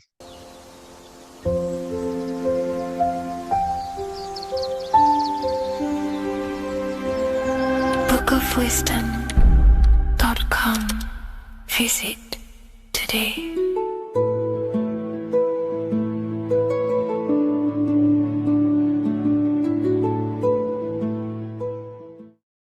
What if I told you that the seasons don't just change the external world, they also change your internal world? They have a psychological and a spiritual effect on your consciousness. If you're new to esotericism, you may not really understand this. But if you have some deep understanding of as above, so below, you already know this. But today we're going to be explaining it in great detail. So tune in, take a pen and paper, maybe make some notes. So we have 4 seasons. The sun is the main source of life on the earth, and it changes the circumstances on the earth in 4 different ways. Of course, we have spring, summer, winter, and autumn. These are the 4 states of the earth due to the sun's cycle. Not only do they take place on the earth, they also take place on you, your body, your mind, your spirit, your consciousness. They change things internally and externally. The first thing we need to understand is that we have a dual nature. We have a mind, and in that mind, we have an internal self. That's what we call the spiritual self. It is the individual that exists within their own mind, within their own consciousness. It is the self that imagines, thinks, feels. That's the spiritual self. And internally, that self is the true self.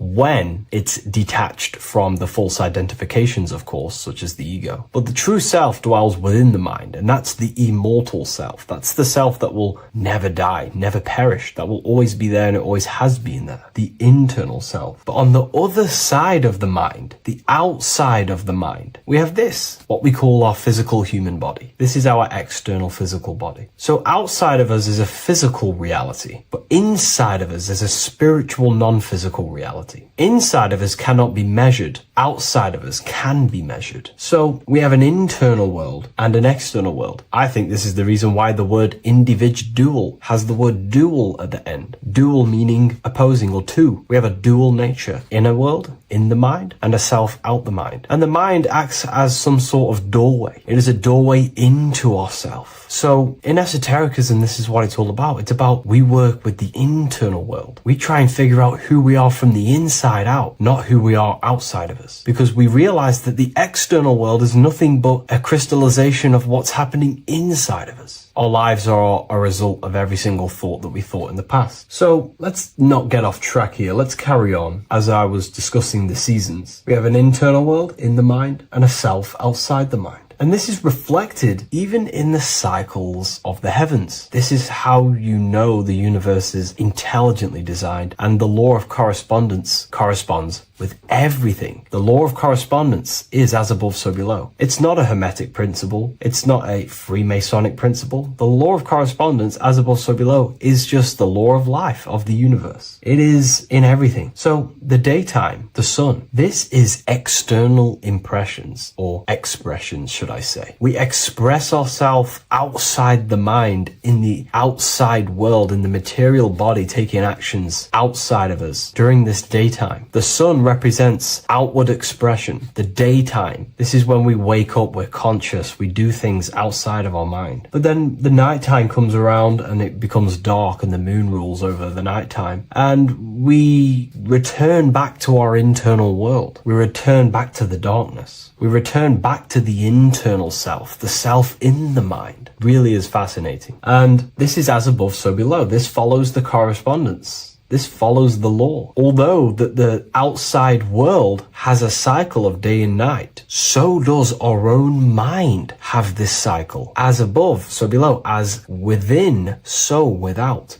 What's happening outside of us is also happening inside of us. The mind is also going in a cycle. Because in the daytime, the mind wakes up and we express things externally. But when the sun goes away and the electromagnetic rays of the sun are not very strong, our brainwave decreases, our body activity decreases. It slows down and we return to the internal self. The body switches off and we return to the internal self in the mind. We enter in the doorway of the mind and return to the internal, the spiritual self. And when the body is less active, this is when we are more connected to the internal world, our spiritual true self. So as above, so below corresponds with the day and night, the sun and the moon. The moon represents our internal world, the world inside our mind, the self inside the mind. And the sun represents the external self in the external world. So not only are these cycles happening in nature, the darkness outside of us when the sun goes away is the same darkness that we go within ourselves when we go to sleep. It's the same cycle. Our bodies are in the cycle of the external world also, as above, so below. But then we can even take this even further. This fractals down even further. If we look at the cycle of the yearly cycle of the sun, which is what we call the 12 zodiac signs, we notice that these 4 seasons also take place in every single cycle of the day. So a yearly cycle can be seen as a big version of a daily cycle, or a daily cycle can be seen as a smaller version of a yearly cycle. For example, if we look at Aries, which is spring, this is when the sun springs everything back to life in the spring. This is when the crops start to spring up and start to grow again. But we could see that at 6 a.m. in the morning, when the sun rises and just cracks over the horizon and starts to bring light into our day. Aries is associated with the morning time also as spring. Morning time is a smaller version of spring. Then we look at the summertime. The summertime is midday, when the sun is at the top of the middle of the sky. This is when the sun is most powerful, most radiant in our day. This could be seen as the summertime. Then when the sun starts to set, this is associated with autumn. Autumn time is the sunset. Then the winter time is associated with the nighttime, the midnight, when everything's very dark. So a daily cycle is basically a smaller version of a yearly cycle. And just how I explained how the cycle of the sun outside of us also happens inside of us with our consciousness falling asleep when the sun goes away, is also happening to us on a yearly cycle also. So the daytime is associated with the summer and the nighttime is associated with the winter. The winter is like the inhale. The summer is like the exhale. It's the breath of the universe, just like how we breathe in and out of our lungs. Everything takes this rhythm and polarity, okay? So winter is associated with the self and the world inside of ourselves, inside of our mind, the spiritual self, the internal. Because the winter is when the sun's rays, electromagnetic rays, are not very powerful. And this decreases brainwave activity, making us more connected to our internal world, inside the mind. But the summer's the complete opposite. The summer is when the sun is very, very powerful.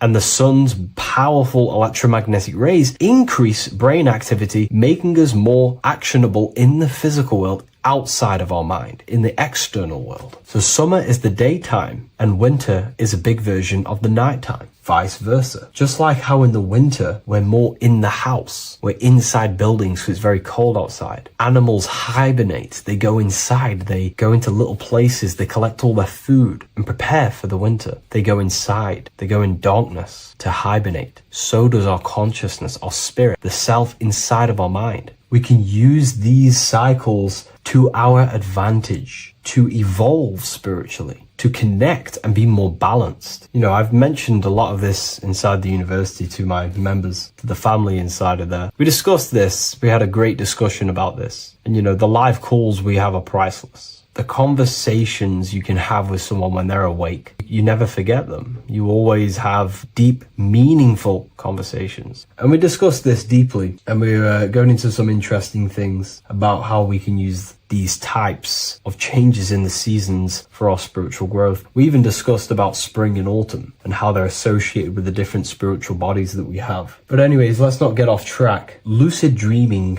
dreaming itself, and astral projections, I find are more easily accessible during the winter and the night times. Like I said, because the brain activity is decreased due to the sun being not powerful, we are more reconnected with the self inside the mind, the spiritual self, the immortal self. Wintertime is a great time to work on yourself, to start to gaining discipline, to meditating, to really working on the subconscious. Because spiritual work is harder than any physical labor. You really got to dig deep within yourself and be honest and true with yourselves. I think this is the reason why, you know, a lot of people convert to spirituality from religion. They come into spirituality and then they go back to religion because they realize spirituality is it's difficult. You have to be honest with yourself. You have to really face the traumas, the negative aspects of yourself, the dark side of yourself, and bring it to light and transform it. And that sort of work is a lot more difficult to do than any physical labor. So the winter time is the time that we go inside ourselves. We reflect a lot more. We need to work on ourselves, on our mind, on our negative habits, on our dark traits, on our things that we have been pushing away and not controlling. The winter time is that time we can really start to connect with the internal self, work on our imagination, imagination, work on our mental willpower, work on all of these things like lucid dreaming, astral projections, and purifying ourselves, removing any mental barriers, any negative belief systems that may be subconsciously holding us back. It's easier to access the subconscious in the nighttime and in the winter, especially the winter. That's why I made this video, because we're in autumn now. We're transitioning into the winter. So I thought I'd share this with you all. And it's important to understand that you are a microcosm of God. Like I said, the law of correspondence associates with everything in the universe, people. Everything. And that's the best thing with the law of correspondence. And I've been using this for the past 3 to 4 years, right? The law of correspondence has determined and filtered out so many lies that was given to me, that's given to you, that's given to everyone in the world. The law of correspondence is like a filter. If someone gives you a piece of information, for example, gravity, and it does not apply with the law of correspondence, then you know it's a lie, because it's a universal thing. What happens inside of me also happens outside of me. What happens in my astral world happens in my material world, more than likely. As above, so below corresponds with everything. The same structure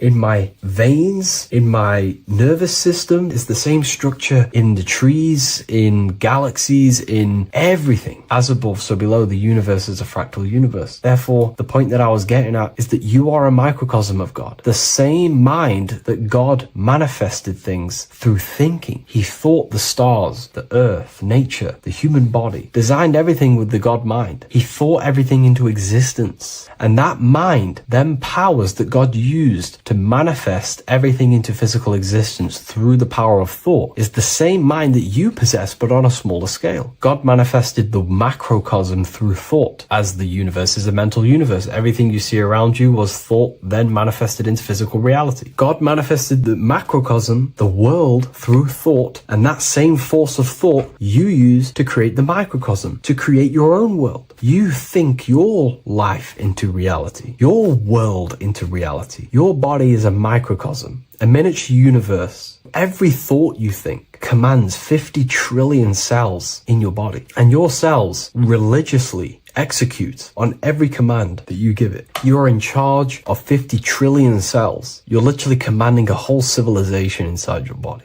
And this is how you are a reflection of the divine. The God mind created the macrocosm, the world, and you create your own world inside that world using the same power as thought. Very powerful. So everything that happens outside of you is also happening inside of you. The law of correspondence is the most important, the law that you could possibly learn, because it makes everything so clear for you in the universe. Makes life so clear. You see the reality for what it truly is. It's a reflection of the higher dimensions. Just like how reality right now is a reflection of what's happening inside of people's minds and consciousness. We can't blame the elites for all the negative things that's happening in reality, because all the negative things that's happening in reality is the negative things that's happening in people's minds. We need to take control of ourselves. So with that being said, thank you all, everyone. If you wish to read more, 90% of you watching this video have already got this book. I want to say thank you for your support. It means the world to me. It makes me research more and write more books, and the book of symbolism is coming very soon. So thank you, everyone. I'll leave a link in the description for the university,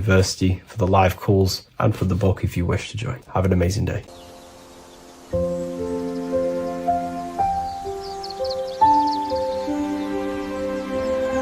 bookofwisdom.com. Visit today.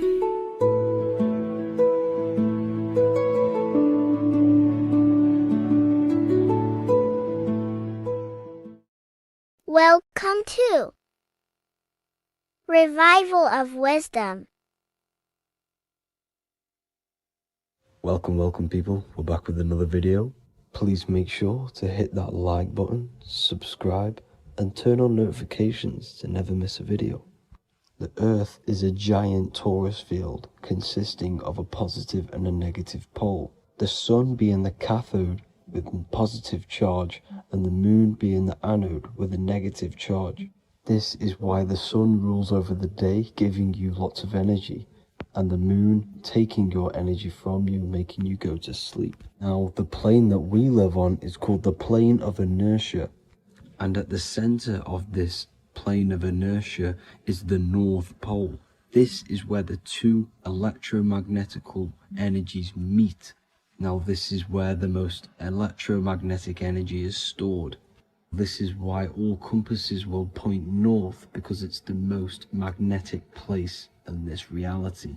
So the sun and the moon is spinning around this center point, which is stirring the ether of this reality and making everything move in circles, meaning this is a cycle. Everything's recycling itself.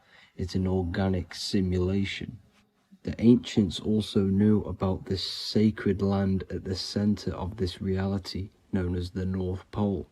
As you can see on this map from the 1500s of the North Pole, you can see 4 islands around this center black rock. Ancient civilizations like the Mayans, the Buddhists, and ancient Chinese also depict these 4 islands. The endless symbology of these sacred lands at the center has been going on for thousands of years. These sort of secrets are now kept by the elites, but as always they have to show the truth in plain sight, and this is what they are doing with the Windows symbol and also the Wizard of Oz. Now in the Wizard of Oz, as you can see, there's something called Munchkin Land. Munchkins are these unusually short people. Then on the ancient 1500s map, it says pygmy. And then the pygmy people in mythology are also these unusually short people. Just like Santa and his elves, they come from the North Pole. And elves are these unusually short people. These stories that we are told about Santa and Munchkins are putting truth in plain sight about this sacred land. This sacred land at the center of the earth is where the aurora borealis comes from and is being emitted from this black hole in the center, also known as the black sun. The aurora borealis is the earth's aura, hence why it has the word aura inside of it. It is the life-giving essence to all life within this realm. As this dualistic reality we live in consists of both physical and spiritual, the black sun is like our sun for the spirit. It's our spiritual umbilical cord, connecting us to the spirit realm. And the rising sun is the opposite. It's our sun for our physical 666 carbon suits, known as our human body, our physical aspect. As it states in the 40,000-year-old emerald tablets, deep in Earth's heart lies the flower, the source of the spirit. The flower of life is as thine own place of spirit, and streams through the earth as thine flows through thy form, giving off life to the earth and its children. So the North Pole is the core of this spiritual reality, and the closer you get to it, the more spiritual and lucid it becomes. So the elites have covered this up in order for us to forget the true nature of this reality. And they did this cover up by introducing the globe model. Nicholas Copernicus was around in the 1400s and he introduced the globe model. As you can see, he is a Freemason. He depicts himself with a globe and a Masonic compass in all of his paintings and portraits. Galileo was also a Freemason, as you could see in all of his portraits with a globe and a Masonic compass. He was also a massive part of introducing the globe model after Nicholas Copernicus. So yes, the globe model was a spiritual and political move to gain more control over the masses. After the globe model was then introduced, they introduced the theory of evolution by another Freemason, Charles Darwin. See how these two theories go hand in hand? They both degrade humanity and they make you confused of where we actually came from. By hiding the true form of this divine creation and hiding the true power of each and every one of us, they maintain control over the masses. Now this is order out of chaos, known to be the 33rd degree slogan of Freemasonry. Now this is the Masonic cosmology, and as you can see you have the checkered board for the duality, the 5-pointed star for the 5 elements, the 4 corners for the 4 pillars, the all-seeing eye, which is Polaris, the sun, the moon, and the 7 stars. So even Freemasons are taught the flat earth cosmology and the true form of this reality. Now the true nature of the sun, the moon and the earth is shown and reflected through the Masonic compass. The Masonic compass is the sun, the moon, Polaris at the top and the black sun at the bottom. It makes sense why all the scientists who introduced the globe model all used the compass and the globe together, because it's truth in plain sight. As I explained in my other video, all Freemasons have to take the oath, so it goes to show, why are we all learning these theories from Freemasons who can't talk about certain topics that they learn about? Why should we believe their theories when they're holding back the real truth about this reality? Now going on to NASA. NASA means to deceive in Hebrew, and they are also funded by the government. They are not a private company. The old owner of NASA, Werner von Braun, on his grave has the Bible verse Psalms 91. The heavens declare the glory of God, and the firmament showeth his handiwork. Now why would the owner of NASA put this on his grave? Seems a bit suspicious to me, alongside with the NASA astronauts are all Freemasons. And not to mention the countless mistakes they've made on their live videos in space stations, the moon landing, and the CGI footage of the Earth, which is obviously photoshopped. Just by tricking the masses that they live on a spinning ball, the elites gain the perception of the masses. Not only does it hide the divine creation we're inside of, it hides the divine spark within you. It hides the creator, the source. And by believing in space and we live on a spinning ball, it makes people come to the interpretation of that we are a coincidence and we do not have any purpose. And of course this is false. When you come to realization that we are all a divine creation and we can create our own divine life in this reality, life becomes more sacred and you start to enjoy little things. The elites want you to believe everything exists only in the five senses. They want you constantly looking outside of yourself because they know that will keep you on lower states of consciousness. Now this brings me to our next point.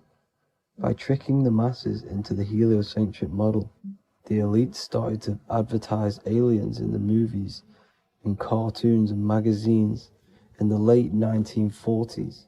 Now this is subconsciously programming us about aliens and extraterrestrial threats, which then they can use to their advantage. And this is something called Project Bluebeam.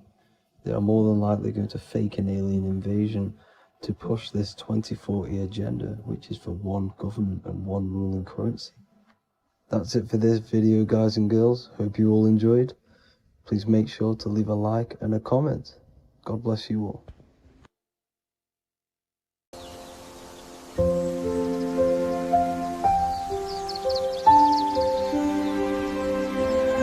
bookofwisdom.com. Visit today.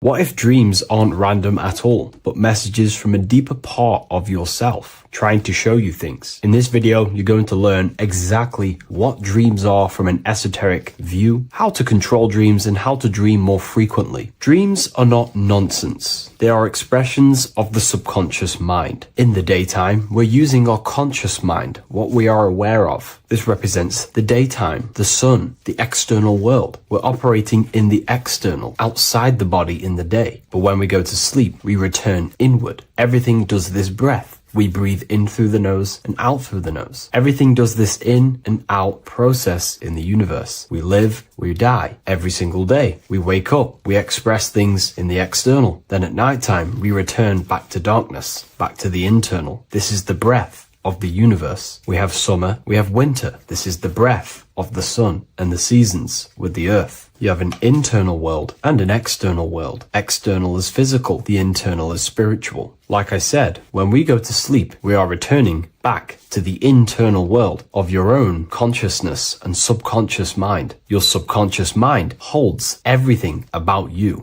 your memories, your traumas, everything you've ever learnt, your language, your name, your job. Everything you identify with is stored within this vast network of the subconscious mind. It is your own personal consciousness. Therefore, when we dream, we return back to the subconscious mind, and we are in fact thinking, but in a subconscious way. The subconscious does not speak the same language as the conscious mind. The conscious mind uses language, thoughts, and all things that are very logical and very easy to understand. The subconscious is the complete opposite. It is very indirect, metaphorical, and symbolic. The subconscious communicates and works in symbols. Ultimately, symbolism is the language of consciousness. This is why in occultism and esotericism, it is filled with occult symbols, because symbols are used to communicate directly with the consciousness within the subconscious mind, and the subconscious mind is ultimately connected to the collective consciousness. We are all connected and tapping into the mental plane, where we receive thoughts, ideas, depending on what we attune our mind to. That's why we call it a mindset. But getting back on topic, the subconscious mind is your own personal network. It is like a net, an interconnected web of your thoughts, memories, traumas, emotional blockages, and all the things you identify with and have experienced in your life is stored within this network. It can be seen as a web. One example of the subconscious mind using symbolism is this next story I can tell you. Let's say I was in a very traumatic car crash as a young child. I experienced a lot of emotional trauma in that car, and that deeply impressed my subconscious mind with that trauma of emotion that I felt. Therefore, every time I see a car in my external world, that car is now a symbol that represents the state of consciousness I was feeling in that particular time of the traumatic car crash. The car is a symbol for a state of consciousness within my subconscious mind. Just like when you see a word, that word triggers what you believe that word to be in your subconscious mind. Symbols are the language of the subconsciousness. Therefore, when we dream, we are basically seeing symbols of our own personal subconscious mind. Our higher mind, which is basically our subconscious, the higher version of you that exists beyond your human thinking mind, communicates using symbolism. The higher mind does not speak human thoughts, human language. It speaks the language of symbolism. Therefore, when we dream, every event, every person, everything that happens, and everything you see is your own personal subconscious mind materializing within the plane of the astral plane. This is a dimension that sits just above the physical world that everything is pulled out of. For example, look around you. Everything you see around you was thought, then imagined. Imagination is the astral plane, and this astral plane sits above the physical world. As above, so below.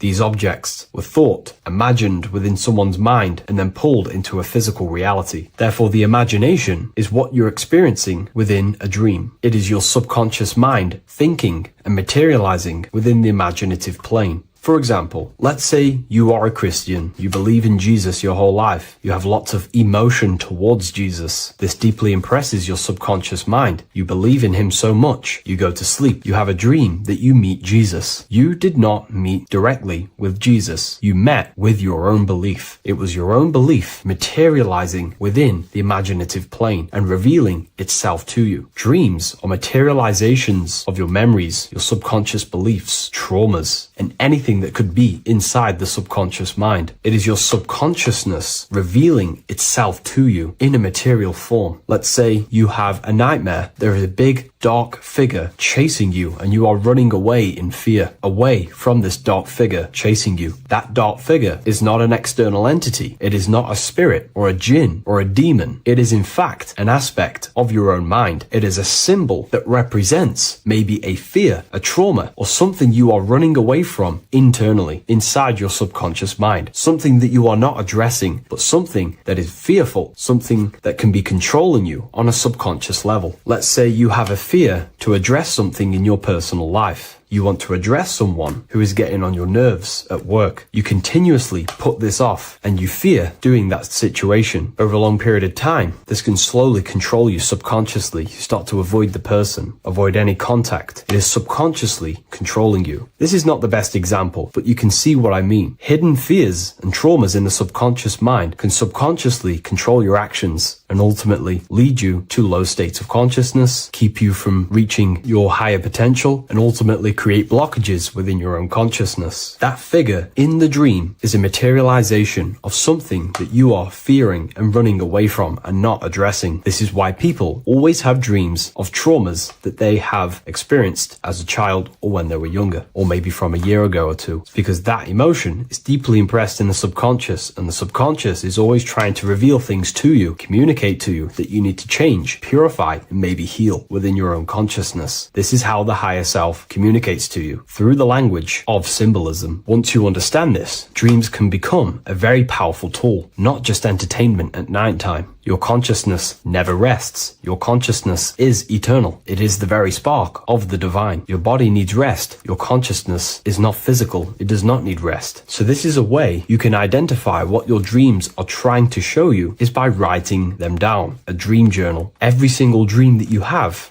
a book placed near your bed. Every time you wake up, first thing you should do is pick up the book and write every single detail that you can remember about the dream. The people that you met are all symbols or aspects of yourself. Maybe it is a friend you saw in your dream. That friend represents a state of consciousness that is within you and is trying to reveal something to you. It's about making the subconscious into the conscious, to become conscious of the unknown. Write down every detail, everything you saw, every event that played out, even the details of the clothes that they were wearing. Everything is symbolic within dreams. Write everything down and then analyze the dream. Don't analyze it from a logical mind. Analyze it with the right hemisphere of the brain, which allows you to see metaphors, read between the line. Try and gain the message that it's trying to show you. What does this overall mean to you? And what could this reveal about aspects of yourself that you need to heal or maybe take action in your life and world? Because your higher self is always guiding you towards awakening and fulfilling your mission in the manifested physical world. Dreams speak in symbols, not logic. Ask about your dreams. What is this trying to tell me? Don't take things literally. Look for an emotional tone and symbolic resonance. With practice, you'll begin to understand the personal language of your subconscious mind. Now that you understand that, again, please leave a like or a comment on this video. This is now a technique for lucid dreaming and dreaming more often. This is not going to happen overnight. This is not an easy method. It simply takes practice and dedication. Every morning, choose 3 time slots. For me, I choose 4:30, 5 a.m. and 6 a.m. 3 alarms that are going to go off at these 3 times, half an hour apart from each other. Each time you wake up, stay awake for 5 to 10 minutes. Turn off the alarm. Try and keep your conscious mind awake, but drift back into sleep. There's no other better way for me to explain that. It's very difficult, but try and keep the mind awake, but the body falling back asleep. More than likely, you will drift off back to sleep. Then the next alarm will go off half an hour after. This will wake you up again. Guaranteed. You will probably drift back to sleep by repeating this process. After the 3 alarms go off, each one of them times, you're either going to have a dream or a lucid dream, but definitely you will have a dream. And if it doesn't work one time, keep trying it. I've been using this method for a very long time, and I can tell you 70-80% of the time it triggers a dream, and a very vivid dream. And it's ideal for lucid dreaming because keeping the conscious mind awake while letting the body fall asleep, you can become conscious within these subconscious realms of your mind. But when you are conscious inside the dream world, you can do what you want, but you also want to let the dream naturally unfold. If you try and take too much control, then you will wake back up. If you feel any fear in your dream, you will wake back up into the material world. Another tip to dream more often is to meditate before bed. Simply close your eyes and think about nothing for 5 to 30 minutes. Detach from everything outside you, your name, your job, work, thoughts. Mentally detach from the world and the physical pleasures and become pure awareness before you try and go to sleep. This will help you become conscious while being within the self. If you wish to learn more about consciousness yourself, the Book of Wisdom Volume 2 can definitely help you. I'll leave a link in the description. Thank you for watching this video, and I'll see you in the next one.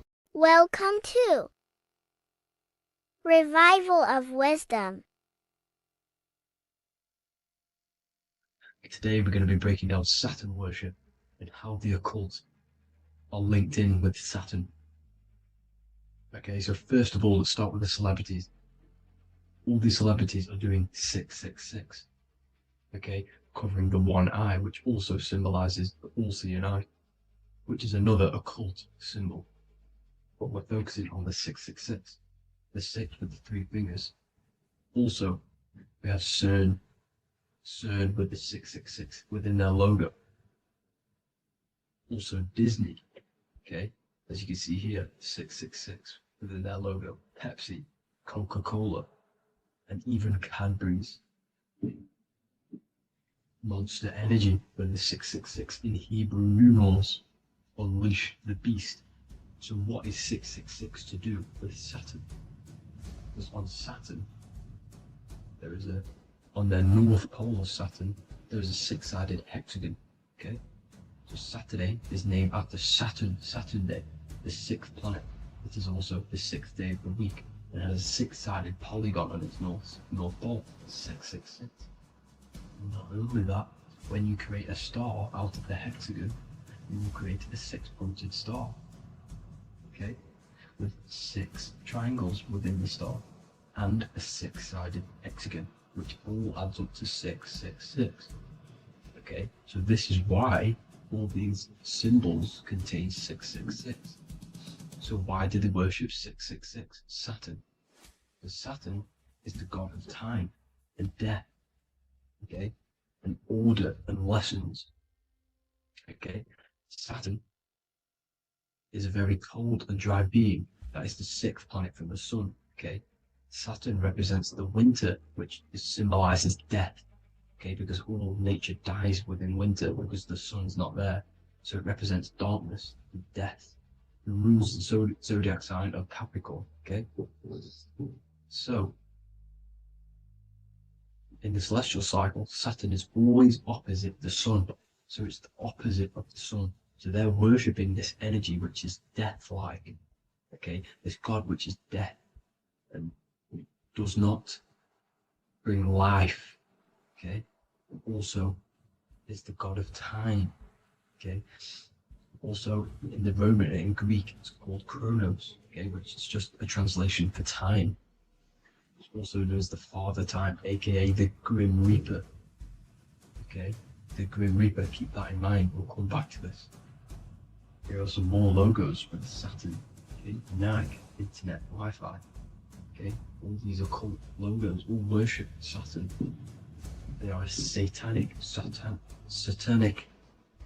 occult. They worship this death god, this evil god. Okay, this is where the cube now comes in. Okay, because what color is associated with Saturn? It's black, because it's the absence of light. It's opposite the sun.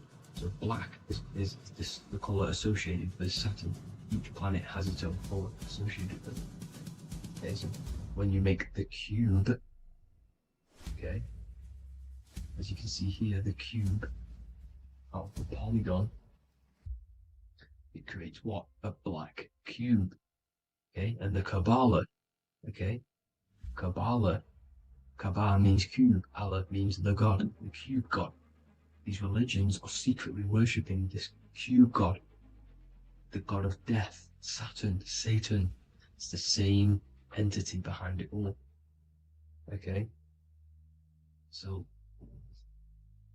also we have these black cubes in Australia, Denmark, all around the world, these black cubes, because this occult is worldwide.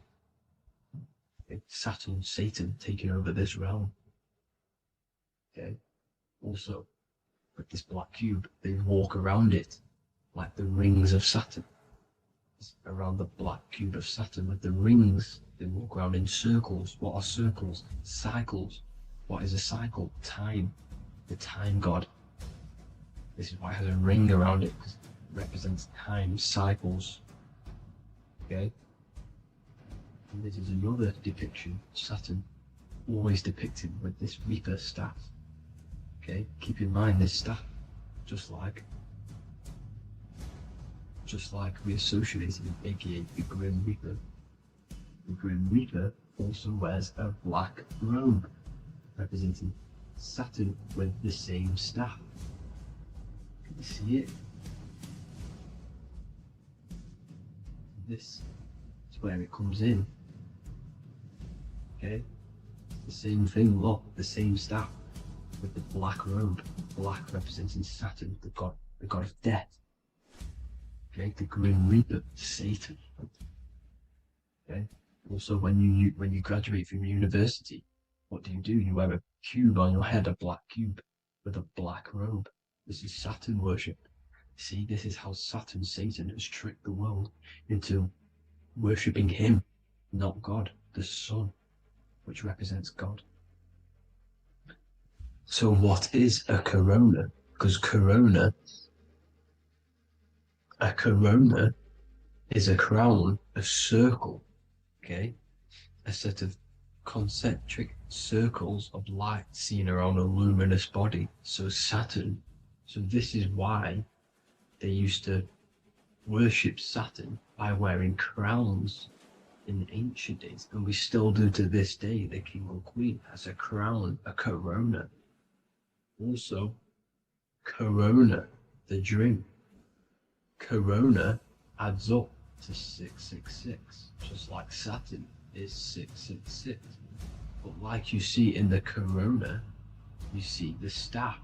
You see this staff, just like the staff of Saturn, the Saturn god, like the Grim Reaper, with the black robe and the staff, just like the Saturn god. What is the Grim Reaper? It's a killer. It represents death, just like Saturn, the god of death and time. So all these occults and secret societies all worship the 666 god, which is Saturn, Satan. All of our energy is being put into Saturn. Okay, and Saturn, Satan, is harnessing all of this energy. So gradually, this is what the mark of the beast is. Like it says in the Bible, the mark of the beast, or the name of the beast. Here is wisdom, let him know that he hath understand and count the number of the beast, for it is 6. It is the number 6 of a man, and is 600, 6, 666. So this is what the mark of the beast is. They are going to eventually put green chips, just like Neuralink, which is what Elon Musk is pushing. Okay, so this chip is the mark of the beast, and it's going to be implanted to our hands or brains. Okay, and they will manipulate our consciousness, and it will manipulate our DNA, and it will directly connect us to AI, and AI is linked in with Saturn, Satan, as the demons and the people who rule this world are in love with AI. They want to connect humans to AI. And this will control our consciousness completely and give all of our energy back to Saturn, Satan, this deity that they all worship. Just like when you get married, you wear a wedding ring, the rings of Saturn, over the finger, which represents the sun. So you're basically seeing Saturn over the sun. The sun is the son of God. It represents the sun, represents God. So you're putting Saturn over the sun. So thank you guys all for tuning in. I'm going to leave you guys here. Please leave a like, comment some topics that you want me to talk about.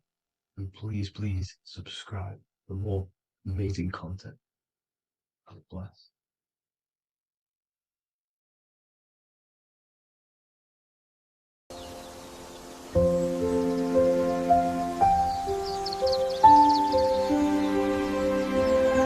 bookofwisdom.com. Visit today.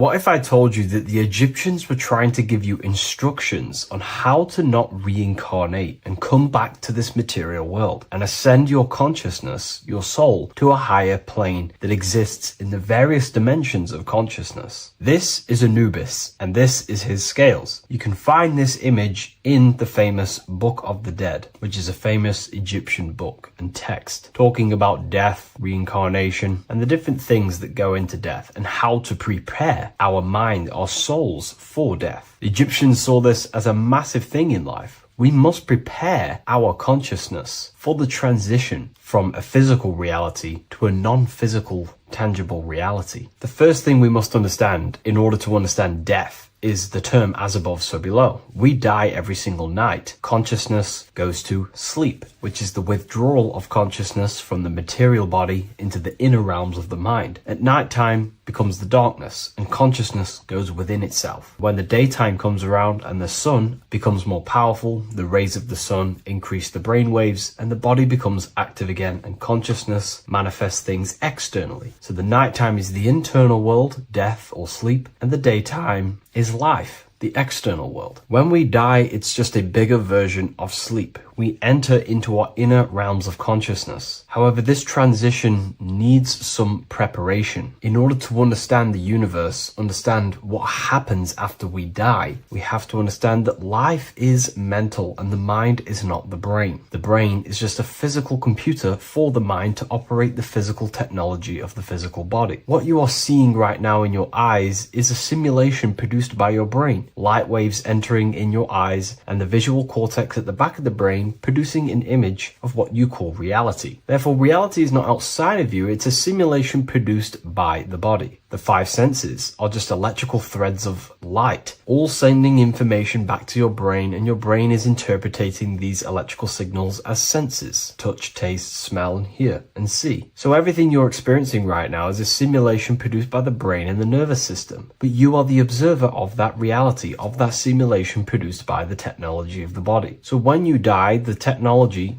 the simulation produced by the electrical system called the human body, is no longer running. Therefore, we don't actually leave anywhere, but the simulation stops running and we are dissolving one layer of ourself. So most people think they leave the body when they die, but we're not. We're simply just removing an aspect of ourself, a different dimension of ourself, and casting off that dimension, removing a veil or a layer. And we're seeing what is behind that layer. And what behind the layer of the physical reality is simply the world of imagination, the astral plane. At the moment of physical death, consciousness withdraws from the physical brain, yet the awareness does not cease. For a short period, the individual may experience a condition of peaceful unconsciousness, similar to deep sleep. Then, once the individual becomes conscious again after death, once the physical body, the etheric body, has fully been split up and consciousness is now operating in the astral plane. This is what the ancients called karma loka.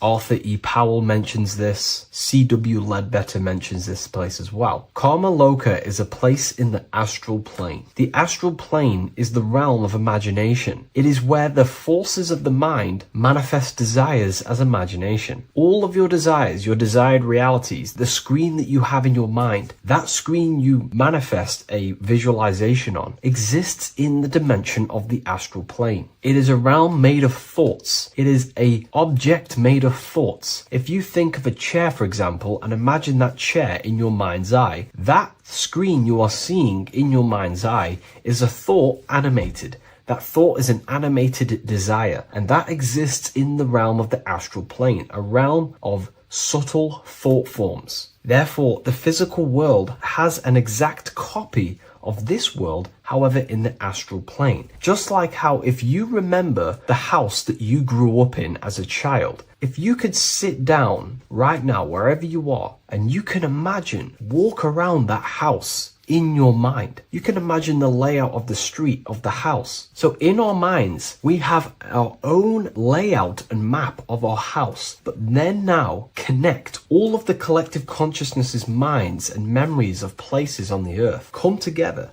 to create a collective astral plane, a world made of thought forms, but it's an exact copy of the material world. To go into a bit more detail, this would exist on the lower astral plane. On the lower astral plane, there is an exact copy of the Earth, made of everyone's memories, imaginations, and things along them lines. Karma Loka is where the word karma comes from. This is the region of desire and emotion and imagination. This place is not a place of reward or punishment, but a state of consciousness corresponding to the emotional nature of the person who passed on, who transitioned from the physical to the astral. Your state of consciousness, the thoughts you think every day, the fears that you face every day, the belief systems you have in your mind every day, still is passed on from the physical into the astral. The astral plane, you will go into an astral plane that directly corresponds to your state of thought, just like a dream. In your dreams, you will see materializations of your fears, belief systems, and things going on in your subconscious mind. You will go into an environment and a landscape when you die in the astral plane that match your desires, habits, and your state of mind. If you believe in Jesus, you will go to a place where then thought forms manifest in the astral plane. If you believe in Buddha, you will go to a place where then thought forms manifest. That is the environment. It's mental. Reality is your level of realization. You are seeing through the lens of your mind, of your beliefs, and you see the world tinged with your belief systems. Karma Loka is a place where you balance out your desires, sensual cravings,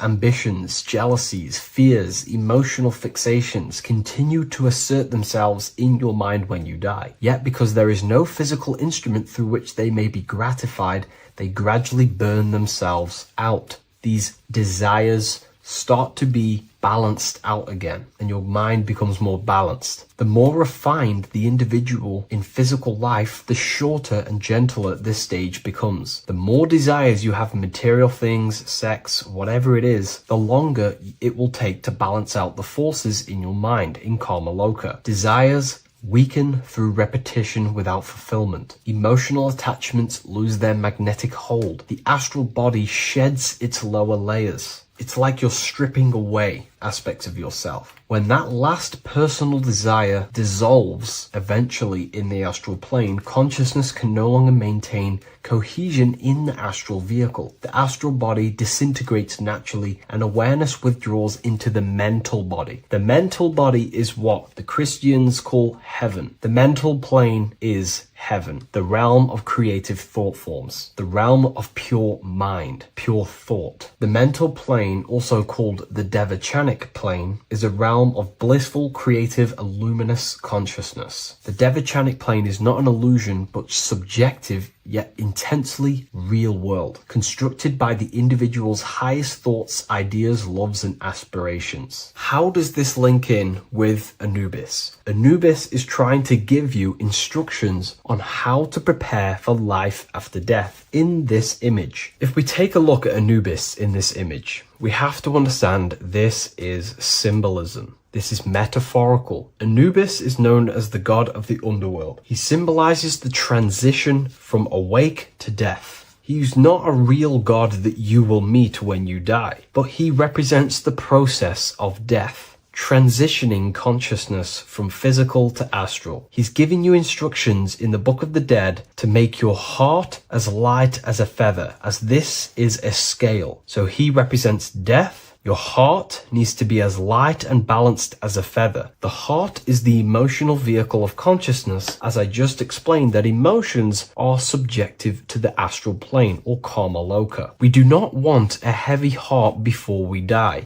We do not want addictions to smoking, addictions to pornography, addictions to status, the ego, material gain. If we die with these things, this means we have a heavy heart, and this will manifest in the astral plane when you die and take longer to balance out them emotions and desires. So this is telling you to remove any addictions, any emotional attachments, mental attachments you have to the material plane. This does not mean go full monk mode and don't have anything physical, don't chase after anything material. We should definitely have material things as we are spiritual and material. However, do not place your heart on it. We should all aspire to have the best possible life, have the most possible resources resources as possible in our lives, have an abundance in everything. That's completely fine. But placing our soul on it, your desires on the material world, will only pull you down in life after death, take you longer to balance out them forces and desires. This is why transformation during physical life is essential. We need to release attachments to master our thoughts and emotions and align with truth. We don't want to die with false identifications that thinking and believing that we are the physical body. We need to balance out our heart. Yes, have material things. Yes, chase the best possible life for ourselves, but also have connection with the divine and practice detaching from the material world, maybe even fasting from any addictions that you have, the phone and things along them lines. When this is achieved, when you are fully balanced and have no more addictions and attachments to your mind and consciousness, the scales are balanced. The soul becomes free and rises beyond the lower planes of existence when you die. It transcends the physical body and more than likely enters the mental body. We can't take anything physical after this life. The only thing we can take is spiritual things such as wisdom, understanding, and connection. We can only take internal things. So we have to master our internal world before we pass on to a world where we cannot fulfill our physical desires. Now, this is kind of what heaven and hell is. There is a hell realm in the astral plane. If you desire horrible things, you desire to kill people, or you desire to do horrible things, then you will manifest in a place where that is taking place, with people, with entities that assimilate with that vibration. You might have to watch this video a few times to get a full understanding of this, but Anubis is trying to teach you, make your desires as light as a feather, purify your heart, purify your soul, and place your heart on the spiritual things, knowledge, information, connection, thought. Because if you desire material things, then you will more than likely desire to manifest yourself back into the material world and reincarnate. If you've read the Book of Symbolism, you already know this information. You can now find this book in the description of this video. Please leave a like, comment, and subscribe to the channel if you like this information. And we also have the Book of Symbolism available on Amazon.com now. Take care, everyone. I'll see you in the next video. Hello, Seeker. Welcome to Revival of Symbolism, a channel devoted to the language of esoteric symbolism, guiding you to discover yourself and expand your consciousness into deeper realms of thought. I'm Harry B. Joseph, also known as Revival of Wisdom, and today we're going to be discussing the symbol of the pentagram. The pentagram is a well-known symbol inside the occult, used by pretty much every ancient tradition, Freemasonry, Rosicrucianism, Hermeticism, all the occult schools of thought. You will see this symbol, and today we're going to be breaking it down into some great detail. Now, there's a lot that goes into this symbol. It's basically a 5-pointed star.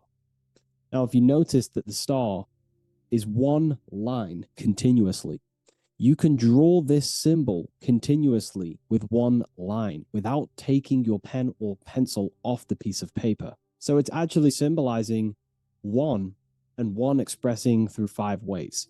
So if we look at this symbol and each one of their points, we're looking at the 5 elements that create life, the universe, or creation itself. So the element of spirit simply represents the divine, the unseen world, the things that we can't really put our hands on, we can't feel, touch, taste, or see, but they hold influence over the material plane. So spirit covers a large category of things such as spiritual forces that drive physical existence.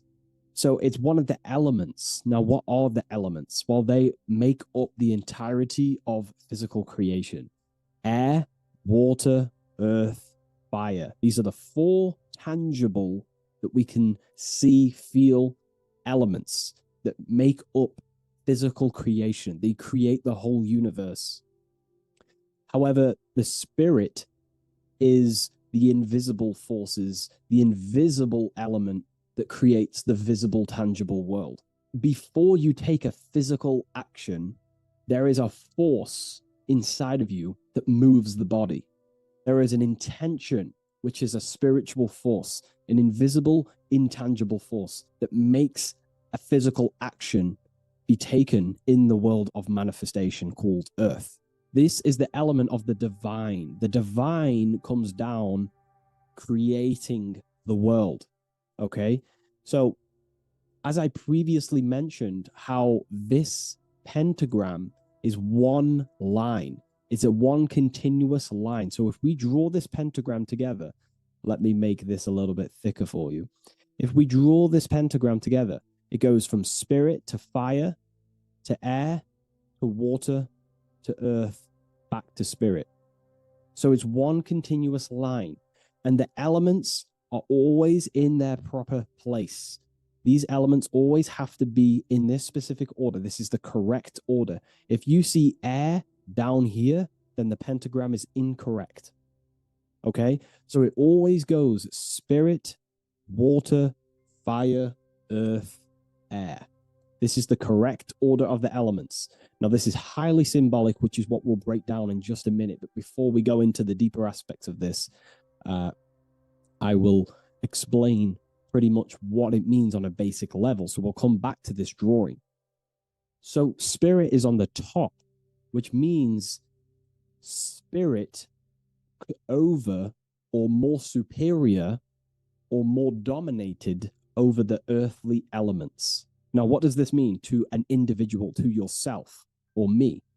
If I wear this pentagram, I am basically saying my spiritual divine self, my internal self, is more superior than anything the material world can pretty much give me. My spiritual journey is more superior. My spiritual self is more dominant over the earthly world and the material things. Okay? Now, not many people are like that in today's society.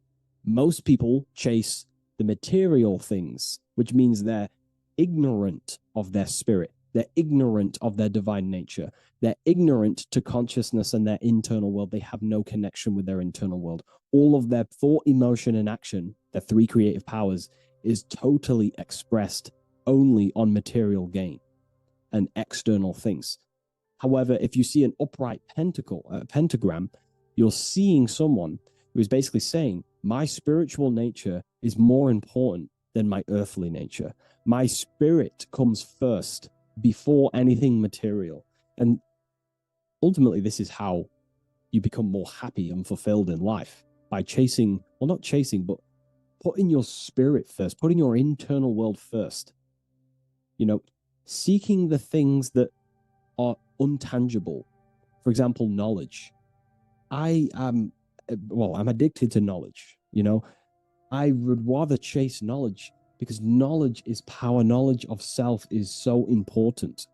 When we die, it is the only thing that matters in the end.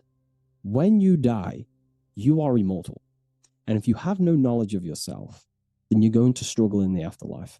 If you have no self-control over your thoughts and emotions and desires, then you will suffer in the afterlife because you have no control of your thoughts, and your thoughts will be creating your reality in the realm of imagination or the astral plane. But that's a whole other lecture.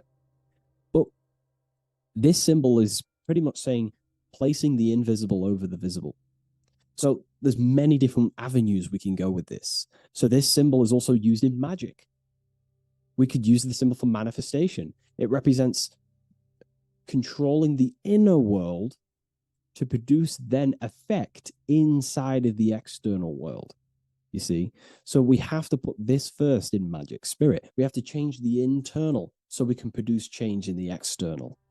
Reality is created from the inside out. Okay? So this symbol is heavily associated with magic as well, which is a whole other lecture. In this lecture, I'm going to give you a good detailed explanation, but this symbol is so vast and wide, it would take many breakdowns to go into each meaning of the symbol. So it's representing the divine element of spirit coming down and manifesting the physical plane through that process of this. So as I mentioned earlier that I'd come back to this, what we're looking at is the process of spirit turning into matter. This is the process of how spirit condenses into a material form, how higher energy higher forms, which are invisible, come down and manifest and crystallize into a physical object or a physical reality. So this pentagram is explaining the process of creation. So it comes from the higher realm, spirit, the source, the emanation. An emanation is a thought or an emotion or a desire, which comes down to fire first. Fire represents the will. This is the willpower. This is the willpower. It's still kind of more of an invisible force, but fire is the closest element that represents spirit. This is why we light candles in magic and rituals, because it's literally opening a doorway to spirit. It's the closest element to spirit. So this is why sometimes in alchemical artworks, they use fire to represent spirit. Because, it's quite difficult to use a symbol for spirit because it's totally invisible. So it goes down to fire first, the will. Then it goes up to the air, which represents intellect, the intelligence of the mind. This is thinking, mind, intellect, logic. Then it goes down to water. This is emotion. This is intuition. And then it goes into the earth, which is physical body action. Okay? So spirit represents an emanation. So an emanation is something descending out of the void, out of the nothingness. And the first thing that descends is will, then intellect, then emotion, then a physical action. Then everything returns back to spirit from earth. So it's showing you how spirit manifests into matter. It's also showing you the macrocosm, how the world is created. So ultimately, it's a symbol of the microcosm also. It's a symbol of you. If you put your body outwards, you would see your body in this 5-pointed star shape. So it's a symbol of the microcosm, because you yourself are a microcosm. You contain all of the elements: spirit, fire, earth, water, and air. You breathe air, you drink water, fire in your nervous system, which is electricity, and earth is your physical body. So you are a microcosm of the universe. And this is what the circle, when we see the circle around, this is representing the macrocosm, the circle. So why are you a microcosm? Because you know how the sun changes the earth with its different electromagnetic rays, depending on how far away the sun is to the earth when it's rotating. Well, depending on what model you believe anyway, the electromagnetic rays produce change on the earth. So when the sun is further away from the earth, or whatever model you believe, when the sun is further away, then the electromagnetic rays of the sun are weaker, which means that's what the winter is. The winter is the death and the death of the electromagnetic rays of the sun. We still get sun, but it's just not as powerful as summertime. So nature dies. But then when the summer comes back around, the sun is closer, it produces higher amounts of electromagnetic life force rays, which increases the growth again in the summertime.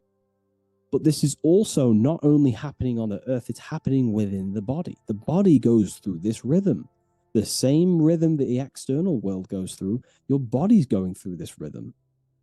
So these changes in the cycles not only change the earth, they change consciousness. These cycles happen within you. They happen within your body, your cells, your nervous system, your brain, your psyche, your emotions, your intellect is all affected through these cycles of the sun. So this is why you are a microcosm of the macrocosm.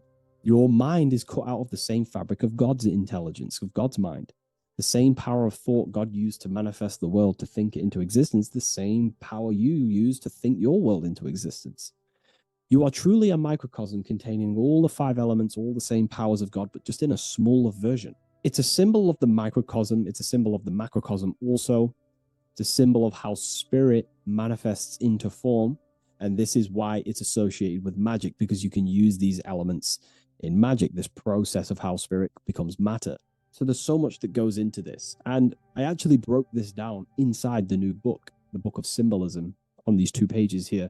I will do another one on the inverted pentagram. This book, I've basically gone over every Freemasonic symbol, alchemical symbols, every occult society symbols is pretty much in this new book of symbolism. But again, it's not a book on symbolism. These symbols are representing forces within yourself. They represent you, and these symbols are designed to awaken aspects of yourself. So this is not a book on symbolism. This is a book on you. Each symbol will awaken different aspects of yourself to help you understand yourself. So anyways, it's a big book. It's going to be very, very soon. I'll leave a waiting list in the description. You can join the waiting list, or I'll just give you an email when it's ready. And I will see you in the next video. Please leave a like, comment, and share. And I'll see you in the next one.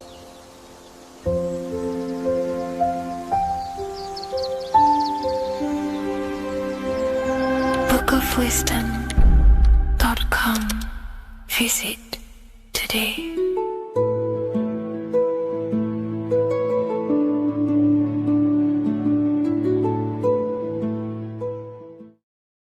Welcome back everyone to another video.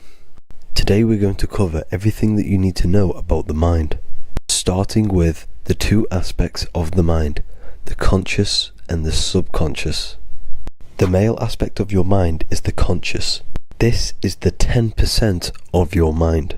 The conscious part of your mind is only aware of everything around you, your vision, your sight, your smell, your taste, your hearing, and your current state of emotion and thought. Every thought that you consciously think about has an emotion directly attached to it. That emotion is then impressed onto the subconscious part of the mind. The subconscious part of the mind is the female aspect of your mind. It is also a whopping 90% of your mind. Subconscious mind is controlling all of the subconscious processes which happen within your body. For example, your subconscious mind is controlling your heartbeat, your digestion of food, and all of the things that you do not have to tell the body to do. It is the hidden part of our mind which is controlling all of the hidden things. The subconscious mind is like a recording supercomputer. Everything that you have experienced in your life is all recorded and stored within the subconscious mind. One of the most important things about your subconscious mind is that it stores your mental programs. Everything in the subconscious mind manifests into behavior and actions within the body. Your daily basis routine and habits are all mental programs within your subconscious mind.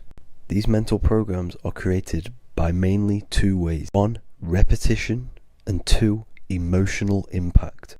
The repetition is fairly simple to understand. The more you do something, the more it impresses onto your subconscious mind and becomes a program. That program will then manifest into your behavior. However, with the emotional programs, they work a bit different. The stronger that you feel an emotion, the stronger it is impressed onto the subconscious mind. And then that emotion becomes a program. For example, you had a very traumatic moment happen when you were a young child. The emotion that you felt was so strong in that moment that it impressed into your subconscious mind so hard that you can recall that moment like it was yesterday. That traumatic event that happened to you when you were young will still manifest into your daily basis behavior even to this day. However, it manifests subconsciously. For example, if you were in a car crash, you will be wary to enter cars with certain people. All because of that traumatic emotion that you felt and impressed onto your subconscious mind. Another example of the subconscious manifesting into our behavior is posting on Instagram. Most of the time, the reason why you post is because your subconscious mind is seeking gratification. So before you actually do something, question yourself and find out the root cause of why you are doing this. Another thing that you need to understand about the subconscious mind is that it takes everything you say and hear literally. So for example, if you go and say, "You are an idiot" to someone, your subconscious mind will only pick up the word idiot. It only knows yourself. It doesn't know anyone else. You are casting a spell on yourself just by saying that to someone else. This is why the golden rule is to treat others like you'd like to be treated. Now, you can rewrite these programs which are already in your subconscious mind. However, it does take consistency. You have to change these programs which have been running for years. And by changing these programs, you change your behavior, because these programs manifest into your behavior. The best way to do this, personally, is to listen to affirmations first thing when you wake up in the morning, and do this for 10 minutes every single morning. Then at night time, you want to think and feel that you are becoming the reality that you desire. The more that you feel this reality, the more it will become a program and impress your subconscious mind. For example, you're trying to gain financial freedom. If you trick your subconscious mind into creating a program saying that you are financially free, this will manifest into your behavior. You will start doing more work. You will start looking for ways to make money. Your mind will be set on the frequency of money and financial freedom. Therefore, you will receive thoughts based around this program. If you take enough action, your life will dramatically change because of this program that you created in the mind. This is why we call it a mindset, because your mind is a frequency tuner which sets its frequency onto different thoughts, because thoughts are frequency. If you fill your mind with a specific frequency, you will gain thoughts and ideas based around that frequency. To create a stable mind, you need to master your emotions. You need to change your mindset. Everything that you experience is neutral. Based upon the mindset that you see it, you either give it a positive or negative charge. By understanding this deeply, you will then control your emotions. I hope you gained some wisdom and enjoyed this video. Please, if you can, leave a comment and a like, and subscribe to the channel if you like this content. Love and light to you all.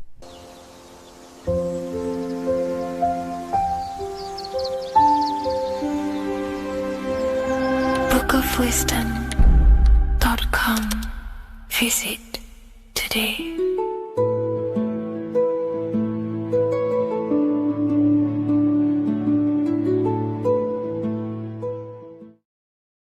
What are we all doing, people? Survival wisdom. Today we're going to be breaking down the Bible and its real, true metaphysical meaning.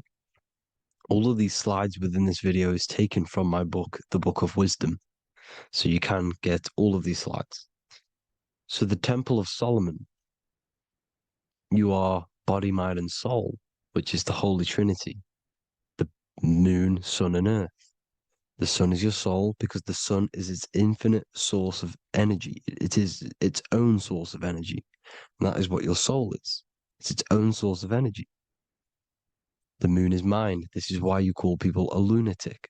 You're a lunatic. Luna means the moon. And inside of your mind, you have a specific mood. Mood is moon. And mind in German is Mond. And the word Mon means moon.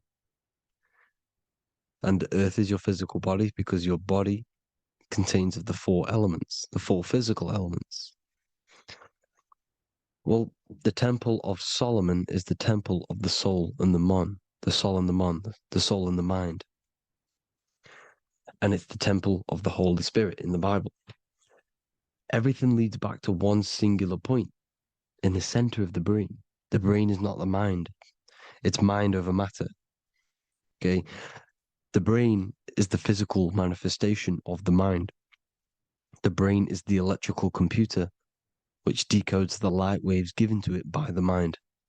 This is why everything in the body leads back to one singular point. And we'll go over this in a minute. But this is controlling the physical body. This is the within. If you rearrange within, it spells high twin because within you is your twin, your true self. And it's just an entity in the center of the mind. And if you shut your eyes, you can feel it. Your awareness is in the center of the brain. So there's just an empty chamber in the center of the two cherubs, the two brains. They are two separate brains. They're two hemispheres. And the empty chamber, when scientists chop it up and see it's just an empty chamber, well, because you can't see in that plane of reality. You cannot see the mind. You cannot see thoughts. It is invisible to the human eyes, to the visible light spectrum, to the two eyes. the reason why we call it the third eye in the center of the brain, it's not the third eye, it's your true self, it's the mind and soul. It's an eye because it does see. It's the all-seeing eye that you always see here. There's some Masonic artwork showing the two pillars, the two cherubs, the two hemispheres of the brain, and the inner eye. This is the eye that sees all things. What do I mean by seeing all things? Not physically. It sees the mind. It's what, because your soul is watching the mind. You can observe the mind. You are not the mind. And if you meditate deeply enough, you can go beyond the mind. It's the all-seeing eye. It sees the mind. It sees what emotions you're feeling. It sees what you're thinking. It sees what you're seeing with the two eyes. It's the all-seeing eye. It sees all things. It's omnipresent. It's everywhere. Because the mind can be anywhere. The mind can switch itself into any place it wants. There is no limitations with the mind. So there is two hemispheres in the brain. And in the Bible, there is a quote saying, the most holy place between the two cherubs. The two cherubs is the two hemispheres of the brain, and the most holy place is between them, which is what the Masonic artwork is showing. This is the all-seeing eye, the soul and the mind, in the center of the brain. And you will not see this with the two eyes. So when scientists come to seeing the empty chamber in the center of the brain, they wonder because they do not understand the occult side of the world. They do not understand the layers of reality. How the two eyes, everything physical comes from the unseen. Everything seen comes from the unseen. Now, the two hemispheres of the brain play a major role in our lives. The right hemisphere is the artist. The left hemisphere is the scientist.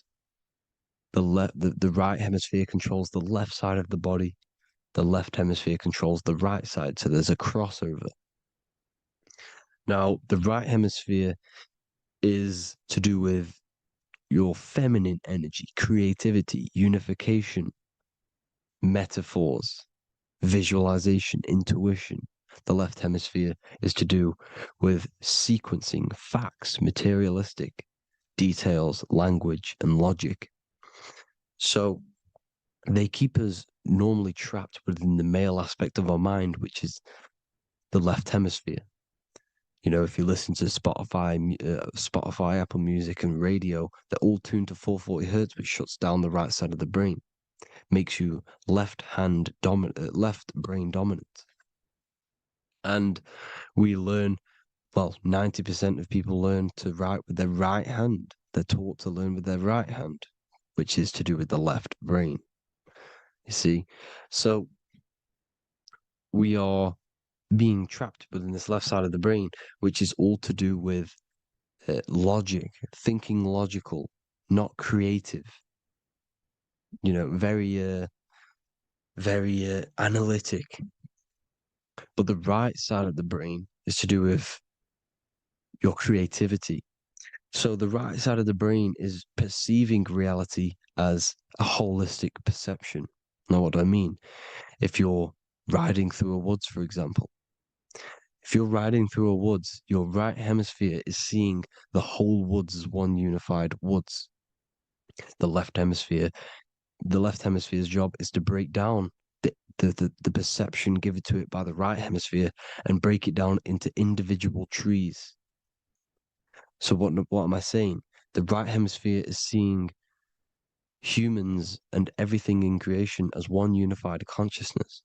The left hemisphere is seeing individual egos. This is why the left hemisphere is the place of the ego, the right hemisphere is to do with the higher self.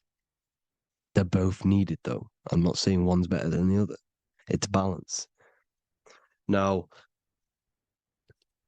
they don't want you to see the unified picture, perception of creation. They want you to think everything is individual, everything doesn't come from the one, because all things come from the one. And we experience the two in this reality, dualism. In order to understand the one, we have to experience the two to advance. So, anyways, let's get away from the two hemispheres. The right hemisphere, like I said, is to do with the higher self. And this is why in John 21:6, it says, cast the net onto the right-hand side of the boat and you will find fish. Meaning, cast your energy, cast your perception into the right hemisphere of the brain, and you will find God, unification, and higher self.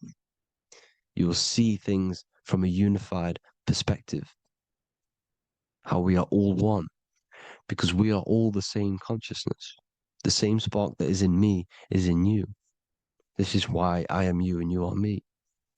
We are all the all-seeing eyes of God, just split up into individual bodies.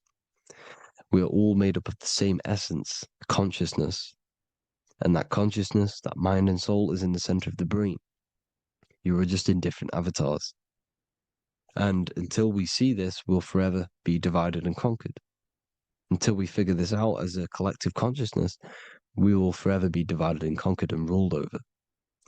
This is why the Bible says, ye are gods. You are the sons of the Most High, because we are. We are the Word made flesh. We are God made flesh. Mark 16:19. So then after the Lord had spoken unto them, he was received up into heaven. Head is heaven, H-E-A, and sat on the right hand of God. God is the consciousness in the center of the brain. Heaven is the head, and the right hand of God is the right hemisphere of the brain, meaning he sees things in unification, creativity, intuition, the higher mind, the higher brain. When Moses crosses the Red Sea is the corpus callosum, moving from the left to the right hemisphere of the brain to see unified perception of reality. Head, H-E-A, heaven, same root word. This is why the ancients always depict God in the center of the brain. Here you see ancient Christian artwork showing God in the center of the brain, the light. Here you see it here. Here you see Ganesh, an Indian god, which is the brain. Here you see the Father, the Son, and the Holy Spirit in the dome, the brain. This is the brain, because you are God made flesh. That's what consciousness is. The upper room where Jesus meets the 12 disciples. It's the upper brain on the upper room. The upper room is the chamber, the empty chamber in the center of the brain. That's the room. And the 12 disciples are the 12 cranial nerves in the brain, which pretty much rule the body, all the cranial nerves. The tree of life, the cardiovascular system. This is why in Genesis it says the tree of life was in the midst of the garden. Midst meaning middle, because the middle of the body is the cardiovascular system, which is controlling all of the systems in the body. The tree of knowledge of good and evil is the nervous system. It's the spine and brain. This is what's detecting good and evil. The brain is the electrical computer with the left and the right hemisphere, decoding the dualistic world, decoding the light waves given to it by the external world. It is an electromagnetic computer. It is artificial intelligence. It is very intelligent, the brain and the nervous system, the human body as a whole. But the tree of knowledge of good and evil is the nervous system, because it is the tree that detects good and evil, makes you learn good and evil in this dualistic reality. Here you see Adam and Eve around the tree of knowledge of good and evil. Adam and Eve, male and female energies, with the serpent in the tree, and the tree of knowledge of good and evil. Well, this is the spine, the brain, and the serpent is the kundalini up the spine. The serpent is the S.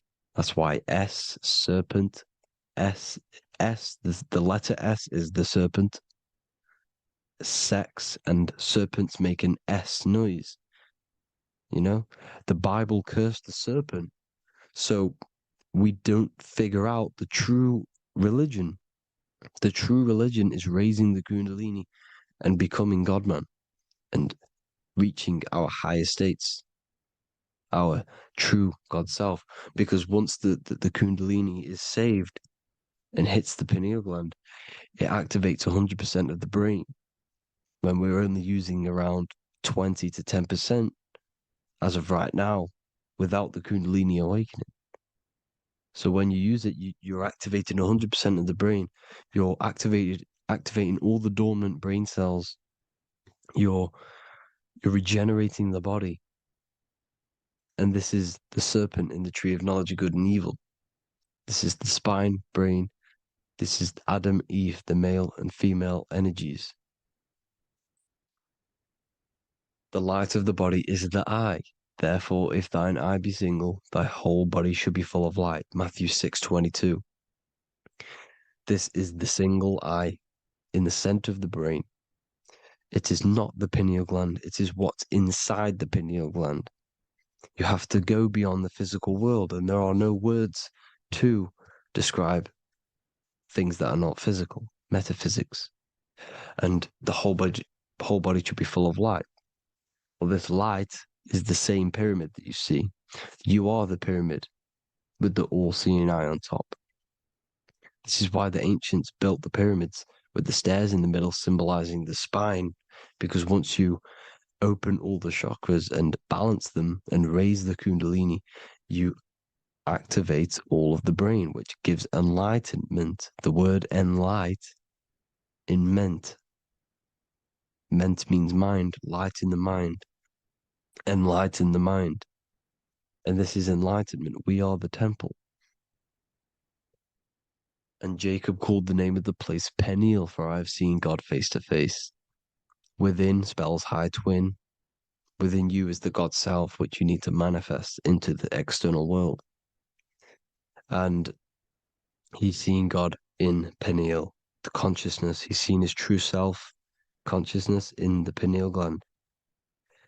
Genesis 28:10, Jacob's ladder. Jacob, he took a rock there and laid his head on it to sleep. Jacob had a dream. He dreamed there was a ladder that was on the ground and reached up into heaven. Head is heaven.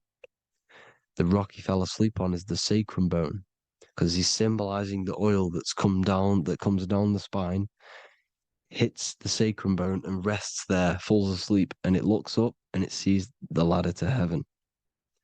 Because when you raise this oil, you become God man. You become God in heaven. You can leave the body at will. Do you not know that your body is the temple, that your body is the temple of the Holy Spirit? Corinthians 16:19-20. Or do you not know that your body is the temple of the Holy Spirit within you? Your body is the temple of the Holy Spirit, the soul and the mind within the center of the brain, the temple of Solomon, temple of the soul and the mind. Romans 8:10. Christ is in you. It's not external. When you give where attention goes, energy flows. When you give your energy to external things, your attention, your worship to external things, you're giving energy, meaning it's draining you, and you're feeding something within the astral plane, a mental thought within the astral plane. So with you realizing that the Christ is in you, that you don't have to worship anything outside of you, this means that you're internalizing your energy. You're not giving your energy, because where attention goes, energy flows, which means you become more present. You become healthier because you're not giving off all of your special electromagnetic energy that's charging you. This is why the religions run by the Vatican is all external. They're exoteric.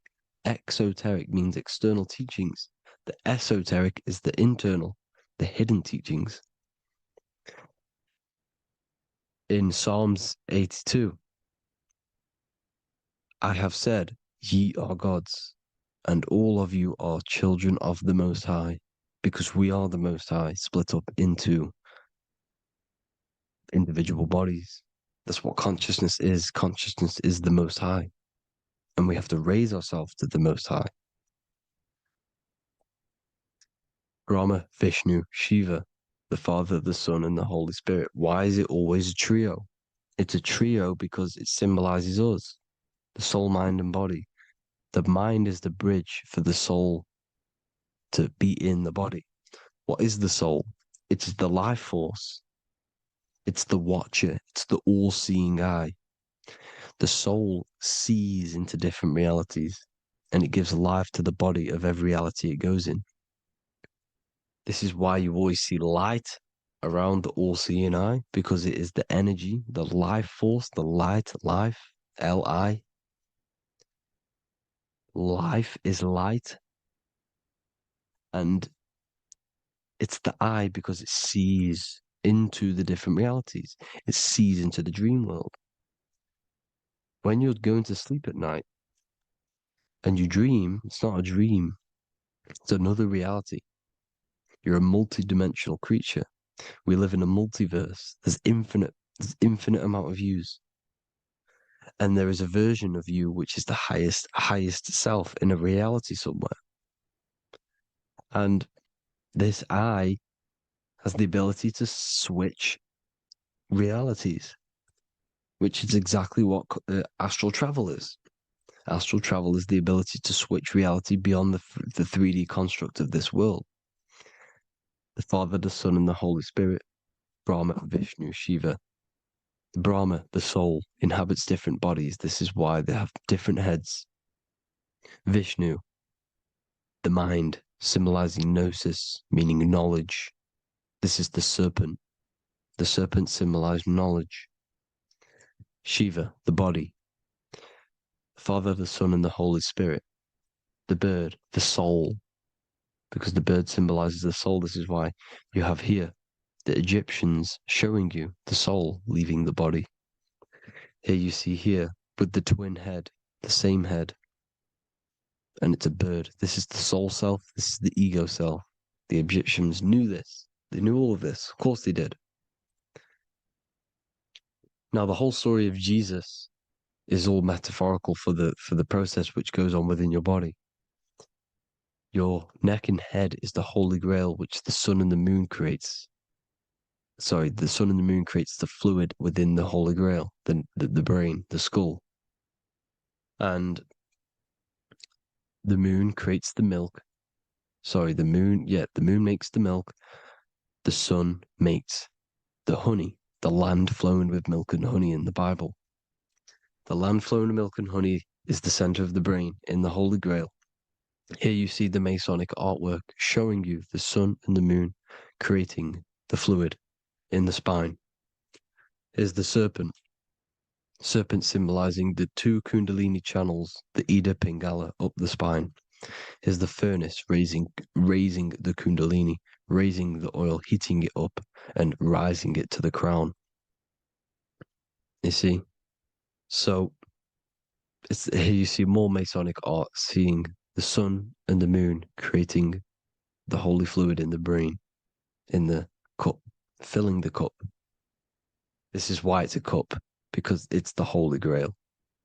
This is the holy oil in the center of the brain that gets released down the spine, which is Jesus coming down from heaven. It comes down the spine, down the River Jordan in the Bible. This is when Jesus goes from Nazareth to Jerusalem. He comes down the River Jordan, and Joseph and Mary are in Nazareth waiting for Jesus' return. Joseph and Mary symbolize the pineal and pituitary gland, which produce the two oils created by the sun and the moon. And he returns. When he returns, he gets crucified at 33, because there's 33 vertebrae at the back of the spine, and it crosses the vagus nerve. The crucifixion of the oil past 33 vertebrae creates God-man, and it creates your higher self, and it activates 100% of the brain. And you turn into spirit, you turn to your spirit self. This is why Jesus dies. He didn't physically die, it metaphorically dies and becomes his higher self. The ego self is left behind. It's the same with the whole story of Jesus. Jesus comes down from heaven, which is the oil. He dies in a cave for 3 days, which is the oil hitting the cave. Here's the cave, and resurrects after 3 days. If you resurrect the oil, comes up and gets crucified at 33 in Golgotha. Golgotha translates to a place in the skull. The 3 wise men from the east. Well, if you look at the Masonic artwork, they'll always show you a ladder up to the east. Okay?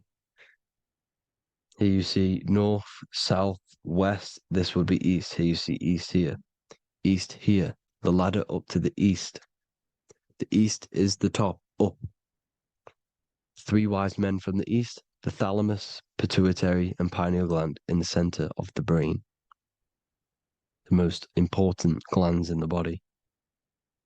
Here you see the Egyptians with the spine, the sun, and the 2 hemispheres of the brain. What did I say at the beginning? The sun is the soul. The sun is its own source of energy. It's the life force, which gives life to anything it inhabits. The soul is the same thing. That's why sun and soul mean the same thing. So, what I'm saying is consciousness is God. And this is why when it refers to as God in the Bible, it means your higher self, pretty much. And returning back to this higher self, because God is something that you need to manifest. Consciousness is God, and your body is a reflection of the creation by God. This is why everything in the body corresponds with the stars. The stars rule the body. We are an image of the stars. This body is an image of the whole of creation. Aries rules the head. This is the cerebrum, the ram in the brain. Here's the ram, Aries. And we have something called the cerebrum, Aries, the ram. This is the Lamb of God moving to the higher mind. Taurus, which is the lower brain and neck, the cerebellum, the bull Taurus, the lower mind, and the cerebrum and the cerebellum, the ram and the bull, is what makes you ramble on. Ramble meaning walking. The higher mind and the lower mind working together makes the body ramble. Ramble is what makes you walk along. Thank you to Santos Bonacci. Gemini, the 2 twins, rules the 2 arms, the hands, and the lungs. These are the 2 twins of the body. Sagittarius, the horse, which rules the hips. Hips means hippo. Hippo means horse. Hippopotamus means water horse. Hippo means horse, and this is why we call them hips, because horses have massive hips. Capricorn, the kneecaps. Pisces, the 2 fish, the 2 feet. Then they make us swim. We are an image of the stars, people. Well, the body is anyway. Consciousness is God, and the body is the image of the whole of creation. It's a reflection of the whole creation, as above, so below. 12 systems in the body, 12 cranial nerves for the 12 constellations, 12 cell salts. The body's made out of 12 cell salts. So, this is where it gets kind of deep. This is where we get deep. And he said, Jesus was known as the fisher of man. And fisher of man, meaning man does not mean man as in the male. Man means mind. He's the fisher of minds. So the Bible is not patriarchal. It's not patriarchal. Man just means mind, pretty much. So the fisher of mind, man, because he was fishing minds out of this reality into the higher realities. He was teaching people how to leave the body when he walks on water. Walking on water is the physical, etheric, astral, and mental. These are the different planes of reality. The ether is the either, because the ether is the substance that's on either side, astral and physical. It's the fifth element is ether. And the fifth element is the water. The same water at the beginning of the Bible when it says, let the firmament divide from the waters above from below. The water symbolizes the ether. It's the base of all physical matter. And the ether symbolized is known as the water.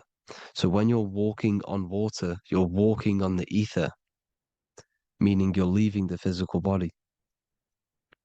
So when Jesus walks on water and he's teaching Paul to walk on water, Paul becomes scared and falls back into the water. Well, when you astral travel and you become scared when you're projecting, you'll fall back into your body.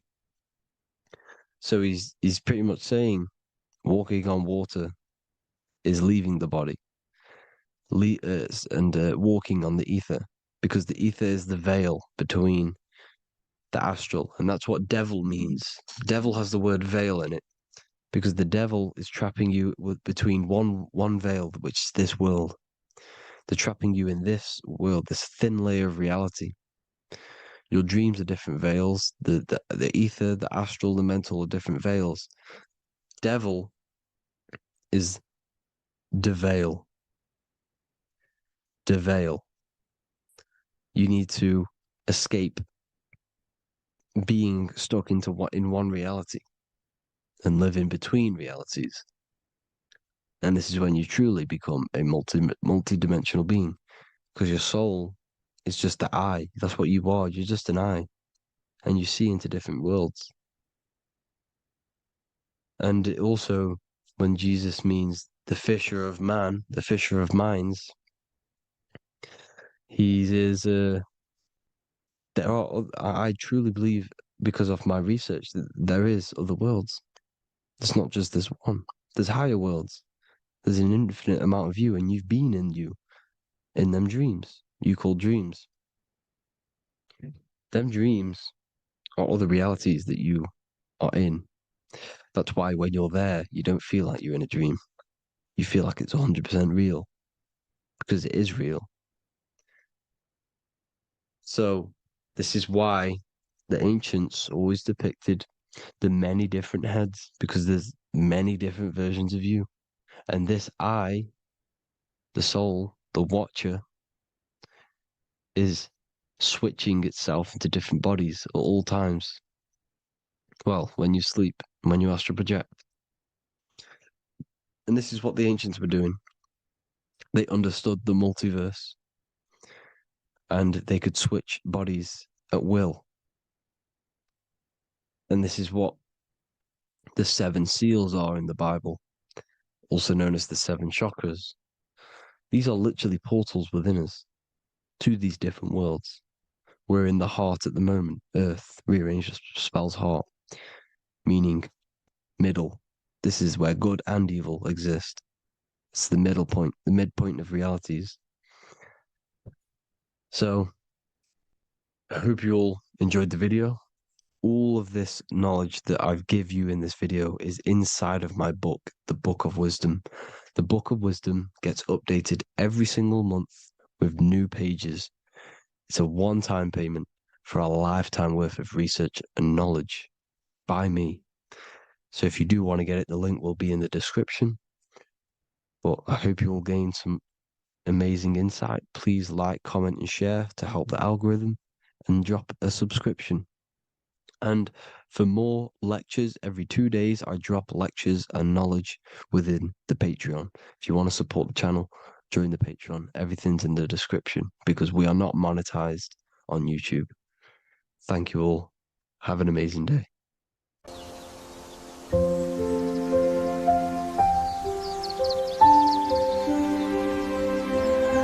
bookofwisdom.com. Visit today.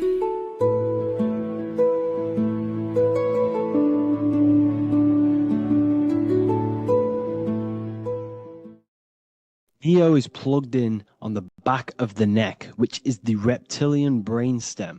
The reptilian brain is all to do with survival mode, survival state.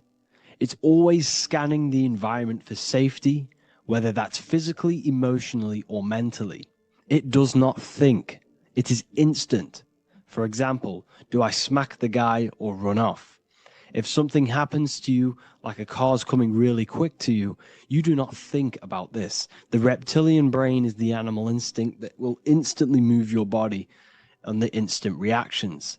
Hence why it's the closest brain to the rest of the body. It has instant access to the electrical nervous system to control the body at instant reactions. Now, Neo is plugged in on the back of the neck, which is the reptilian brain.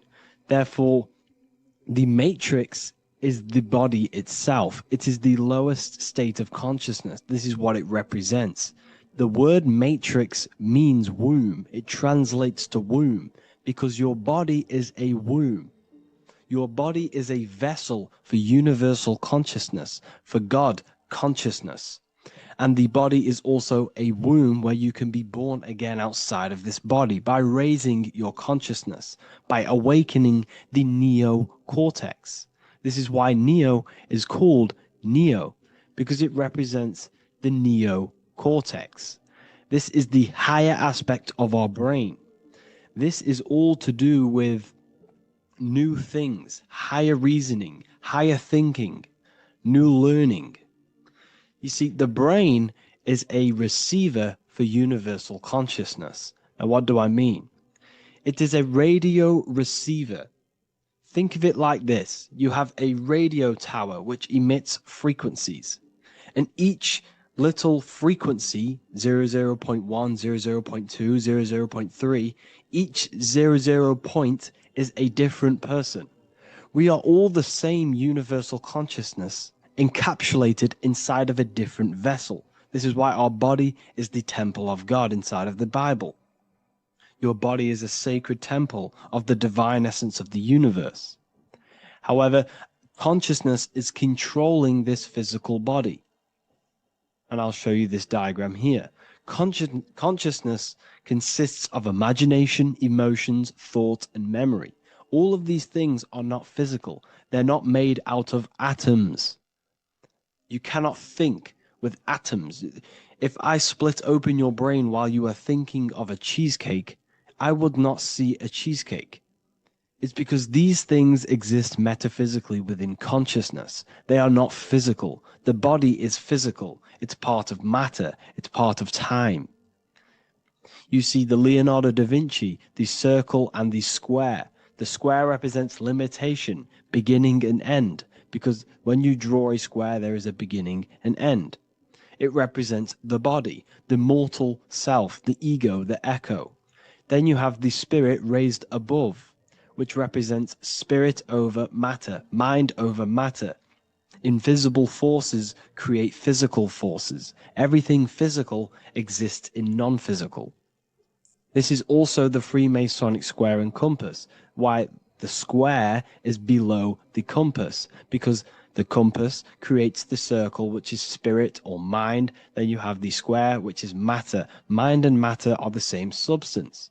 Mind creates matter through thought. Everything in this physical universe manifested through thought. Everything began as thought. So you are spirit and matter. You have a material body and a spiritual body. And you are right in the middle. This is why humans are very, very important. Because we have an animal nature, the reptilian brain, and a higher consciousness, the neocortex. And we must awaken out of the matrix, which means womb, which is the body. And Neo is waken up from the lower self, the reptilian brain, and moves into the neocortex. Because the brain is a radio receiver for consciousness. Now, what do I mean? I went over this before. Your consciousness is controlling the brain. The brain is a computer. And when our consciousness, our imagination, our emotion, our thoughts, and our memories are all contributing towards just survival things, food, safety, fear, all of these things, and our consciousness is locked into a survival state, we are using the reptilian brain. We're no longer thinking. You don't think with the brain, but the consciousness is thinking, which activates the different parts of the brain. When we think for higher reasoning, we use the neocortex. It stimulates the neocortex. When we think about survival, we're using the reptilian brain. So therefore, when Neo wakes up, he wakes up to the higher aspects of consciousness, which is only utilized by the neocortex, by learning new things and expansion of the mind and expansions of consciousness. Okay? So the whole matrix is to keep you designed, well, the whole matrix is designed to keep you in a survival state, in the three-dimensional awareness. They want you constantly scanning for safety, scanning for food, scanning for emotional safety in relationships in other people. You see, they do not want you to think. They want you stuck in that reptile, that animal state, that beastly state that most people are in. Most people, all they do is eat, listen to music, consume, have sex, lust, desire. This is all the reptilian brain. So when we say the world's being ran by reptilians, it's symbolic. There is no physical reptilian humanoid beings controlling, manipulating human consciousness. We are all the same consciousness. However, there is a corrupted state of consciousness running this world. And this consciousness worships the physical plane. And they control the physical plane.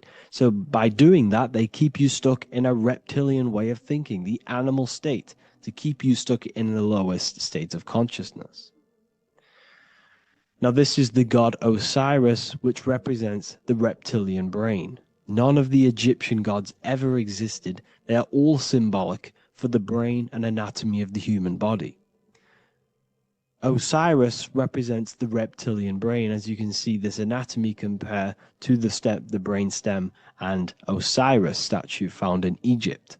And we also see an ancient artwork of Osiris with green skin and two reptile crocodile alligators next to him, which also symbolizes the reptilian survival state of human consciousness and the activation of the reptilian brain.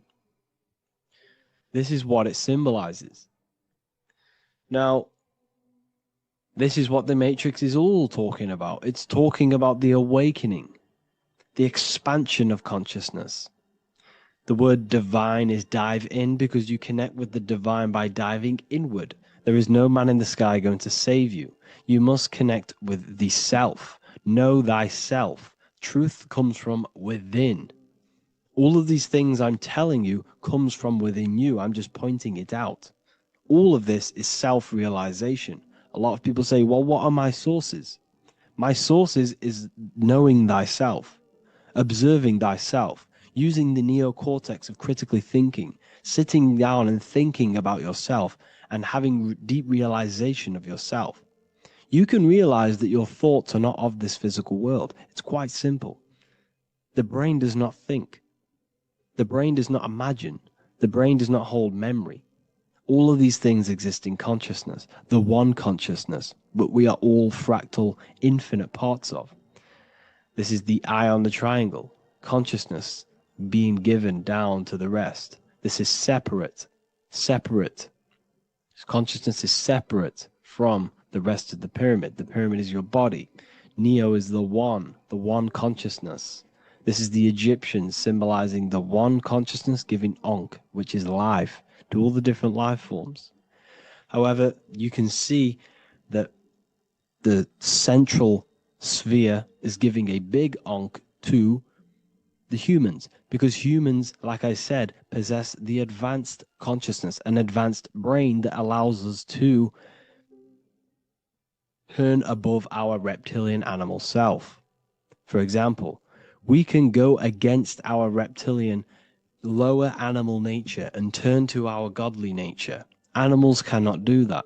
They are stuck in instinct. They are stuck in a reptilian animal way of thinking and operating. Everything they create is to survive. We can turn against our lower nature and create for amazing things like buildings, architecture, technology. We can use our creative consciousness for anything we wish, not just survival needs. And it's the same with your spiritual journey. You can raise your consciousness beyond this animal state that they try to keep you in through fear, consumption, food, and the reptilian brain. We must awaken, start to think critically,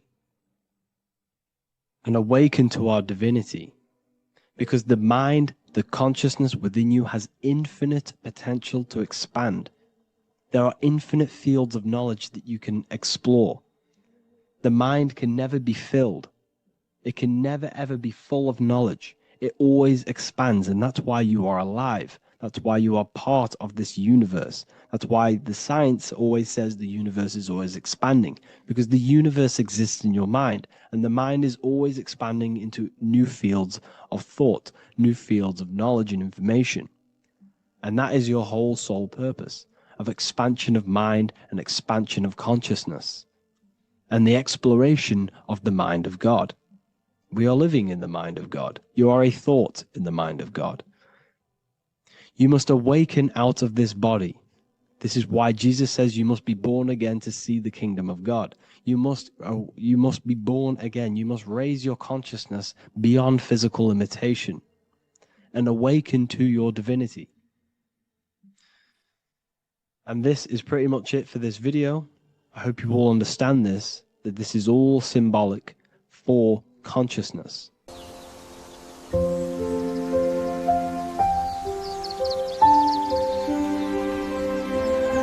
bookofwisdom.com. Visit today.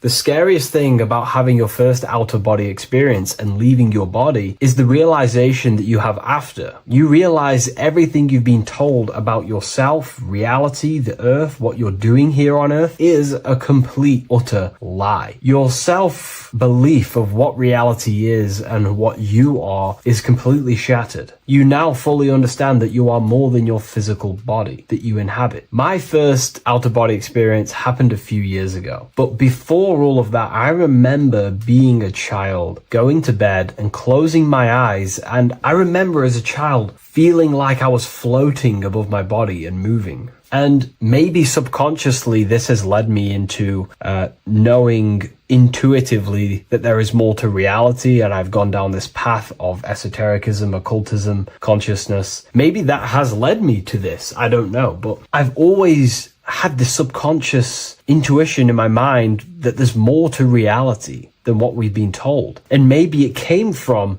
having these experiences as a child. And I'm pretty sure some people in the comments will also have that experience, feeling like you're floating when you close your eyes in bed as a child. I remember this very vividly. But a few years ago, I had my first out-of-body experience, and it completely shattered everything. And it confirmed to me that I am eternal, and there is so much more to the self, to consciousness. I then realized after my first out-of-body experience that our self is not just here in the physical dimension, it's existing in every dimension there is in the universe. However, our mind is focused primarily on this physical time space. When your mind is totally giving its attention and time to this particular time space, it locks in the mind or consciousness into that particular body of consciousness, such as the physical body, right? But for example, let's say you have a daydream and your full focus isn't in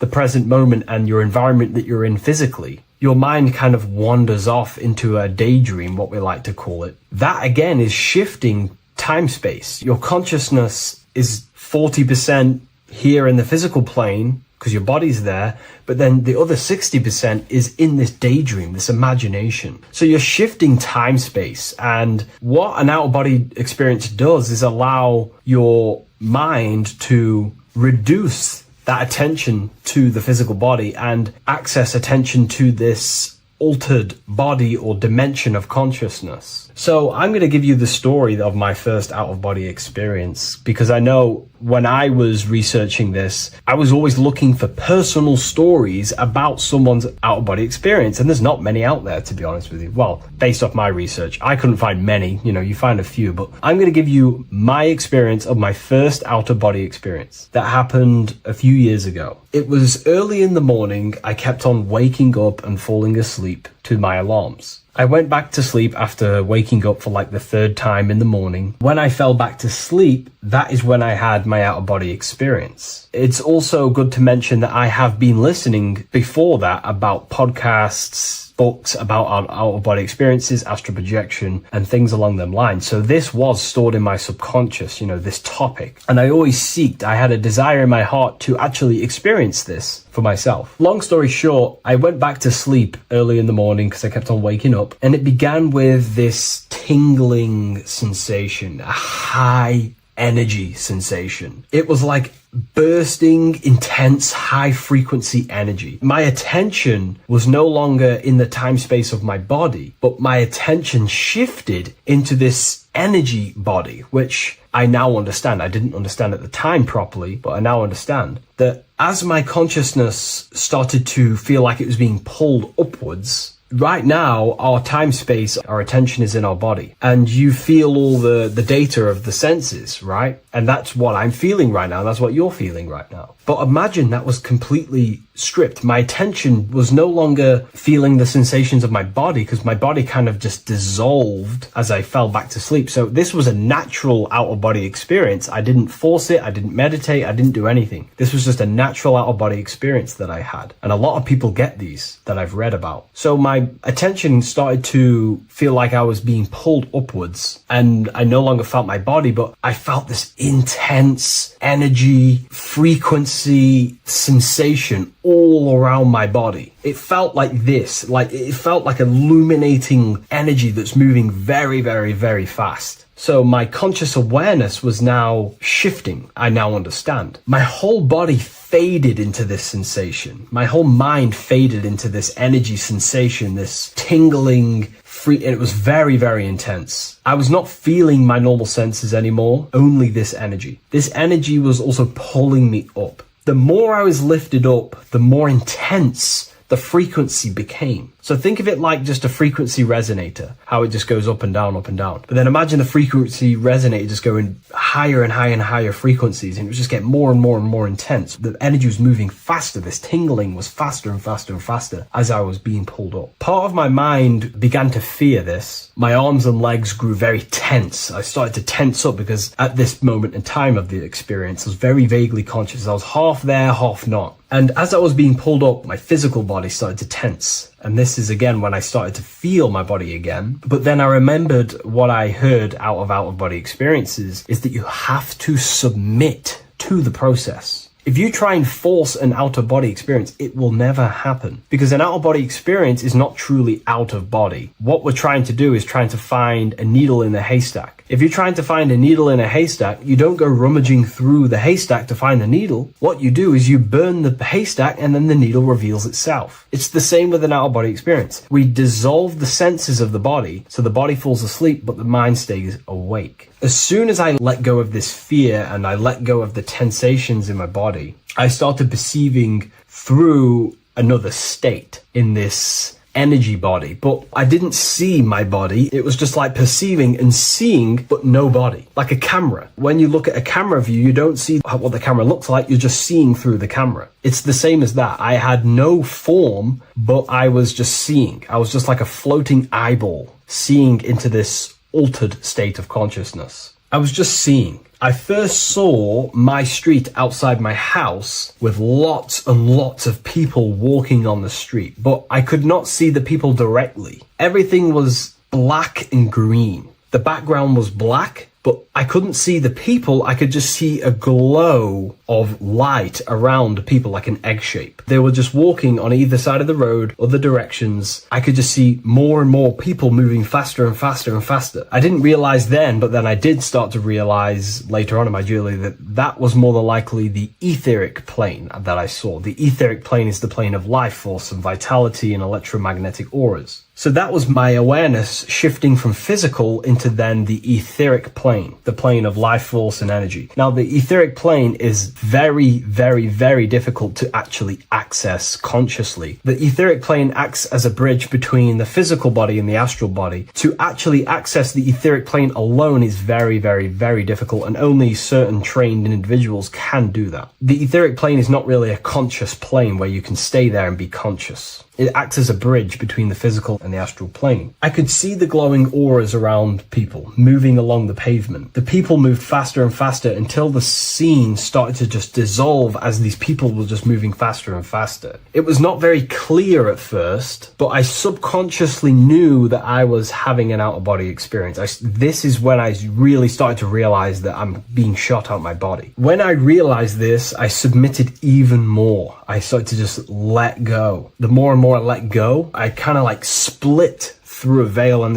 everything became super clear. Before, in the etheric plane, that I think it was, the ethereal plane, things weren't very clear. I could only just see glowing auras. However, as I split through the veil of the etheric, this bridge, this place that I was going to, I then split and everything just came super, super clear. I was floating in the sky. I subconsciously knew that I was having an out-of-body experience when I realized this. As I was still being lifted upwards, I then split through the layer where everything just suddenly became super clear. But then I was awake, fully conscious, but I was not in my body. I was just like a camera in the sky. I had no body, no form. I could just see. When I entered this plane, there was some sort of voice guiding me through this whole process. It was a male voice, and it was basically guiding me where I was going. It was telling me what I can do here. This voice was pretty much saying, you can fly, you can think things into reality, you can do this, you can do that. While he was saying this voice, there was no being around me, but I felt a presence of another being. But this voice was just speaking to me mentally. Like, you can't hear it, but I just knew what it was saying.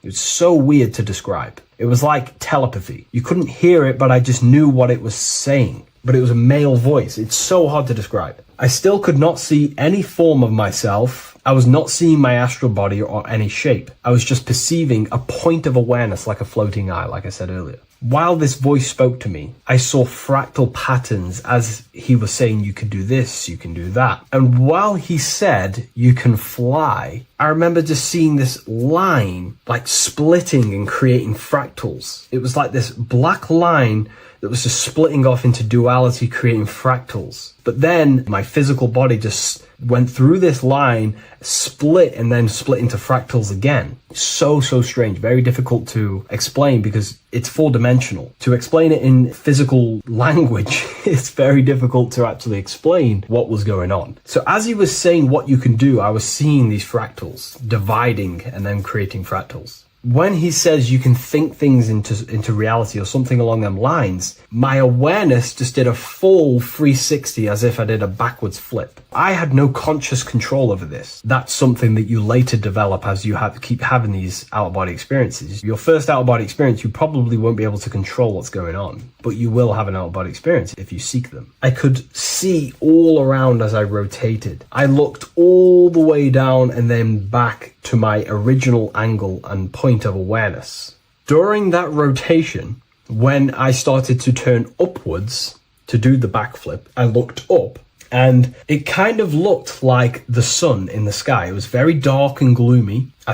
Now I know that was more than likely the lower astral plane because very dark and gloomy, and it was very kind of dense there. I looked up and I could see this. It was like the sun, but it was white, pure white light, and it was shining down over the astral plane, and that was the only light in that place. That's why it was so dark and gloomy there. And I then realized in that particular state, at that time, I thought that was God. I don't know what it was, maybe it wasn't. Maybe it's the light of the higher mental plane shining through into the astral. But I looked up at it and I realized that was God, that was the source, that was the higher dimension beyond the astral plane, which is the mental plane, the higher astral planes and then the mental planes, the planes of thought. Then once I saw that, I was in complete shock. As I rotated backwards even more, I then get the view of seeing down, completely down, like a bird's eye view. And I could see like an old medieval gloomy town. It was dark, almost night, with very little light. The only light present was the light from above. The town was old-fashioned, gloomy, misty. I looked over it from above. Then the experience began to fade. I don't remember anything after that process. But I'll be honest with you, the process of leaving my body for the first time was extremely intense. The frequency, the energy were overwhelming but powerful. Letting go and choosing to have no fear was the key to that experience. Just to give you a little bit more wisdom on what I actually experienced now, what I realized what was happening, I now understand that the voice that I was hearing was not an external being guiding me. It was actually a higher aspect of myself, a part of my own consciousness that is not focused in the time space of the physical world. My physical mind is focused here in this timeline, but once I exited this timeline and focused elsewhere, the higher part of myself guided me towards that experience. This higher version of ourselves that we call the higher self is a higher dimensional being, but we're just unconscious of it. This being exists beyond our ordinary thinking mind. Our self exists everywhere in the universe, and we can unlock higher versions of ourselves as we progress on our journey of awakening and self-realization. Because let's say right now, only 10% of your awareness is actually in the physical plane. Science tells you that 90% of you is actually in your subconscious mind. 10% of your awareness is your conscious mind. So there's 90% of you that your conscious mind is not aware of. But our conscious mind becomes so addicted with the physical world and distracted with the physical world, it just gets totally locked in with the physical.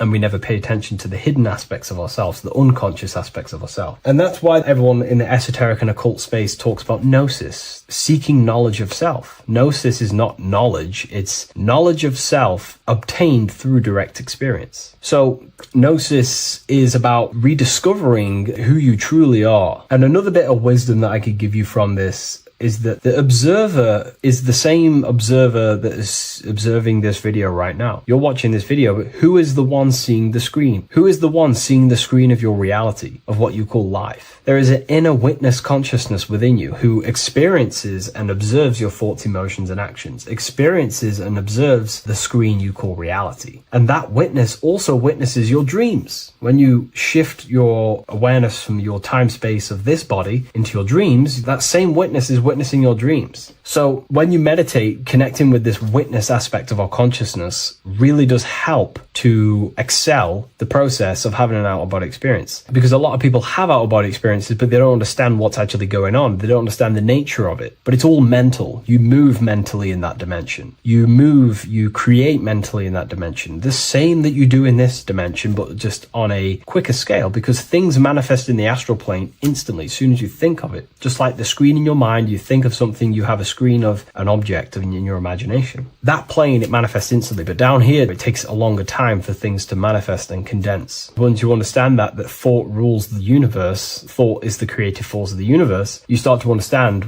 these different dimensions and these experiences that you have. But really connecting with that witness consciousness, that part of yourself that observes everything, really does help with excelling the process of having an out-of-body experience, or mystical experiences, or lucid dreams. Because connecting with that witness consciousness just makes you more conscious. Even in your physical life, staying conscious. Most people aren't conscious. They think, feel, and act unconsciously throughout their day, and they unknowingly create their reality. Connecting with that witness consciousness allows you to actually stay conscious over your thoughts, emotions, and actions, because they are giving birth to realities. That's pretty much my experience, my first out-of-body experience. What that did for me was make me so much more confident and powerful. Most of my fears just disappeared overnight. The fears of death, the fears of unknown, the fears that I had of things shattered, disintegrated, because I understood that I am eternal. No one can use death against me to control me, because I know I am eternal. I now take riskier actions because I know I am eternal. I know that I will never truly disappear or die. So it really, really does help you, and it gives you a lot of internal power, because no one can make you scared of anything. You should not fear someone who can hurt you physically. You should fear someone who can corrupt your soul. That is the worst thing, who can corrupt your internal world, because that is what truly matters. So I hope this helps you understand out-of-body experiences. Hopefully this can help you move along in your journey. It's good to hear other stories, because this is exactly what I was seeking when I was researching this stuff. Maybe in the future I can share some more stories about my out-of-body experiences now I'm a bit more advanced. But yeah, please leave a like, comment, and subscribe on the video, and thank you all for watching.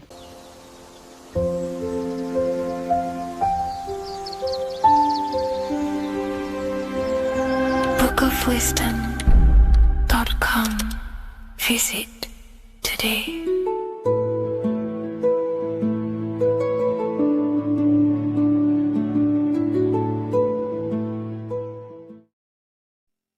What is good, people? How are we all doing? Today we're going to be talking about the different planes of existence, the occult side of the world, the things they don't teach you in school. And of course, you can only find that on this channel, so welcome. So you need to understand is that your consciousness moves through these different planes of existence, these different states of consciousness, which make up all of you. Okay?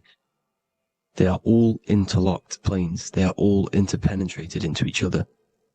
They are all one. They melt into the plane above and below. You see, each plane is a product of each plane. As above, so below. Now, the higher you go, the more fluid, the more dreamy, the less dense it becomes. The lower you go, the more denser it becomes, the more solid it becomes. The lowest plane is the physical plane, which you are obviously aware of. You are inside of the physical plane now. But while you are in this inside of this physical plane, you are indeed inside of all these other bodies which you have not awakened yet. You have to awaken these different bodies. You have these bodies. Okay? It's like a ripple effect. And the center is the most dense, the most solid. This is earth, heart, the heart of the ripple. And the lower you, the further you go out from the center, the more dreamy, the less fluid, the more fluid, the more less dense it gets until you're one with the all. You see? And this is what it's like. This is what this system is. It's like a ripple effect. Now, let's jump straight into the planes.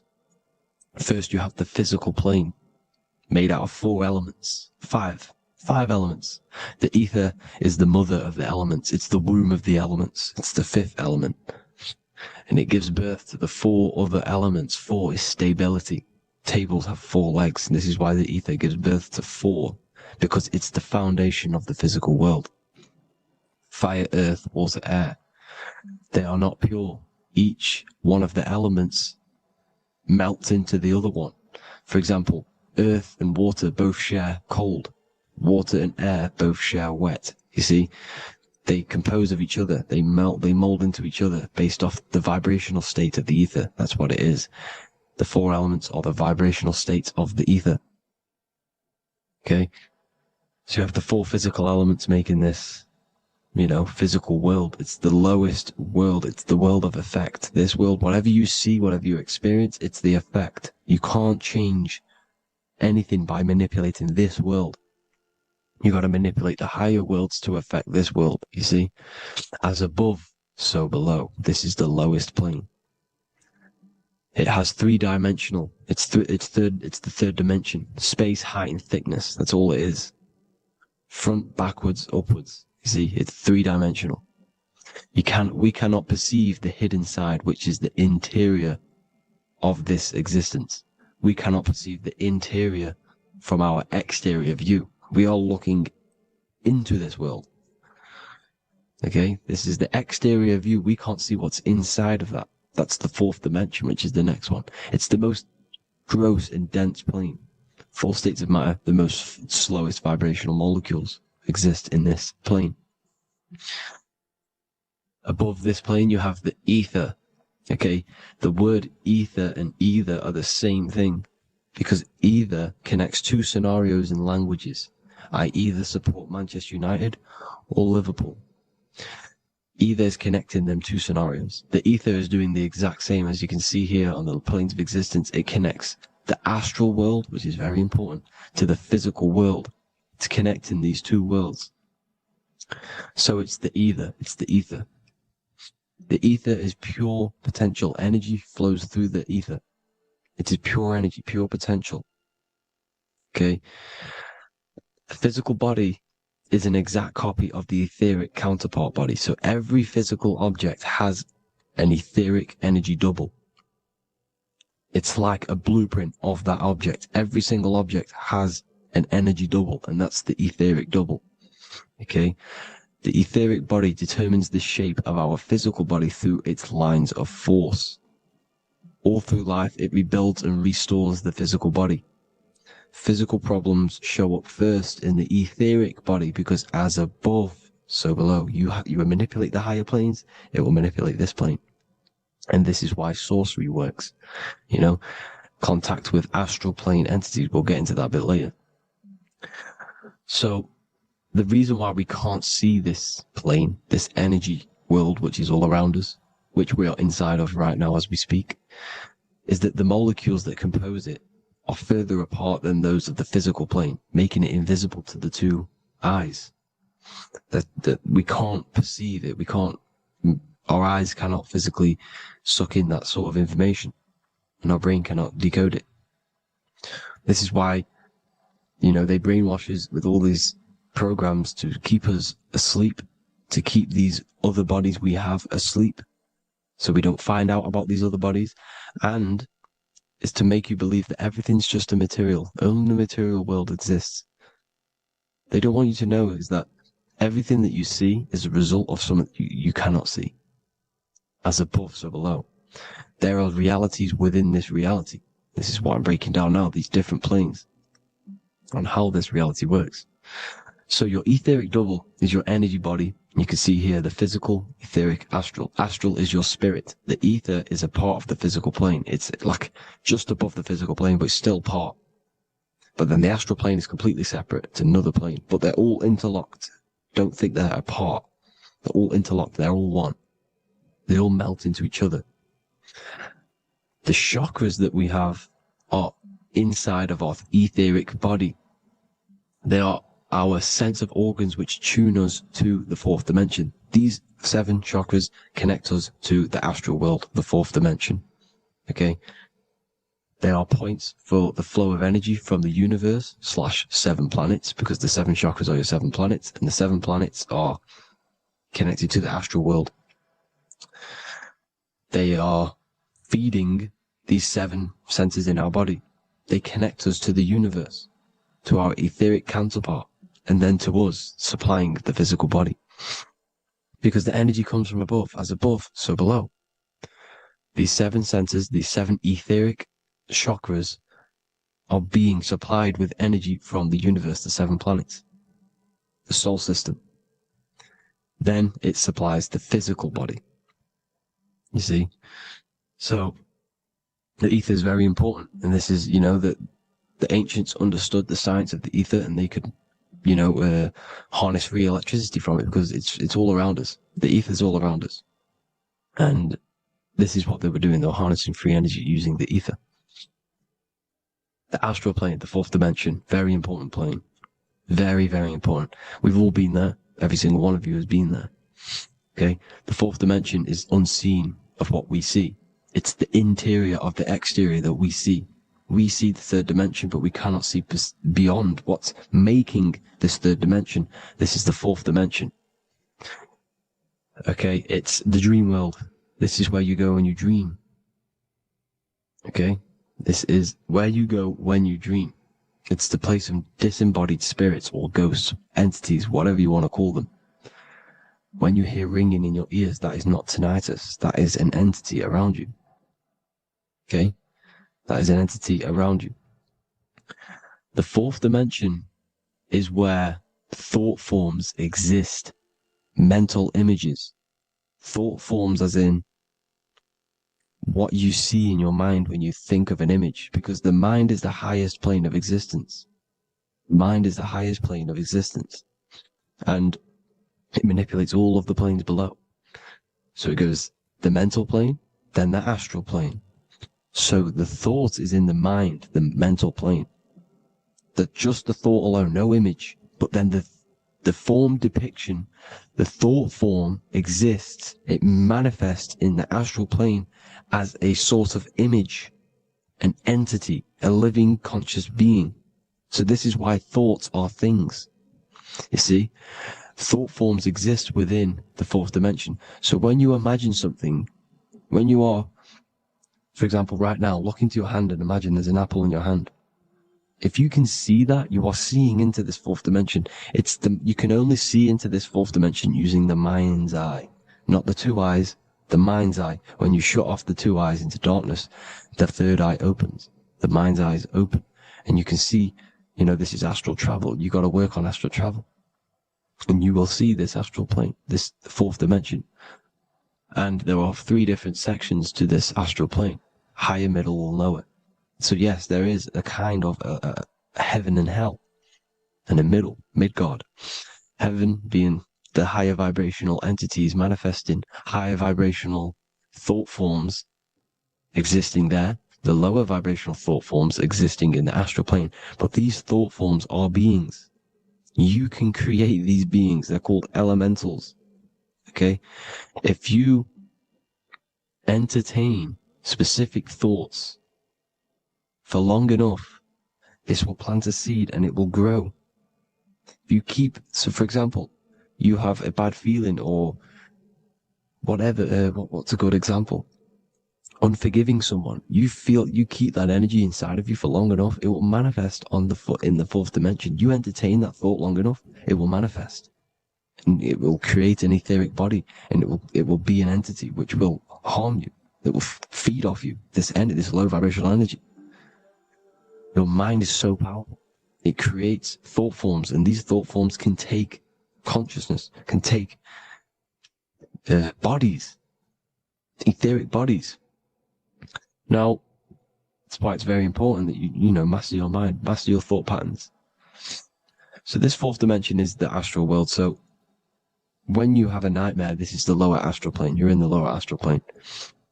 Whilst this physical body rests at night, your consciousness, you awaken this other body, your consciousness goes inside of this other body, whilst the physical body lays asleep. You see? So it's all inside of you. This is what you need to understand. You just haven't awakened these bodies yet. You can awaken them. You just got to awaken them. Okay? The next is the mental plane. This is the mind, the source, pure cause, pure motion, the most less dense, the most fluid. No form. There's no form to the mind. Astral plane is the first plane where a form takes existence, pretty much. The mental world has no form. It's pure mind, pure intelligence. Thoughts alone exist here without any images or manifestation. The most fluid, the most dreamy, the most causal plane. All of the rest take the effects of this plane. That's why it's mind over matter. Your thoughts they create vibrations. Each vibration is vibrating on a specific frequency, which creates mental images, creates effects down here on this physical plane. This is why it's so important to master your mind. Master what you think. Master your mind. It's the hardest thing to master. You could conquer the world, but it's probably harder to conquer your own mind than to conquer the whole world.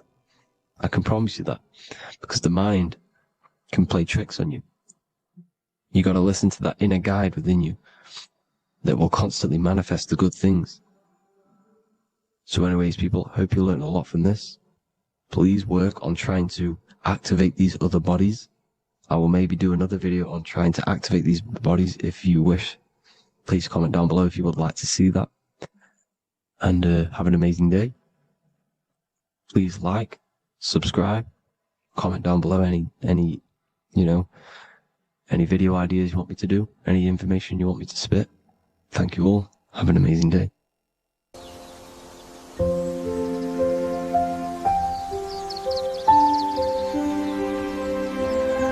bookofwisdom.com. Visit today.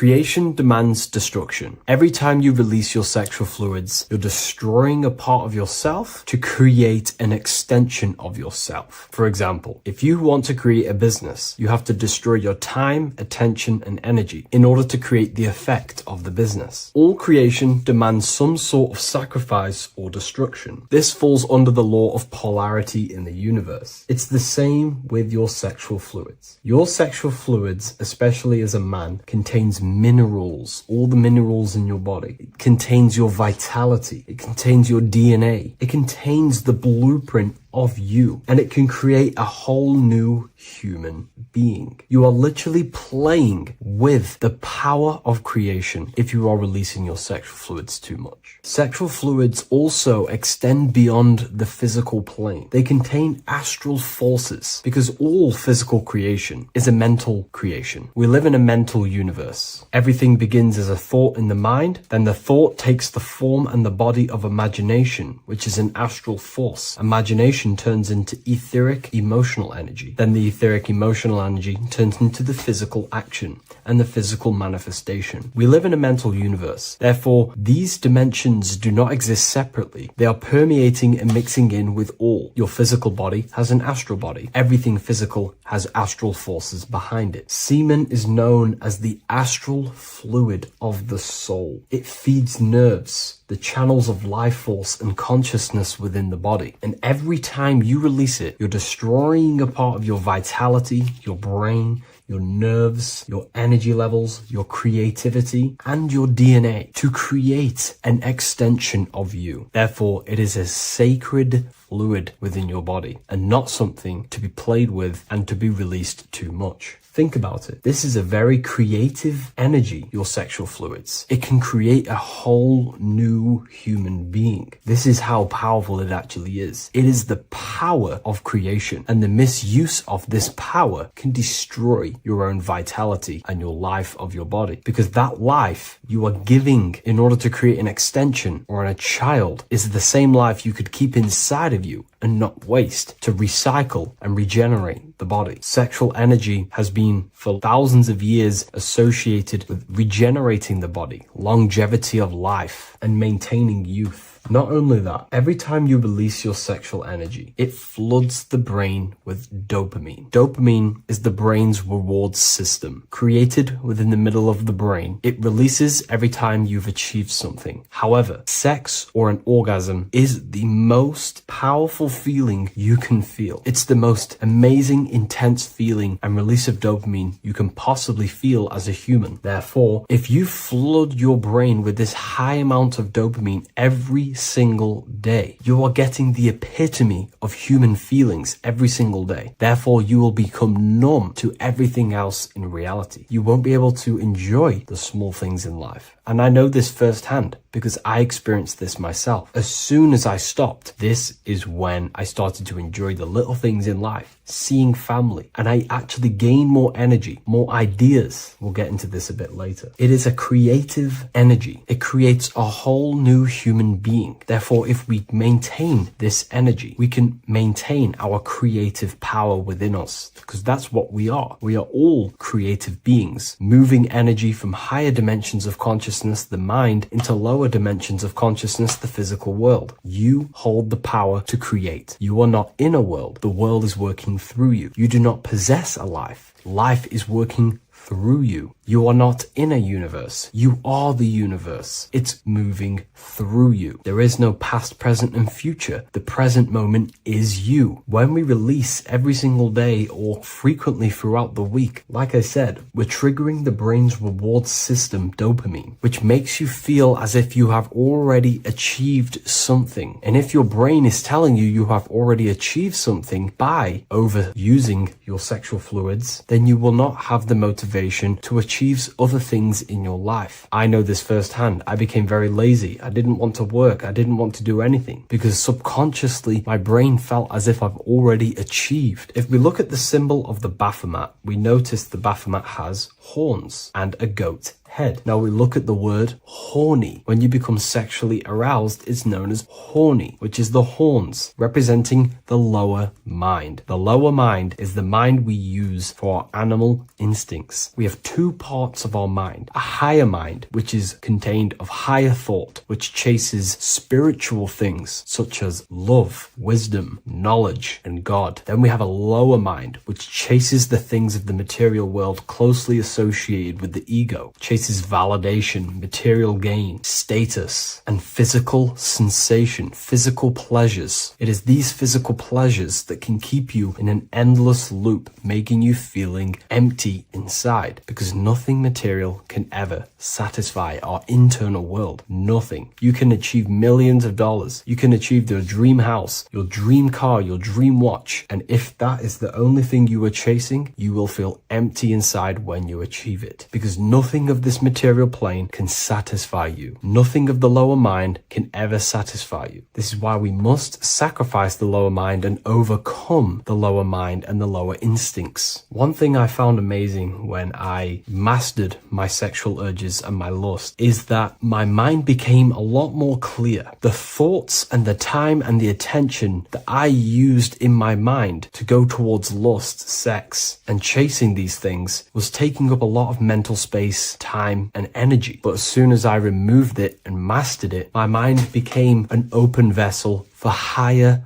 thoughts to be received from the higher mind. The mind is like a radio antenna. Whatever we attune it with, that's what we receive. If we're constantly thinking about lust and low-level pleasures, we're going to just receive low-level thoughts. But once we remove all of the lower mind and we conquer our physical body and physical urges, our mind becomes an open channel for divine thoughts and spiritual thoughts. This is what most people call today as downloads. You receive wisdom from your higher self. Not only do you receive more wisdom, you just receive more power to create. The male and the female come together to create a child. That's how you were created. Now, the law of correspondence teaches as above, so below. It refers to everything in the universe. Therefore, in order for you to create a reality, to give birth to something, you have to bring together the masculine and the feminine. Your masculine forces are willpower and actions. Your feminine forces are emotions and imagination. When you combine the willpower, action, emotions, and imagination and combine them together, you can give birth to reality. But it's important to only give birth to things that are spiritual, that are good,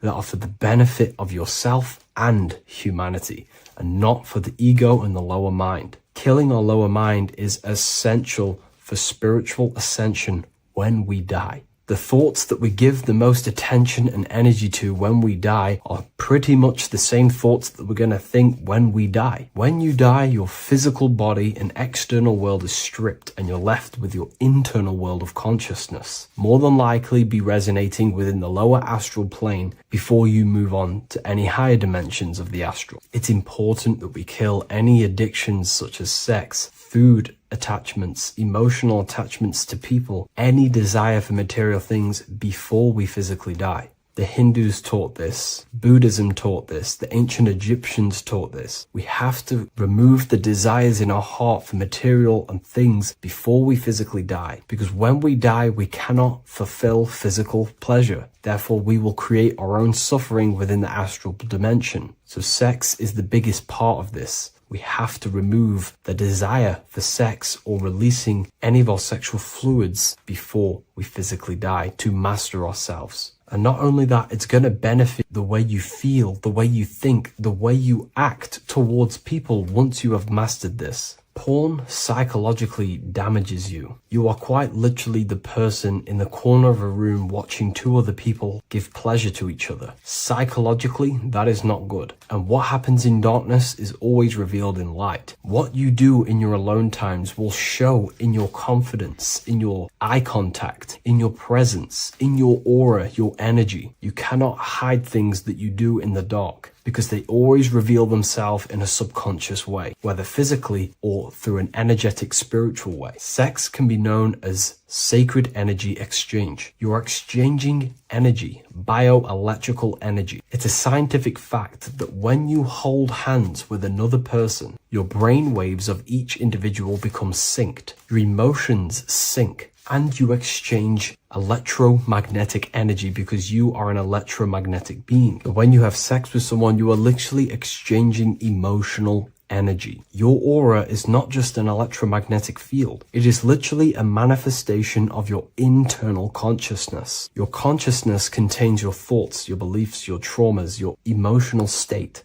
And this manifests externally through the vortex of your heart into an energy presence around your body. This is why you can feel sad when someone else is sad next to you, because their energy is merging with yours. When you have sex with someone, you are quite literally exchanging consciousness, beliefs, traumas, emotions, feelings, vibrations, and your consciousness merges with their consciousness. So be careful with just having casual sex. Now, I'm not here trying to say never release, never have sex with your partner. I'm not saying that. I'm saying take caution with these things. Take my teachings with a pinch of salt. If it benefits you, that's great. I'm not here to tell you how to live. I'm simply giving you my research and the things that have helped me in my life on my esoteric research, awakening, or spiritual path. I don't like calling it a spiritual path, because it's not spiritual. It's simply just life, the knowledge of consciousness and the self. So I hope this video helps. If you'd love to read this book, I'll leave a link in the description. This book I wrote myself called The Book of Wisdom, Volume 2.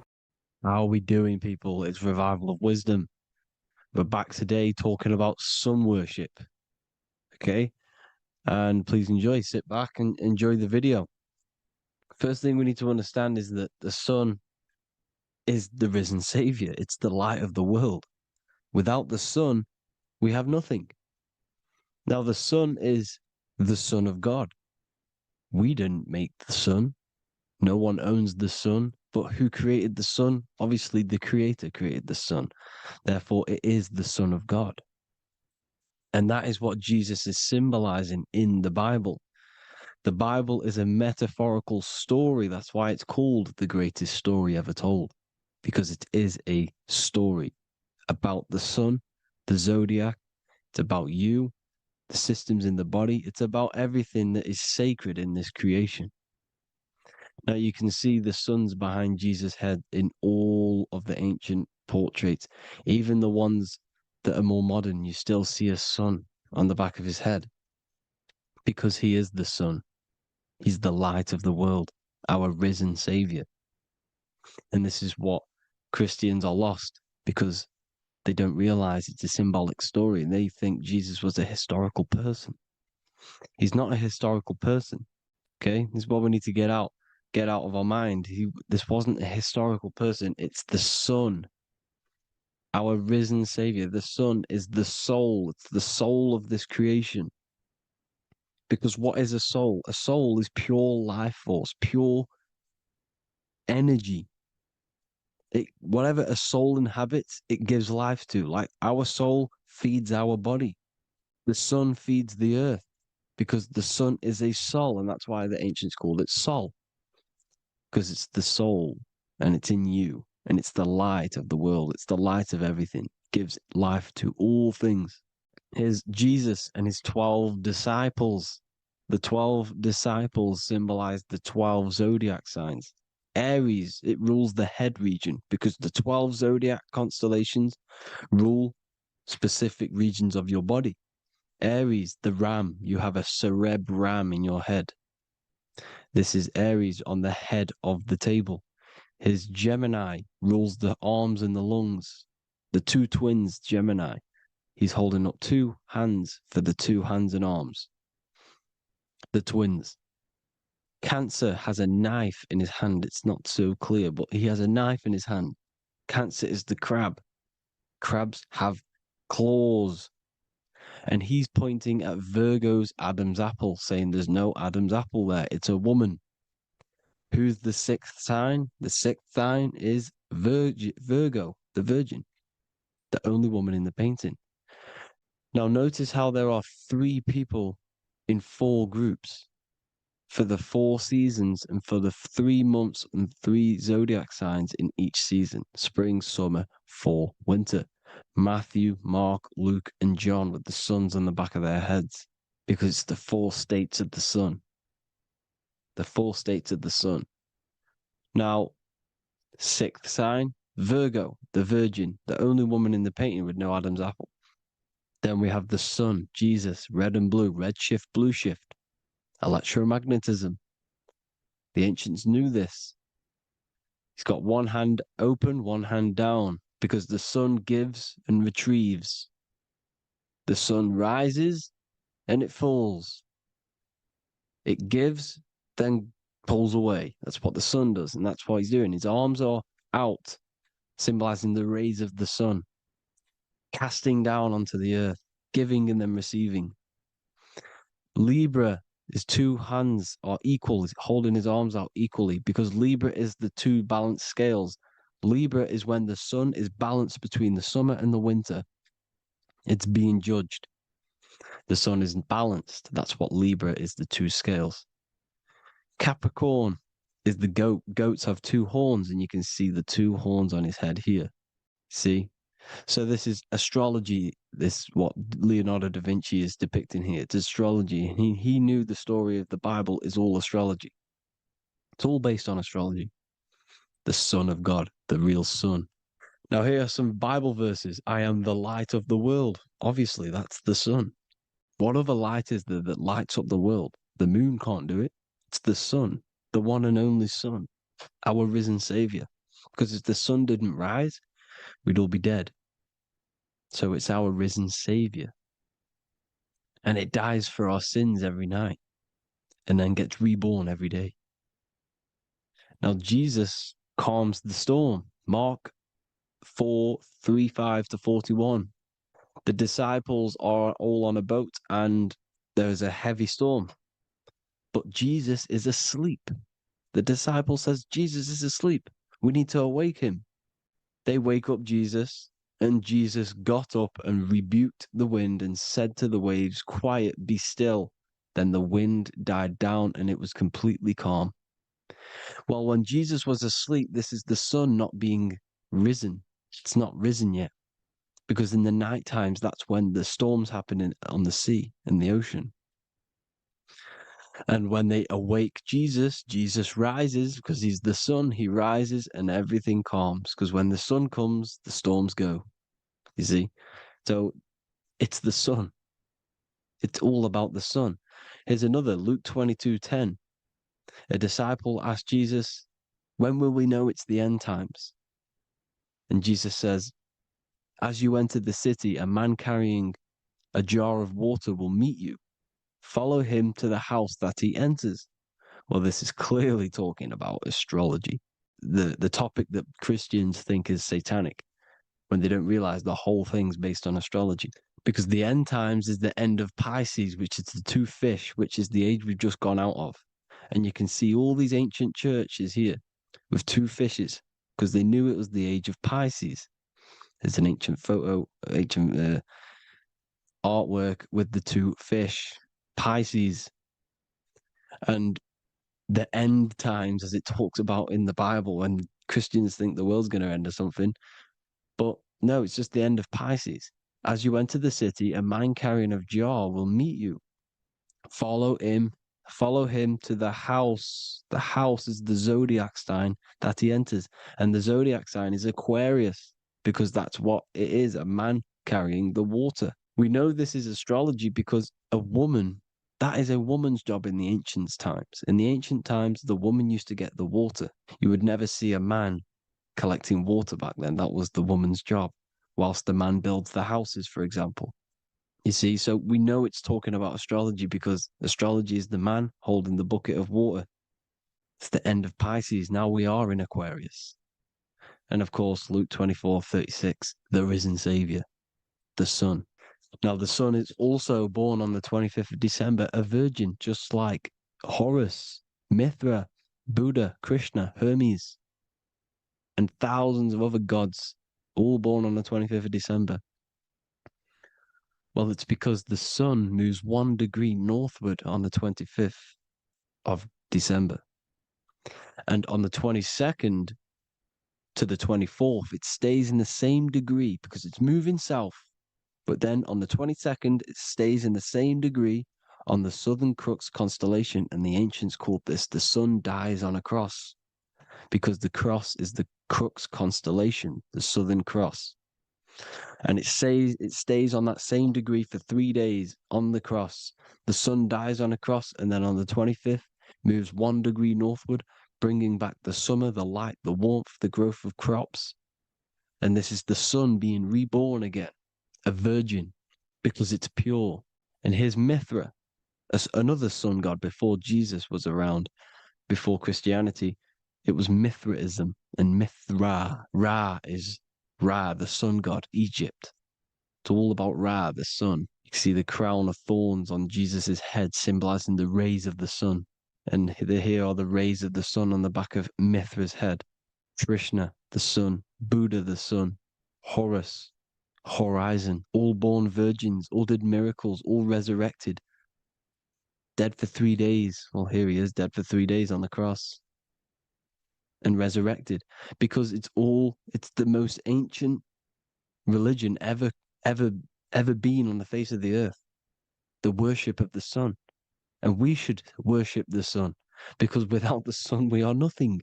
The sun feeds us, feeds the earth, feeds everything.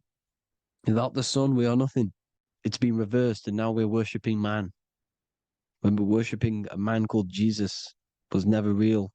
It's all about the sun, the most high, the most powerful, potent, celestial body in the sky, the orb that feeds us every day. It dies for our sins and rises every day. It's the sun. Now on the Holy Communion Day, it's the worship of the sun. They give out mini suns. It's Jesus holding a sun. And they raise the sun on Sunday because they go to worship their sun god on Sunday. Not Saturn Day, not Moon Day, Monday, but on Sunday when the sun is exalting. And they hold suns up above their heads because the sun rises. They're symbolizing the sun rising above their heads as savior. It's the sun. It's the Holy Communion Day. And here's Jesus giving a piece of himself to the children. It's the sun, the light. Judas was known as a backbiter, a backstabber, because he stabbed Jesus in the back. He betrayed Jesus. Well, this is just another astrological story about the constellation Scorpio, because the Scorpio is the J, looks like a J. J for Judas, the scorpion, the backbiter. Scorpions backbite, they bite with their back. And what does Judas do? He betrays Jesus by kissing him to let the warriors know who they need to get. So he kisses Jesus, and Jesus gets stabbed in the back. Well, when you get stung or bit by a scorpion, they leave like a kiss. So Judas kisses him and gets betrayed. Well, this is because the sun, when it hits Libra, it's balanced. The sun is balanced because it comes through summer. Now the sun's starting to die. The sun's starting to die. It hits Libra. And then as soon as it hits the Scorpio, it gets betrayed because now the sun has to fall to winter. And Saturn is there waiting to take over the darkness of the winter. So he gets stabbed in the back by Scorpio, Judas, the scorpion, the backstabber. You see, it's an astrological story. Here's Mary. Mary means marry, which means pure. The sun is pure. No one gave birth to the sun but the God. And it's born every day. It's born every day on every year. It's born pure. There was no controversy. There was no, activity for the sun to be born. It's pure.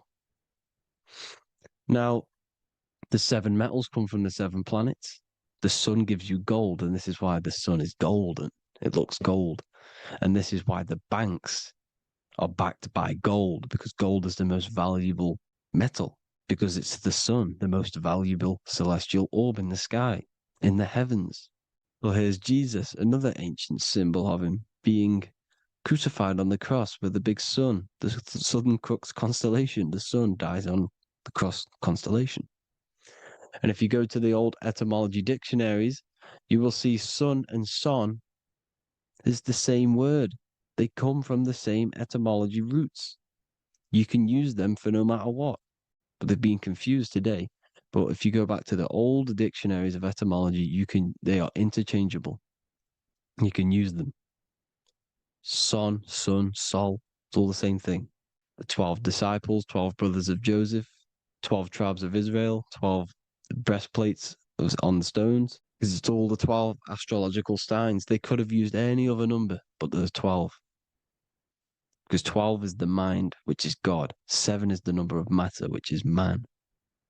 7 energy centers in the body. 12 cranial nerves in the brain, because it's the mind.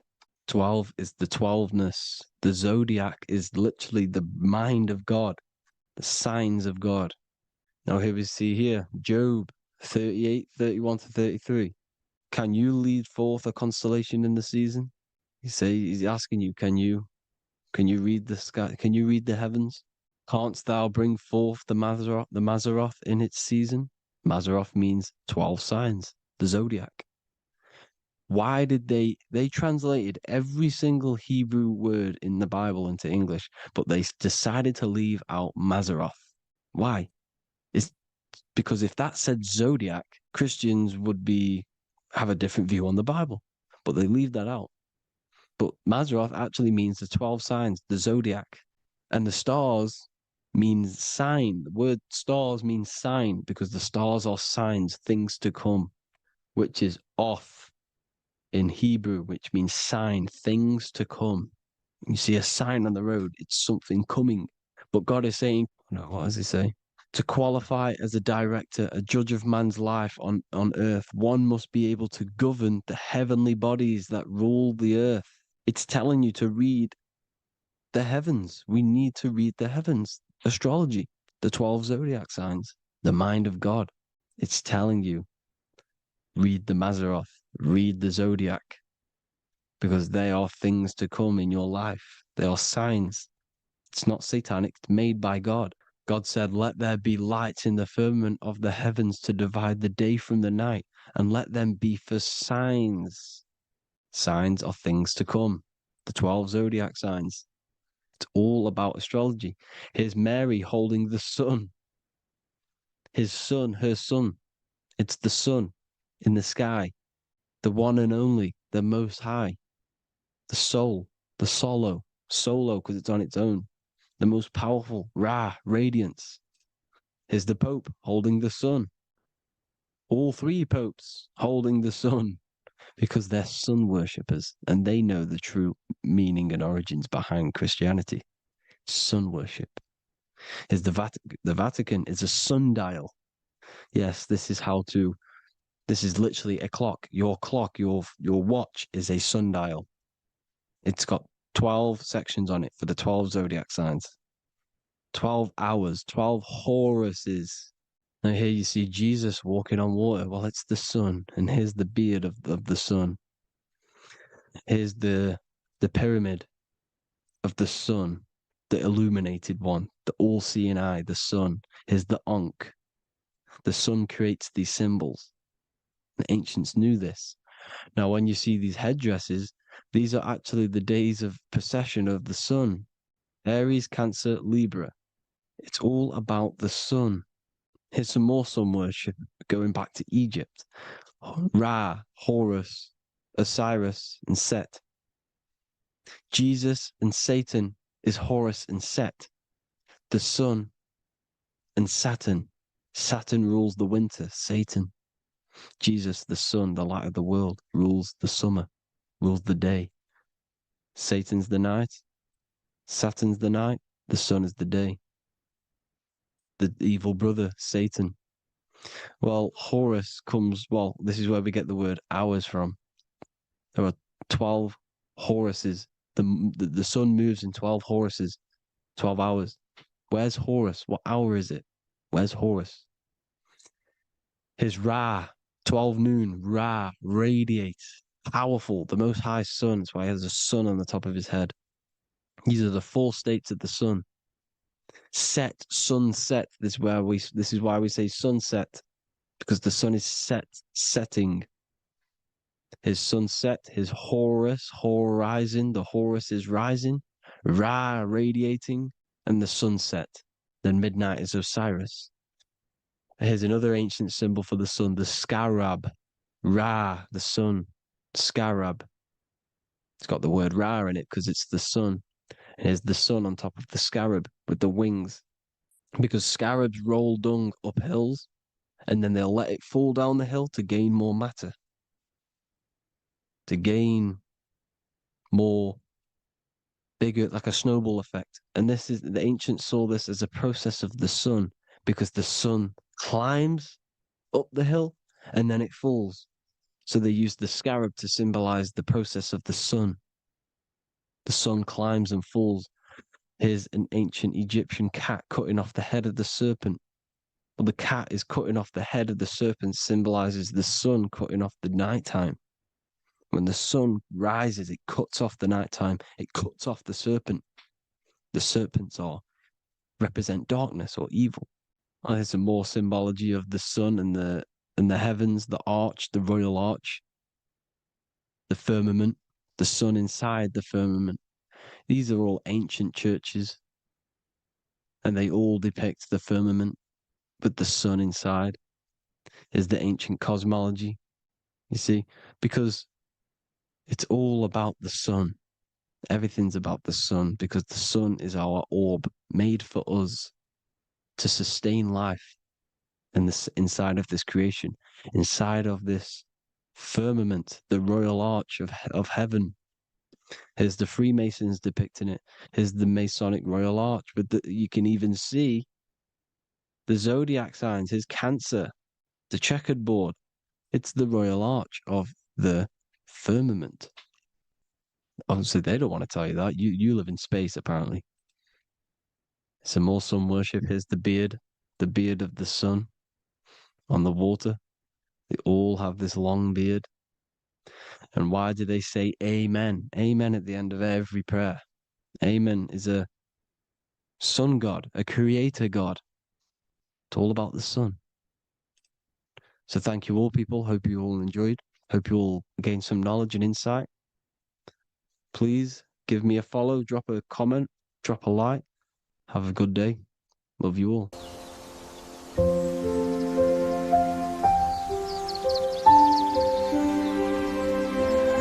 bookofwisdom.com.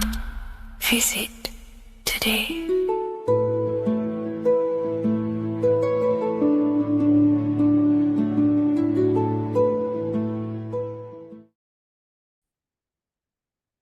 Hello, Seeker. Welcome to Revival of Symbolism, a channel devoted to the language of esoteric symbolism, guiding you to discover yourself and expand your consciousness into deeper realms of thought. I'm Harry B. Joseph, also known as Revival of Wisdom, and today we're going to be discussing this particular piece of artwork of the eye and the checkered board together, and the esoteric teachings behind the veils of these symbols. So the first thing we must look at is, of course, the eye. The eye being a symbol of consciousness. The eye is the inner witness inside of ourself. This eye is referring to the internal eye of perception inside of our mind. The mind that gives us the ability to perceive and to understand things internally. This is also the eye we use to vision things through our internal vision, what we like to call imagination. The screen in our mind that allows thoughts to be projected into a particular form. So this eye is talking about the internal eye of perception inside every single individual and form of life. Dogs, cats, squirrels, humans. Every single form of life has this internal dialogue, the inner being that no one else can listen to but themselves. This is a symbol of consciousness. And together, these two symbols reveal a grand teaching. an understanding of the world and the universe, of how the universe is one consciousness, one observer. This is symbolizing the observer, witness consciousness. Consciousness holds many vehicles and many dimensions that it exists in. As I've talked about previously in my previous lectures, we have a physical vehicle of consciousness, which expresses physical actions through the physical body. We have an emotional vehicle of consciousness, which is our emotional body or the astral plane. We have a mental vehicle of consciousness to express thoughts inside of, the thought body of consciousness. We also have a witness side of our consciousness. This internal witness, like who is the one seeing the screen of your reality right now? Who is the one seeing it? Not looking, who's perceiving the screen of reality through your eyes? Well, that would be the inner witness. And that inner witness is also perceiving your thoughts. A lot of people become identified with their thoughts and they let the changes, the ever coming, unfolding changes in their mind, world, become a part of who they are. And they get caught up in the world and the changes that happens to them. And a great teaching that I've come across this last year is to never identify with the ever changing circumstances that happen in life. When things are tough, when things are bad, always remind yourself that you are the witness of your thoughts and you are the witness of this reality. You are the one witnessing your thoughts, emotions, and actions. You are the one behind them. So when things get tough, try not to get too indulged in these negative things. The eye is the witness. Connect with the witness. And this is the same eye that sees the screen of your reality, and it also sees the screen of your dreams. So this witness consciousness is transcending your physical day life and reality, and it's also witnessing your dreams. It's the same observer who's observing your reality now, but also observing your dreams. So this witness consciousness transcends all forms of bodies of consciousness. It is essentially the highest aspect of ourselves.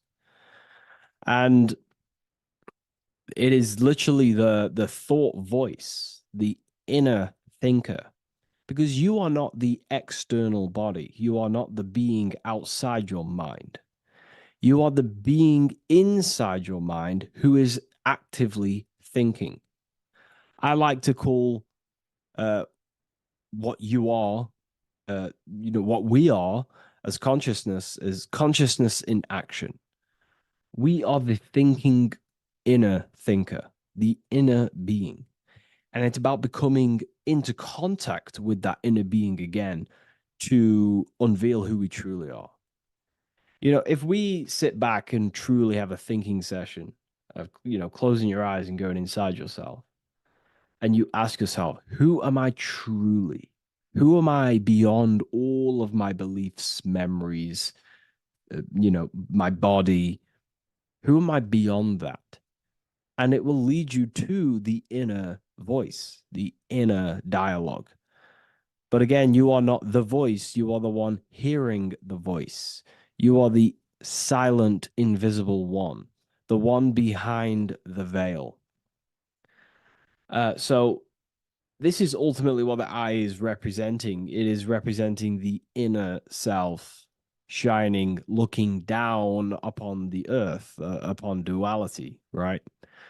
But this also reveals a great teaching as well, is that consciousness is universal.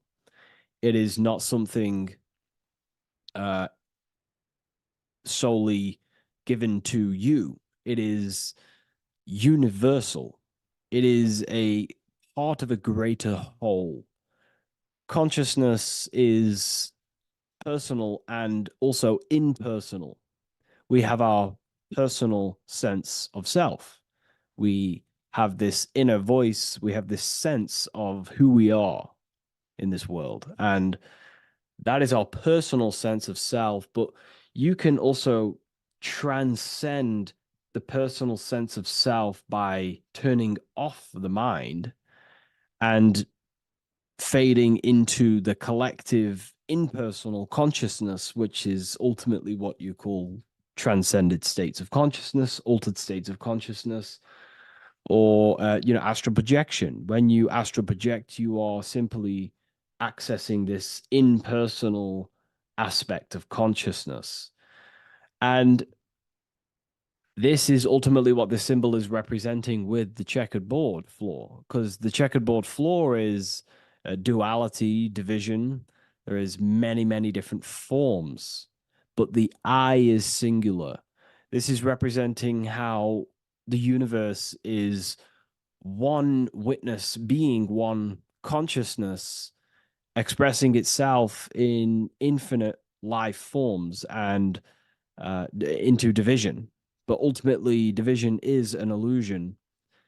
Consciousness fades into an impersonal consciousness.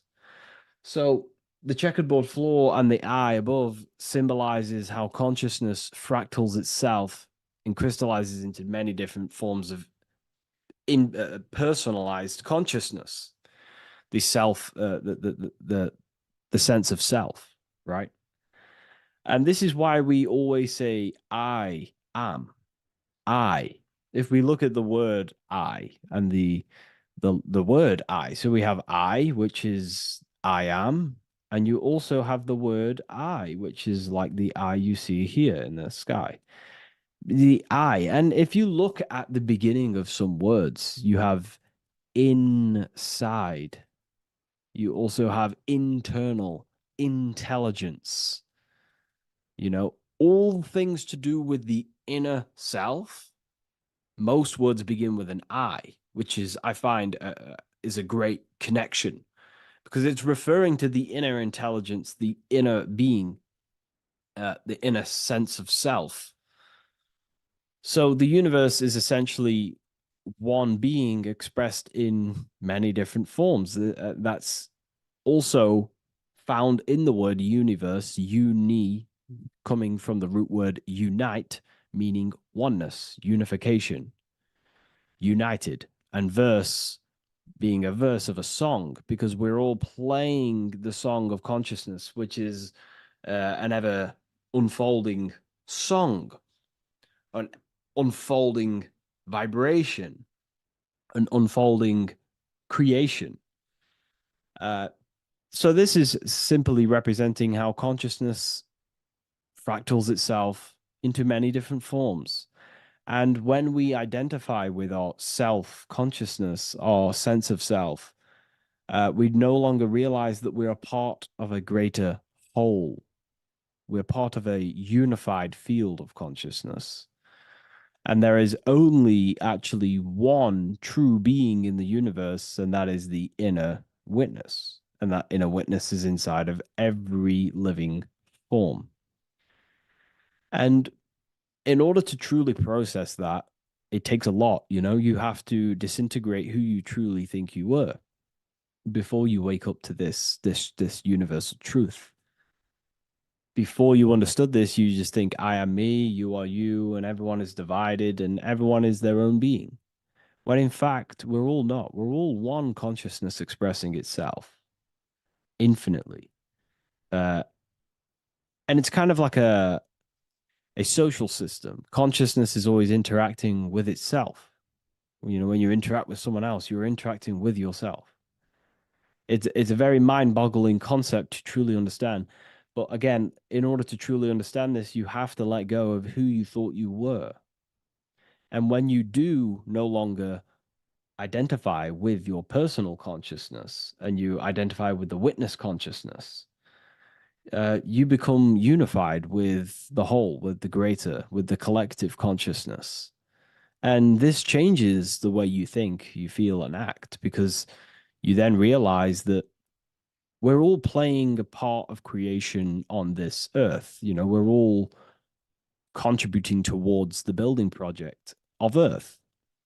And your thoughts, emotions, and actions also hold a great impact on the building project, your contribution towards humanity and the collective. And you start to have empathy for other people and you start to care for other people naturally by understanding this concept. And it's a very important concept because if the whole world truly understood this, we would live in a better reflection in the material world. The world would be reflecting a better place because the world is simply just a reflection of consciousness. And the world today is so bad because people's thoughts and consciousness is not in the greatest state of mastery, of self realization, and people don't understand who they truly are. And a religion plays a massive part in this. Our whole lives, we're stuffed with someone's going to come and save us. Jesus will return and save the whole world. It's to me, to be honest, it's complete utter nonsense. We have free will. We are the ones holding we hold responsibility for the creation that unfolds on the earth. Us as a collective consciousness are God manifesting, unfolding this creation and steering it in the present moment. And that's another thing. Reality was never created thousands of years ago. God is creating the world right now through the present moment, and it's unfolding. It's in a continuous state of becoming, just like you are in a continuous state of becoming. Time is evolving. Time evolves our minds. It evolves our sense of self. And we evolve over time as an individual and as a collective consciousness. And so does the earth go through this change as we change. So it's important that we are becoming more self-aware in the world so we can actually start to reflect a better world. But the checkerboard floor, again, is just reminding us of the duality and the illusion, because it looks like an illusion, a checkerboard floor. It's an illusion. The physical world, if you only look at the world through the eyes, you will live in the veils of illusion and never see the light, the higher understanding of the world. You will see everything as divided. You will see everything as I am me, you are you, and live in division. But in truth, we are all one. We all come from the same source, and we're all the same infinite witness expressed in different forms. And this brings me back to the concept of love. Love is the force that unifies consciousness. It unifies yourself. It unifies your relationships with people. If you love your partner, you love your brother, your sister, whoever it is in your life, it unifies. If you have a care for someone, it brings you two together and you grow the relationship by expressing care into the other person, and it grows. So love is a very expanding, it allows things to grow and it unifies things. And when you start to love yourself, you start to unify with yourself. And when you start to love nature, you start to unify with nature. So if we understood this, the world would be a better place. And love is the force that unifies the collective consciousness. If we truly hold love for ourselves, for others, other individuals, nature, then the world will become more unified. It unifies consciousness. This is the force of love. It's a very, very powerful, powerful force. And I do truly believe and come to understand now that love is the reason of all creation, which is the generative principle. All action is coming from a place of love or care. We only take action on what we care about. So even the sun is a symbol of love. It just expresses life, gives away all of its light, life, and energy to the earth and asks for nothing back. It is love. It is the expression of care. And that is what unifies consciousness. So, again, this is just talking about the inner witness and how consciousness expresses itself in many forms. And the checkerboard floor also transcends that idea that I've just described of how it's consciousness divided in many forms. It also represents a state of an individual's mind. The checkerboard floor is symbolic of being divided, you versus me thinking, walking down the street and thinking everyone's a threat. It also represents their thoughts, emotions, and actions not being aligned, not being unified. Their thought, emotion, action are scattered, and they're not creating things consciously. It also represents many, many different personalities in our minds, the divided personas and personalities in our mind that we have. And the eye represents the unification of that. It's about unifying our mind pretty much to not have all of these different characters and sides to ourselves and actually being a whole mind, uh, becoming conscious of the unconscious aspects of ourselves and transmuting them. And when we become conscious of something, we then hold the power to change it. If we have an unconscious part of ourselves, we never truly realize it, we don't change it, and that unconscious thing can actually seek to control our thoughts, emotions, and actions from that place of the unconscious mind. So ultimately, that's what darkness to light represents. Darkness symbolizing things we are unaware of, because when something is in dark, you cannot see it. Most people are in darkness of their imagination. They don't realize the power of their imagination. They're unconscious of it. They don't use it. And to become conscious of that is to put it into light. Shedding light on something reveals something. If I shine a torch on an object, it's going to reveal it. It's the truth. So it's about becoming conscious of the aspects of ourselves that we may be unconscious of, and actually using them and transforming them as tools. And again, we have the eye with light, with white and black. This is duality. You are also the witness consciousness, as previously mentioned, and the witness consciousness thinks in duality. We think we are the hater and the lover.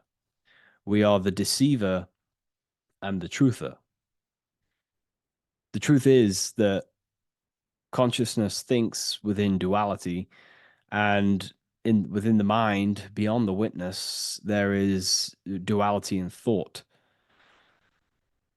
But in truth, you are not either. You are neither the positive or negative thought. You are the witness of it.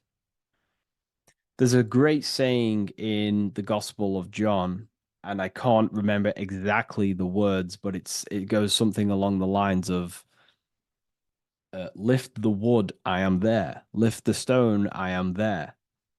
It's basically saying that everything is the I am, everything is the same consciousness. No matter where you go in the universe, you're talking to self, you're talking to the same thing, you're seeing the same thing. It is the same consciousness that is everywhere. So consciousness thinks within duality, and it is the light and the dark, and we have the ability to transform between them. And some people think that, darkness is all evil. Darkness is not inherently evil. Darkness is not inherently evil. There are dark aspects of the world that help you actually progress into the light. Without the darkness, consciousness can't move into the light, into knowingness. Without bad, there is no evil. They are needed. Both of them are needed. So, in order to understand the light, you have to understand darkness. And there are some forces of some forces of darkness in the universe that are purposely there to cause certain things to then push you and activate the good or the light. Some Gnostic texts talk about how there are beings that very powerful beings that purposely descend themselves into darkness on purpose to make things happen in certain people's lives, so it actually pushes them towards the light, towards the good. So, you know, this is ultimately what the whole allegory of Satan is. You know, Satan was created by God, and Satan is necessary, which is symbolic of darkness.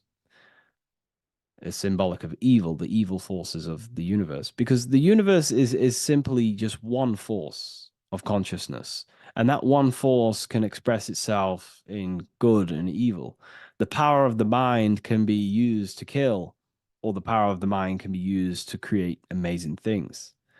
So there is only one force in the universe, symbolized by the one eye, the one force of consciousness, and that one force can be used for light and dark, which is the checkered board. It's also symbolic of the checkered board being on the ground, symbolizing the earth, which is base awareness, duality thinking, base consciousness, stuck in division consciousness. And the one eye symbolizes unification of the mind, a balanced internal perception. We're rising from the ground to the sky, symbolizing from heavy to the light, from darkness to light. The eye is also symbolizing perception, what we perceive. And this is ultimately the end goal of all occult and esoteric research, is to gain more light, to gain a higher perception of the self, to gain a higher eye, a higher perception. That's why the eye is always raised above, symbolizing you're chasing the eye, you're chasing a higher perception of yourself and reality and the universe. It also reveals the teachings of the eye that is always watching you. There is an eye always watching you, and then that eye is the laws that governs consciousness. Consciousness, or your mind, is governed by certain laws that your mind cannot escape, such as cause and effect, vibration, mentalism, correspondence, rhythm, the 8 universal principles that pretty much crystallize consciousness into a reality. Your mind cannot escape the law of cause and effect. That force is too powerful to escape. Therefore, this is the eye watching you. This is the eye that has governance over you. It is the laws. But then again, on a negative context of the eye can then become a symbol of surveillance. Hence why certain organizations and companies in the world use the symbol of the eye, symbolizing surveillance, gaining, manipulation and surveillance over humanity and certain things and data. So there's light and dark of every symbol. It's just depending on how you use it. But ultimately, that is the teachings of the checkered board and the eye in the sky. If you wish to learn more about yourself, because that is the only thing that matters in the world, learning about yourself. The only thing you take with you after death is the knowledge that you hold in your mind. You can't take your car, you can't take your possessions, you can't take your money. The only thing you take is your consciousness, your level of mastery, and the things you know. With that being said, I'll see you inside Ethereum University if you decide to join, and I'll see you in the next video.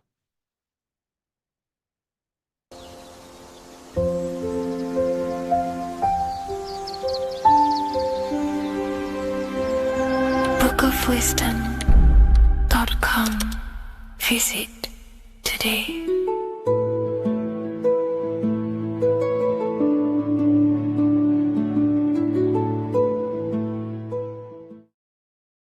How are we all doing today, people? It's Revival of Wisdom, and today we're going to get real deep. This video is going to get real deep. A lot of people are not going to be ready for this sort of knowledge. Okay, you really have to do is to really deprogram the mind, because everything we've been taught is a complete lies to keep us trapped. Okay, this is really advanced knowledge. Now, let's get straight into this. All of the ancients depicted other worlds, and they called this place Midgard. Midgard is the mid garden, the middle garden. This is why the Masonic symbolism on the floor is always a black and white checkered board, symbolizing the polarity here, the good and bad, because we're in the middle garden, the heart. Earth rearranged spells heart, because we're in the heart of this system, of whatever it is, a super quantum computer, whatever you want to call it, simulation. Now, in the Quran, it talks about the 7 layers of heaven. All of these ancient artworks are depicting these different layers of reality. Okay, and look at the Egyptians here with the boat outside of the firmament. Boats travel on water, and this is exactly what the Masons are doing. So they're still using the same symbols. Why? Because it's the same knowledge, just hidden. The Egyptians have the same knowledge as the Freemasons. It's just hidden. Now, this cosmology that they're showing here, which is probably made maybe 100 years ago, this painting or artwork, is the exact same as the one we see here with the arch, the boat. You know, it's similar because the boat is symbolizing traveling these other worlds, because the ether is also symbolized as water. Because if you look up at the stars through a telescope, it looks like it's water. It's shining through water, because this ether, whatever this substance is outside of this world, was symbolized as water. Okay, and look at all these ancient depictions showing these different layers of reality. Now, we are being trapped within this 3D dimensional world, which is the cube, the Saturn cube, because there are 6 sides to everything in this world: front, back, left, right, up and down. 6, which is the cube, because we're in the Saturn, Saturn's world. Okay, now, always been depicted as a tree of life, the tree of the universe has always been depicted as this tree. Because let's get a bit deeper. Now, the cosmology of this reality is the sun, the moon, and Polaris, always in the Masonic art. The sun, the moon, and Polaris, the all-seeing eye. If you go inside of the temples, of the Masonic temples, they always have this star in the middle, shining light beams. Okay? Look here. The light beams coming from the big star in the middle, which is Polaris. This eye is God. It's God's light shining down from his abundance. Now, when you astral travel, you will see this big ball of light above you, and this big ball of light is God. But you cannot travel towards it until you are pure. It doesn't work like that. You have to become formless. You have to become pure before you can become one with the light. In all these Masonic artworks, it's all depicting the star in the center. This star is Polaris, because Polaris is the way out of this place. And this is why you see the stairway to heaven all the way up to the light beam, the light source. What does it say in the Bible? God is light, because everything is made out of one substance, and that substance is light. And it symbolizes the eye, because God is an eye. All things that are alive have an eye. And we all say, I am. We all see these realities through eyes. God is an eye. He's the all-seeing eye. He sees all things at all times. And he is projecting this light. And this light comes down to create all the different levels of the worlds. And this is what the 2 pillars symbolize the number 11. 11, the number 1, is just a vertical line. It's the one. It's a one point. 11 symbolizes the mirror nature of reality. Everything's mirrored, as above, so below. Now, the 11 also symbolizes openings, doorways. And as you can see here, an opening to the all-seeing eye. And you see here again, an opening to the stairway all the way up to the light. This light is the light of God in the astral worlds, beyond this world.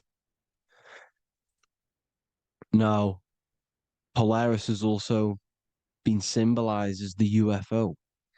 They put the truth in plain sight. So, you know, in the films, how the UFOs suck people up. That's what Polaris is doing. If you ascend beyond this world, if you do not ascend beyond this world, you will be reincarnated in this world. The whole thing is to outgrow this consciousness to the plane above. And I'm not just making this up, I'm going to be bringing in scriptures after this.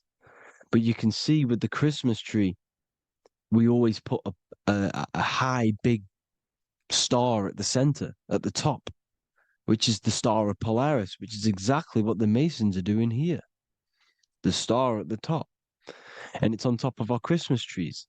And all of these symbolize the other stars, because Polaris is the most high star. And all the other stars are wrapped around the firmament lower than Polaris. And that's exactly what the Christmas tree is. And it's a triangle. It's a triangle, just like light beams travel from one point in the triangle, just like the all-seeing eye. It's a triangle. The light is coming from one point and sending its rays downward. You see, it's kind of like you see here with the water. And the lower you go, the darker it gets, the more evil it becomes. And this is what the ancients would call hell. Now, this all-seeing eye is Polaris. And below Polaris is Mount Meru, the North Pole, the magnetic North Pole. The Tower of Babel, which is in the Bible. The etymology of the word Babel, Ba meaning spirit, which gives the ability to move the soul through the worlds, which is that's the ancient Egyptian description of the word Ba, meaning of the word Ba. You have the Ka, the Ba, the Ak, but the Ba is the one that gives the ability for the soul to move through the worlds. Your soul can't speak into a world without incarnating into it.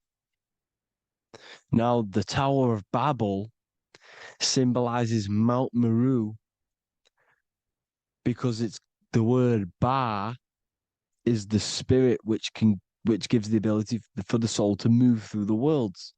The Tower of Babel is the magnetic North Pole, Mount Meru, which gives the ability to move through these different worlds.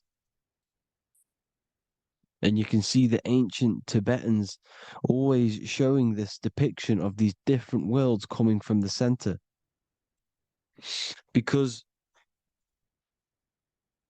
we have to ascend our consciousness. It's not about how good you are to reach heaven. It's about how you expand your consciousness, you expand your mind. So they teach now that you have to be good in order to reach to heaven. It's about expanding the mind, expanding your consciousness to these different planes, these different realms. So that's what it's about. And Jesus was known as the fisher of man. Now, Jesus is a massive part of this. He was known as the fisher of man because he was fishing. He could have been fishing. He could have been one of these deities that had come down from these different higher realities and pull people up. So they would so they called Jesus the fisher of man. And he says unto them, Follow me, and I will make you fishers of men. So these deities that we see in the past, like Buddha, Krishna, Hermes, Thoth, Jesus, could all be these entities who were coming down to pick up the minds that were worthy enough to see the higher planes of reality. And this is why they called him the fisher of man. Now, when Jesus walks on water, there is a parable with Paul. And he says, but Jesus immediately said unto them, take courage, it is I, don't be afraid. He's talking about astral travel here. He's talking about leaving the body. Because when you leave the body in astral travel to see these alternative realities, you can't be afraid because fear is a bondage, which is what the Emerald Tablets talks about. Lord, if it's you, Peter replied, tell me to come to you on the water. The water. Come, he said. And Peter got down from the boat, walked on the water, and came towards Jesus. But when he saw the wind, he was afraid and began to sink. When you become afraid in astral travel, you sink back into your body. Lord, save me. So this is talking about Jesus pulling people up into different realities. And you can see the fish is the symbol of Jesus. Is another symbol of Jesus, a fish. Because fish symbolize deep occult knowledge. Because fish travel the depths of the ocean. And they symbolize us because we are fish underneath the ethers. And Jesus was pulling people up. You see, so the Bible is a people today believe the Bible is a book telling you how to reach to heaven, how to become godly and reach heaven. But you've got to become the Jesus Christ to see these alternative realities. Now look at the Emerald Tablets is a massive part, and it speaks so much about these different realities. Look what it says here. This is in Emerald Tablet 3. Then in my heart grew a great longing to conquer the pathway that led to the stars, which is exactly what the Masons depict in all of their art. Look, the ladder to the stars. And then he goes on to say, years after years, I sought after wisdom, seeking new knowledge, following the way, until at last my soul, in great travail, broke from its bondage and bounded away, broke from the bondage of the body. Free was I from the bondage of earth men. Free from the body, I flashed through the night. The stars. The stars are a massive part in the astral world. Each star is a different reality. And the true astrology is the star that you came from. You came through a star to reach this, to reach here. There is a reason why you are here. There's a reason why you have the personality traits, because your soul came from a specific star. This is why we call them stargates, because they are gates in and out of this reality.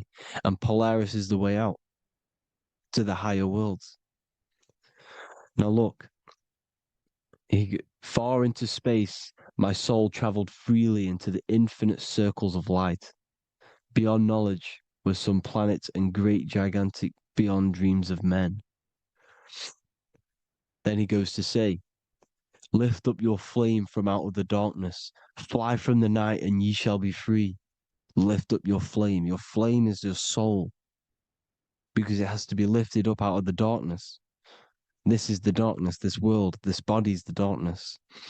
Because it's a bondage. You need to break free. You need to learn how to astral travel, people. You have to learn this. If you want to get out of this world, you have to learn how to astral travel and see the other realities. Traveled I through space-time, knowing my soul at last was set free, knowing that now I must pursue wisdom until at last I pass to a plane hidden from knowledge, known not to wisdom, extension beyond all that we know. So he's talking about he went to a place where we cannot even comprehend here. A place that was not even known to earth men. He's telling you he's ascended out of this world to the planes that are beyond. And it says here in the Emerald Tablets, man is in process of changing to forms that are not of this world. Grows he in time to the formless, a plane on the cycle above. Know ye must be one, ye must become formless before ye are one with the light. The light, the same light that I was talking about, the Masonic light, with the triangle, God, the one source. Ye must become formless before ye are with the light. Formless, you have to leave the body. You have to leave the body. You have to gain the ability to leave this body and travel to these other worlds. Now, it says here, not as man am I, for free have I become of dimensions and planes. In each I take on a new body. In each I change my form. Know I now that the formless is all there is of form. You see, all things created come from the things that, all things that you see come from the things that you cannot see.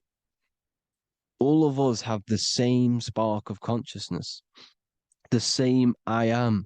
Every dog, every animal, every human has this same I, this same thing which sees through the eye. It's formless. It takes this formless entity is the same entity of us. We are all the same entity in different bodies. And this entity it was represented as the flame, the cosmic flame, which is inside of all of us. And this is why the Masons depicted your spine as a candle or the Holy Grail. You would either see this or a candle with a flame on the top, because the Holy Grail is your consciousness, which is on top of your spine, which is the candle. Now, Jesus, Thoth, Buddha were all these deities which were coming down to lift people up because they were fishermen of men. And he would lift you up to the higher worlds, out of this world, to the ones above. Now, Thoth, you can see him here, he's leading the way. He's holding someone and he's leading the way with knowledge and power. He was leading the way to other worlds, out of this world. There's no point trying to change this world. This world will stay the same. It will stay the same. You have to get out of this world. And that's what they're telling you. That's what they're keeping you from. They're keeping you stuck within this thin layer of reality. So what the Masons are doing, they have the ability to astral travel. They're living not stuck and bound to one reality, but living within the different layers of reality. And this is what Morpheus was doing in the Matrix. Morpheus was going into the Matrix to go and get Neo, which is exactly what Jesus was doing, pulling up people out of this world to the ones higher. And that's exactly what Morpheus is doing in the Matrix. If you haven't watched the Matrix, go and watch it.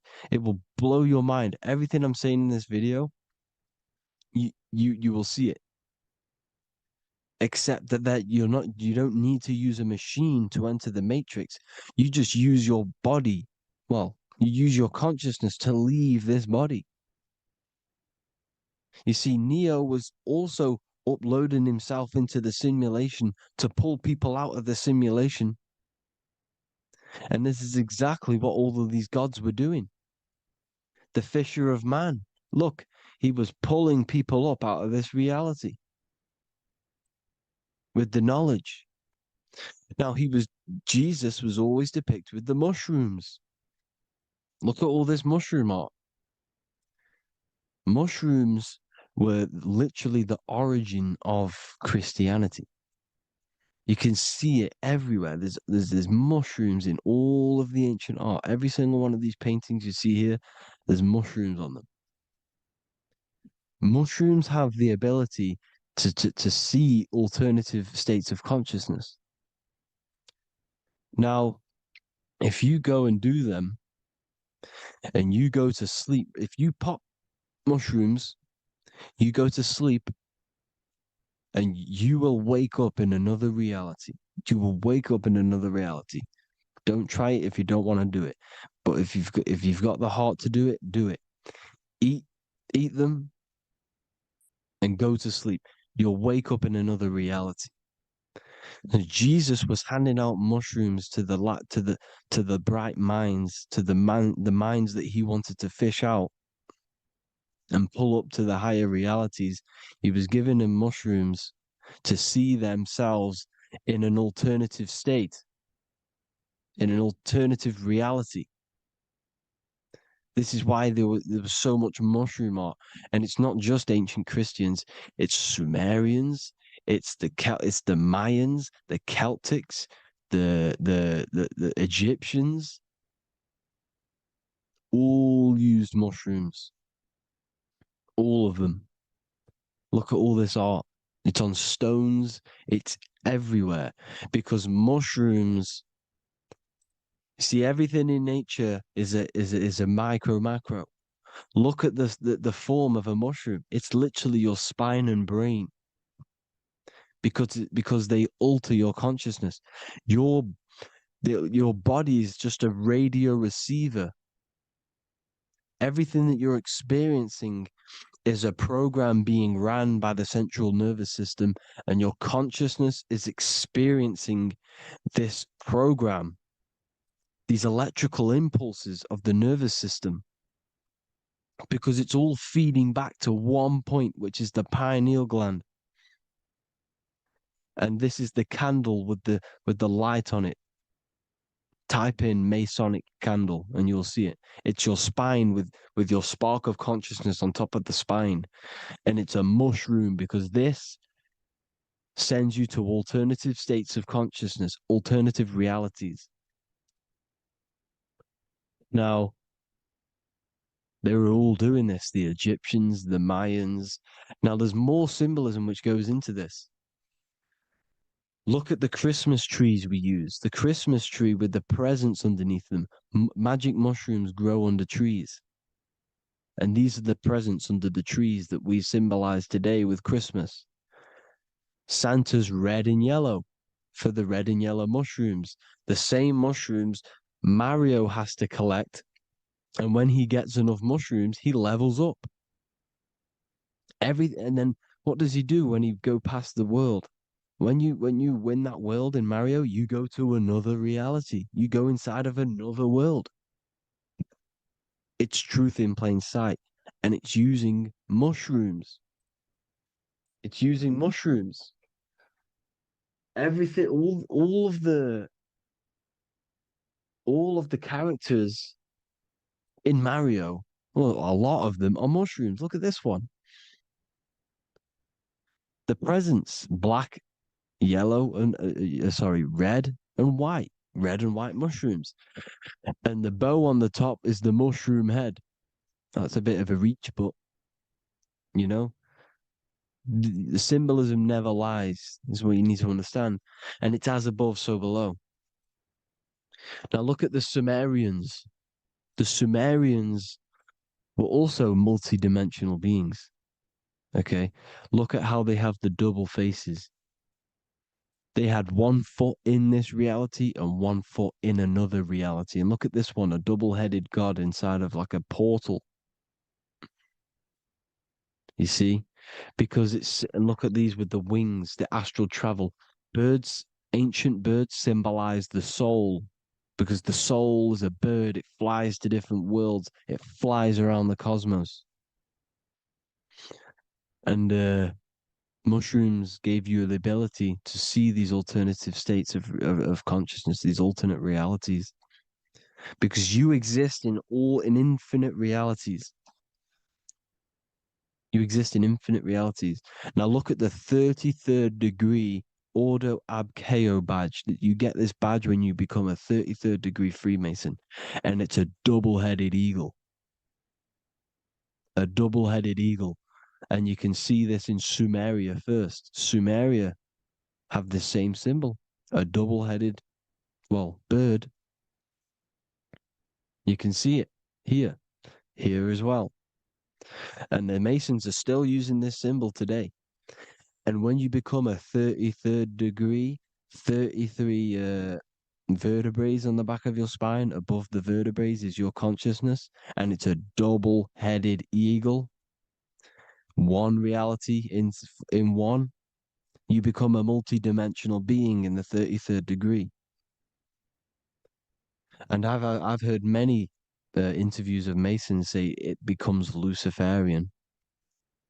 You see, they speak in code. These Masons can't tell you about what they learn about, but they will speak in code. They said it becomes Luciferian. The word Luciferian is lucid. The root word of Luciferian is lucid, and lucid is lucid dreaming, alternative realities, dream worlds. You become a god. Luciferian means you're becoming your own god, pretty much. Because you are becoming a multi-dimensional being living in between the different layers of reality at the 33rd degree of Freemasonry. And look at the double-headed eagle, because the birds symbolize the soul. And they reach high, they fly high, just like the soul wants to fly high to the light, to become one with the light, like the Emerald Tablet says. Now look at Janus. Janus was another god, and he's known as the god of doorways. Janus always depicted with a double head. Janus is why we say janitor or January. And January is entering a new year. Janus is known as the god of doorways with keys, always got a key, because keys open doors. That's why the janitor holds all the keys. And Janus always has double heads, because he had one foot in this reality, one foot in another. He was a multi-dimensional being, a Luciferian, living between the different layers of reality, instead of being stuck in one like we are. Well, a lot of people. And that's the whole point. You see, all of this stuff is about like changing the world and stuff like that. This world will probably never ever change. It's probably been like this forever. Well, forever, for a long time.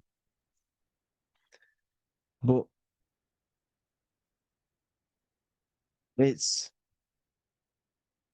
about moving out of this reality to the higher states.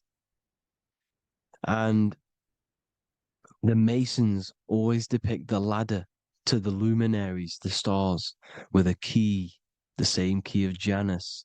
The Vatican is a key, and it's in charge of all the religions.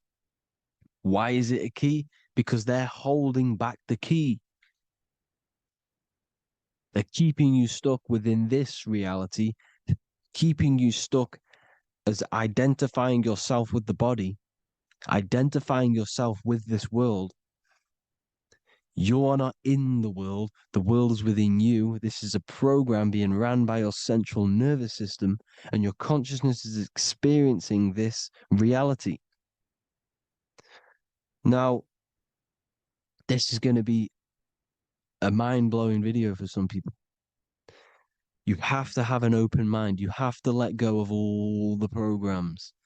I'm repeating what the ancients are talking about and the ancient symbolism. Look at Janus with the double-headed god.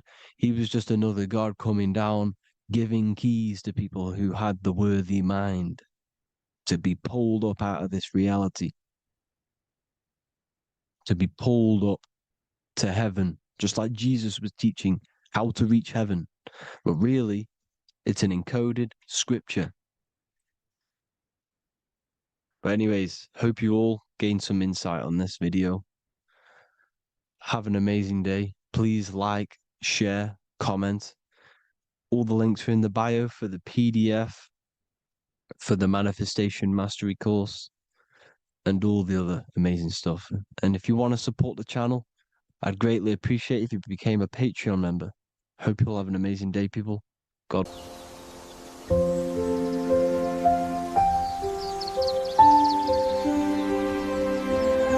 bookofwisdom.com. Visit today.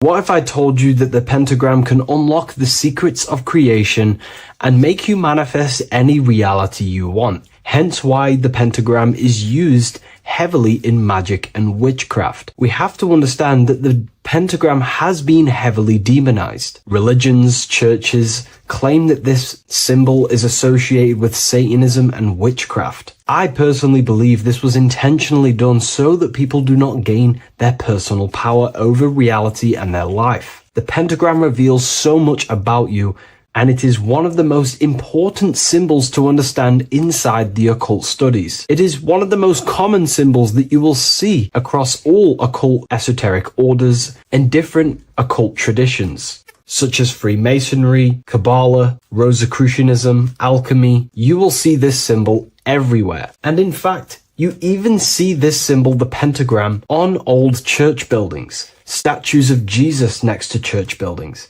You will see this symbol used by Christianity itself, which is very contradicting about the church. But I'm not here to tell you to think anything. You can simply take this information with a pinch of salt and see if it benefits you. The pentagram used by the early Christians was said to symbolize the 5 wounds of Jesus on the cross. But this goes much deeper in an esoteric explanation. The pentagram ultimately represents the 5 elements of creation. All creation falls within these 5 elements. We have spirit on the very top, then you have air, water, earth, fire.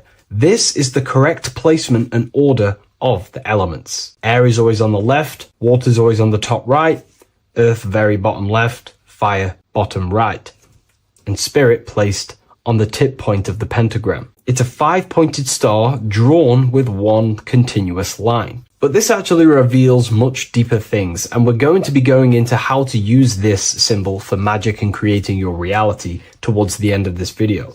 But now we're going to give you a basic understanding of the pentagram. It's showing you the 4 physical elements symbolized as triangles and spirit symbolized as a circle. The 4 physical elements are made out of the base element, spirit, or what the ancients call ether. Ether is the underlying base of all physical matter. This is the substance that animates physical matter with life force. All physical matter has its origin in the etheric substance, or spirit, what we want to call it. It is simply the life force that animates the physical thing.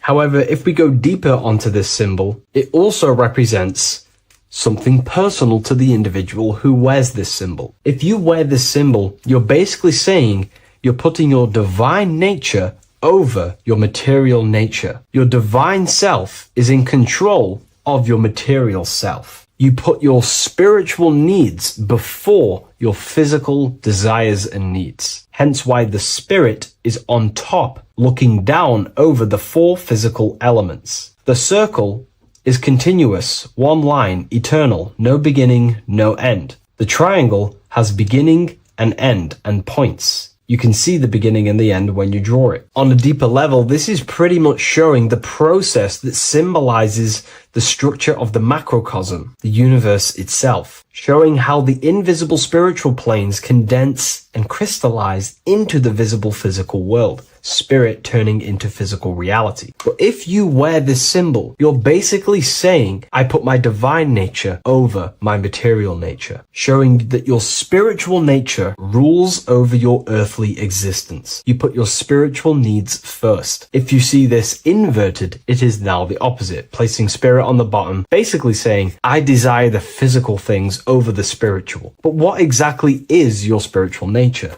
Well, your spiritual nature is simply your internal self. You chase things that are immaterial, such as knowledge, love, experience, expansion, gnosis. These are the qualities of spiritual things that the spiritual person likes to chase and desire, instead of desiring the things that are temporary in the material world and never actually lead to fulfillment. True fulfillment is by chasing spiritual things: God, the nature of creation, the self, gnosis, knowledge. But if we go even deeper, this symbol ultimately represents how reality is created. Hence why this symbol is heavily used in Kabbalistic magic and so-called witchcraft. We are all magicians. Each one of us are creating reality. There are just certain ways you can actually create reality: by becoming conscious of them, by becoming conscious of the elements and the qualities of the self that actually create your experience in your life in the present moment. If we look at the pentagram, we see that when you draw a pentagram, it is one continuous line. It is one expressed in 5. The order of the elements are very important. Spirit at the bottom, fire at the bottom right, and so on and so on. Because this is showing you the descent of the spiritual into the material, the invisible crystallizing into a material reality. As you can see, when you start to draw the pentagram, you see spirit at the very top. You're descending down to fire. Fire is the closest element to spirit.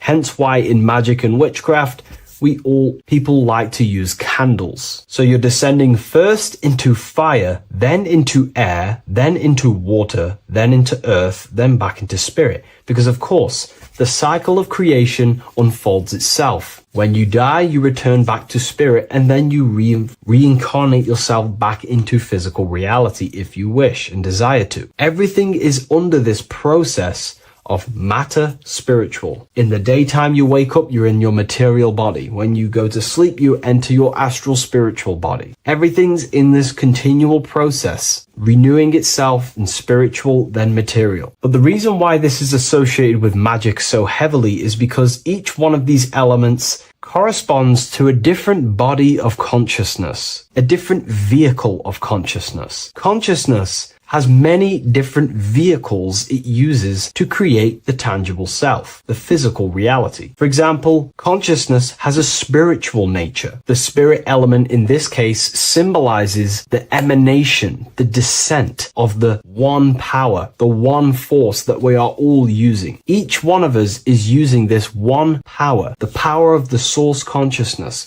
unfolding its creation in the present moment. This represents the source, the emanation, the descent of this continuous flow of energy through us that we are tapped into, like a live stream in the present moment. This descends first, the force descends into fire. Fire symbolizes the willpower, will. In this aspect or vehicle of consciousness, the will is the being that directs intention, initiates action, shapes reality through focus, determination. It sets direction, holds intention, projects a desire into form, and aligns your inner world with the outer creation. The will comes out of the force, spirit. Then the will goes with intention to air. Air symbolizes the mental vehicle of consciousness, the mind, the psychic man. The psychic aspects of your consciousness is thinking, imagination, mental images, logic, using the thought or the mental vehicle body of consciousness. Then that thought has an emotion, which is then water. So it goes from the force to the will to the intellect to the water, the emotional body of consciousness. The emotional vehicle of consciousness amplifies the thought into an emotional desire that you want to take action on. No one takes random actions, and if we do, we say we're very bored and we don't care. The water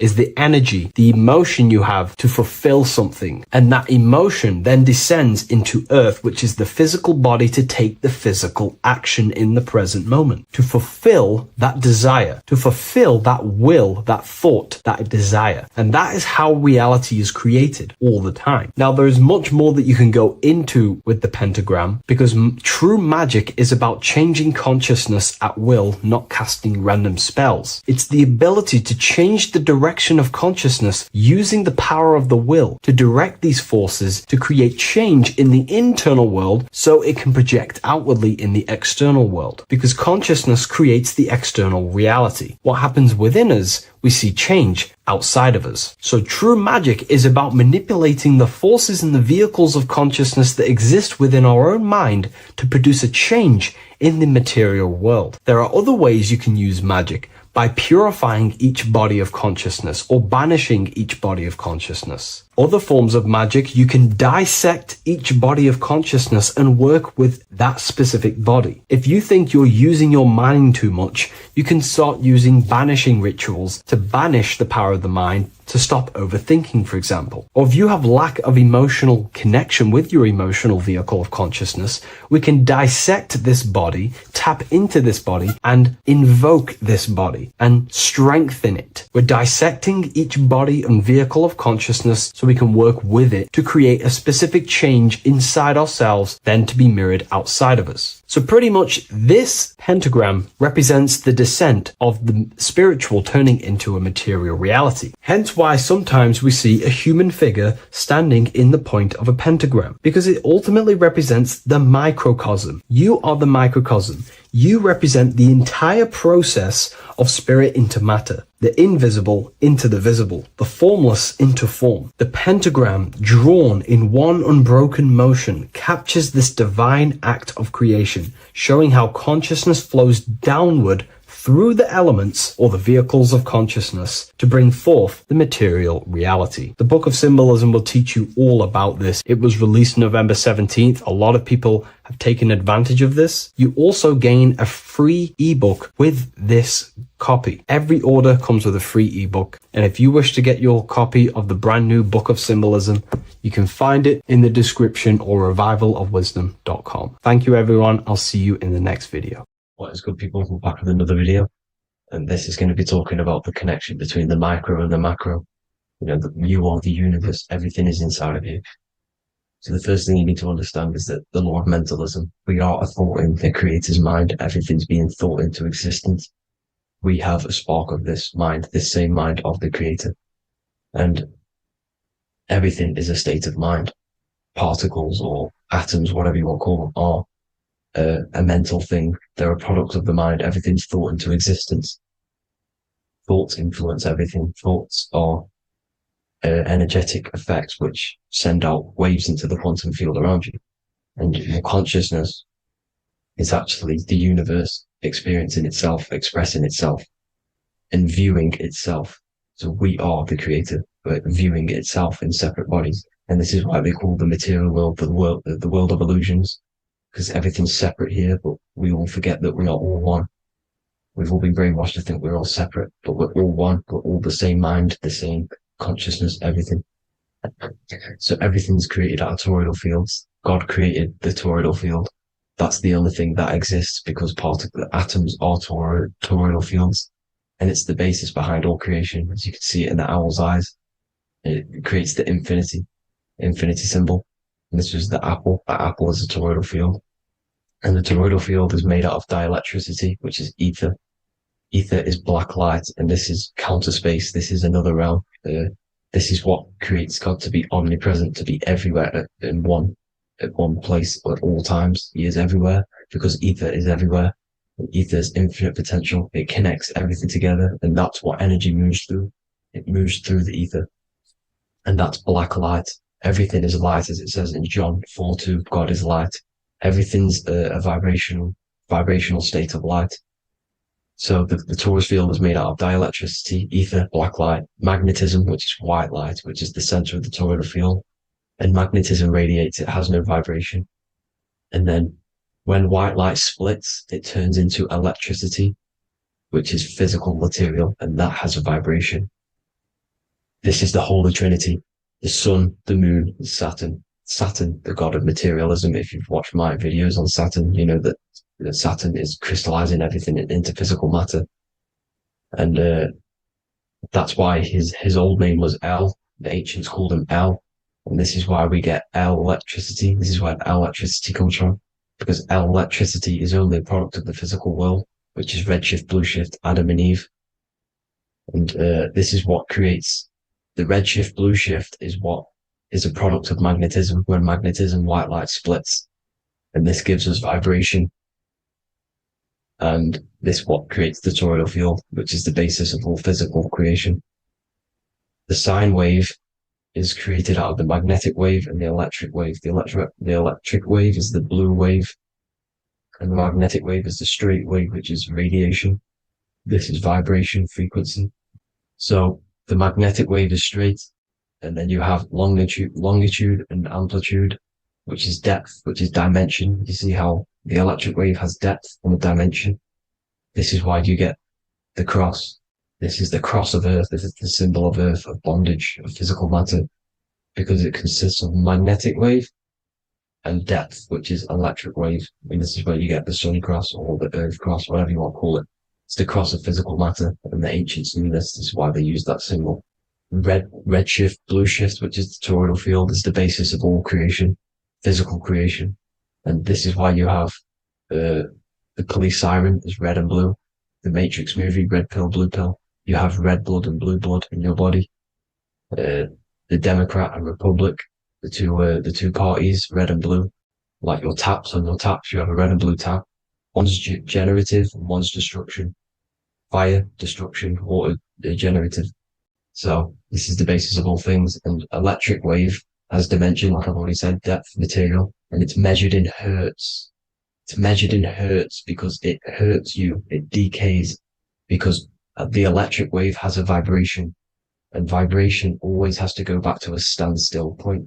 This wave cannot go forever, but the magnetic wave will go forever. It's radiation. Magnetic is radiation. It radiates forever. It pulses. But the electric wave will at some point come back to a standstill point, and that's why it hurts. It decays. That's why our physical body decays, because we contain of electricity. This body is an electric body, and it will return back to stillness like a guitar string. If you vibrate a guitar string, you pull it, it will vibrate, make a sound, and then go back to a standstill point. It's the exact same with every single toroidal field within the body. It will decay, and this is why our bodies decay, and everything in creation decays.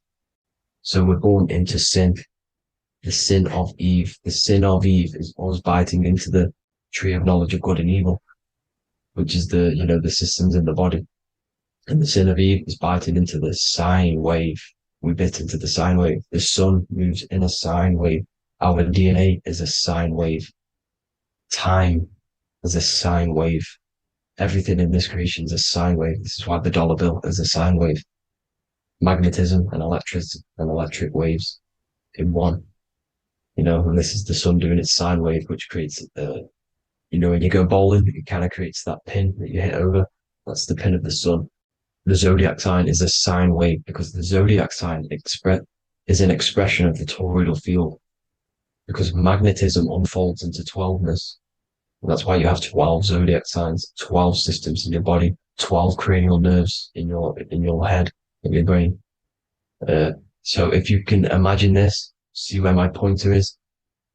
Always starts with Aries. Aries is the head. It's the first thing that's created in the womb. And this is Aries, the ram. And this is why it's called a cerebrum in your brain, which is the first thing that creates when you're in the womb. And what's the element of Aries is fire.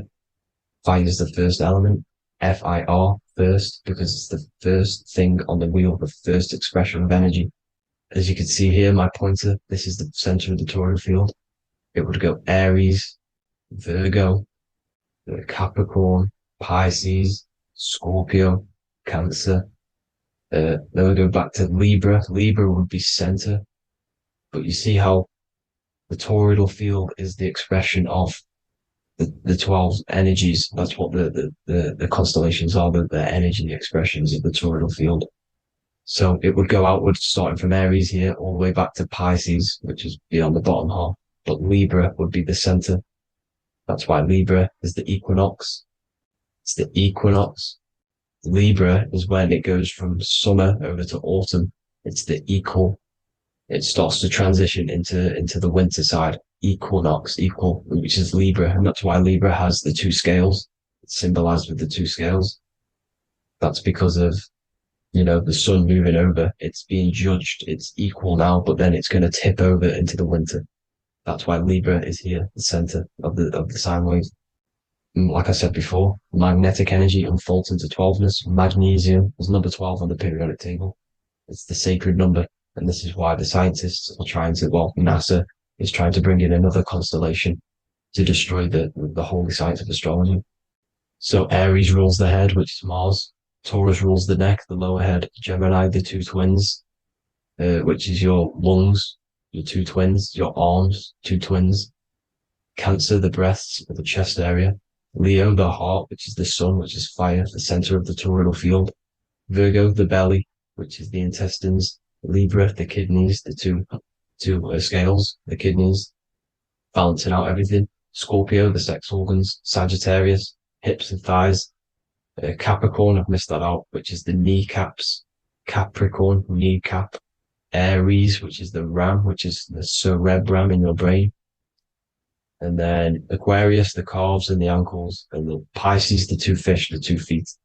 So everything corresponds, as you can see here. This is an ancient way of depicting it, of the folded human. And this is everything. Each constellation rules that part of the body, gives energy to that part of the body, makes you do certain things. So magnetic energy unfolds into 12ness, electricity unfolds into 7s. That's why when you get electric, the light spectrum that we see, it consists of 7 colors. Why we have 7 planets. The 7 planets give us our 7 metals and the 7 solfeggio scale frequencies. So the rota, this is the rota, and rota is an anagram for Torah, the Torah, which is I think it's the Hebrew Bible. Don't quote me on that, but it's one of the holy books, which is the Torah, the Taurus. Everything goes back to the Taurus field because it's the basis of all creation. So the chief cornerstone, it says in the Bible that the builders rejected the chief cornerstone. The chief cornerstone, you are the builder. You decided to incarnate into the physical world, into the electric world, El, the world of El, Saturn. When you are created in the womb, it takes you 9 months for you to be created. So, for example, if your parents, if you went into the womb here, it'd take you 9 months. So let's say you're born in Scorpio. So you'd go back 9 months, 1, 2, 3, 4, 5, 6, 7, 8, 9. You consist of all of these 9 energies because it takes 9 months or however long you took to be born. Some people are born earlier. You'd have to find out how many months you were in the womb for. But you consist of these 9 energies, and each constellation has a cell salt associated with it. And these cell salts are vital for your health, and your cells are the optimal health of your body. So the chief cornerstone that you rejected is these 3 cell salts, these 3 constellations. So you're mineral deficient in these 3 constellations. For example, fluoride, magnesium, phosphate, and potassium sulfate. So that's the chief cornerstone. And a cornerstone, people always get it rejected with the cornerstone. The cornerstone is not, it doesn't say the cornerstone in the Bible. It says the chief cornerstone. The cornerstone is a cornerstone of a building, but a chief cornerstone is the top of the pyramid. This is where we get the pyramid of the wheel. So you're mineral deficient in whatever 3 zodiac signs you're not. You were not in the womb for. This is the chief cornerstone you rejected. So the human body is the micro. It is the universe in a physical form. It consists of everything in the universe. Just like your consciousness is the universe watching itself, experiencing itself. Your body is the whole universe. 12 systems in the body, 12 zodiac signs, 7 chakras are the 7 planets. The Holy Trinity of you is your Temple of Solomon, the soul and the mind, the sun and the moon. Everything is in you. You consist of everything, all the energies, everything. Heaven and hell. Heaven and hell is a mind state. It's a state of the mind. Head, H-E-A, which is heaven, and the heel, the bottom of your foot, is hell. And the bottom of your foot is the soul. So they're basically saying, it's wordplay. They're saying that your soul is in hell because, with the elites being in control. So they call the bottom of your foot the soul, trying to say that you're in hell. The Christ is in you. And this Christ is Greek for Christos. And Christos is Greek for the oil. And this oil is produced in the cerebrum, the areas, the ram, the cerebrum, it goes down the pineal, well, the pineal and the pituitary are underneath the cerebrum, goes down the pingala and the ida, the pingala being the positive charge connected to the pineal gland, pin, and the ida connected to the pituitary. And this is the two serpents going down the spinal column. And this is why Jesus goes from Nazareth to Bethlehem, and then Joseph and Mary are waiting for Jesus in Nazareth. Joseph and Mary are the pineal and the pituitary gland waiting for Jesus to come back up the River Jordan, your spinal column. So this is the oil. This is the story of Santa as well. Santa comes from the North Pole. Why? Because the North Pole of the Earth is the center of the toroidal field, and the North Pole of you is your spinal column, which is the North Pole of the toroidal field. The North Pole, he comes from the North Pole. This is the North Pole. This is the South Pole of the toroidal field. Comes from the North Pole, which is your mind. And he goes down the chimney and then back up the chimney. This is the chimney. And he drops off the present, which is the Christos, the oil. And this is why Jesus is crucified at 33, because he crosses over the vagus nerve at the top of your spine. When this oil comes back up the 33 vertebrae, these are your vertebrae here. When it goes up to the 33 vertebrae, it gets crucified at 33 because it crosses the vagus nerve, and he's crucified on a cross at 33. This is the story behind Jesus and Santa. The Ark of the Covenant in the Bible is the two hemispheres which cover the vital parts of your mind, the brain side, which is the cerebrum, the pineal, the pituitary, etc. So the two hemispheres are the two angels, the Ark of the Covenant. This is the Ark of the Covenant covering the two vital parts of your brain. So these are the optic thalamus is another part, and it protects the Christ oil, which is inside at the center of the brain. See, the Bible is all a massive metaphor about yourself, because you are the universe. You are a microcosm of the universe. Your consciousness has experienced itself, and the universe experiencing, and your body is the whole universe. Your head's heaven. So Moses crosses the Red Sea. These are the two hemispheres of your brain. This is the corpus callosum, the Red Sea. So he's pretty much saying that he's uniting the two hemispheres of your brain, because most people in this generation are stuck in the left brain, which is just logic, reasoning, science and maths, writing. And this is what school teaches you to do. It keeps you stuck in your left brain. And you want to cross over to you want to cross the Red Sea, which is the corpus callosum, to the right brain, which is awareness, art awareness, creativity, imagination, intuition, insight, using the higher mind, creativity, imagination. If you don't have intuition, then you can't read energy, you can't pick up on bad things. This is what Moses is symbolizing by crossing the Red Sea. And it's also the upper room where Jesus met the 12 disciples. 12 disciples are the 12 cranial nerves in your brain. It doesn't just represent the 12 zodiac signs, the 12 disciples. It symbolizes many different things. It's like I said, energy the universe consists of 12ness. So you have 12 cranial nerves in your brain, and that's the 12 disciples as well. And they want you stuck in your left brain, which is the five senses, materialism. So they say in the Bible that Satan blinds the mind.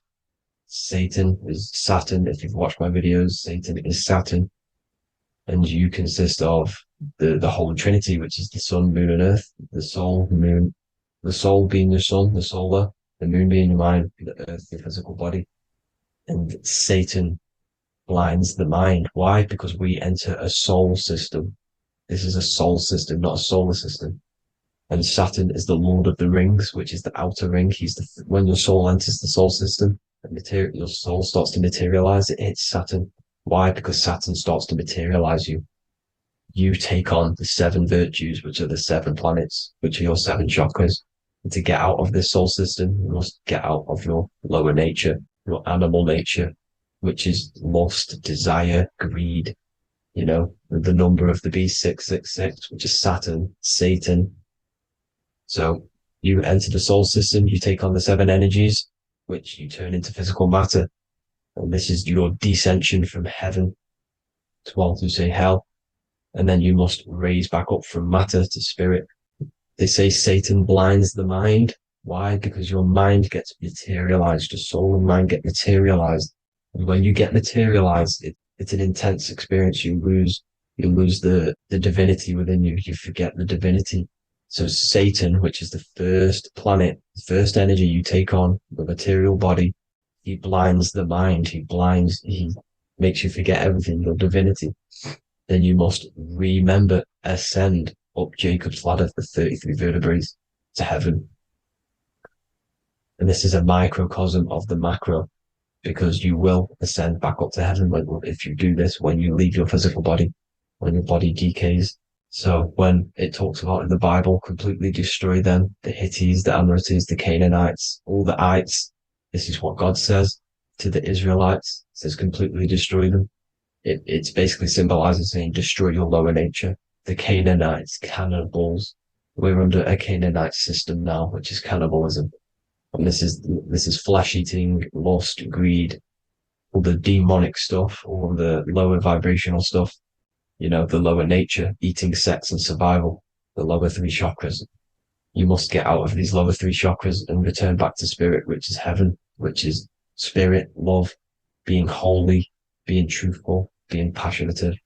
Going back to Satan blinding the mind, all of the planets are made out of these three symbols. Satan blinds the mind.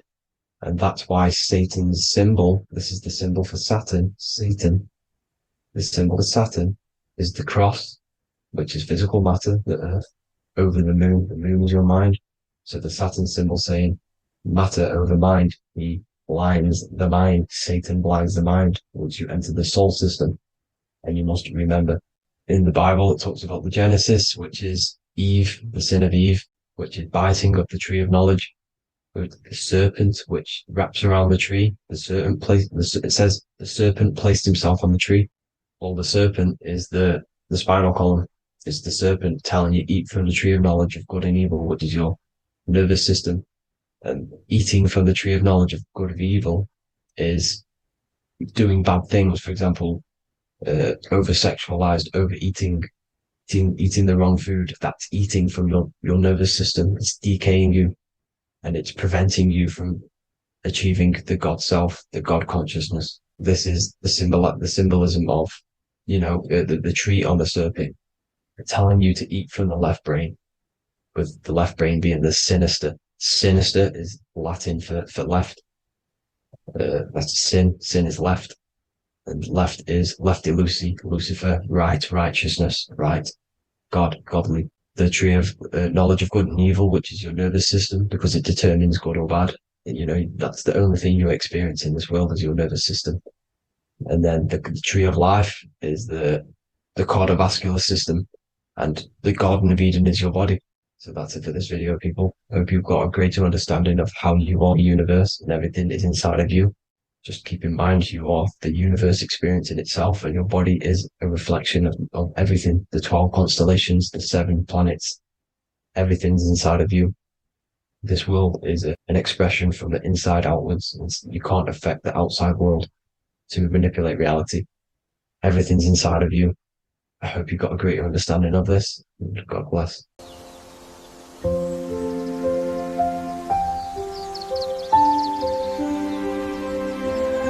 bookofwisdom.com. Visit today.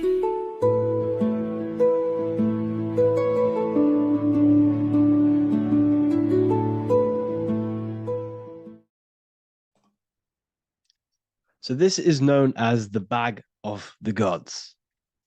This symbolism is widely known, but no one knows what it truly symbolizes. We see this in ancient Sumerian artwork. We see this in the Mayans' artwork. We always see this bag with the gods.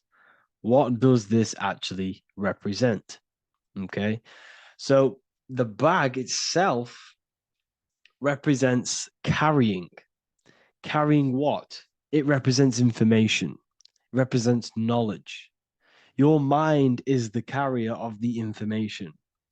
So this is why in his left hand, he carries the bag. And the right hand has the pine cone. This represents carrying of information. Why is it a bag? A bag can be passed on to someone else. The information can be taught to someone else. This is the information of activation of the pineal gland or higher consciousness of humans. Because as humans, we all possess an animal nature, the nature that tells us to eat, to steal, to gain material wealth, to survive, to hate. This is our animal self. This is our animal behavior.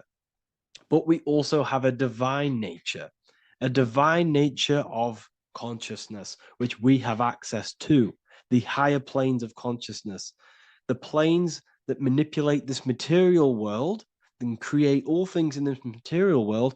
The human mind has access to. The animal does not. The animal has no idea he exists. The animal has no inner dialogue, but humans have the inner dialogue. Humans can create infinitely. We can expand our minds infinitely into new realms of thought. So we have this higher divine nature and a lower nature. This bag of the gods is basically just representing the knowledge they possess of higher consciousness, of the higher aspect of life. Okay? Which is the activation of the pineal. The pine cone. The pine cone is in his right hand. The right represents wisdom. The left represents intellect, knowledge. Knowledge and wisdom are two separate things. Wisdom is applied knowledge. It's a feminine aspect. Knowledge is just gained information that you know, which is masculine. So in his right hand, he holds the pine cone. The pine cone can be opened and shut. The shut pine cone represents the asleep human being, the human being that exists in his lower nature, that just basically survives, lives on eating, consumption, material lust, living in chaos with his emotions, living in a place of hell. This is the animal nature. Then we have the awakened human, the one who has consciousness of himself, the one who looks within himself, the one who knows there is more to him when he looks in the mirror. He is far more than just the physical body. He is a divine spiritual being, a divine being who has limitless potential of creation into the material plane. So this represents the awakened. This represents the asleep. This is why he carries the pine cone in his right hand. It represents applied knowledge. This is the information. This is the intellect he possesses. And this is the applied knowledge of the awakening, of activation of the pineal gland. Because remember, the pineal gland is not your consciousness. The pine, pin, pineals, the same root word. Pine cones were always symbolizing the state of consciousness one was living in, whether he was asleep or awake. We see this at the Vatican. We see the pine cone over the two pillars. This is the two pillars of Freemasonry, and the dome. This is the Royal Arch of Freemasonry. This represents your head. This is the two pillars, the two hemispheres, and the pine cone in the middle, which is the pineal gland. What is the pineal gland? The pineal gland is not your consciousness. It is not the third eye, and it is not the mind. It's not the mind's eye. The pineal gland is a radio receiver. This is your body. Your body is an antenna. Most people think they are this body. This body is nothing but a receiver and a downloader of consciousness. Your brain does not produce consciousness. You are not this brain in your head.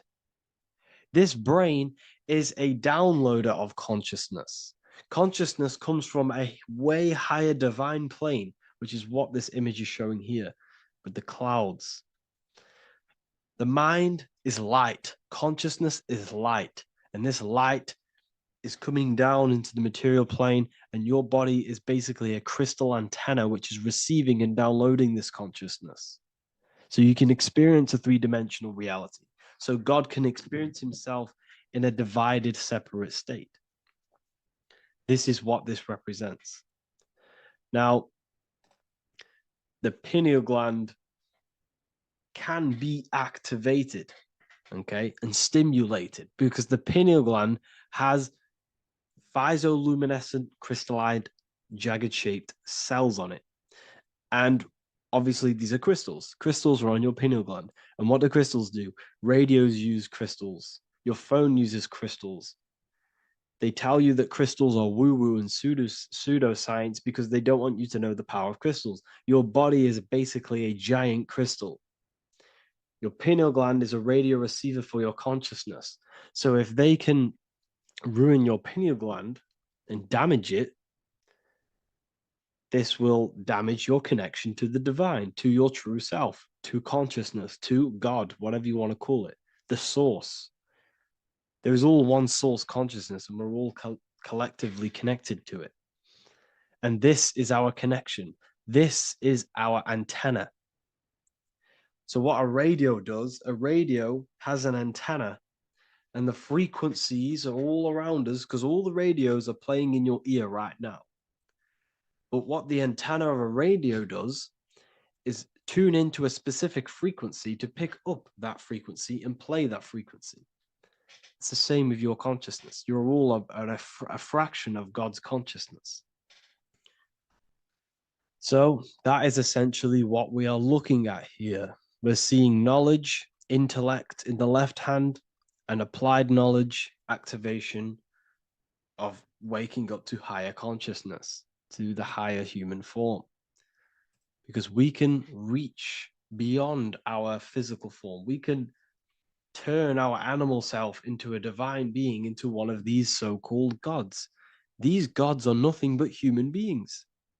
The Anunnaki were not gods. They didn't come from the sky. These are normal, regular human beings who activated their higher consciousness. This is what we have here. This represents spirit. Birds represent spirit. So do we have any questions? I'll take some questions now. That was just a short lecture on what that symbol truly means. Okay, so if we have any questions, feel free to go ahead and ask some questions. Anything that you don't understand, anything that you want to know. Okay.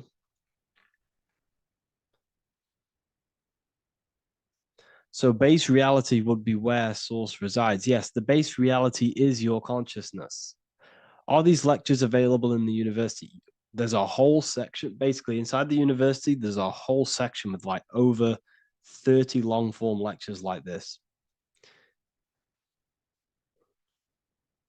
So the base reality is where the source resides. Yes, the base reality is your inner world, your consciousness. That is the only thing that exists. Your outer world is just an effect of your consciousness. Your consciousness, everything that has gone on within the mind and emotion is pushed outwards into your reality. You have thought and felt your way into your external circumstances. Your life is a direct correlation of every thought you thought in the past. Therefore, your inner world of consciousness is creating and molding your outer world.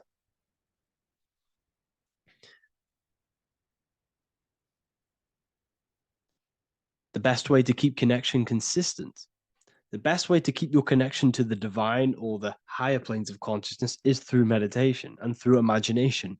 Imagination is the fourth dimension. It is the astral plane. That screen that you have in your mind is not a physical screen. That is the divine plane of the astral. And this is essentially where all objects of this material world comes from. The phone that you are holding, the laptop you're watching this on, whatever you're doing, every single object you see in your room that you are in right now began inside of the plane of imagination. This is not a physical plane. This is a metaphysical plane that you have access to. And you have the ability to bring down this plane into physical form. That's what we call manifestation. That's what the ancients called magic. This is what we now call in science metaphysics. It's all the same thing. So yes, you all have access to the divine planes, unlike animals. This is why humans are so advanced.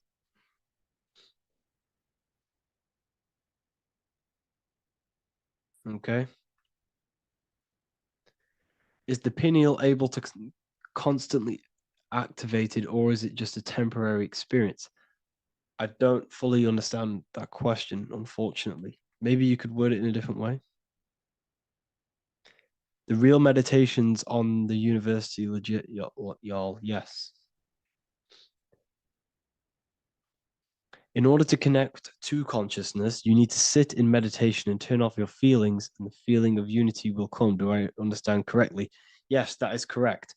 So when you sit in silence and in stillness, I highlight the word stillness because stillness, when you are still, no information from your nervous system is being decoded by the brain. So when your body is still and does not move, your nervous system starts to relax and comes to a balanced state. Your brain starts to relax, it comes to a balanced state.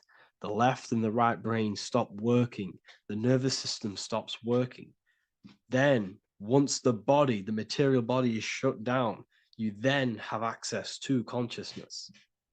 You can't access consciousness if the body's in such a busy state. If electricity is being fired every 2 seconds, your whole body's electrical. When you move your foot, that's electricity being fired from the brain to the foot instantly through the nervous system. Your brain, your whole body is a technological machine. So you must shut down the technological machine to access the divine that exists beyond the technological machine. Do you understand that? Did we create ourselves from the higher plane? When you say yes, you created yourself, you manifested yourself in this material form for a reason in this specific time and place.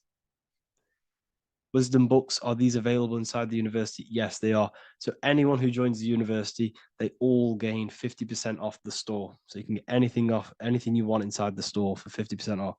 Plus, you get the Book of Wisdom Volume 1 PDF for free. You get the Human Health Guide. Plus, you get all of the library books. There's a loads of different books on occultism, symbolism, esotericism. Do you need to place your attention somewhere specific during meditation? You can do. Okay, you can do. So if you struggle, when you first start to meditate and you struggle to turn off the thoughts, think of the back of the brain, the back of your head. Don't think of it, place your attention on it. Okay, so when you place your attention on the back of the brain, this now shuts off thought because the back of the brain doesn't have any activation to do with thought. The front brain does, the neocortex. That's all to do with activation of thinking.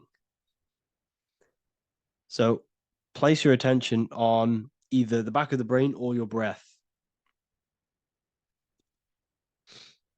What's more important, creating yourself or finding yourself? It's balance of both. So in order for you to create fully, you must have awareness of self and awareness of thought and control over the mental dialogue, the inner voice inside of you. Okay. When you control that inner voice, that is when you gain power. That inner voice is what brings commands into physical reality. Before you kick a football, there is a change in consciousness. There's a decision made in consciousness before the body takes the action. Therefore, every physical manifestation is a change of inner consciousness before it's a physical reality. You can have the reality you want through consciousness before physically having it. That's the secret to creating. But you must believe it like you know the sun is going to rise in the morning. That's how much you should know that you have that reality in consciousness through feeling and thought and imagination. And that's how you can truly create in your reality. Shrooms help with consciousness or ego. I can't really talk about that because I'm maybe uploading this to YouTube, unfortunately. But we need to clean our pineal gland first from calcification. Yes, definitely. You should go on a detox the body. Because you can't really connect with consciousness if your body is in such a dirty state. Because the brain is, your nervous system is in a state of fight or flight, trying to fight off all these toxins. So when you meditate, you're probably going to be having thoughts all the time because your brain's firing, your nervous system's being attacked through toxins. So you must detox to have a true connection with the divine. Your diet plays a big role in your spirituality and mentality. What is the most optimal food for pure consciousness? Fruits and vegetables. They possess consciousness. So when you place them inside of you, they're syncing with your consciousness. How to check the cleanliness of your body, your skin, your teeth, your tongue, your mouth. If your skin has spots, different colors on it, you're not clean because your skin is a reflection of your inner organs. Coffee's not the best for you. Coffee gives you fake energy. Okay. So what coffee does, that buzz you get off coffee is actually the toxic effect of the chemicals reacting with your body. If I'm inside the university and wanted to buy your book, you said it would be 50% off because we are your student. Is that automatic or we need to have a code? You will have a code. Yes, I'm going to releasing a code for all the students after this. Caffeine equals neurotoxin. Yes, it fries your brain, it fries your nervous system, it fries your dopamine receptors. Will the Q&A last week about money symbolism be posted? Oh, I didn't post that. That's my bad. I totally forgot. I will post that after this. Thank you for reminding me. How to detox the body. The best way to detox the body is going through a week cleanse of fruit. So only consume fruit, sea moss, and cayenne pepper, and lots of freshly pressed juice. Do that for a week or 2 weeks, depending on how you feel, and then start to fast. You will lose weight, but you're not losing weight. You're losing impurities. It's good to do this every couple months to just go on a raw fruit diet, cleanse the body, push everything out, and then start to fast while consuming sea moss and having lots of freshly squeezed juices. What is an alternative for coffee? Something with high energy levels. Okay. We're not taught the most simplest thing about the human body. It is an electromagnetic machine. It's electrical. It runs off electricity. The only energy you need is electricity, and that is found in fruits, vegetables. If you want energy, drink pure, fresh, pressed juice. That will give you more energy, more electricity than coffee. Can we cleanse ourselves through oil pulling? Do you recommend it? I do oil pulling every day with coconut oil in my mouth. Celery juice is a good one, very good one. Yes, celery juice.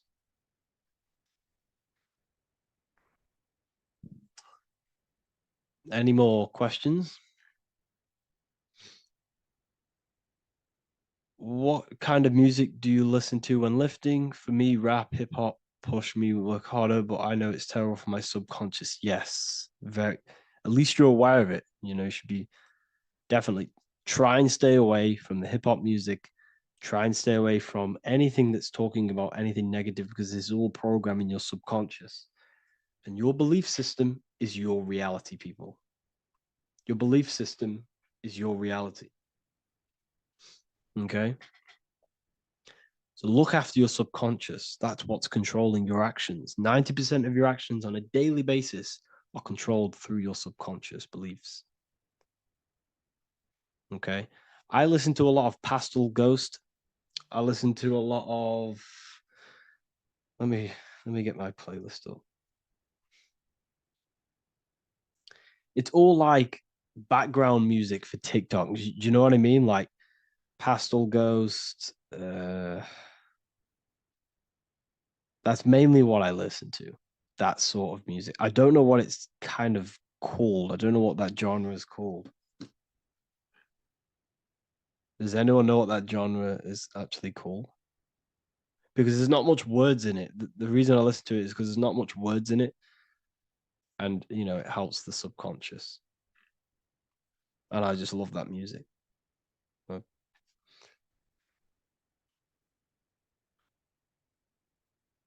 Like lo-fi, yeah, a bit of lo-fi.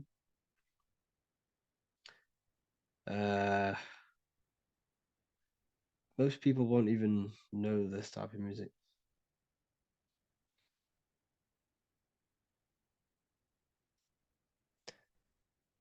Can you tell us how you use cayenne pepper? So I mix it with freshly squeezed orange juice every morning. So first thing I have, empty stomach, I have a teaspoon of cayenne pepper, mix it in and just down it every morning. And sometimes at night. The feeling you get in your stomach after putting cayenne pepper on an empty stomach is absolutely amazing.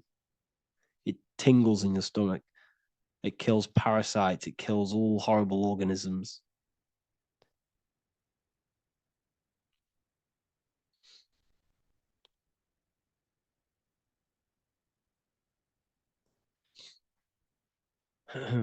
Mix it with hot water. Yes, hot water and key lime water. That I bet that's powerful. If you mixed warm water with key lime with cayenne pepper in first thing in the morning, I can imagine how powerful that is. I've never done that, but I'm going to try that. Do you use sea salt? I don't know what to think about sea salt, to be honest. I try and stay away from it. I don't know whether it's good, don't know whether it's bad. I'm kind of mixed on it. Mixed information. I've heard people have benefits. I've heard other people say stay away from it. So I don't know. I just stay away from it. I'm not too sure on it.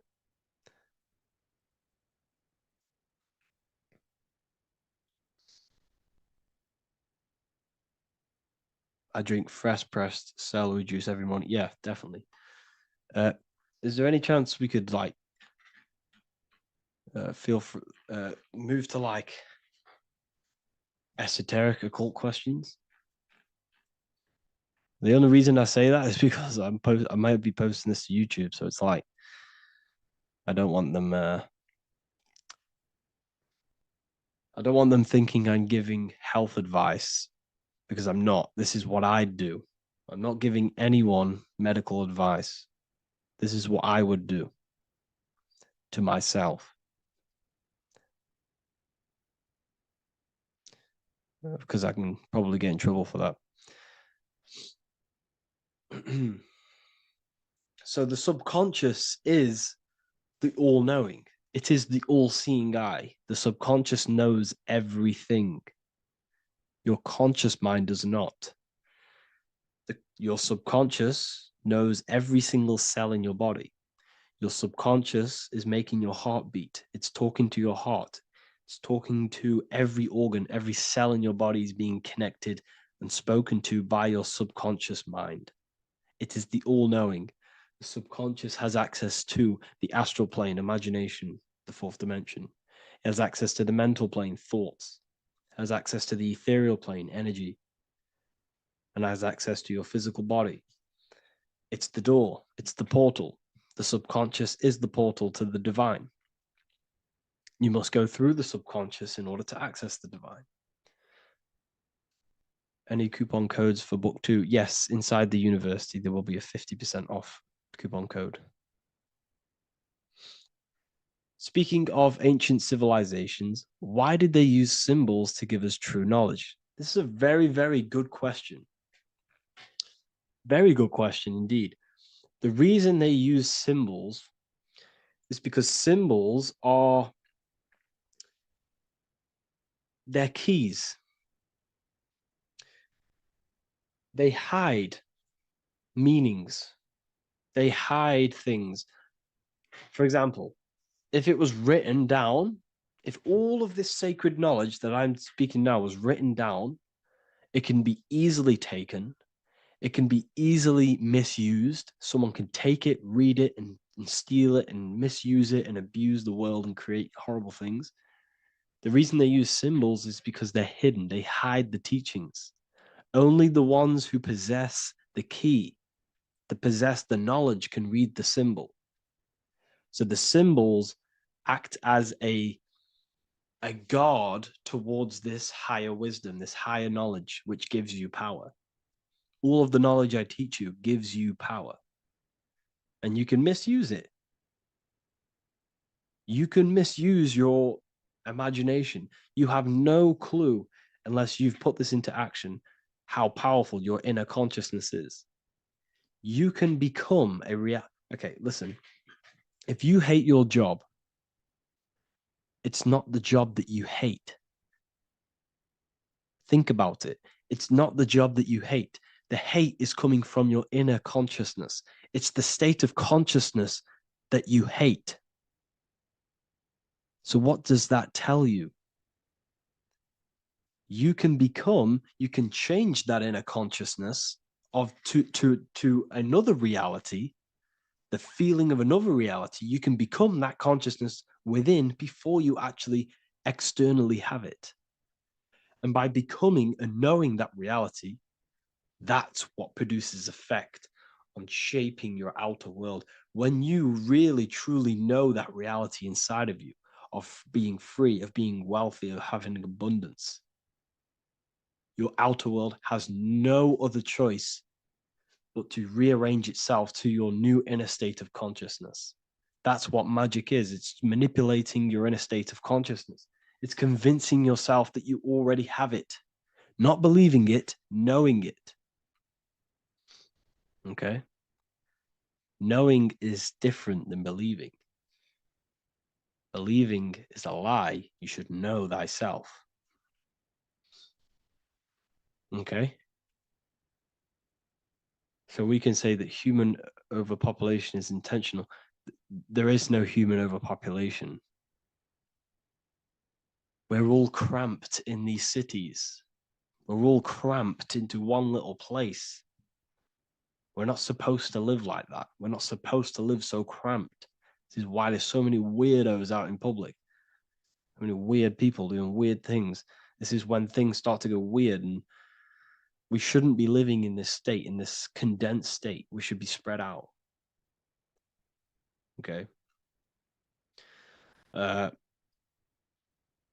There is no overpopulation. It's just an illusion because we all lived in such... Have you ever been on a plane?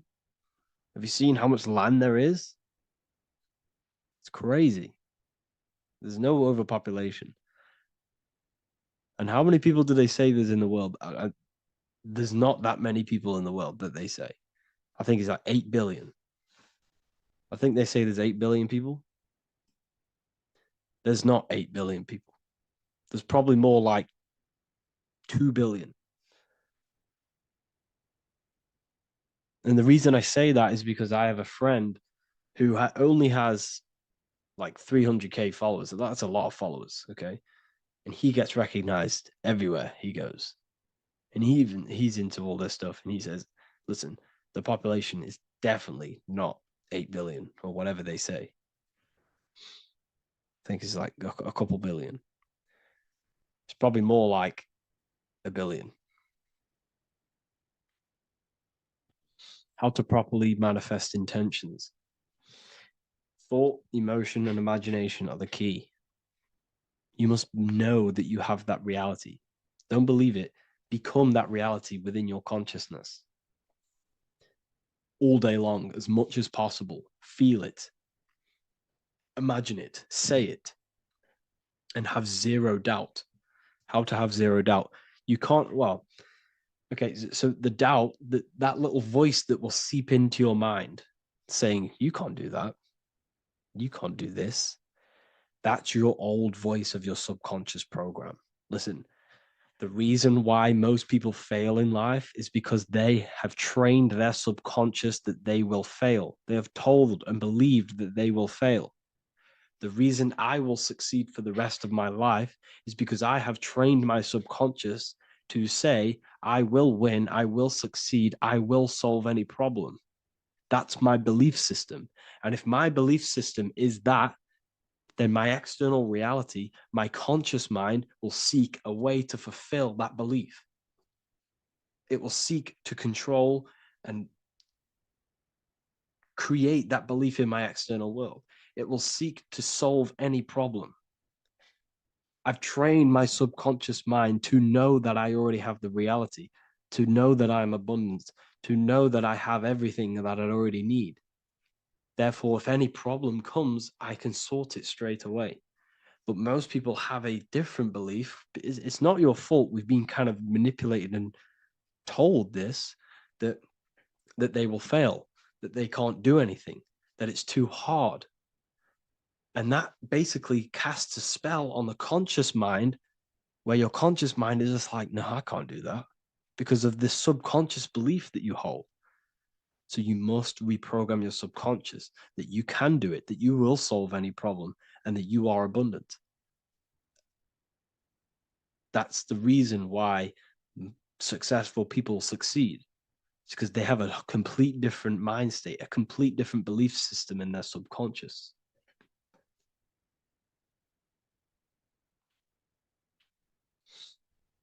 Do you offer mentoring? Yes, I do offer mentoring, but it's mainly for people who want to grow their online presence, and for the amount of value and transformation that I can place into your life, and the time that, well, the price of my time, it will be a higher price tag. But your life will completely change if you join my mentoring.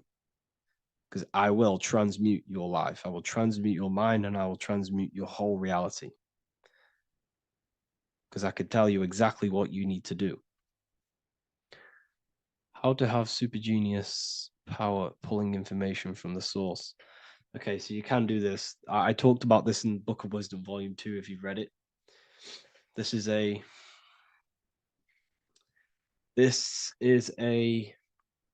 technique that Albert Einstein used. This is a technique that Thomas Edison used. This is a technique that all of the ancient geniuses have used. So you get on a chair, you place metal below you or plates, and you hold a metal ball in your hand, and you fall asleep. And every time you fall asleep on the chair, you're going to drop the ball because your body will become unconscious, and you will basically drop the ball and it will wake you up because it's going to hit and make a loud bang on the plate. And every time you go to sleep, basically what this is actually doing is shifting your consciousness from conscious into the subconscious. So from physical into the astral. Your consciousness is shifting between these two planes. And as you do this, you can bring down great ideas from these higher planes. So when you fall asleep, have an intention. And when you fall asleep, you'll drop the ball. And when you wake back up, you'll have an idea, and you just got to write it down.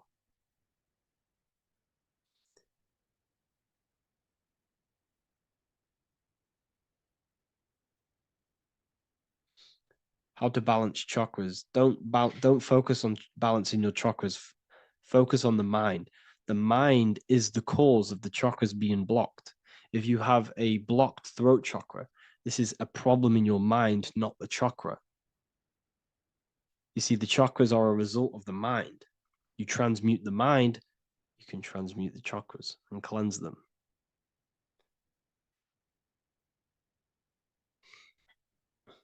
So was Jesus a real man that walked?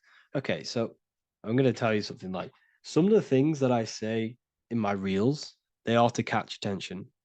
So if I say the first thing on the reel, Jesus never existed, straight away, you see that, it's going to trigger you. It's going to trigger Christians. It's going to trigger people.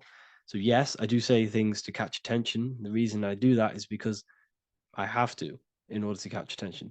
Maybe there was a Jesus who walked. So in the past, I have said Jesus never existed. Yes, this is to catch attention, to boost the reels, views, and comments and stuff like that.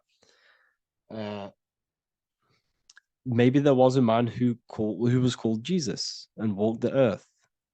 But listen, he was not the Son of God. You are all the Son of God. Jesus represents an archetype. He represents morals. He represents a way of living that you should embody in your life, not to worship. We shouldn't be worshiping this man. We should be embodying his qualities into our lives so we can become Christ consciousness, so we can live in harmony with our mind, emotions, body, and spirit. Okay? He was not the Son of God. You are all the Son of God. We are all God experiencing himself in a three-dimensional divided form. God is oneness, and he created a divided world so he can experience himself. Why do you quote from the Freemasons oft times? I don't recall me looking at Freemason quotes and quote them. I just simply, when I post a quote, I literally just, whatever comes to my head, I just whack it into Telegram or Twitter. Are dreams tied to your subconscious, and how do you understand them? Okay. Dreams and astral projection are two different things. Astral projection is your soul leaving this plane into the collective consciousness, into the collective mind, the collective astral plane. But dreams are basically the astral plane, but it's your personal astral plane in your personal subconscious. So when you dream, you're entering your own consciousness, you're entering your own subconscious. Every character, every event that happens to you, everything that is said to you, everything that happens to you in your dream is yourself pushed outwards, and you're basically experiencing your own mind. If something scary comes up in your dream, this is your belief, this is something in the back of your mind materializing and coming to you and showing itself to you. So in order to understand your dreams, it's basically suppressed emotions, suppressed thoughts, all lingering in your subconscious materialized. Okay. A few months ago, I'd have concurrent dreams of getting in a car crash that lasted for months. Then one day out of nowhere, I got into a really bad accident, and that low-key bugged me out. I didn't know if my mind was trying to warn me or what. You can explain that. Okay. If you are having dreams about having a car crash, this is a belief. Okay, so let me tell you something. Let's say you're a drug dealer, okay? And you live in fear every single day of the police coming to you. This dealer, every day, is worried, he's scared, and he lives in fear of the police getting him. He was believing it. This fear, this emotion he was feeling on a regular basis, repetition, and the emotion is basically impressing your subconscious. It's impressed his subconscious that deeply that he now believes it. It's now become a belief. So one day the dealer gets caught and he goes to prison. Let me tell you something. He placed himself there because he created a program, a belief in his subconscious of the police. And his external reality is now in a prison cell. But that prison cell is just an external manifestation of the prison cell of fear he installed in his subconscious mind. The four walls he's now trapped in is just basically an externalization of his own belief system that he created through consciousness, through the subconscious. If you embedded your belief that you will be in a car crash, you will be in a car crash. He placed himself there. He materialized that reality through the thought, through the emotion, through the belief. He put himself there. You see? So if you were having dreams, this was maybe, it could have been anything. You could have watched a program when you were a child about a car crash, and that maybe scared you. Or you saw a car crash when you were very young, and that scared you, and that impressed your subconscious. Then you had a dream about it. Then you started to believe it. And then one day, bang, it happens. That's the power of the subconscious mind. It holds control over you. It holds control over every aspect of your reality, of your being. So, I hope you all enjoyed this live. I'll see you all inside Ethereal University. I'll be posting another lecture this week. And yeah, let me hold on.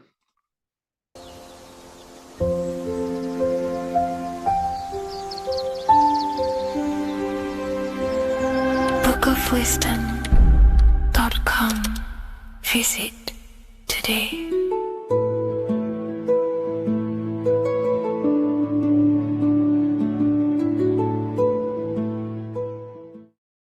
Hello, Seeker.